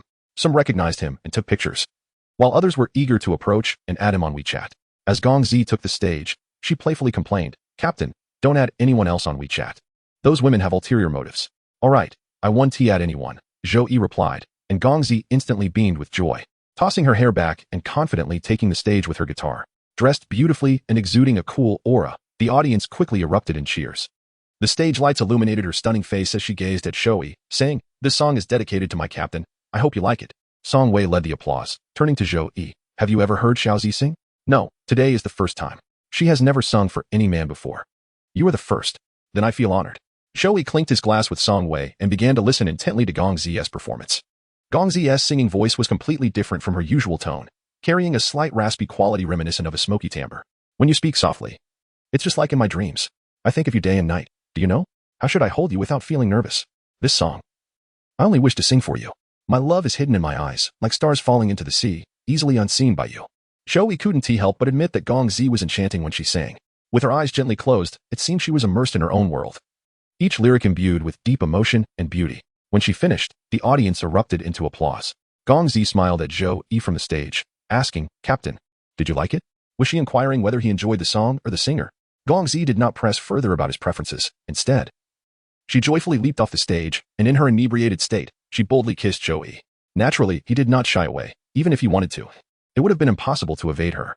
Gong Zi's kiss intensified the atmosphere, with cheers ringing out around them. Her cheeks flushed, whether from alcohol or shyness.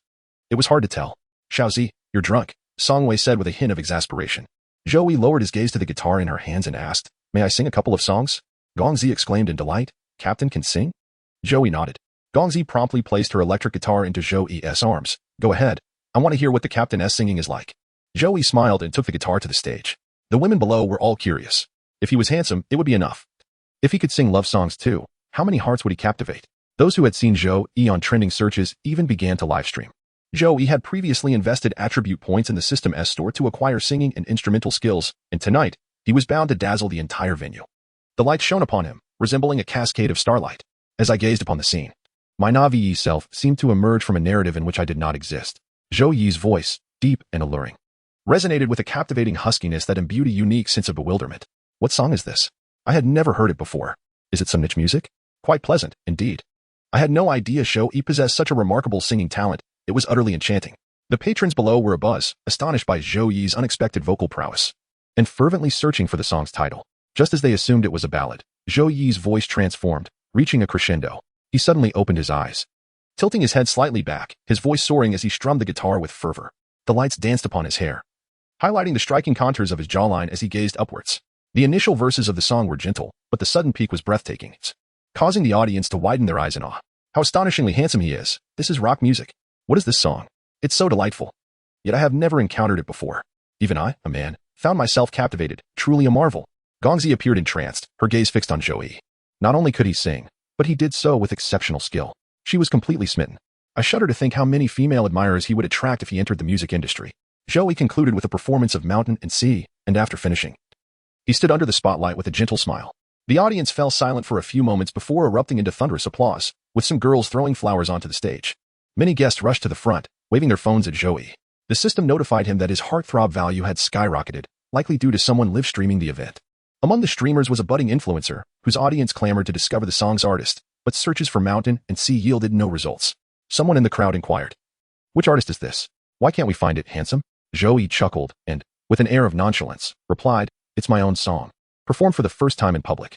Good heavens, he composed the lyrics and music himself? A true musical prodigy. Are there other songs? Please, sing another. The crowd clamored for an encore, and Zhou Yi reluctantly agreed. "All right, I shall sing another. How would you respond if I were to perform Blue Lotus next?" With just these two songs, Zhou Yi had become an overnight sensation. In Chapter 74, Zhou Yi introduced Blue Lotus to the audience, dedicating it to himself and his individuality. After uttering these words, the crowd fell silent, their eyes fixed upon him. Nothing can hinder your yearning for freedom, that world of liberty within your heart. So clear and elevated, blooming eternally, the Blue Lotus. As Zhou Yi sang, the influencer's live stream erupted with excitement. The music industry is about to tremble. We anticipate the rise of a new talent, not just within our realm, but across the entire music scene. He could debut on the spot. The song is beautifully written and sung. Is anyone recording this? I want to loop it. He is incredibly handsome. His singing could captivate anyone. Please, this is Zhou Yi, who once topped the trending searches for his looks. I sense this handsome fellow is destined for stardom. See you on the trending list. Gong Zi watched Zhou Yi with a dazed expression. Song Wei knew instantly that she had developed feelings for him. Stop staring, you'll drool. Wei go. He is so handsome, do you not see? This is the first time I've experienced such an extraordinary live performance. I know he is impressive, but be cautious. He is not someone you can easily attract, Song Wei warned. Gong Zi recalled her initial intent in approaching Zhou Yi, and within a few days, she had become utterly entranced by him. With a sigh, she lamented, I understand. I had no idea he would appeal to me so much. Otherwise, I wouldn't have approached him. Even if I had considered him before, witnessing his performance today would have inevitably enchanted me. I concede my fate. Gongzi rested her chin in her hands, a true fan from this day forth. She turned to the person beside her. Did you film the captain while he was singing? I did. I'll share it in the group. After saving the video of Zhou Yi singing, Gongzi posted it on Weibo and her moments. She added many individuals from the music scene on WeChat. Soon, she received numerous likes and inquiries about whether he was a newcomer, with the video spreading across Weibo and moments. Especially after a prominent figure in the music industry shared Gongzi's post, Zhou Yi's performance video surged back into the trending searches. Once Zhou Yi finished Blue Lotus, he found himself surrounded by admirers, with Gongzi and the others unable to reach him. Some sought photographs, others requested contact information, and even entertainment companies showed interest. Realizing he could no longer enjoy the night, Zhou Yi exerted considerable effort to escape. Captain, you're trending. Indeed. The likelihood of the captain trending is nearly on par with that of a celebrity. Zhou Yi took out his phone and scrolled through the comments, many praising him. Although a few unfriendly remarks were interspersed. Isn't Zhou Yi participating in a modeling competition? How can he be at a bar? Laughable. What can such a person achieve? Exactly. Singing a couple of songs is impressive? He should focus on serious matters. Is it truly his song? I can't believe he is that talented. If he is that remarkable, why not attend a music academy? Did he hire someone to write it? Why not enter a singing competition and perform an original piece live? Some criticized Zhou Yi for attending a bar instead of focusing on competitions, while others doubted the authenticity of his songwriting. Zhou Yi glanced at the comments but soon dismissed them. These few sour remarks would not affect him. After trending, his heartthrob value and wealth experienced another surge. Zhou Yi opened his attribute panel to review the changes. Name, Zhou Yi. Level, 33, Platinum. Wealth, 267, 789. 000 yuan. Almost a billion. Appearance, 100 unmatched. Strength, 100 unrivaled. Intelligence, 200 extraordinarily clever. Reputation, 88 notable figure. Attribute points, 2, 754. 000 Task progress panel. Shi Qiuji's regret value, 89. Chu Han's regret value, 100. Su Ning's regret value, 85. Reversal degree, 90. Obtained heartthrob points, 3, 892. 000 Number of admirers, 1. Level, Yuman. Achievement gained, starting against the wind. Acquired skills, photographic memory, exceptional memory, level 1 medical expertise, entertainment star, current ranking, 19. 900. System mall opened. Seeing the changes across various attributes, Zhou Yi smiled in satisfaction. However, he wondered why Shi Qiuji and Su Ning's regret values had increased. The system explained, it's unclear what they have concocted in their minds. This accumulation is gradual, hence I did not report every increment to you. Zhou Yi nodded, and upon checking WeChat, he indeed found messages from them. Xia Qiuji confided in Zhou Yi about her breakup with Wang Xian, expressing her remorse and pleading for forgiveness. She proposed a weekend outing to their childhood park. Chu Han shared her excitement about landing a promising part-time job, sending Zhou Yi photos from work, interspersed with nostalgic reflections. Zhou Yi, however, remained unresponsive to their messages. Let us all rest well tonight. Tomorrow afternoon is the exam. Good luck. All right, Captain. With you leading us, victory is inevitable. Zhou Yi, come to my room. I'll give you acupuncture. Gongzi originally intended to join Zhou Yi for some fun, but decided to wait until Kong Xiaohe departed. Just lie there. Okay. Kong Xiaohe lay on Zhou Yi's bed, unaware of where Zhou Yi had procured a set of acupuncture tools. How peculiar to bring this along for an exam. He thought, feeling too shy to inquire further. He closed his eyes, awaiting Zhou Yi's treatment. As he drifted off, Kong Xiaohe felt an unusual fatigue wash over him and soon fell asleep. Zhou Yi, employing his advanced medical skills, treated Kong Xiaohe and then wrote a prescription detailing the names and quantities of various herbs. This was calculated by the system to be beneficial and harmless to Kong Xiaohe's health. Xiaohe, wake up. Kong Xiaohe was unsure how long he had slept. But Zhou Yi's voice roused him. He suddenly felt a notable difference in his typically languid body, as if his spirit had been revitalized. What is the feeling? I feel remarkably energized, Captain. Is acupuncture truly this miraculous? Chapter 75. Will you be my boyfriend? Kong Xiaohe was astonished. Uncertain whether this newfound vigor was temporary or if he could sustain it.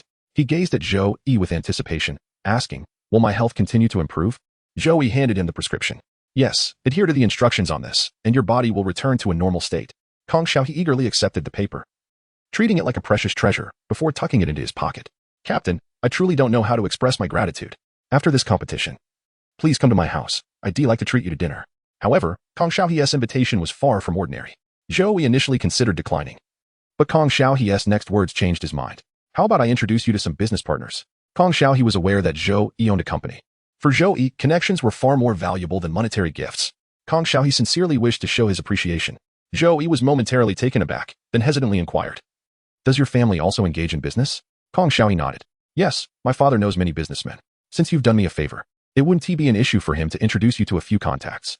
Zhou Yi was unsure about Kong Xiaohe's family background, but recalling the expensive wallet he had gifted him, he deduced it must be affluent. Then it's settled, Captain. No, I'll call you Yi from now on. If that is acceptable, good night. After leaving Zhou Yi's room, Kong Xiaohe hurriedly called home. What he discussed remained unknown to Zhou Yi, who was now dealing with Gong Zi in his room. Why aren't you asleep at this hour? Zhou Yi asked, slightly exasperated as Gong Zi stealthily entered from the balcony. The girl pouted as she sat on his bed. What is wrong with me coming over to play? Don't be so stingy, Captain. There is nothing entertaining here. Playing with you is fun. Gong Zi's boldness made Zhou Yi chuckle. Why are you so unreserved in your speech? I warned you from the start that I'm a bit of a wild child, not a lady. Zhou Yi approached her, gazing down with a mysterious look. Do you realize what it means to appear in a man's room at this hour? Gong Zi swallowed hard, wrapping her arms around Zhou Yi's waist and pressing her face against him. I want to sleep with you. She clung tighter, refusing to let go. No, I want to leave unless you agree to my request. Zhou Yi grasped her hand, attempting to pull her off the bed, but Gong Zi, surprisingly strong, pulled him down with her. Let go. I don't intend to do anything with you, but I want to do something with you, Captain. Are you incapable? Zhou Yi laughed, thinking it amusing that she would challenge him with such words. A true man must never admit to inability. He chuckled lightly, stood up to close the balcony door, and drew the curtains. I'll give you one last chance to leave. She sprang off the bed and kissed him. Zhou Yi swiftly turned, pinning her against the windowsill. Gong Zi wrapped her arms around his neck, and they kissed passionately. The intimacy escalated from the windowsill to the desk and finally to the bed. Why are we only kissing? Why not anything else? Gong Zi panted, gazing at him. Zhou Yi gently stroked her hair. We are not in a relationship. Gong Zi frowned, looking pitiful. Isn't it all right for you to be my boyfriend? Gong Zi had contemplated this beforehand. She didn't expect Zhou Yi to be with her, but she longed to give her first time to someone she cherished. For me, this is not harm, it's a wish fulfilled. Can't you consider it an act of kindness? Do you truly desire this? Indeed, I wish to experience what it's like to be with you. What if you cry out in pain? I'll try my utmost to endure without crying out. She promised confidently. Clearly, she underestimated the gravity of the situation. Seeing Zhou Yi's hesitation, she took the initiative to unbutton her blouse, letting it fall slowly. Having come this far, Zhou Yi could no longer maintain his composure. She swiftly lifted him and tossed him onto the bed, shedding her top and leaning over him. The night stretched on, filled with the sounds of their heated breaths. Zhou Yi chuckled softly, leaning close to her ear. Call me brother. Gong Zi blushed fiercely, sweetly responding. Brother. An hour later, Gong Zi lay in Zhou Yi's embrace while he indulged in a cigarette. You don't mind if I smoke, do you? Not at all. You look quite handsome smoking. The first time you smoked in front of me, you captivated me. With that, she reached for a cigarette from the table, igniting it with Zhou Yi's lighter. The sight of her, eyes downcast while smoking, was strikingly beautiful, her long lashes resembling delicate fans. Zhou Yi patted her head. Gong Zi looked up at him. Will you think of me? Zhou Yi smiled but said nothing. Gong Zi exhaled a puff of smoke, grinning. I will think of you. All right, let us sleep now. But I can't fall asleep. Shall I sing you to sleep? Sure, please sing for me. What other songs have you written? All right. I'll sing for you. Zhou Yi extinguished his cigarette, and Gong Zi followed suit, snuggling into his embrace. The rain lingers in the sky, like tears swirling in the eyes. This may be our last meeting. Embraces have long since cooled. The sound of the tide drowns out the twilight of parting, leaving only the warmth of reluctance. I wish to hold you within my being, daring not to let you see the unfallen tear at the corner of my mouth. If this is the last page, before you depart, could you allow me to rewrite the story? As Zhou Yi sang, Gong Zi listened intently, feeling a pang of emotion at the lyrics. Brother, your song just now gave me a strange illusion. What illusion? It seems that I am your entire world. When your eyes are earnest, they appear to gaze upon everything with deep affection. This song is dedicated to you, and I shall no longer sing it for anyone else. Gong Zi laughed joyfully and inquired about the song's title. Zhou Yi playfully kept her in high spirits, refraining from disclosing the true name of the song. Once absent, now it exists. It is titled Young Master. Chapter 76. The Senior Flower. The following morning, everyone was immersed in their studies within their rooms, and even Gong Zi refrained from whimsically disturbing Zhou Yi. After all, they bore the hopes and honors of their school. Yet, whether they studied or not made little difference. One morning would not change much. When Zhou Yi awoke, Gong Zi had already left his room. The girl had purchased breakfast and placed it at his bedside, with a note beneath it. Remember, it was not you who slept with me. This is merely my way of expressing my affection for you. I am happy, so please do not feel burdened. You have not harmed me in any way. Zhou Yi chuckled, imagining the girl with her cool demeanor, raising her brows and stating those words. Is it fair to say she is indeed a girl who plays rock music? Her style certainly embodies a daring spirit of love and hate. Gong Zi was not as desolate as Zhou Yi had envisioned. Although Zhou Yi consistently conveyed his rejection of her, what did it matter? If Zhou Yi were to fall for her effortlessly, she would not be so fervent. What she desired was this unattainable pursuit. Nonetheless, having gained her physical affection was not entirely without merit. Gong Zi happily shared her triumphs in the group chat. Young Master, Secured the family, everyone. Peach Peach, no way, you're that awesome? You managed to win Zhou Yi. Ming Tranqian, did he confess to you? Wang Haihai in the nation, no way. Such a male god is truly so vulnerable. He doesn't seem like someone who would succumb so easily. Young master, no, it was I who was won over. I have fallen for him. The group was abuzz with exclamations. Gongzi had never proclaimed her love for anyone before. This was her first. She informed her friends that she had spent a delightful night with Zhou Yi and remarked on his impressive nature. The chorus of envy ensued. Wang Haihai in the nation, what made him so impressive? Do elaborate. Ming Tranqian, for a man like Zhou Yi, even a night together is a significant gain. I am utterly envious. Peach Peach. However, it must be said that our young master sleeping with Zhou Yi is no small feat. After chatting with her friends in the group, Gongzi set her phone aside.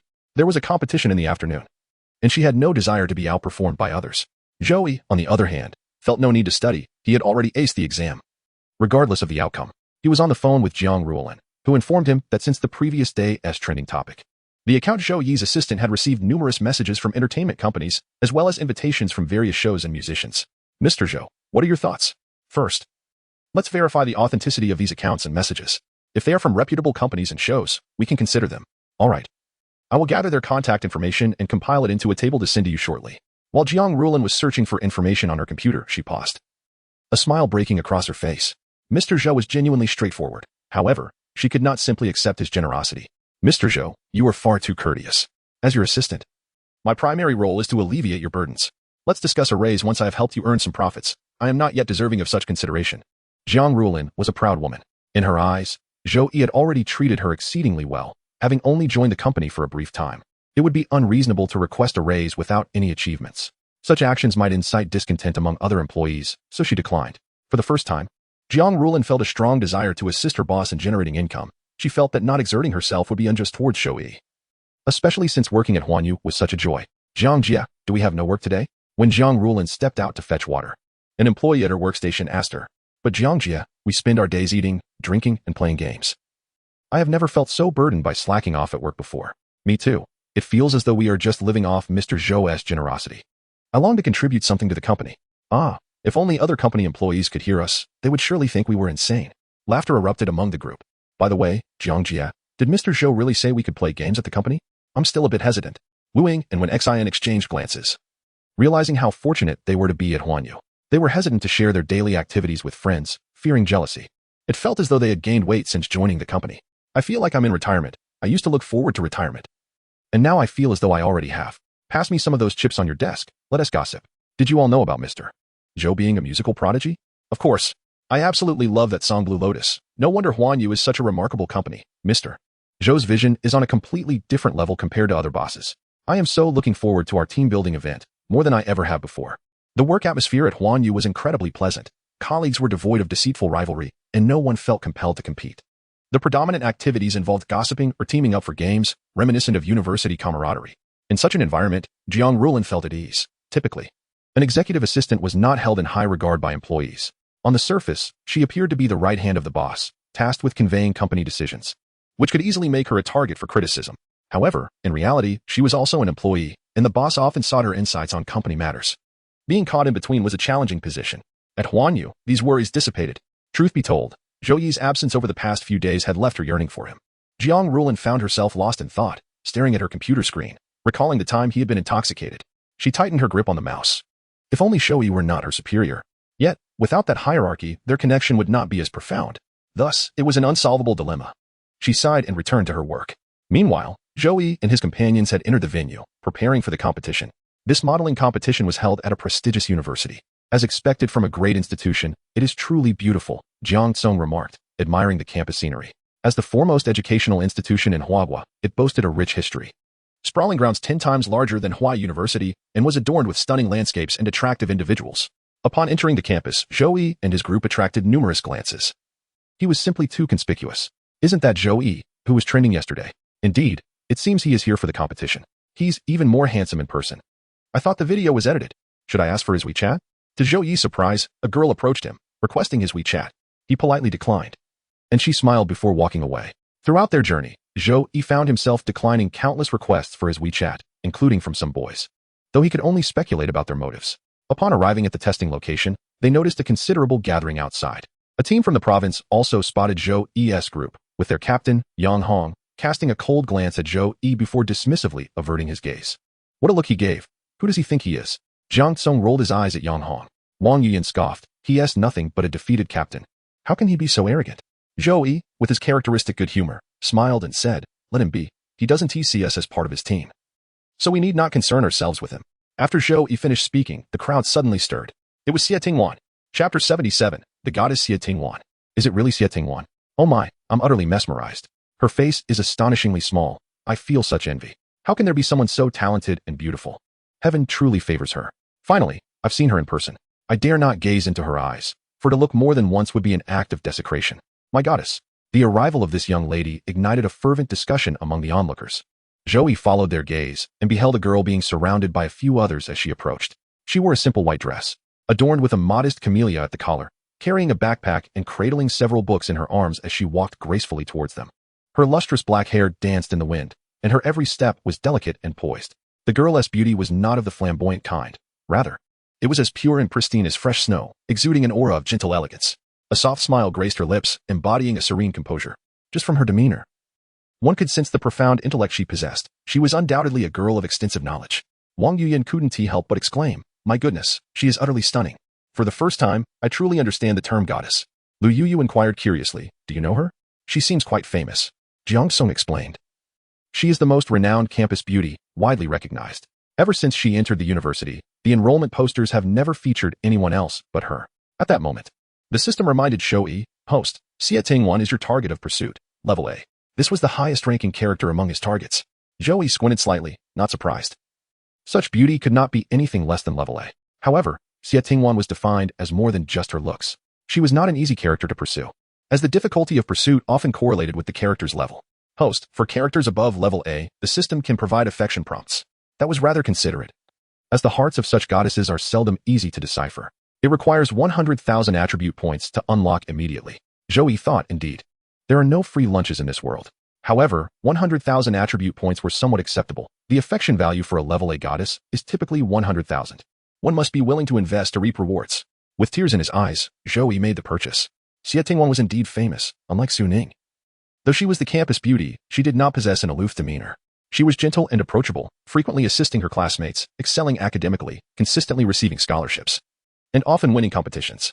The university often invited her to various events, and she had visited many schools to give speeches, making her well known among students, primarily within the province. She could be considered the university's shining emblem. She was a year senior to Zhou Yi, currently in her third year. This time, she was the ace representative for the modeling competition. The students around her looked at her with admiration, showering her with concern as they reached the entrance, regardless of gender. Zhou Yi lowered his gaze, contemplating how to approach her. Captain, we may enter now. Lu Yuyu interrupted Zhou Yi's thoughts, prompting him to temporarily set aside his musings and follow everyone into the competition venue. As Zhou Yi sat for the exam, rain began to pour outside. He paused to glance outside before returning to his writing. The modeling competition results would be announced on the spot, with the committee judges seated above, observing them. 5 teachers took turns grading, and the scores were then handed to a statistician for tallying. Once the competition concluded, Zhou Yi had finished early and sat there while the teachers collected the papers, waiting for the grading to commence. His gaze drifted to the left front, where Xie Tingwan was seated. She occupied a spot by the window, slightly turning her face to gaze at the rain outside, exuding a tranquil beauty. She appeared as a painting isolated from the surrounding classroom, contrasting with the rain outside, creating a picturesque scene. Many in the classroom were watching her, including Xie Yi. As the two most striking figures in the room, they naturally attracted the most attention. The classroom was silent, with only the sound of rain and the rustling of papers by the teacher. Xie Tingwan recalled the boy she had glimpsed earlier, who seemed to be named Zhou Yi. At that moment, as she walked by, nearly everyone had their eyes on her. Among the crowd, Zhou Yi stood out distinctly. He was tall, dressed in sports attire, gazing at her with a calm demeanor. It was merely a straightforward appraisal, devoid of awe or obsession, quite rare for a boy. She noted Zhou Yi's face, strikingly handsome. Xie Tingwan instantly recognized him as the young CEO from the trending news, who had been scolded by his father for being reckless and arrogant. Outside, the rain continued to pour as the judges concluded their grading. I will now announce the results of this competition. Having participated in such contests countless times, she felt no trace of nervousness. Last year, due to a scheduling conflict with another competition, she had missed the modeling contest. This year, she was determined to secure first place. Even in a prestigious institution like hers, Xie Tingwan's performance was among the top. She had lost count of the number of times she had finished first. She could only count the times she had placed second on one hand. Since entering university, she had never finished lower than first. However, this time, she lost to Zhou Yi. First place, Zhou Yi. Applause erupted, accompanied by murmurs. My goodness. It's not Xie ISNT Zhou Yi from this university? I've never heard of him before. ISNT he from Huai University? That's just a second-tier school. How did he manage to take first place? What a disgrace. I thought for sure it would be Xie Tingwan. She always comes in first when we compete together. Xie Tingwan's expression remained unchanged, though her eyes lowered, a small habit of hers to conceal her emotions. When she lifted her head again, she still wore that gentle and serene demeanor.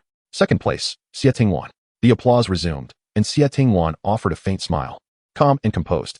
As the teacher announced the results, for students from the province received awards. Zhou Yi claimed the first place, Yang Hong was 7th, Kong Xiaohe was 10th, and Lu Yuyu was 15th. The top 3 received first prizes, the top 10 received second prizes, and the top 20 received third prizes. All 10 students from the university won awards, yet notably, the first place was absent. The university's faculty felt a tinge of disappointment, having assumed that the first place was a foregone conclusion for Xie Tingwan. Who would have thought Zhou Yi would emerge victorious? He even scored full marks, surpassing Xie Tingwan by 2 points. Students, please come up for photographs and to receive your awards. As the teacher called out names, Zhou Yi and Xie Tingwan stood up one after the other. When they were on stage to receive their awards, Zhou Yi stood beside Xie Tingwan. The girl turned to him, offering a warm smile. Zhou, you're impressive. Zhou Yi responded with a smile. Xie, you're also remarkable. At that moment, the system's notification echoed. Xie Tingwan's affection points, -10. Chapter 78, the campus beauty takes the initiative to invite for a meal. Zhou Yi? Is it because I outperformed her that she dislikes me? Observing Xie Tingwan's calm and serene expression, he mused internally. It seems this goddess is quite protective of her honor, and she knows how to mask her emotions. After the awards ceremony, everyone gathered for a group photo. And the sight of Zhou Yi and Xie Tingwan together was truly a pairing of talent and beauty. As the event concluded, one bespectacled teacher remarked, "Students in the top 10, please stay." This was to select members for the international modeling competition in the United States. The teacher speaking was surnamed Yang, their team leader for this competition. He created a WeChat group to facilitate communication among everyone. By the way, there are 3 students from the province, right? Who among you will be the captain to handle communication in the future? Among the top 10 this time, 6 are from our school. And it is undoubtedly Xie Tingwan who will be the captain. Apart from one from the province, the rest are from the province as well. Before Yang Hong could speak, Kong Xiaohe immediately chimed in. Teacher, let's have Zhou Yi be the captain. He was our previous captain. Yang Laosher nodded in agreement. All right, then Zhou Yi. Please take down my phone number. I will contact you directly if needed. Zhou Yi responded with a gentle smile. Sure, teacher. Yang Hong cast a dissatisfied glance at Kong Xiaohe, surprised by his obsequiousness. After Yang Laosher briefly outlined the schedule, he dismissed everyone. As they reached the doorway, Xie Tingwan took the initiative to call out to Zhou Yi, beaming as she suggested, Zhou Yi, since you've come all this way, how about we have lunch together? The others couldn't help but praise Xie Tingwan for her beauty and kindness, adding their support. Yes, Zhou Yi. We need to get to know each other before the competition at the end of the month. Let's go together. The cafeteria's food is just as good as outside. Zhou Yi hesitated, glancing at Jiang Tsong and the others in the distance. But my friends are waiting for us to eat together. Xie Tingwan, undeterred, smiled warmly. That's fine. They can join too. The more, the merrier. Yang Hong and Kong Xiao's fondness for Xie Tingwan grew, and they agreed. Zhou Yi, however, remained non-committal. Let me check with my companions first. All right, Xie Tingwan replied, following Zhou Yi to Jiang Tsong and the others. Upon seeing Zhou Yi, everyone congratulated him. Congratulations, Captain, for securing first place. The principal of Huai University must be thrilled. They also acknowledged Xiaohe for his 10th place. Yang Hong, who placed 7th, felt slighted as they neglected to mention him, but he couldn't complain since they weren't part of his group. Let's all have lunch together. It would be a great opportunity to make friends. Is everyone okay with that? Although everyone had seen Xie Tingwan, they were hesitant to approach her. With such a stunning campus belle inviting them to lunch, they felt too bashful to decline, especially with her gentle demeanor making them feel that refusing would cause her disappointment. As Xie Tingwan led the group toward the cafeteria, they encountered many curious onlookers, with several greeting her, some calling her senior, and others Wan, showcasing her high popularity in school. Along the way, she graciously shared the history of the campus buildings and various amusing anecdotes, instantly bridging the gap between them. Wang Yuyin gazed at Xie Tingwan like an enamored fan. Really? Really? Has the senior ever met that poet? No, I haven't. I heard about it from last year's senior. Yuyin, it's just a story. It might not be true. Xie Tingwan replied easily, seamlessly integrating with the group, while Zhou Yi remained relatively quiet. Noticing his silence, Xie Tingwan teased, it seems your captain doesn't talk much. Zhou Yi finally spoke. Sorry, I was lost in thought. Xie Tingwan, curious, asked, what were you thinking about? Zhou Yi smiled. I was pondering about work. I've been in the province for a few days, and I'm concerned about how things are going. Xie Tingwan felt a flicker of admiration. Zhou Yi wondered if she preferred ambitious men. The gentle girl smiled and patted his shoulder, saying, don't work too hard. Business matters can wait a day or two. Just don't end up like my father, who stressed himself sick over it. Xie Tingwan inadvertently revealed her family's business background. Not to boast, but to pique Zhou Yi's curiosity. Zhou Yi, following her lead, asked, "Is your father troubled by business matters as well?" "It's just a minor issue. My father prioritizes the company over everything, and I can't persuade him otherwise," she said, her expression showing a hint of worry, prompting everyone to comfort her. Zhou Yi, not oblivious to her hints, inquired if there was an issue with the company. After some hesitation, Xie Tingwan shared her family's situation. Her father had recently invested in a major real estate project worth over 10 billion, but another project faced difficulties, necessitating quick financial turnover, causing her father distress. 10 billion? That's an astonishing amount of wealth. Wang Yuyan exclaimed, humorously adding, "I wish I could help, but selling myself wouldn't make much of a difference." Xie Tingwan chuckled at her remark. "Things are gradually improving.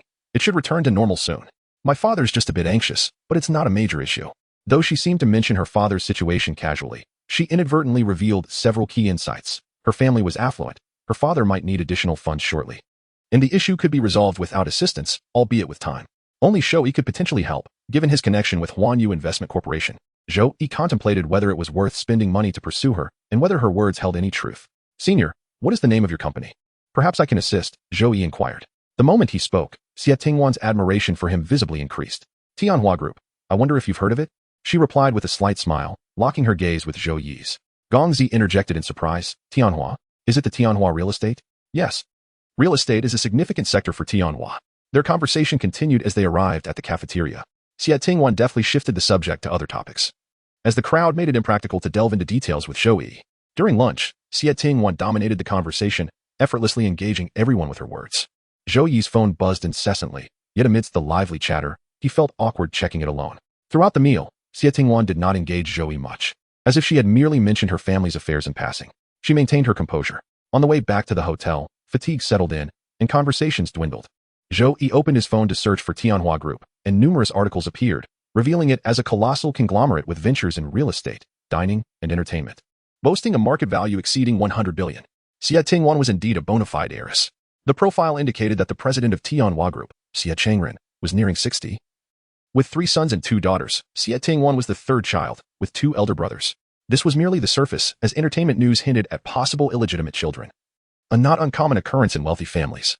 Xie Tingwan's mother was not Xie Changren's first wife but his second, having passed away when Xie Tingwan was 10 years old. Xie Changren's current wife was his third, 30 years his junior, and bore him a son and a daughter, leaving Xie Tingwan without full-blooded siblings. It appeared that Xie Tingwan's status within the Xie family was not particularly high, especially as her 2 brothers were the children of his first wife, having built their fortune together, thus fostering a deep bond. Xie Changren places great importance on his 2 sons, and rumors circulate online that the next heir will be his eldest son.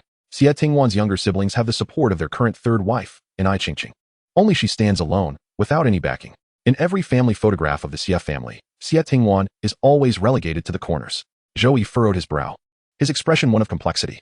While perusing news about the Xie family, he stumbled upon reports of her second brother's drunk driving escapade and his subsequent flight from the scene, as well as instances of her eldest brother lavishly maintaining starlets and models, leading to the bankruptcy of a crucial subsidiary of the Xie family. The narratives surrounding her brothers are predominantly negative. Yet, Xie Tianhua frequently mentions his 2 sons in front of the camera, scarcely acknowledging his daughter. It is no wonder that many recognize Xie Tingwan, yet few are aware that she is the heiress of the Tianhua Group. Zhou Yi gleaned a general understanding of her background, which would serve him well in his pursuit of her. Upon returning to the hotel, Zhou Yi received a friend request from Xie Tingwan. After adding each other, he took the initiative to suggest meeting for coffee. Xie Tingwan had initially been pondering how to invite Zhou Yi out alone, but to her surprise, he had proposed it himself. She felt a twinge of curiosity about his motives. Typically, those who extend such an invitation are inclined to pursue her romantically. But she discerned no signs of affection from Zhou Yi. The suitors she usually encounters fall into 2 categories, those attracted to her beauty and those drawn to her wealth. He seemed indifferent to his own looks and disinterested in the power of her family. Nevertheless, she resolved to accept the invitation. "Zhou Yi, Senior, where would you like to go for coffee? I'm not very familiar with the province. You choose the location." Xie Tingwan, it doesn't necessarily have to be coffee. Do you enjoy playing video games? Zhou Yi was momentarily taken aback. Xie Tingwan appeared to be an elegant and artistic girl, which was why he suggested a CAF. But her sudden mention of gaming sparked a sense of intrigue. Did she wish to team up with him? It was a surprising contrast. "Zhou Yi, it's all right. Xie Tingwan, how about we go to an internet CAF for gaming? The winner treats the other to dinner?" "Zhou Yi, regardless of the outcome, I will treat you." "Zhou Yi, what time do you finish class? I can pick you up." Xie Tingwan was momentarily stunned by Zhou Yi's words. This seemingly aloof individual was surprisingly articulate. Had she not interacted with him closely today, she might have assumed he was a player. Zhou Yi. All right, I understand. Zhou Yi tidied himself up and stepped out. The hotel he was staying at was in close proximity to the university, and it wasn't long before he arrived. He strolled around the university entrance to kill some time. Before meeting Xie Tingwan, he decided to stop by a milk tea shop and buy 5 cups to bring along. Why 5? Because he noticed that most of Xie Tingwan's social media photos featured her with her roommates. Their camaraderie appeared to be strong. This is a crucial insight. When pursuing a girl, the opinions of her roommates or close friends are exceedingly important. As Zhou Yi approached corridor 507 with the 5 cups of milk tea, many students turned to look. Even the older students couldn't help but indulge in gossip. With the class nearing its end, students were engaged in self-study. And since the teacher was not lecturing, many cast glances at Zhou Yi. My goodness, isn't that Zhou Yi? Who is he waiting for in our class? And why is he holding milk tea? Surely, only the campus beauty would receive such treatment. They had heard about the competition they were both participating in. Having seen the award list published on the school's official website, he is even more handsome in person than in his Weibo photos. Most girls were praising Zhou Yi's looks, while the boys held a different perspective. Is he trying to pursue Wanwan? I heard he is just from a second-tier school. What a futile dream, thinking Xie Tingwan would notice him. Perhaps he wasn't after Xie Tingwan. There are many other beauties in the class. But still, I've never seen Xie Tingwan on a date with any guy. It shouldn't be him. As the bell rang, students began to exit the classroom. Yet many lingered on the 5th floor, eager to see to whom Zhou Yi would present the milk tea. Xie Tingwan approached Zhou Yi, arm in arm with her roommate. Sorry to have kept you waiting. Zhou Yi smiled gently. No worries. He handed over the milk tea. I wasn't sure what flavors you all preferred, so I ordered several popular ones from the shop. Xie Tingwan's roommate, a bespectacled girl, beamed as she asked, Wow, do we get to share too, handsome? Zhou Yi chuckled. Of course. I bought 5 cups. You can each choose your favorite. He held the 5 cups aloft. Thank you, handsome. We're lucky to have you treat us today. Oh, I love jasmine flavor. That S from the shop on the left at the entrance. It's quite pricey. After each of her roommates selected their drink, only 1 cup remained for Zhou Yi. When Xie Tingwan pulled the milk tea from the bag, she noticed it was hot. She pondered how thoughtful Zhou Yi was. Of course, there's another insight. When buying milk tea for a girl without her knowledge, it's best to opt for a hot drink, to consider her potential discomfort during her menstrual cycle. Zhou Yi initiated conversation, and Xie Tingwan smiled warmly, nodding as they walked together. As they walked ahead, they attracted many gazes. Those who had been watching gradually dispersed, but Xie Tingwan's classmates resumed their chatter. Surely, Xie Tingwan isn't truly involved with this guy. She is my goddess. My heart is breaking. Old Sue, don't even think about it. There are plenty of other girls. It's not like it's just for us.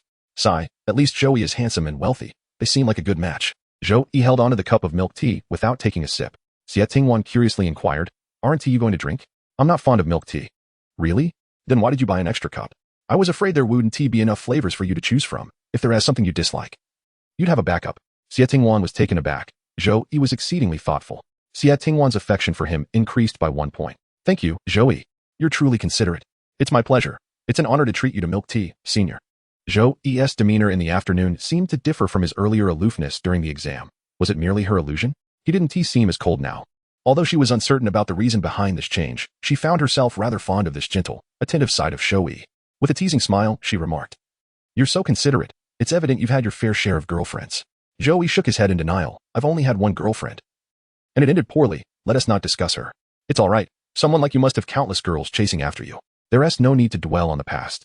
Yes, I've moved on. And you? How many relationships have you had? No need for formality. Just call me Wanwan. I've never been in a relationship.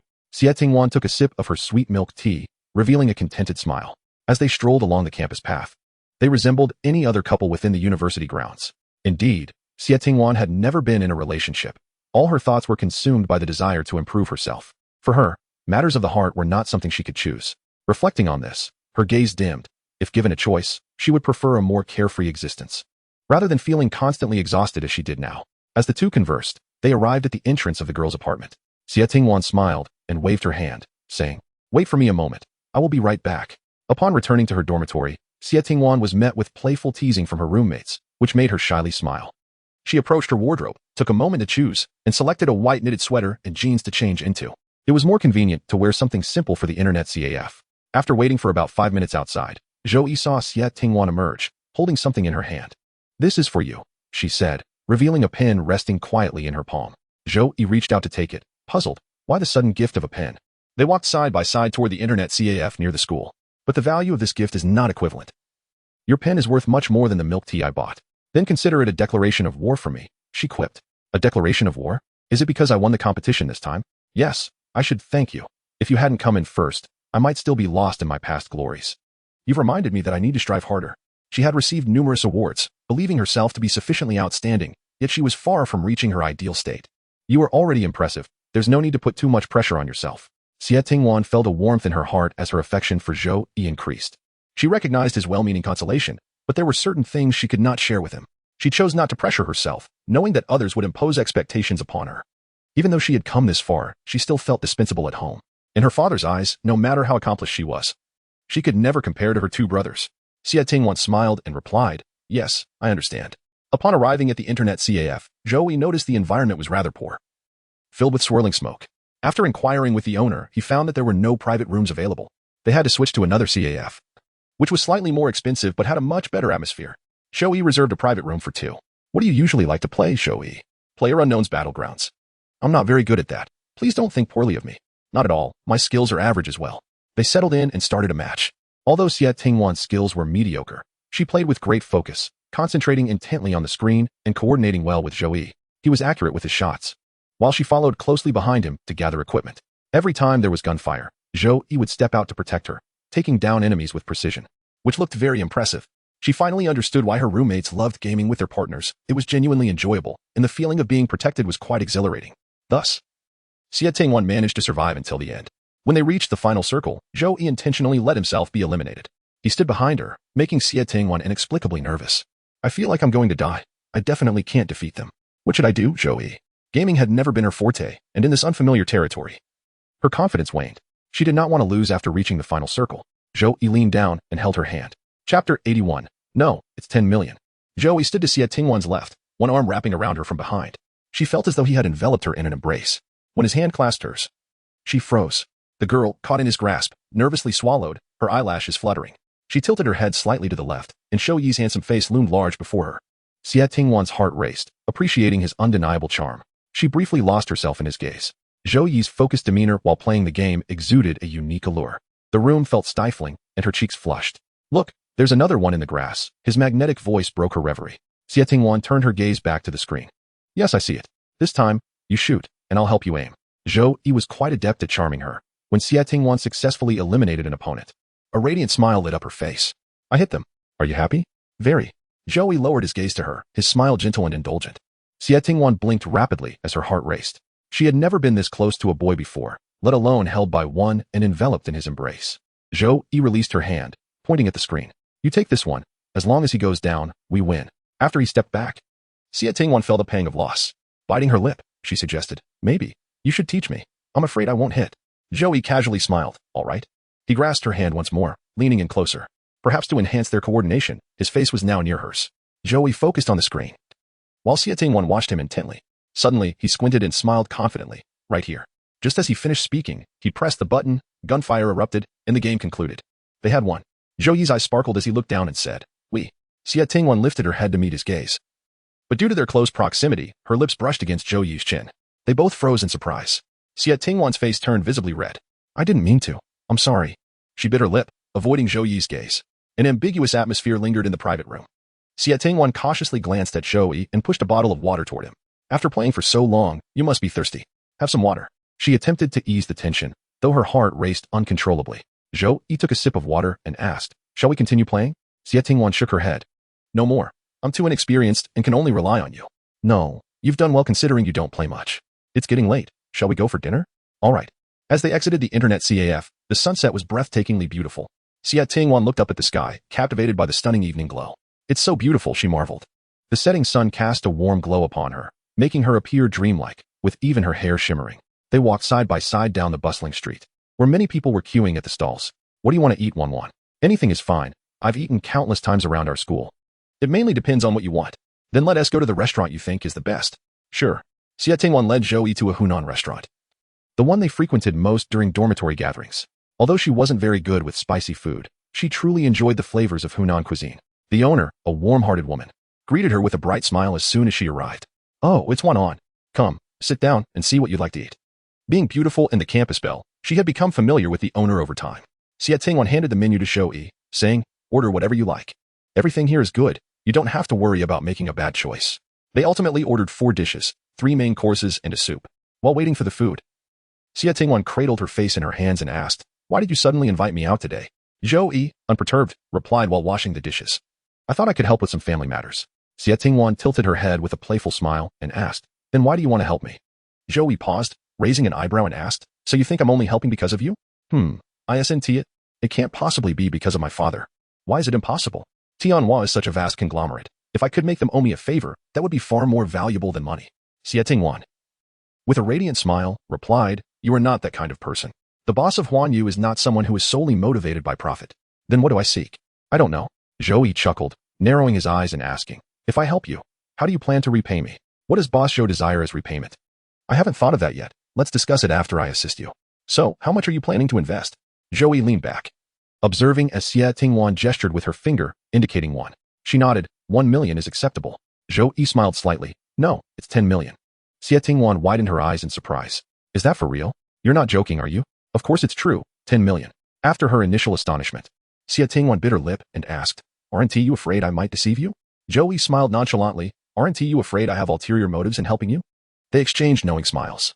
Xie Tingwan found it perplexing. She didn't believe she could make Zhou Yi voluntarily part with 10 million. Even if she were exceptionally beautiful, it wouldn't be plausible. Zhou Yi was not someone who judged by appearances, and they had only known each other for a day. Thus any feelings were far from established. She suppressed her earlier playful demeanor and earnestly asked Zhou Yi, "What do you seek?" Zhou Yi directly stated, "Don't you want to surpass your 2 brothers and become the heir of the Xie family? I can assist you."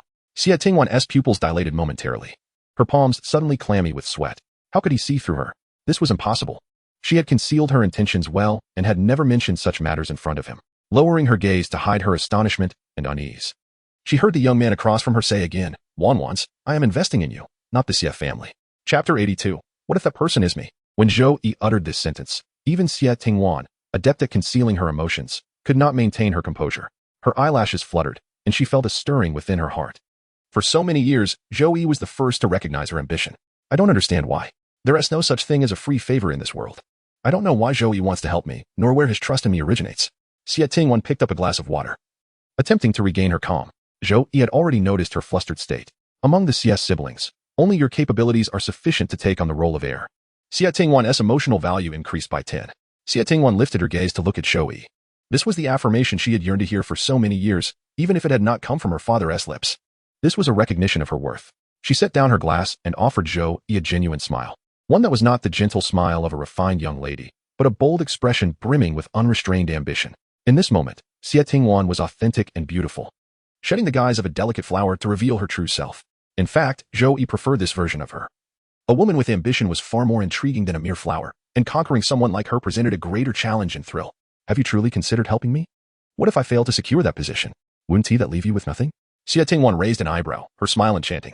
Zhou Yi's confident demeanor undoubtedly reflected his faith in her. The girl's eyes sparkled as she requested a bottle of wine from the waitress. How is your tolerance for alcohol? If you get too drunk, it could tarnish your image in front of your classmates.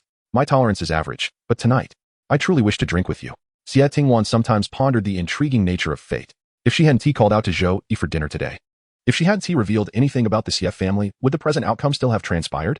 Or would they have connected in some other way? Once the food arrived, they dined and conversed, Xie Tingwan feeling exceedingly joyful. She dropped the facade of an elegant lady, becoming much more relaxed. When drinking, she was quite generous, exuding the air of a formidable woman. Zhou Yi felt that if Xie Tingwan truly entered the workforce, she would be the type to secure a project even if it meant drinking herself to the point of vomiting. Tenacious and fierce. Here's to you, to your vision, and to the trust you have placed in me. Xie Tingwan raised her glass, and Zhou Yi clinked it with hers, both enjoying a delightful conversation. After a few drinks, Xie Tingwan began to feel the effects, not to the point of drunkenness, but she found herself sharing many unexpressed feelings with Zhou Yi. She desperately needed an outlet for her emotions. Honestly, I'm quite exhausted, you might not realize, but since the moment my mother passed away, it feels as if my destiny has been rewritten. I went from being my father's most cherished daughter to a stranger. There is no longer a place for me in the Xie family. After he married that mistress, he only loves the children she bore. I am nothing.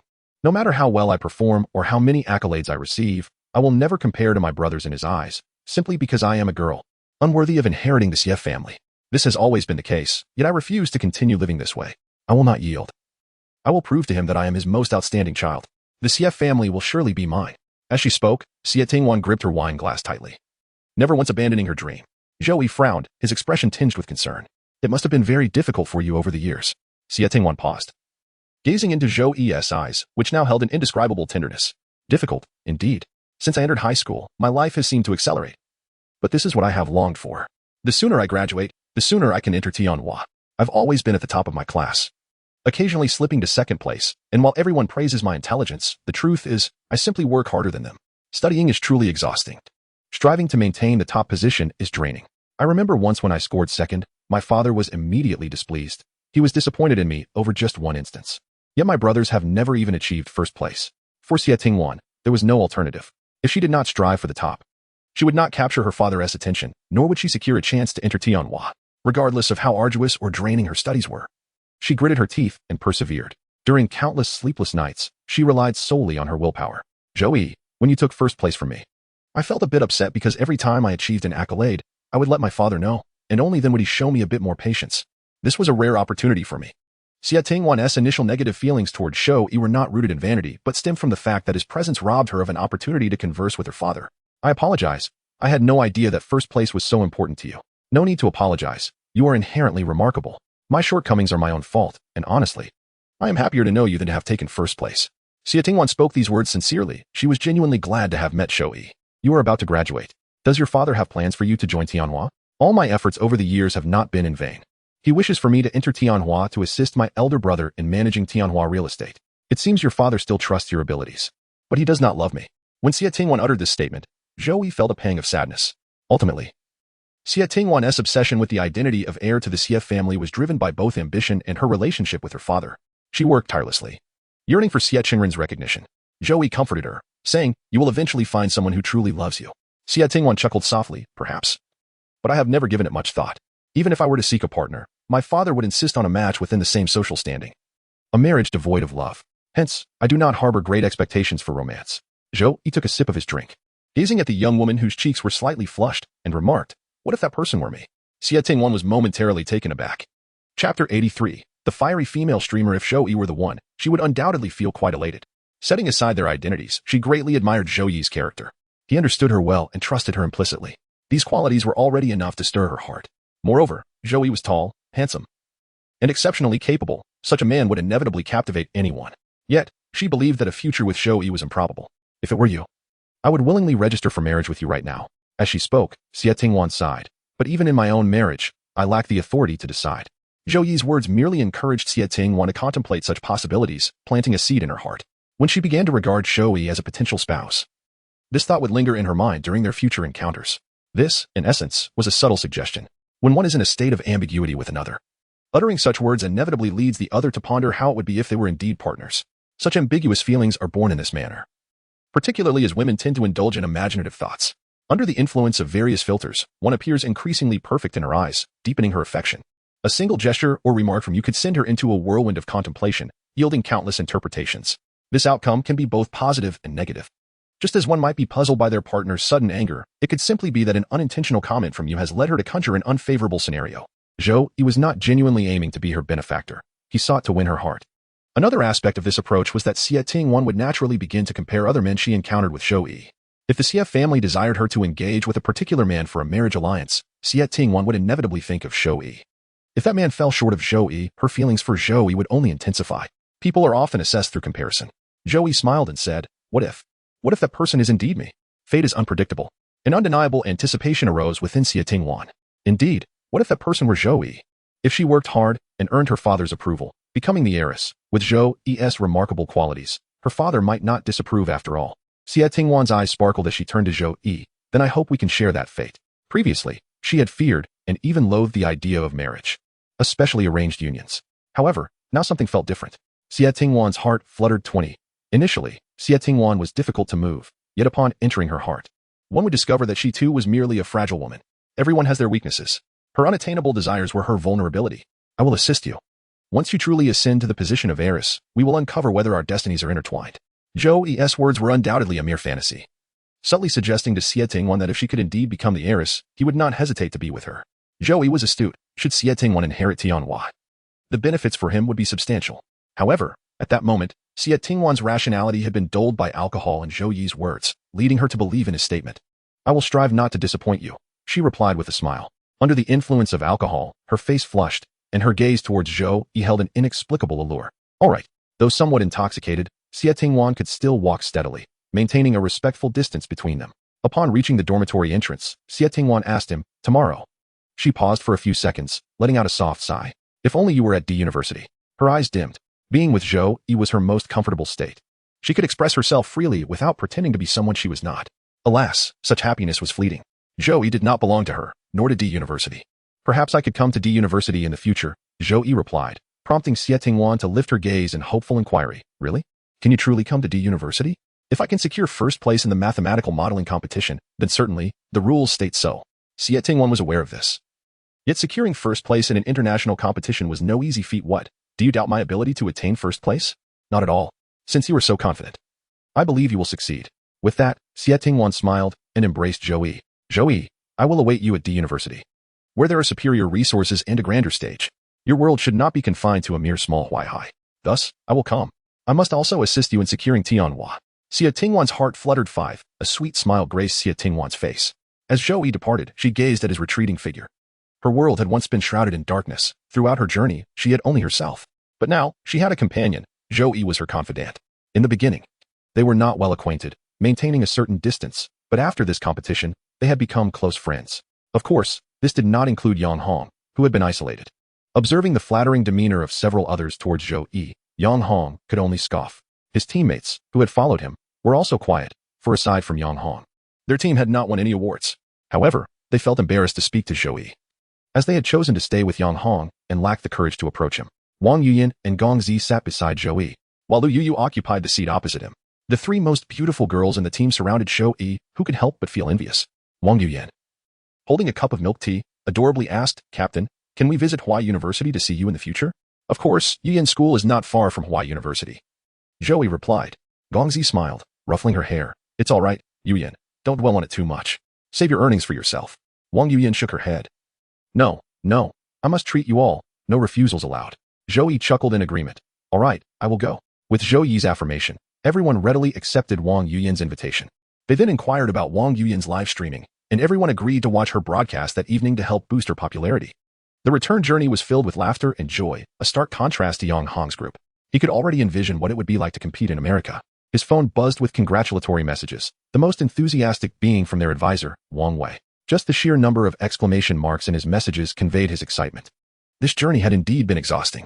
At 7 p.m., Zhou Yi opened the link sent by Wang Yuyan, her live streaming link. Zhou Yi's username was simply Zhou Yi. As Wang Yuyan was singing, she immediately brightened at his arrival, greeting him with a sweet smile. "Welcome, Captain." Wang Yuyan's online audience was only in the dozens, as she had yet to be featured in recommendations and would have to wait until the next day for that. Almost everyone from the team was present, except for Yang Hong. Wang Yuyan's live stream consisted merely of singing and chatting. Her beauty and charm attracted a rapidly growing fan base, and many showered her with gifts.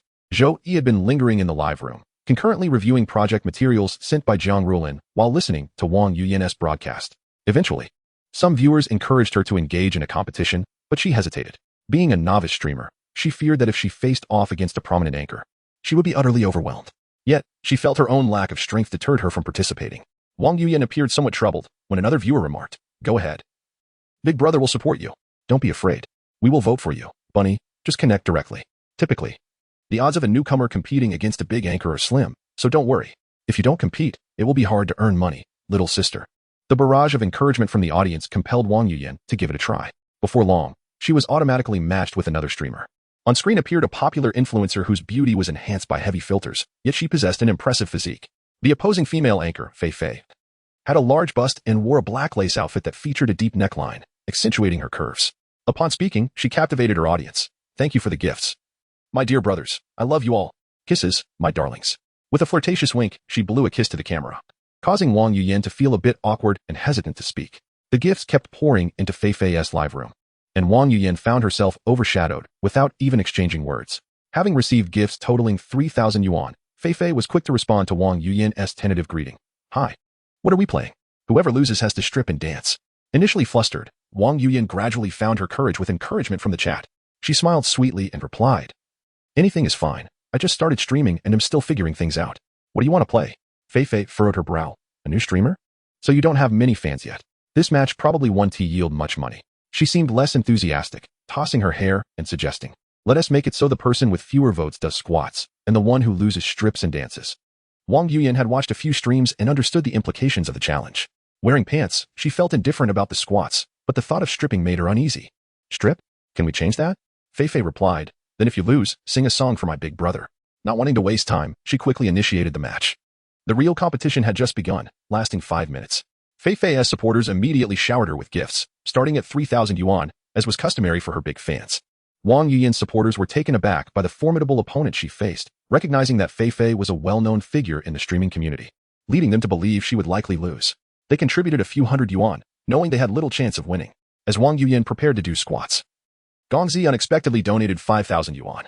Wow, thank you, but please don't send me any gifts, really, it's okay if I lose. Wang Yuyan felt guilty. She had only invited her friends to join her stream for support, not expecting Gongzi to spend money on her. Young master, why are you being so polite?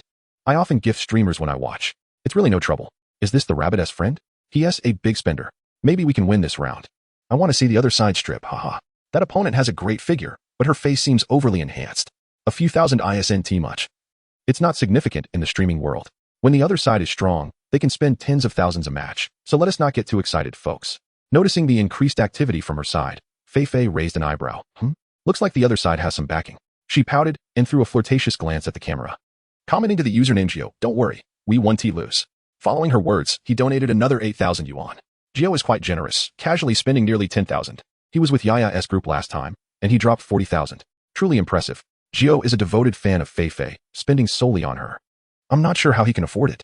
What does Gio do to have so much money and be so generous to streamers?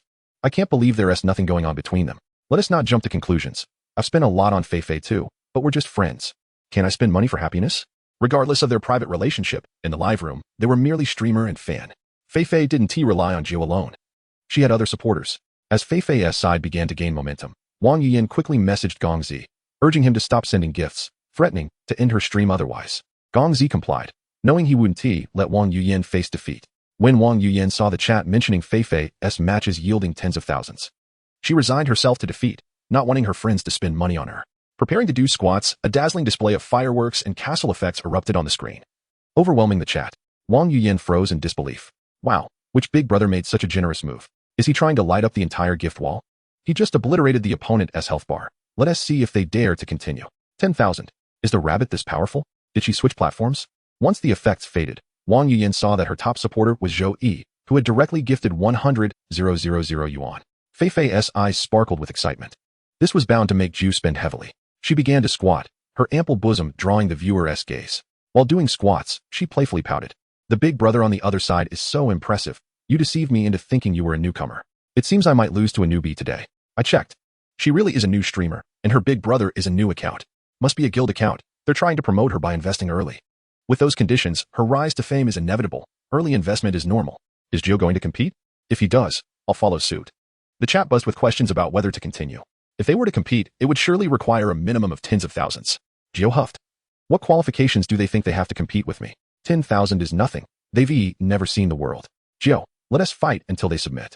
Observing Gio's confidence, Feifei's other supporters began contributing thousands. Gio sent another 100,000 yuan.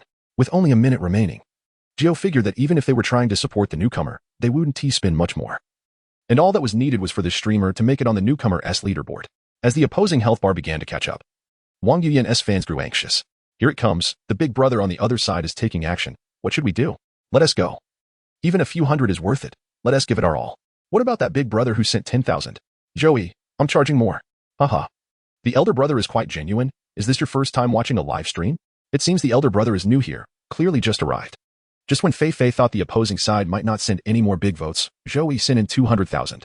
Wang Yuyan was so astonished that she couldn't speak. She frantically messaged Zhou Yi, who responded that he wanted her to win and insisted she stay online.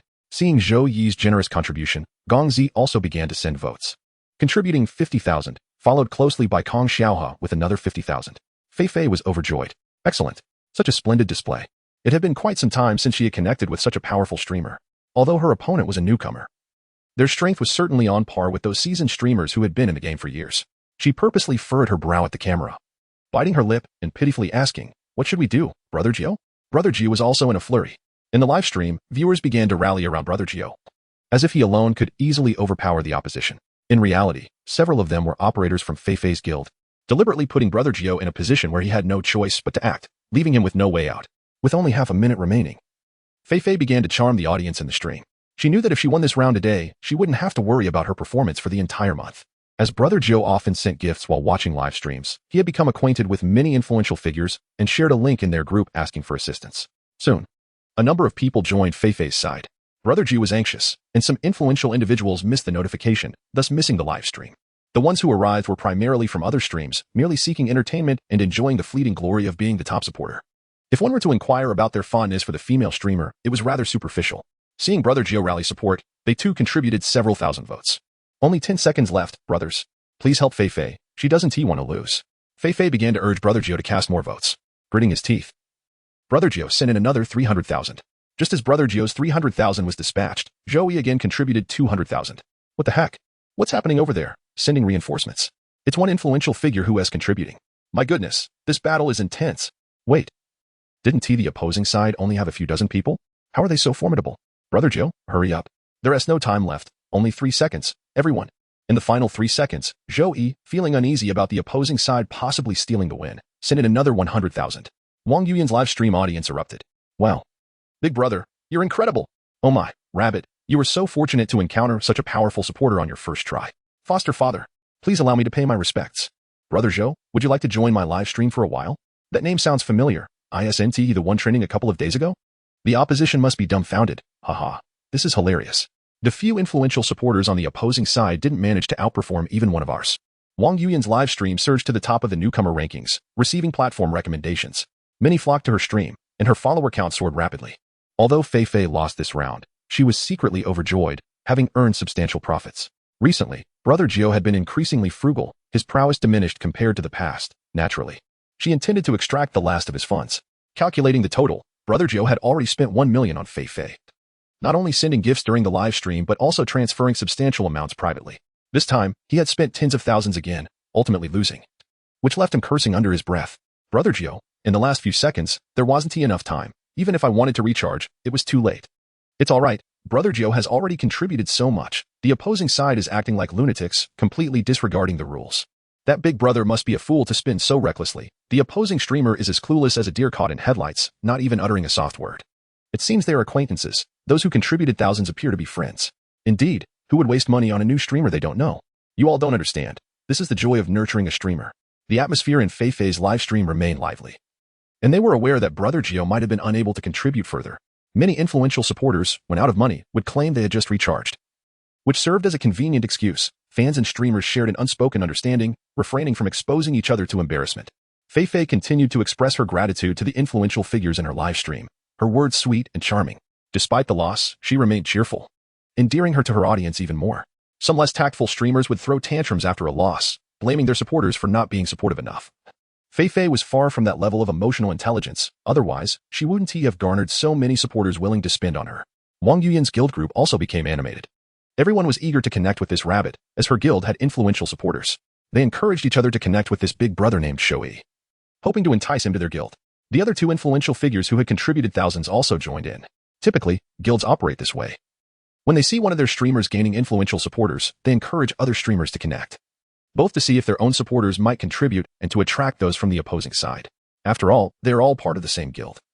And the earnings ultimately benefit the guild. Which streamer earns it is of little significance.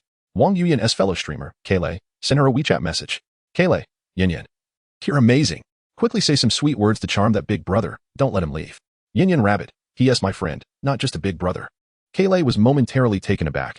Could it be that Wang Yuyan was a wealthy heiress with such a powerful friend? He quickly set aside his thoughts and explained the connection matter. Kaylai, later, a few female streamers from the company will be connecting with you. Please join them. Yin Rabbit, I'm a bit tired today. I don't wish to connect. Kaylai, your live stream audience has finally reached a few thousand. You can't log off now. My dear sister, trust me, just stream for another 2 hours. Yin Rabbit, then I'll just sing and chat. I don't want my friend to spend more. Kaylai felt quite helpless. Why speak of integrity when they had chosen to become streamers? Friends' money is still money, so why not earn it? Yet, he could do nothing about it, urging Wang Yuyan not to log off too early, regardless of what, to stabilize the incoming traffic. Having lost, Fei stood up and turned on the lights behind her, dimming the room, revealing only her tantalizing silhouette. She was about to fulfill her promise, to perform the train shake for losing. First, she removed her outer garment, eliciting a chorus of cheers in the comments. Underneath, she wore a black lace tank top, short enough to reveal her ample bosom, half of which was exposed, stirring excitement among her viewers. Subsequently, she removed her skirt, revealing a pair of triangle shorts akin to a bikini, adorned with dark floral patterns and delicate silver chains that ignited the imagination. Brothers, wait a moment. I'm going to change into the black stockings you all like. She then stepped into another room to don black stockings and high heels, placing a uniform hat atop her head. With a sultry glint in her eyes, she took a whistle and playfully placed it in her mouth, flashing a captivating smile at the camera. As she performed the train shake, her bosom swayed enticingly up and down, causing the influential figures in the live stream to exclaim their exhilaration. Damn, I love it when Fei does the train shake. It's pure enjoyment. I'm starting now. Brothers, what about you? Just give me a few minutes. Her bosom is truly enormous. I can't help but wonder who will benefit from it in the future.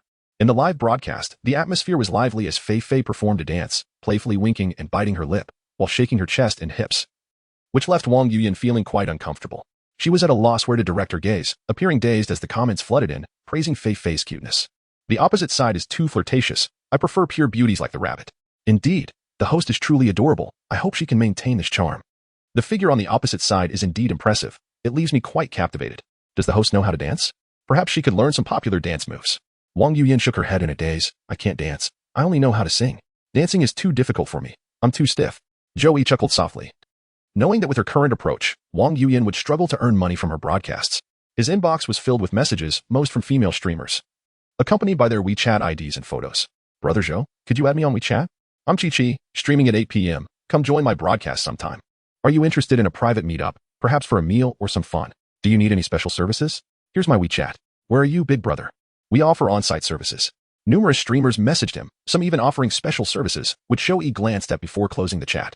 Wang Yuyan's broadcast resulted in an increase of 4,000 followers, with Fei's performance undoubtedly attracting many to her channel. It was a mutually beneficial arrangement, with only Zhou Yi feeling somewhat disadvantaged. After the stream, Wang Yuyan received several private messages. The operator inquired about her day, and she answered honestly. Yin Rabbit, Cola. Today Fei mentioned wanting to add me on WeChat. Should I add her? Cola, sure. She has potential. You could collaborate in the future. Yin Rabbit. Many people have messaged me, expressing interest in dating, and some even offering to support me financially. It's quite perplexing. Cola, don't dismiss them. If it's a big shot, keep them hanging. If they're truly capable, consider talking to them. Yin Rabbit. Huh? Isn't that deceiving? I don't like them. Why should I date them? Cola, it's fine. Just create a separate WeChat account, add those big shots, and I'll handle the chatting and negotiations for you. Before you go live, just glance at the chat history to know what has been discussed. Wang Yuyan was taken aback. Could it really be done this way? In the streaming world, such practices were quite common. Those affluent viewers often believed they were romantically involved with beautiful hosts, unaware that it was often their management behind the screen engaging in conversation. Many streamers would juggle multiple connections to ensure a steady stream of gifts and support. Each streamer would assert her single status, yet most were in relationships, and some even enlisted their partners to converse with these affluent viewers. As no one understands men better than men themselves, Cola advised Wang Yuyan that being a streamer was not as simple as it appeared. It required maintaining contact with affluent viewers outside of broadcasts, or else what incentive would they have to spend money on her? Wang Yuyan sighed. She had merely intended to earn some pocket money through streaming, not realizing the complexities involved. After adding Fei on WeChat, the latter quickly asked for Zhou Yi's WeChat ID. Wang Yuyan hesitated, unsure whether to share it. She decided to message Zhou Yi instead. Yin Rabbit, Captain. Today Fei asked to add you on WeChat. Should I give it to her? Chapter 86. Su Ning's confession. Zhou Yi declined Fei's request to add him on WeChat. He also rejected Wang Yuyan's suggestion to return the money he spent on her once she received her salary. He was merely purchasing joy, akin to acquiring a $1 million watch, where the amount spent was of little consequence. Congratulations to our school's Visual Communication Class 3, student Zhou Yi, for winning first place in the modeling competition. The banner was conspicuously placed along the path to the teaching building, visible to nearly everyone heading to class. Initially, the banner did not include the words Visual Communication Class 3, but at Lu Wei's insistence, they were added. Zhou Yi had become quite the sensation at school. His name was submitted for every competition by the department. Lu Wei beamed with pride at Zhou Yi's accomplishments, knowing that his end-of-year bonus would not be insignificant due to Zhou Yi's national award. Zhang Wu shared his recent achievements in anti-black operations with Zhou Yi, indicating that he was diligently completing his tasks. Zhou Yi's first-place win in the modeling competition undoubtedly increased his fan base, silencing many of his previous critics. At that moment, Su Ning sent him a message, inviting him to take a stroll in the school South Small Grove after class. This was the first time Su Ning had taken the initiative to invite Zhou Yi. Was she planning to confess her feelings? However, this was merely speculation. He noted that her regret value had unknowingly reached 85, and with a little more effort, it might just max out. For the sake of this regret value, Zhou Yi accepted her invitation. She murmured something absent-mindedly while Zhang Lily excitedly urged, "Have you decided how to tell him? Do you want me to help you with your letter?" Su Ning, blushing, took out the letter she had prepared. Zhang Lily, possessing a flair for language, thought it wise to review it. However, upon seeing the letter, she hesitated. No, this is your confession to Zhou Yi. I want tea. Look. The feelings you express in your own words are the most genuine. No eloquence can surpass sincerity. All right, but how should I open the conversation? I'm so nervous. Su Ning had never done anything like this before. Previously, when someone confessed to her, she would scoff. Now she realized the immense courage required to confess to someone. Ning, just express your truest thoughts to him. As for the outcome, don't set expectations in advance. Both good and bad are inevitable. Yes, I somewhat anticipate the outcome, but regardless, I don't want to miss this chance. At least I can say I was brave. Su Ning gazed solemnly at the envelope in her hands. In this day and age, writing letters had fallen out of fashion, yet she felt that it conveyed sincerity. Zhou Yi waited for Su Ning to approach him, noticing her nervousness as she turned her face away, unable to meet his gaze. Zhang Lily gestured energetically from behind, encouraging her not to be afraid. Su Ning managed a faint smile. Shall we go now, or would you prefer to walk around the playground first? Su Ning bit her lip, her beautiful eyes filled with trepidation. Zhou Yi, recognizing her expression, understood she had something to say. He did not refuse. Let us go. I'll treat you to milk tea. After all, he would soon break her heart, so it was only fair to treat her kindly now. The stark contrast of emotions would only deepen the hurt, especially for someone like Su Ning, who had not faced many hardships in life. Zhou Yi was quite ruthless when it came to causing heartbreak. His aim was to wound the hearts of these women. What could be more painful than unrequited love, especially when this man had once been within their grasp, but now regarded them with disdain? Su Ning's eyes sparkled at Zhou Yi's offer to treat her to milk tea, and the usually taciturn girl beamed with a radiant smile. Great. Then let us go. Su Ning felt elated. Previously, she had longed for Zhou Yi's forgiveness and hoped to befriend him, but despite her efforts, nothing seemed to change. Zhou Yi remained indifferent, while her feelings for him only deepened. She understood that there were certain words she needed to convey to Zhou Yi without delay, otherwise, she might never have the chance again. The distance between them was widening. As they walked along the path, Su Ning gazed at him with a sense of admiration. Zhou Yi, you are truly remarkable. What do you mean by remarkable? The competition? He inquired. Not just the competition. I have admired you since you started your company. I also saw your singing video trending online, and you looked incredibly handsome. It's just a casual sing-along, Zhou Yi replied, his demeanor indifferent, seemingly unaffected by her praise. But your casual singing surpasses that of many celebrities. It's rare for someone your age to achieve so much. With every quality Su Ning discovered in Zhou Yi, her regret deepened. Together, they exited the school gates, where Zhou Yi spotted a bicycle not far from the entrance. Let me give you a ride, Su Ning. Her eyelashes fluttered. It felt like the first time Zhou Yi had tenderly called her name. With a slight smile, she asked, "Is this your new bike?"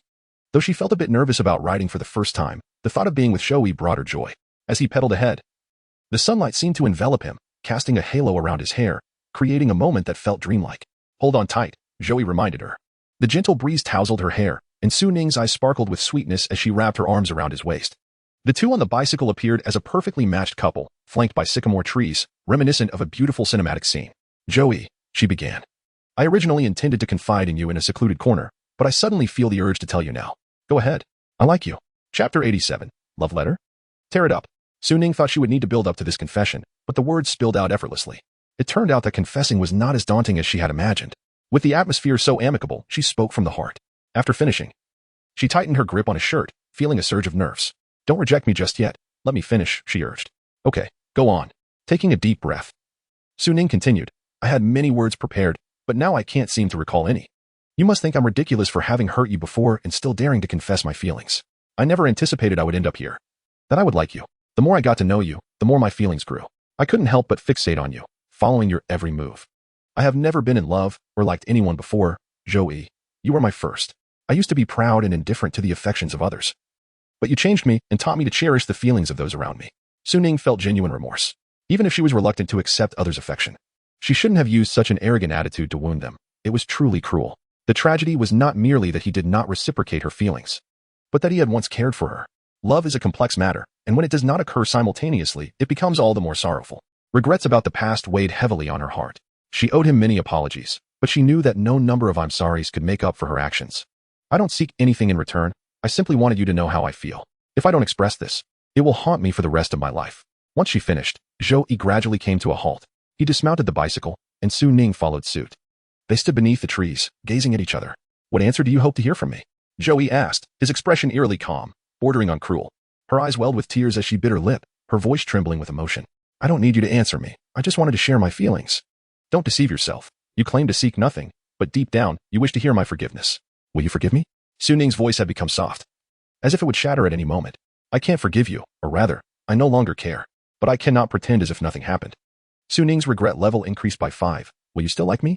I can change. I can become the person you want. Su Ning's eyes held a hint of determination. Her strong-willed nature led her to declare her willingness to change, demonstrating how much she truly valued Zhou Yi.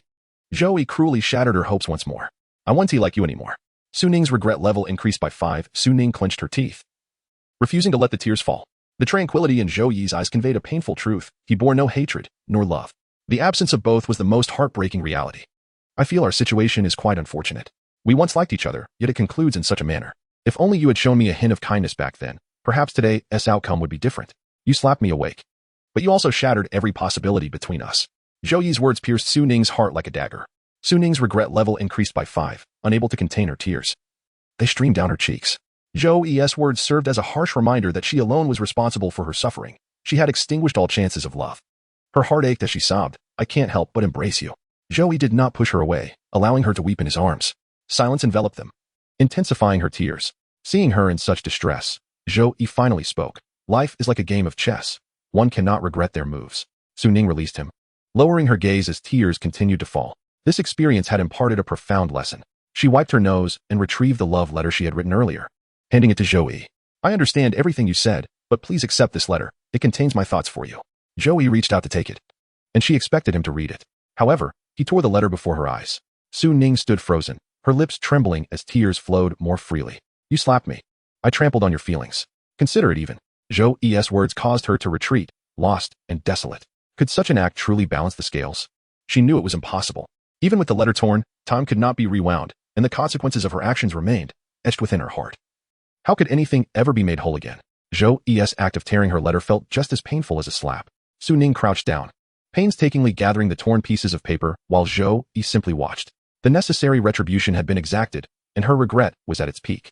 Now it was time to evoke feelings of affection. Let us go. If we linger, there won't be a place left for milk tea, Zhou Yi said softly. Su Ning paused in her task, her head snapping up in surprise. Are you still going to treat me to milk tea? She asked cautiously, fearing he would part ways with her. Zhou Yi knelt down to help her collect the remaining scraps. Of course, I promise to treat you to milk tea. A slap followed by a sweet reward. Zhou Yi had perhaps understood her intentions better than she realized. He placed the pieces of paper he had picked up into Su Ning's embrace and, with a complex expression, murmured, You may keep these for yourself. I fear that I might soften at the sight of your letters, and I wish to avoid such occurrences. Su Ning was taken aback. It seemed that Zhou Yi was not as heartless as he appeared, for otherwise, what impact could a mere letter have on him? She tucked the fragments of the letter into her backpack, and Zhou Yi handed her a piece of paper, saying, Wipe your tears. I only intended to provoke you. I did not expect you to be so heartbroken. Su Ning felt a whirlwind of emotions, her heart fluttering in uncertainty. What did Zhou Yi truly mean by this? Chapter 88. A double-edged sword. Come on up, Zhou Yi said, tilting his head slightly. Su Ning cast a cautious glance at him, gripping the straps of her backpack tightly as she took a seat. During the ride, Su Ning dared not utter a word, merely gazing blankly at the back of his head. Why did this young man often seem so inscrutable? Zhou Yi was merely intent on shattering her pride, compelling her to yield entirely to him. Noticing Su Ning's prolonged silence from the back seat, he gently instructed, Hold on tight. Yet, Su Ning hesitated, stammering, I'm afraid. If I don't hold on, I might fall off. Regardless, if you fall, you won't feel my concern, she replied with downcast lips, a sense of disappointment evident in her tone. A heavy sigh drifted from Zhou Yi ahead, tinged with an unexpected tenderness, igniting a flicker of hope within Su Ning. Perhaps Zhou Yi was not as unfeeling as he seemed. With one hand gripping the bicycle handle and the other reaching back, he took her hand and placed it on his waist.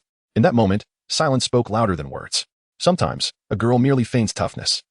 An overt gesture from the other party will rarely be rebuffed. Su Ning bit her lip, her cheeks flushing as the earlier sadness began to dissipate. Zhou Yi's push and pull left her heart racing, yet she found herself increasingly drawn to him. Often, the more enigmatic a man is, the more a woman yearns to draw near. She wished to delve into his inner world, to step cautiously into his life. For a woman, this allure far surpasses the appeal of a man whose depths are easily discernible. Which is more captivating to you, a shallow brook or a mysterious ocean? Some women may prefer straightforward men, as they are easily manageable, yet such simplicity often leads to disinterest, with novelty fading swiftly. However, others grow weary of this predictability and may choose to part ways. Be it romance or flirtation, such interactions are a journey of mutual exploration, akin to navigating a game. If one finishes it too quickly, where lies the enjoyment? For Su Ning, she undoubtedly favored the latter. She was enchanted by Zhou Yi's exceptional qualities and the elusive aura he exuded, akin to the wind, ungraspable, yet enveloping her heart. Among women, an intriguing discussion arises regarding the most favored types of men at gatherings or parties. There are three prevailing answers: the handsome, the humorous, and the reticent. Oh, there may also be one more, those of wealth, but that appeal is primarily for materialistic women. Let us first discuss the handsome type. Some good-looking men become insufferable upon speaking, for being aware of one's own allure can be daunting. Their demeanor inevitably exudes the message, "I am handsome." This leaves women with a superficial impression, and even if they are attractive, they may not remain appealing, attracting only those fixated on looks, leading to an initial high regard that can plummet drastically. Conversely, humorous men are universally adored. They need not be handsome, as they often serve as the life of the party, with women relishing conversations with such individuals. However, humorous men frequently encounter two outcomes. Either they date stunning women or become close friends with girls, as they lack romantic tension. Of course, if one possesses both charm and humor, then my previous statements do not apply. The third type, often the most discussed by women and the one from whom they request we chat the most, is the reticent. Handsome men who speak little at gatherings tend to attract more attention from women, shrouded in mystery, leaving room for imagination. The less one understands, the more curiosity arises. This embodies a woman's desire to explore a man's world, allowing them to indulge in their fantasies, perhaps before he even speaks. She has already crafted a romantic narrative in her mind, albeit exaggerated. In recent years, the types of men favored by women lean towards either the puppy-like or the aloof types. The latter aligns closely with the archetypes of the stoic male leads found in romantic novels, leading many women to project various filters onto a man before even conversing with him, speculating about his character, and so forth. The more aloof he is, the more she is drawn to him, just as cuteness pales in comparison to sexiness. The allure of a puppy-like demeanor is diminished next to the appeal of a stoic figure. Suning found herself thoroughly captivated by Zhou Yi. Having always been the object of admiration, she had never known hardship. With countless suitors vying for her attention, Zhou Yi's indifference was not unwarranted. He brought her to a milk tea shop. "Let me carry that for you," he offered, taking her backpack as they dismounted, leaving Su Ning momentarily stunned. He had rejected her, yet demonstrated such tenderness, leaving her heart in turmoil. This milk tea shop resembled a CAF more than a typical tea house, boasting a splendid ambience. "What would you like to drink?" "Anything is fine. I don't usually drink milk tea," she replied. Zhou Yi nodded and ordered 2 cups of coffee. "I thought all girls loved milk tea." "That's a misconception. I thought boys never wrote love letters," Su Ning retorted, still harboring a tinge of sadness over the earlier incident. Zhou Yi suddenly laughed. "I also believed girls didn't strike others. You did hit me first." Su Ning opened her mouth, acknowledging her fault. "I realize I was wrong and have repented. If you remain unsatisfied, feel free to hit me. I could never strike a woman. What kind of person would I become?" Su Ning blinked, resting her chin on her hand as she tilted her head. "Aren't you curious about what I wrote in my love letter?" Zhou Yi shook his head. "Knowing might not benefit me. I do not wish to be thrown into disarray by your words." Su Ning chuckled. "You are afraid. You fear that you might like me, which implies that you are uncertain of your own feelings." Zhou Yi raised an eyebrow, remaining silent, neither confirming nor denying. In the realm of flirtation, unspoken words remain uncounted. How one interprets them is their own affair. Regardless of what you sense, it is merely your perception, irrelevant to me. Silence is a strategic maneuver, offering both offensive and defensive advantages. Zhou Yi's quietude delighted Su Ning. She perceived him as a man with a sharp tongue but a tender heart. Su Ning's affection level increases by 5. Su Ning pressed on. "So, do you have someone you like now?" Zhou Yi nodded. Su Ning's expression visibly fell once more. "Do I know her?" "You do not. What kind of person is she?" "I wish to know what you find appealing." "She is very gentle," Zhou Yi replied vaguely, leaving Su Ning's flickering hope extinguished once more. Today had been a whirlwind of emotions for her, and now her mindset had shifted to a state of tranquility. At least she could now calmly accept that Zhou Yi did not harbor feelings for her. As for the person he claimed to like, it might not be true. Perhaps he was merely deceiving himself. Thus, it is said that women can be just as adept at self-deception as men. At that moment, Zhou Yi's phone rang. "Hello. Rual Lan." "Yes, Mr. Zhou. Do you have a moment? I would like to discuss several recent investment projects with you. Let us perhaps step out for a cup of coffee and converse face to face. A few words over the phone cannot convey everything." "Is Mr. Zhou free today?" "Yes. My friend and I are enjoying coffee outside. I shall send you the location." "Very well. I shall bring the documents and be there in 10 minutes. Chapter 89. From this moment on, he shall be EGE's most loyal companion. She retrieved a gentle-hued lipstick and applied it to her lips. After pressing her lips together, she lowered her gaze to the mirror, seemingly dissatisfied, as if something was lacking. She murmured softly, "It seems a bit too formal." After a moment's thought, she swept a strand of hair from behind her ear to the front, softening her appearance with a touch of alluring charm. Once everything was in order, she hurriedly stepped out. "Shaowen, I'm stepping out. Call me if you need anything." "Understood, Sister Lan." "Thank you, Sister Lan." Jiang Rulin was quick. She organized her materials and set off in her car. As Jiang Rulin gracefully appeared at the coffee shop in trance, a wave of unease surged within Su Ning. She had seen this woman trending online before and knew she was formidable, possessing exceptional beauty, education, and emotional intelligence. Upon entering, Jiang Rulan smiled and approached. Mr. Zhou. She greeted Zhou Yi before turning her attention to Su Ning. You must be Mr. Zhou's friend. Hello, I'm Jiang Rulan. Jiang Rulan's smile was warm and gracious. Her gaze towards Su Ning carrying a hint of scrutiny. This girl was indeed beautiful. Seated here with Mr. Zhou, it seemed their relationship was significant. Jiang Rulan lowered her eyes to shake hands with Su Ning, concealing her complex feelings. Once again, she acutely felt the age gap between herself and Zhou Yi. The exquisite girl before her was of the same generation as Mr. Zhou, and from a distance, they resembled a young couple. A strange sensation stirred within Jiang Rulan. She realized she was perhaps feeling a tinge of jealousy. Su Ning shared similar sentiments as she observed Jiang Rulan. Mr. Zhou's assistant was stunning and gentle. Could the tender girl he spoke of be Jiang Rulan? Hello, I am Su Ning, she replied, her demeanor somewhat aloof. Su Ning's warmth was reserved solely for Zhou Yi. In front of others, she remained the proud young lady. Unable to help herself, she scrutinized Jiang Rulan, albeit covertly, but as a woman. Jiang Rulan could not fail to notice. This girl harbored feelings for Mr. Zhou. Jiang Rulan was certain. She feigned ignorance and took a seat beside Zhou Yi, rather than across from him. Su Ning, seated opposite Zhou Yi, watched the two with a simmering jealousy. Fuming, she took a sip of her coffee, only to scald herself. Zhou Yi looked at her. Are you all right? Su Ning retorted stubbornly. I'm fine. You two carry on. Jiang Rulan suppressed a chuckle. The girl was utterly oblivious. Most women would seize such an opportunity to feign vulnerability. Even if not, they would generally soften in front of someone they admired. Shaking her head, Jiang Rulan recognized that this girl was no match for her. Jiang Rulan lamented her own feelings, realizing it was unreasonable to feel envy towards a girl still in school. Perhaps her growing concern for Zhou Yi contributed to her irrationality. Matters of the heart are uncontrollable. Even if she wished to remain composed, it proved difficult. She smiled gently. Mr. Zhou, I find it more convenient to discuss the project from here. I hope you don't mind. Jiang Rulan maintained a formal demeanor, and Zhou Yi would not refuse her. No problem. Please feel free to discuss. By the way, take a look at the menu and order a drink before we begin. Zhou Yi summoned the waiter and presented the menu to Jiang Rulan. Have a look. I'm not quite familiar with your tastes. You can even opt for milk tea if you'd like.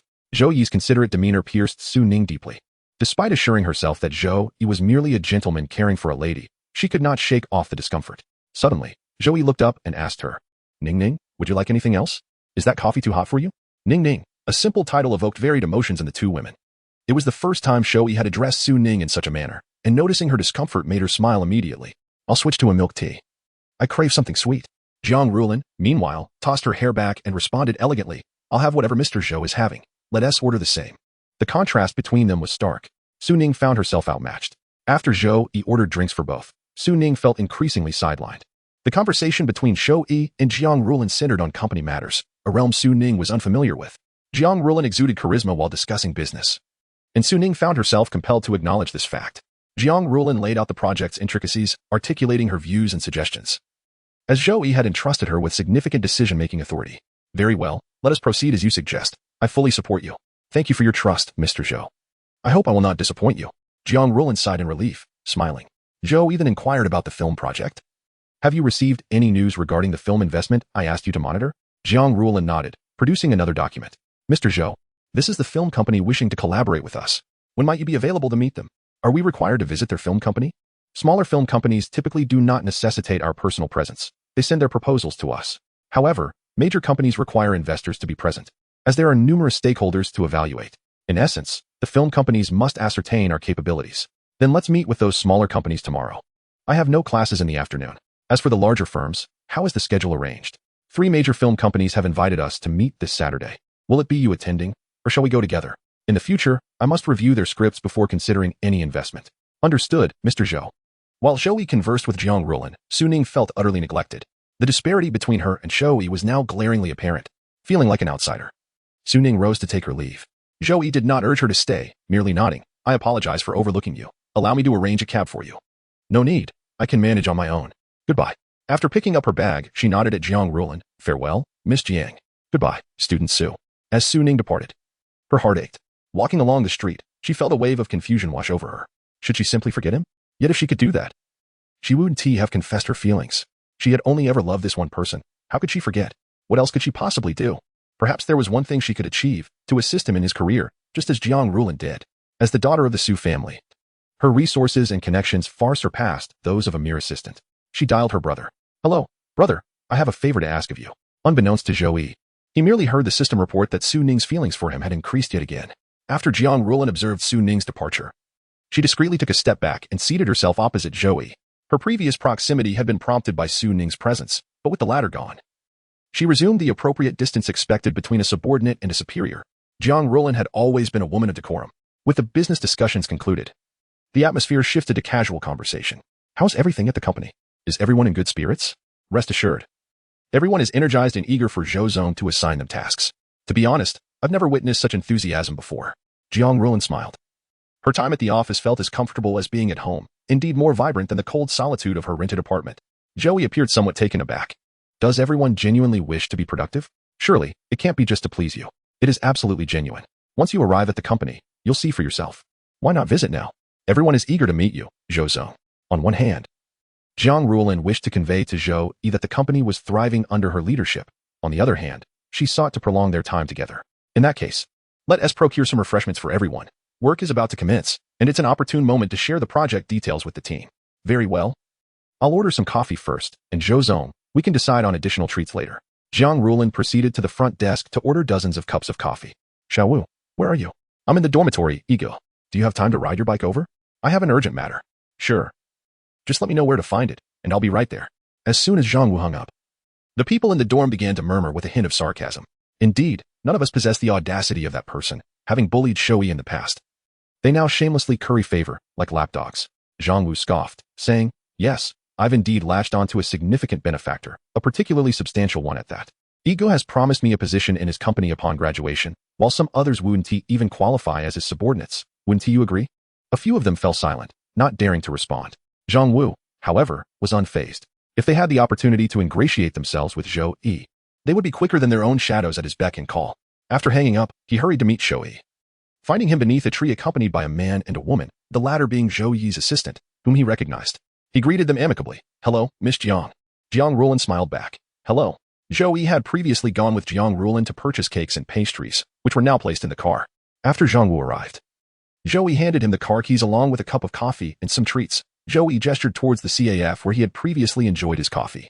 Zhang Wu hesitated, swallowing hard. Is this for me? Zhou Yi nodded. Yes, I have other matters to attend to, so I'll take my leave. Please take care of those items. Zhang Wu stood there, momentarily stunned as he accepted Zhou Yi's offerings, watching him drive away with a complex expression tinged with guilt. He likely recalled his past behavior towards Zhou Yi. Not only had Zhou Yi refrained from seeking retribution, but he had also treated him with such kindness, he truly felt he deserved to be punished. Henceforth, he would be the most loyal subordinate to Ego. Chapter 90. Investment in film. At the entrance, two remarkably handsome security guards stood, their uniforms lending them an air akin to a film set. Zhou Zong, Sister Lan. Both rose and greeted Zhou Yi and Jiang Rulan with smiles.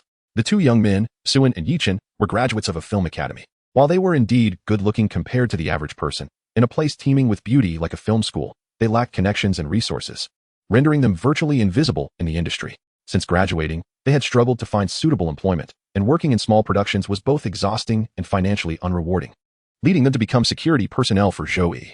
Suan and Yichin did not harbor grand aspirations. Their experience in film school had starkly revealed the gap between dreams and reality, prompting them to adopt a laid-back approach. The job here was easygoing and comfortable. They merely needed to maintain a pleasant demeanor, which was quite agreeable, leaving future concerns for another day.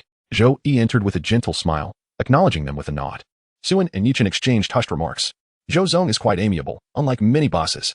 In fact, the more prominent the boss, the more humble they tend to be. As my father has said, upon entering, the two attractive twin receptionists immediately brightened with radiant smiles, greeting Zhou Yi with the sweetest tones. Good day, Zhou Zong. Zhou Yi returned their smiles with a nod. The moment Zhou Yi appeared, every employee in the office lifted their heads. It's Zhou Zong. My goodness, I'm so nervous. I couldn't even bear to look at him during the interview. He's too handsome. Does this mean we'll have work soon? How exciting. Do you think if I asked Zhou Yi for an autograph, he would dismiss me? Are you foolish? There will surely be documents requiring his signature in the future. Just wait. Zhou Yi's presence ignited a wave of excitement among the female employees, especially among his most ardent admirer, Wu Ying. Jiang Rulan placed the coffee she had purchased on the table, standing a respectful distance behind Zhou Yi to signify both respect and the disparity in their statuses. Zhou Zong. Your arrival has greatly delighted everyone, Jiang Rulan remarked with a smile. The employees, still hesitant to speak, were mindful of Zhou Yi's authoritative position, the ingrained fear of their superior lingering in their bones. Is it strenuous? If sitting in an office, idly playing games, sipping coffee, and snacking constitutes hardship, then they certainly have a valid claim to complain. Zhou Yi's remark only fueled their motivation, and soon, a bold voice chimed in. Zhou Zong. Do you have any work assignments for us? Team building can wait. Work is paramount. Yes, yes, there will always be time for leisure. Work takes precedence. Zhou Yi merely smiled. Work has already arrived. Shortly, Rulin will share the details with you. A chorus of cheers erupted in the office. Among the crowd, Fan Hong observed in confusion. He couldn't comprehend why they were so exuberant about having work when they could simply lounge around. He was the undercover agent sent by Long Can's company.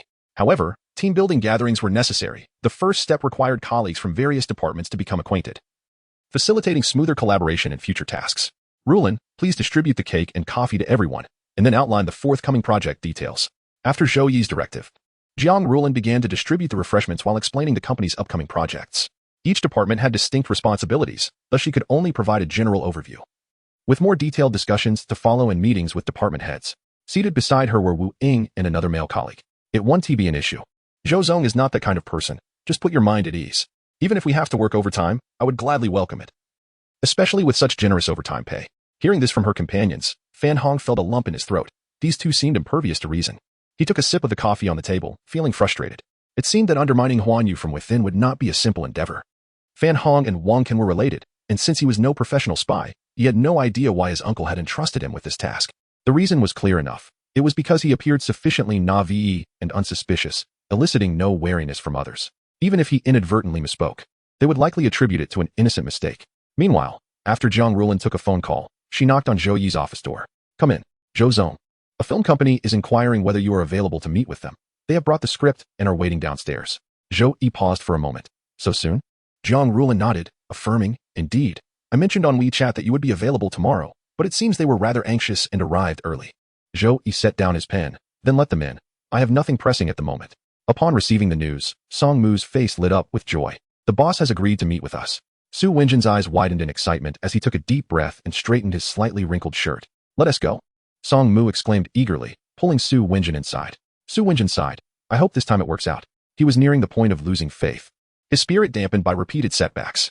The harsh realities he faced had extinguished the youthful vigor he once possessed upon graduating. Song Mu reassured him. I believe Zhou is different from those bosses. He might actually be willing to invest in us. Since we're here, we must give it our all.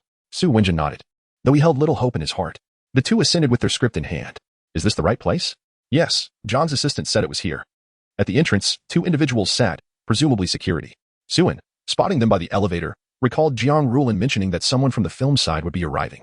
He immediately brightened with a radiant smile. Is it Director Song? Seeing Su-in's warm smile eased Song Mu's earlier tension, he hurried over with a smile. Yes. I am Song Mu. I previously coordinated with your assistant Jiang.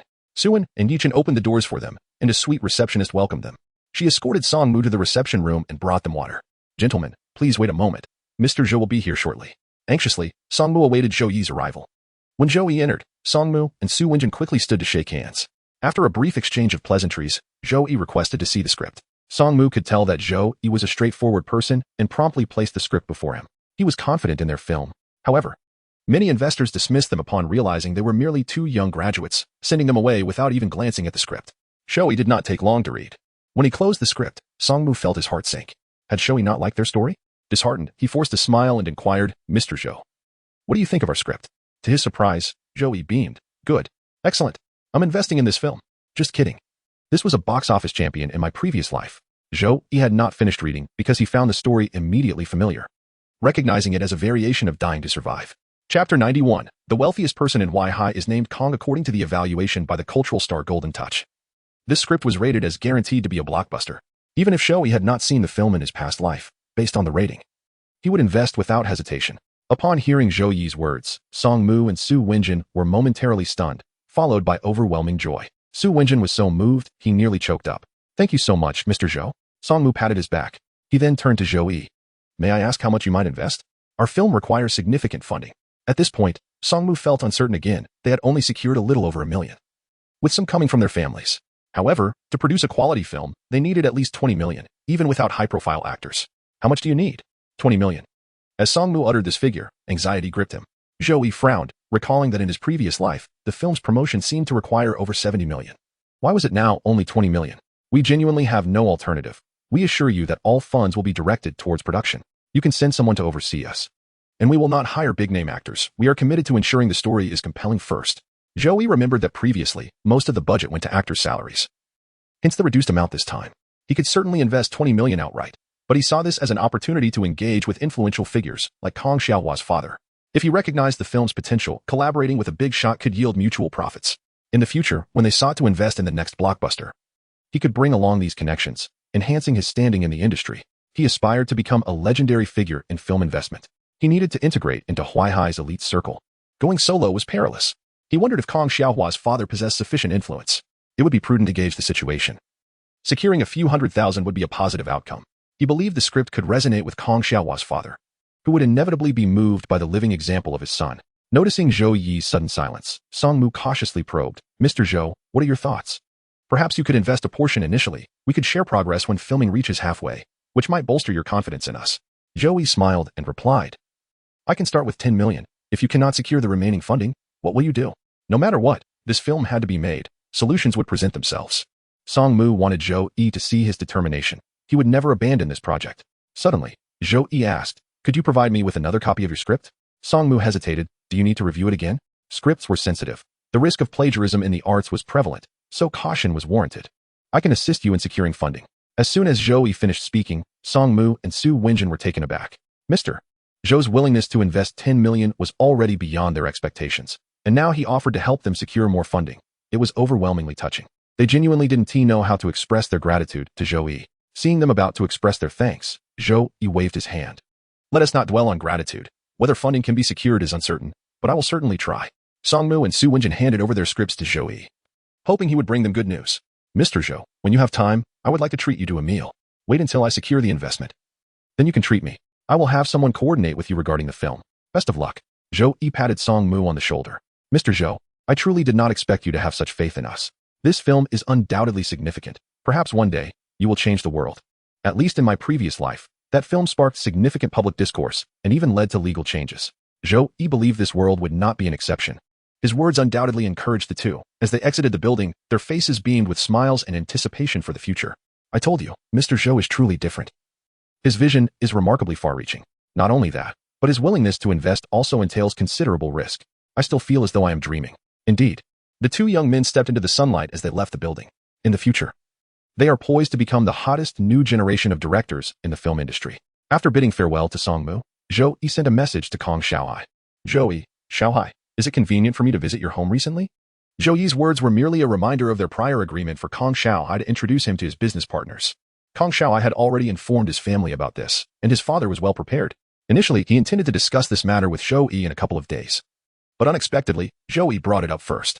"Zhou Yi, to be honest, I have a fantastic movie script and would like to inquire if your family has any interest in investing. I am prepared to invest 10 million. Trust me, this film is bound to be a hit." Kang Xiaohai, "Brother Yi, how much more do you need?" "Zhou Yi, I need another 10 million. Your father could involve his friends in the investment, ensuring profits." Kang Xiaohai, 10 million is not an issue. See you on Saturday." Zhou Yi was taken aback. 10 million is not a problem? Kang Xiaohai agreed so readily? What exactly is his family's background? Zhou Yi had initially planned to approach Su Ning in case Kang Xiaohai's resources fell short, hoping to enlist her brother's involvement as well. The Su family is a formidable enterprise in Huaihai. Zhou Yi felt an odd premonition. Could Kang Xiaohai be someone of significant stature? After some contemplation, he messaged Su Ning. "Zhou Yi, are you there? Ning Ning? I have a question for you." When he needed something, he referred to her as Ning Ning. When he did not, she was simply Su Ning. Consulting Su Ning seemed prudent, as in the Huaihai circle, the wealthy are often acquainted with one another. Perhaps Su Ning knew Kang Xiaohai, or she could help inquire further. "Su Ning, what's up?" "Zhou Yi, do you know Kang Xiaohai? Or are there any affluent businessmen in Huaihai with the surname Kang?" "Su Ning, I know of him, but I don't know him personally. He is the son of the richest man in Huaihai." "Don't you know the richest man in Huaihai has the surname Kang?" Zhou Yi, he did not know. Had he known, he wouldn't have treated Kang Xiaohai in such a manner. Zhou Yi was utterly astonished. The person he casually befriended was actually the son of Huaihai's wealthiest individual? Chapter 92. It is my willingness. The individual mentioned above is none other than Kang Xiaohai's father, Kang Weizheng, whose fortune is listed at 220 billion on the Forbes rankings. The dinner Kang Xiaohai arranged must be extraordinary. Zhou Yi contemplated asking Kang Xiaohai, but raising the question would seem inappropriate. He decided to feign ignorance about his identity. After all, when he assisted Kang Xiaohai, he genuinely had no idea who he was. Perhaps this is the principle that good deeds are rewarded? Zhou Yi resolved to continue doing good deeds, as fortune may smile upon him one day. However, since Kang Xiaohai mentioned the dinner was set for Saturday, he had plans to visit several film companies to review scripts that day, which required him to leave Huaihai for another location. As the film companies were not situated in Huaihai, Zhou Yi found himself in a quandary. If he sent Jiang Rulin alone, she would be unable to assess the script's investment potential. Only he could determine whether the film was worth investing in. Zhou Yi furrowed his brow. He decided to postpone the film investment discussion, as he still had the project Medicine God in hand and was not in a hurry. After making up his mind, Zhou Yi conveyed his plans to Jiang Rulin. Rulin, cancel the trip to the province this Saturday. Accompany me to another dinner instead. All right, President Zhou. Jiang Rulin had no questions, as she always trusted Zhou Yi's decisions. President Zhou's actions must have their rationale. Zhou Yi then inquired about the short video project. Jiang Rulin summoned the head of the video department, a man in his late 20s, wearing glasses and exuding a scholarly demeanor. His standard black and white checked shirt conformed to Zhou Yi's stereotypical image of a programmer, albeit with slightly excessive hair. Zhou Yi chuckled, making a light-hearted remark. You have quite a lot of hair. Gao Si smiled back, jokingly responding, I had a hair transplant, President Zhou. Zhou Yi then resumed a serious demeanor. How is the software development progressing? It is nearly complete. Would you like to take a look, President? If you have any feedback, we can correct it early. Zhou Yi nodded and proceeded to the video department, an office separate from the larger workspace, housing only 8 employees. He examined the software prototype they had created, which closely resembled the popular app from his previous world. Zhou Yi sighed with relief. It was expected to launch on mobile platforms next month. Not bad. If there are any issues, feel free to reach out to me. What shall we name this software? Let us call it Magic Sound. Zhou Yi couldn't think of a more appealing name, so he mimicked the title. Gao Si nodded and began designing the software. Everything was steadily progressing. In the following days, Zhou Yi busied himself between school and the company. At noon, Yuman would come to the office to deliver lunch. The portion for Zhou Yi was specially prepared by Yuman herself. Yuman was beautiful and gentle, endearing herself to everyone. Upon seeing her, they would greet her warmly. Sister Man is here. What delicious dishes do you have today? It's my favorite cilantro beef and tomato egg, and corn rib soup. Yuman, along with another employee, brought the dishes over, and everyone gathered around. After distributing the food, she attempted to inquire, is President Zhou in today? Wu Ying, munching on corn, replied, he's here, in the president's office. Yuman smiled gently, saying, thank you, Xiaoing. She took out a portion of food from another bag and headed towards Zhou Yi's office. Once Yuman left, everyone began to gossip with curiosity. What is the relationship between Sister Man and our president? It seems she always delivers lunch to him personally. Fan Hong eavesdropped as if he had caught on to something significant. Wu Ying waved her hand dismissively. Oh, it's nothing special. Sister Man mentioned she is President Zhou's sister, perhaps a relative. Really? Sister Man doesn't look at all like President Zhou. Maybe they aren't biological siblings. They could be distant relatives. Do you think I have a chance with Sister Man? If you had a handsome brother like President Zhou, would you still be interested in an average person? Wu Ying's remark shattered Lao Ma's fantasies, and everyone burst into laughter. Fan Hong provocatively added, perhaps Sister Man just doesn't want everyone to speculate. Maybe her relationship with President Zhou is more than ordinary. Wu Ying winked. Even if it's a sibling romance, they are quite a match. Both are so good-looking. Who wouldn't adore a woman like Sister Man? If it were me, I would be head over heels. But I still prefer Sister Lan. She's wonderful too. I can't choose. Wow, you secretly like them too? Me too. Meanwhile, Yuman was chatting with Zhou Yi. She presented the dishes she had prepared one by one. This chicken soup is for your health. Drink plenty of it. These shrimp were freshly bought this morning. Give them a try. I've already extracted the crab meat for you. Just eat it directly. As Yuman watched Zhou Yi eat, she served him more food. She prepared 4 dishes for Zhou Yi daily, even if he was absent. Yuman thought to herself that what if Zhou Yi suddenly came to the company? Therefore, she persisted in her daily cooking. If Zhou Yi was not around, she would share the dishes with the employees, ensuring nothing went to waste. Is it delicious, Zhou Yi? Of course, the meals prepared by Sister Man were delicious. She smiled with her eyes, indicating her cheerful mood. Rarely able to see Zhou Yi, Yuman was genuinely delighted. Let me help you tidy up the office. Zhou Yi, observing her busyness, pulled her to sit down. Take a break. The cleaning lady is here to tidy up. I can't let you do that. There is no need for concern. I find joy in assisting you during my leisure. Upon hearing this, Zhou Yi's gaze softened, and with a hint of concern, he inquired. Why do I feel that you have grown weary and thinner after just a few days? Is the shop too busy? Yuan shook her head. No. With Lao Hai around, I'm not busy. I merely miss you. At this, her cheeks flushed, and she found it difficult to divert her eyes from Zhou Yi's face. Her eyes brimmed with affection, prompting Zhou Yi to set down his chopsticks and embrace her, saying, Yuan, nestled in his arms, felt an overwhelming sense of security. She gently wrapped her arms around Zhou Yi's neck, exuding a sense of dependence. I understand that a man with grand ambitions must be quite busy. Please do not feel guilty, nor do you need to account for anything to me. My affection for you is entirely voluntary. After saying this, she lifted her head to plant a kiss on Zhou Yi and continued, seeing you brings me joy. Focus on your career without burdens. Do you understand? Chapter 93. Shall we go to my house tonight? Zhou Yi felt an overwhelming sense of indebtedness towards Yuan. A woman like her would not be swayed by material gifts. He He contemplated taking her out to purchase a few presents and spending more time together. She cherished Zhou Yi's thoughtful gestures. What she truly needed was his companionship. He gently tousled her hair and said, "Shall we go to my house tonight? I have missed you." "Sure, I miss you too, and I would love to see what your home is like." Yuan's evident happiness shone through, and unable to resist. She kissed Zhou Yi again, her beautiful eyes sparkling like a gentle spring breeze, enticing yet tender. This kiss ignited a fire within Zhou Yi, and he pressed Yuan against the desk, kissing her fervently. "Little E, there are people outside. We shouldn't be here. I'm only kissing you, nothing more." Zhou Yi replied teasingly. Yuan's face flushed crimson, but she couldn't help but embrace Zhou Yi's neck and kiss him. As their breaths quickened, she gasped, "I can't breathe." "Little E," Zhou Yi finally relented, whispering into her ear, "Are you worried someone might come in? I fear it might have an adverse effect on you." "There is nothing wrong," he chuckled, loosening the first button of her blouse. Yuan bit her lip, her eyes glimmering with allure, momentarily uncertain whether to resist or surrender. In truth, this sensation was quite exhilarating. Zhou Yi supported himself on the desk, encircling Yuan in his embrace. He lowered his gaze, chuckling softly. "You are wearing black today, aren't you?" His smile was mischievous, yet Yuan found it utterly captivating. Yuan, nearly mortified, averted her gaze and murmured, "Did you not say you liked black last time?" Zhou Yi grinned. "Oh, it seems Yuan has prepared for me today." Realizing her slip, she hurried to clarify, "No. I recently purchased many black items and happened to wear one today. That was indeed for me, wasn't it? You needn't be so bashful. I only remarked because you were wearing black. It was your attire that made me appreciate the color. In the future, wear whatever you fancy, I shall adore it. As long as it is you wearing it." Zhou Yi's sweet words brought a smile to her face, and she playfully pushed him back into the office chair, straddling him. Leaning close to his ear, she whispered, "Tonight, I shall let you choose." Zhou Yi felt his heart race, taking a deep breath to steady himself. "With you saying that, I can hardly contain my anticipation. The office is not suitable. This is not quite appropriate." Zhou Yi feigned disappointment. "I thought the floor-to-ceiling windows at the back would come in handy." Yuan tapped his forehead. "Do not jest. At such a height, you might frighten me." Zhou Yi took her hand and kissed it. "I was merely joking. I could never bear to let anyone see you. I have locked the office door, so do not worry." "When did you lock it?" "I did not notice you doing so. It can be controlled via my phone. After our office was installed with surveillance." Ruolan had the locks changed. At the mention of Jiang Ruolan, Yuan's expression dimmed slightly, and she managed a forced smile. "So that's how it is. Miss Jiang is truly capable." "What? Are you feeling jealous?" "Not at all. You need such people around you." "I'm not so thoughtless." Yuan lowered her eyes, her demeanor turning somber.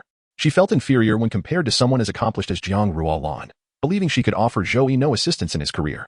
If only she could be a bit more accomplished. She always wished to contribute something to Zhou Yi. Loving someone inherently compels one to give. All she could do was care for him in daily life. Even tidying up his office would suffice. She could not comfortably enjoy the blessings others provided. Zhou Yi had opened a shop for her, granting her a better life, and she felt at a loss for how to repay him, especially since she loved him. Loving him made her desire to give even more, yet she could not find an appropriate way or means to do so. Zhou Yi comforted her. "Yuan, you possess your own virtues. There is no need to compare yourself to anyone. In matters of the heart, no one can rival you." Yuan felt a wave of relief. It seemed that little Yi cared for her more than she had realized. Zhou Yi wanted to encourage her further, so he asked, "Let me put it this way. If I were not successful today, would you still like me?" Without hesitation, Yuan replied, "Of course. I do not love you for your wealth. You see, affection for someone is not contingent upon their success. When we loved each other, we had nothing. My fondness for you is purely for who you are, your kindness and gentleness, and the indomitable spirit you exhibit in the face of life's challenges. Your ability to assist me with work matters is irrelevant, nor does it matter if you graduated from a prestigious university. No one can compare to you. Yuan is simply Yuan, unique in my heart." 077 applauded Zhou Yi's eloquence, noting in its code of conduct, a qualified sea king must possess the ability to express enchanting sentiments. Zhou Yi's words struck a chord with Yuan, bringing tears to her eyes. Deeply moved, little E must be a gift from the heavens, illuminating the shadows of her past. She wiped her tears and said, "I am not as wonderful as you say. What you think of me does not matter. What counts is how I feel about you." Yuan, now smiling through her tears, embraced Zhou Yi tightly, saying, "Little E, thank you for loving me and for appearing in my life. All right, stop crying. Otherwise, when we go out, everyone will think I bullied you." Zhou Yi gently wiped her tears while coaxing her to smile, and soon her face was alight with joy. After class, Zhou Yi intended to pick up Yuan directly when Su Ning called out to him. "Zhou Yi." "Su Ning, what is it?" They stood in the corridor, and Su Ning began discussing Kong Xiaohe.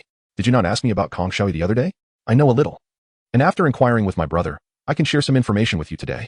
Zhou Yi immediately changed his demeanor. "I appreciate your help, Ning Ning." Chapter 94.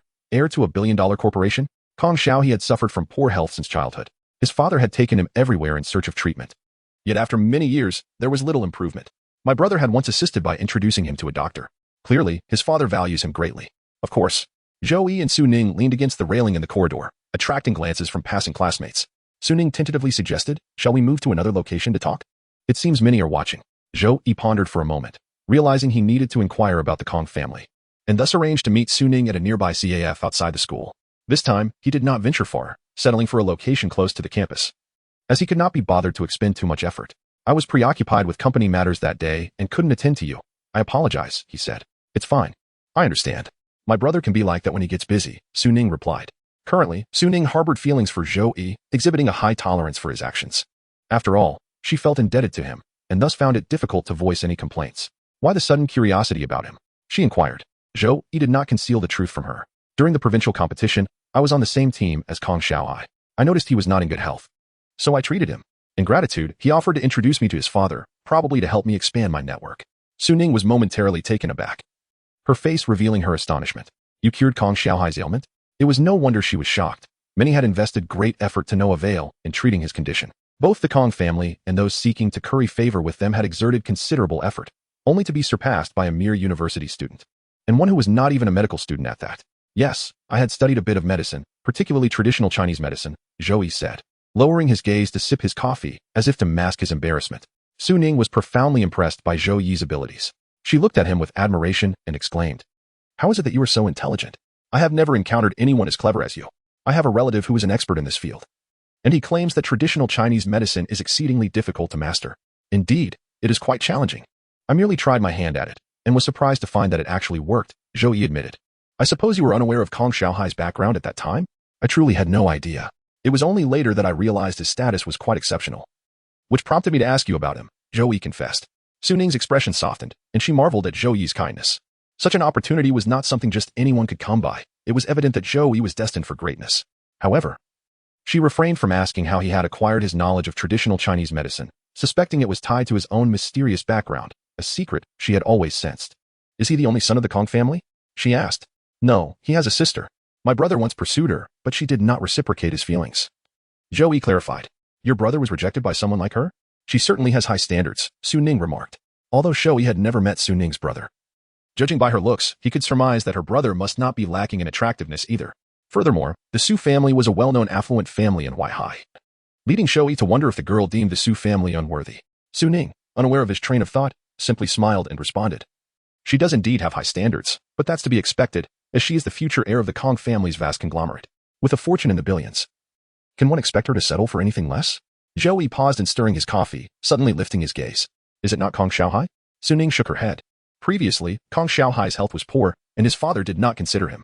After all these years, they have likely held on to the hope of healing him. Now that Kong Xiaohai is well, it may complicate matters. At this point, Suning could not help but caution him. His sister will undoubtedly attend the dinner gathering, and how she will regard you remains uncertain.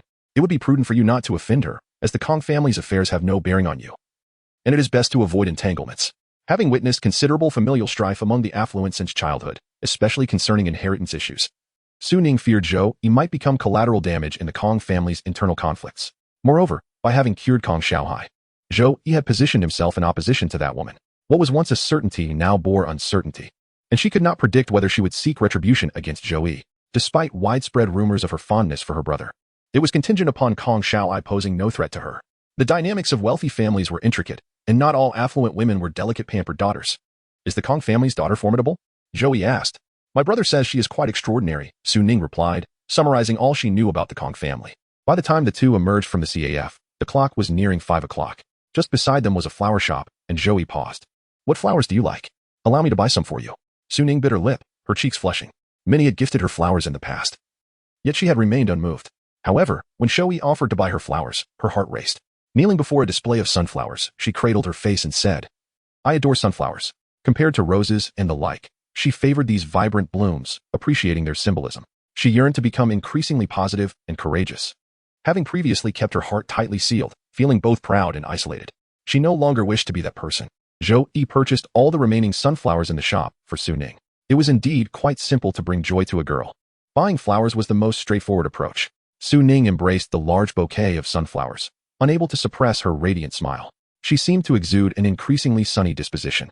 After bidding farewell to Suning at the flower shop, Zhou Yi lowered his gaze, reflecting that his intentions toward her seemed solely utilitarian. He was uncertain if his actions were right or wrong. With a sigh, he glanced at the other flowers in the shop, intending to buy some for Yuman. He selected icy blue roses. Afterward, he drove his Rolls-Royce away from the company and proceeded to Yuman's residence. Although she had opened her own restaurant, she still resided above the fast food establishment where she once worked. Zhou Yi's Rolls-Royce parked below, attracting the attention of many onlookers in the neighborhood. The area around Yuman's restaurant was filled with ordinary shops, and the residents in the old complex were taken aback by the sudden appearance of a Rolls-Royce, prompting much speculation. The barbecue restaurant across from Yuman's establishment had tables lined up along the street, and patrons began to maliciously speculate. Is that woman from the fast food place now involved with a wealthy man? A Rolls-Royce parked downstairs. No wonder I was rejected when I pursued her. She must have deemed us honest folk beneath her, one man remarked. She claims not to like the rich. But it seems she has been swept away by a second-generation heir, another added. Not necessarily a second-generation heir. Perhaps he is even older than us, someone suggested. He could just be dining here, another countered. Have you ever seen anyone who drives a Rolls-Royce dining at a small fast food joint? Besides, have you not heard? She has opened a restaurant on the commercial street, which is far from our ordinary life. As the gossip circulated, Zhou Yi emerged from the car with flowers in hand and gallantly opened the door for Yuman's sister man. These flowers are for you. Let's go eat now. Sure. Thank you. These flowers are truly beautiful, Yuman replied, disregarding the envious glances from across the street as she climbed into Zhou Yi's Rolls-Royce. In the past, her attractive appearance had often drawn malicious remarks from others, with both men and women making unsavory comments. Some even blamed her for enticing their husbands, labeling her as a seductress and causing trouble in the restaurant. She had endured considerable hardship there, and now Zhou Yi's gesture offered her a sense of vindication. As the wind caressed her face, Yuman smiled in relief, never imagining she could experience such a day. All of this was made possible by Zhou Yi. In Chapter 95, the question of propriety loomed over their interaction as Zhou Yi escorted Yuman to an upscale Chinese restaurant. He preferred not to dine on Western cuisine, nor did he wish to deal with the complexities of dining etiquette. Dining with Yuman was all about comfort and ease. They arrived at a renowned Chinese restaurant in Huaihai, where Zhou Yi had reserved a private room, ensuring a pleasant and serene dining environment. Yuman, being the owner of her own store, stepped inside and discreetly surveyed the decor, contemplating whether her own establishment required any improvements. Once they entered the private booth, both felt a sense of relaxation wash over them. I was too hesitant to speak earlier, given how quiet it was outside, she confessed. I felt the same way. Now that it's just the two of us, let us be more casual. Shortly thereafter, a charming waitress approached with a warm smile to take their orders. Upon glancing at the numbers on the menu, Yuman was taken aback but chose to remain silent, simply selecting a few dishes before handing the menu to Zhou Yi. At that moment, she refrained from uttering any complaints about the prices, for it was imperative that she did not dampen the mood after Zhou Yi had brought her here. Moreover, with the waitress present, she felt it would be inappropriate to voice such sentiments, as it might embarrass Zhou Yi. Yuman was perceptive and understood the nuances of the situation. She smiled and remarked, because you have the means now, and you wish to make me happy, I will defer to your choices today. This outing was Yuman's first date with Zhou Yi, and she cherished it, refusing to speak words that might spoil the atmosphere. Zhou Yi gently held her hand, feeling the calluses that had significantly softened. Sister man, how about I get you a beauty salon membership? You can indulge in some self-care since I see you still have calluses. It pains me to see that. Yuman joked. What, do you find me too old? Zhou Yi kissed her hand tenderly. Not at all. Every woman enjoys beauty. You were busy before, but now that you're your own boss, you have the time to pamper yourself. I hope you can savor life more and not burden yourself so much. Yuman understood Zhou Yi's intentions and smiled as she leaned against his shoulder. I know you care for me. I'll make time for some beauty treatments to look more attractive, ensuring you won't leave me. Zhou Yi tousled her hair and assured her, no matter what, I will never leave you. Overjoyed, Yuman planted a kiss on him, acknowledging her sensitivity and her tendency to test Zhou Yi's feelings for her. Yet, it was precisely because she valued him so deeply that she felt insecure, especially now that he had become so remarkable. Zhou Yi, I've enrolled in a training course and will be away for a few days. What will you study? Restaurant management. Great. I'll send someone to accompany you. I'm not comfortable with you going alone. Yuman chuckled. I'm quite grown up now. You needn't worry. This is a reputable program introduced by Lao Hai's previous boss. It's beneficial for me to gain broader experience. I can't remain stagnant. All right. Just let me know before you go, and I'll see you off. As they discussed the training course, Zhou Yi took the initiative to search for it online and confirmed its legitimacy. For Yuman, this was an opportunity for advancement, and Zhou Yi was entirely supportive. From now on, I'll keep you informed of any such opportunities. It's rare to see sister man so career-minded. I'm merely striving to keep pace with you. As long as I'm not too far behind, I'm content. You've already provided me with the chance to open a store. I must seize the rest for myself. I don't wish to disappoint you, Zhou Yi. With determination and sincerity in her eyes, Yuman conveyed her feelings, and Zhou Yi understood her intentions. After their meal, they ventured to the mall, where Zhou Yi bought Yuman clothing and jewelry, while she gifted him an expensive tie worth several thousand yuan. Although this sum was negligible for Zhou Yi, it was a significant gift for Yuman. Their journey continued as they visited a lingerie store, where Zhou Yi patiently waited outside, Raising an eyebrow, Zhou Yi mused, it seems there's a surprise in store. Yuman planned to purchase some furniture and decorations to make the space feel more lived in. Sister man, here is the key for you. You can come by any time. Although Zhou Yi's lock was a code, there was indeed a key, and he entrusted the only one to Yuman. Initially hesitant, she ultimately accepted it, feeling elated. The key represented trust, and as she smiled with her eyes sparkling, she replied, all right, I'll take it. I'll buy some furniture. Your place feels too empty. Buy whatever you like. You're always welcome to stay. They exchanged knowing smiles. Yuman set aside her belongings and arranged the flowers Zhou Yi had gifted her in a vase. You should go wash up, Zhou Yi. I'll finish with these flowers. Zhou Yi nodded, taking a towel and pants to the bathroom. After Yuman arranged the flowers, she tidied up the apartment, softly humming a tune reminiscent of her Jiangnan dialect. She sang, her voice enchanting. Zhou Yi, hearing her from the bathroom, felt an irresistible urge and quickly finished his shower. Emerging with his torso bare, wrapped only in a towel, he towel-dried his hair and inquired, Sister man, what are you singing? It sounds lovely. It's a folk tune from my hometown. My mother used to sing it, and I picked it up after hearing it a few times. Zhou Yi leaned closer, his voice low and sultry. Wouldn't it sound even better if you sang it in bed later? Yuman bit her lip and shot him a flirtatious glance. You're incorrigible. Zhou Yi glanced at her waist and continued, next time, I'll buy you a few kipayos. You'd look stunning in them. What kind? Traditional or daring? Both. Let us get both. The fire in Zhou Yi's eyes was unmistakable, his gaze sparkling with desire. Yuman smiled coyly, playfully poking his forehead. You should go wait for me on the bed. I need to shower. Zhou Yi dried his hair and lay on the bed, eagerly anticipating Yuman's return. After her shower, Yuman donned a surprise outfit she had prepared for Zhou Yi, and it was indeed a delightful surprise. As the bell chimed, growing louder with each step, Zhou Yi's heart raced in anticipation. No way, it can't be what I think it is. He stared at the door, brimming with excitement. When Yuman appeared in her alluring ensemble, Zhou Yi was utterly captivated. The delicate silver chains, the tinkling bows, the snug black stockings, and the sheer lingerie made her an exquisite vision. Leaning against the doorframe, she tossed her hair and bit her lip, asking, what do you think? Her eyes held a tantalizing allure, with a stray damp strand cascading down her cheek, water droplets glistening on her collarbone. He stepped forward, enveloping her in his arms, shutting the door behind them as he captured her lips in a fervent kiss. Zhou Yi lifted Yuman, who instinctively wrapped her legs around his waist, her arms encircling his neck as they shared a passionate embrace. Her body trembled slightly, a delicate blush gracing her fair skin, tears glistening in her beautiful eyes as she gazed at Zhou Yi. Their bodies radiated warmth, their breaths mingling in a heated exchange. As Yuman's soft gasps brushed against his neck, Zhou Yi swallowed hard, his voice husky, you look breathtaking. Shall we admire your beauty in the mirror? He carried Yuman to the full-length mirror on the wardrobe door, wrapping his arms around her once more from behind, gazing at their reflections. Yuman's cheeks flushed deeper with embarrassment. You look stunning. Seeing you, I understand what it means to be enchanting. Flattered by the compliment, Yuman couldn't help but laugh. This was the boldest thing she had ever done. She had never dared to even glance at such clothing before. However, after their physical intimacy, she yearned to bring him joy. A woman who clings to conventions may eventually wear out her partner. And although Yuman does not know if Zhou Yi will feel this way, she hopes such a fate does not befall them. In public, she presents herself as an ordinary and sincere woman, yet in the presence of the one she adores, she dares to embrace her true self. The sight of Zhou Yi's captivating, ardent gaze brings her joy. Zhou Yi lowers his head to gently kiss Yuman's fair, delicate neck, his breath resonating with a deep, melodic timbre. Shall I fetch a chair? Must it be here? Why not give it a try, sister? The moment Zhou Yi addresses her as sister, Yuman's heart softens, yielding to his whims. All right. The boy's gentle breath near her ear feels like the most exhilarating of stimulants. She glances at her reflection in the mirror. Despite her alluring attire, her wide-eyed gaze reflects an innocent purity, reminiscent of an unworldly girl. When Zhou Yi finally brings a chair, the atmosphere is punctuated by soft, beguiling please, no more, please. Zhou Yi rests his chin on her shoulder, and Yuman gazes at her reflection. Her disheveled black hair, glistening with sweat, frames a beautiful visage tinged with desire. Her eyes, at times squinting, at times languidly gazing at Zhou Yi, exude a profound tenderness and intoxication. The woman's swollen, crimson lips release warm breaths, uncontrollably producing melodious moans, her fair skin glistening as though coated in syrup, exuding an irresistible sweetness. Zhou Yi, I adore you.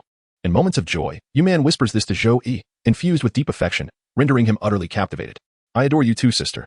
Then you must promise to love me forever. I will love you forever. In this moment of passion, Zhou Yi is willing to speak the sweetest words. If she were to ask him for the moon, he would claim he could pluck it down for her. Yet, can one trust the words spoken by a man in bed? Perhaps only 1% of them hold truth, and even that might be a mere illusion. An hour later, garments lay scattered before the mirror. Zhou Yi has thoroughly enjoyed himself today, leaving Yuman so exhausted that her fingers can barely move. He carries her to the bathroom, where they both recline in the bathtub, and Yuman repeats her inquiry. Zhou Yi, will you love me forever? I will love you forever. The same answer elicits a light-hearted smile from Yuman. I will love you forever, she echoes Zhou Yi's words. Regardless of whether Zhou Yi is merely placating her, she chooses to believe in his sincerity at this moment of promise. However, the notion of forever feels distant and unrealistic. She is aware that true, lasting love is a rarity in this world. Coexisting does not equate to love. Many couples find that, over time, their affection wanes after marriage.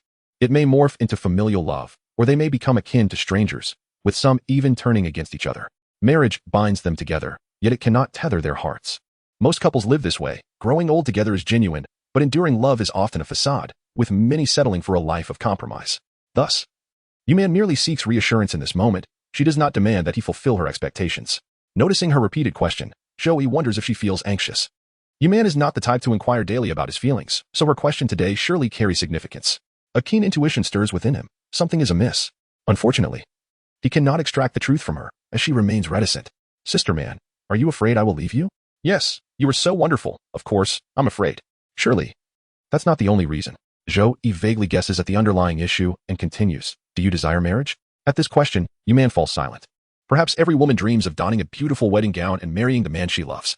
Yuman is an entirely ordinary woman. She would gladly marry Zhou Yi. Yet she knows it is impossible. The mere thought of Zhou Yi holding another woman's hand as they enter the sacred bonds of matrimony shatters her heart. She often finds herself yearning for what does not belong to her, despite her efforts to temper her greed. Human desire knows no bounds.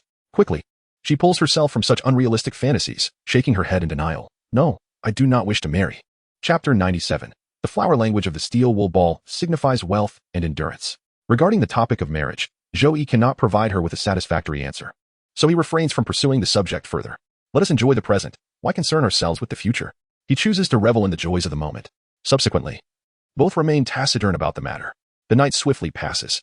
The following morning, Yuman rises early to prepare breakfast for Zhou Yi before heading to work. Although Zhou Yi has arranged for her to have help, she is not one to remain idle. She feels at ease only when she is at the shop. When Zhou Yi awakens, Yuman has already departed. He rubs his tired eyes and checks his phone. Yuman has sent him a message, informing him that breakfast is on the table and can be heated in the microwave for a few minutes. Truthfully, having a wife like Yuman is quite delightful. Yet Zhou Yi is a wild stallion, untamable by anyone. While enjoying his noodles, he scrolls through Weibo, where his follower count has surged to over 70,000, including notable figures from the entertainment industry. His inbox is inundated with messages urging him to participate in various shows, many of which are from fans. Nearly all mention the same program, singer competition. While the title may seem unremarkable, participants often dominate the music scene. Of course, if one fortuitously aligns with a Minner's theme, it could be a stroke of luck. This is precisely why, after Zhou Yi's 2 songs gained popularity, many encouraged him to take part, partly out of disbelief that he could write such songs himself, partly to urge him to prove his worth and silence the critics, and partly out of genuine admiration, hoping he would not be overlooked. Zhou Yi ponders the possibility, should he succeed in this endeavor, his popularity and financial rewards would undoubtedly soar. Looking at the preparations for the latest season of singer competition, he needs to confirm whether the schedule conflicts with his own commitments. Soon, Saturday arrives, and it is time for Zhou Yi's dinner appointment with Kong Xiaohua. They have arranged to meet at 6 in the evening. Zhou Yi, accompanied by Jiang Ruolin, arrives promptly. They find themselves at a restaurant called Peony National Color, one of the Kong family's enterprises renowned for hosting upscale banquets. At the entrance, Kong Xiaohua waits for Zhou Yi, engaged in conversation with a woman. The woman, clad in a tailored black suit with a sleek bob, stands with her hands in her pockets, teasing Kong Xiaohua. Really? You don't want to? Really not, sister. Stop teasing me. She's stunning. It's a shame you're not interested. I'm not into chasing stars. She's not just any celebrity. You silly boy, you know nothing. Kong Xiaohua sighs in exasperation. Just then, Zhou Yi's car pulls up. He steps out, followed by Jiang Ruolin, who is dressed in a white ensemble, standing gracefully behind him. Today, Jiang Ruolin has opted for a softer look, recognizing that this occasion is not the time for her to steal the spotlight. She elegantly styled her hair in a bun and donned a gentle white ensemble, with delicate blue accents at the collar and cuffs, rendering it not entirely white. Guests arrived. Kong Xiaohua glanced towards Zhou Yi's vehicle as the 2 individuals at the entrance approached in unison. The Kong family adhered to few formalities, allowing the siblings to greet Zhou Yi directly by his car. Gu, Kong Xiaohua appeared noticeably improved, his complexion radiating with a hint of rosy color. His lips no longer pale. Zhou Yi smiled, patting his shoulder. You look much better. At this moment, the woman beside Kong Xiaohua spoke with a smile. This is largely thanks to President Zhou.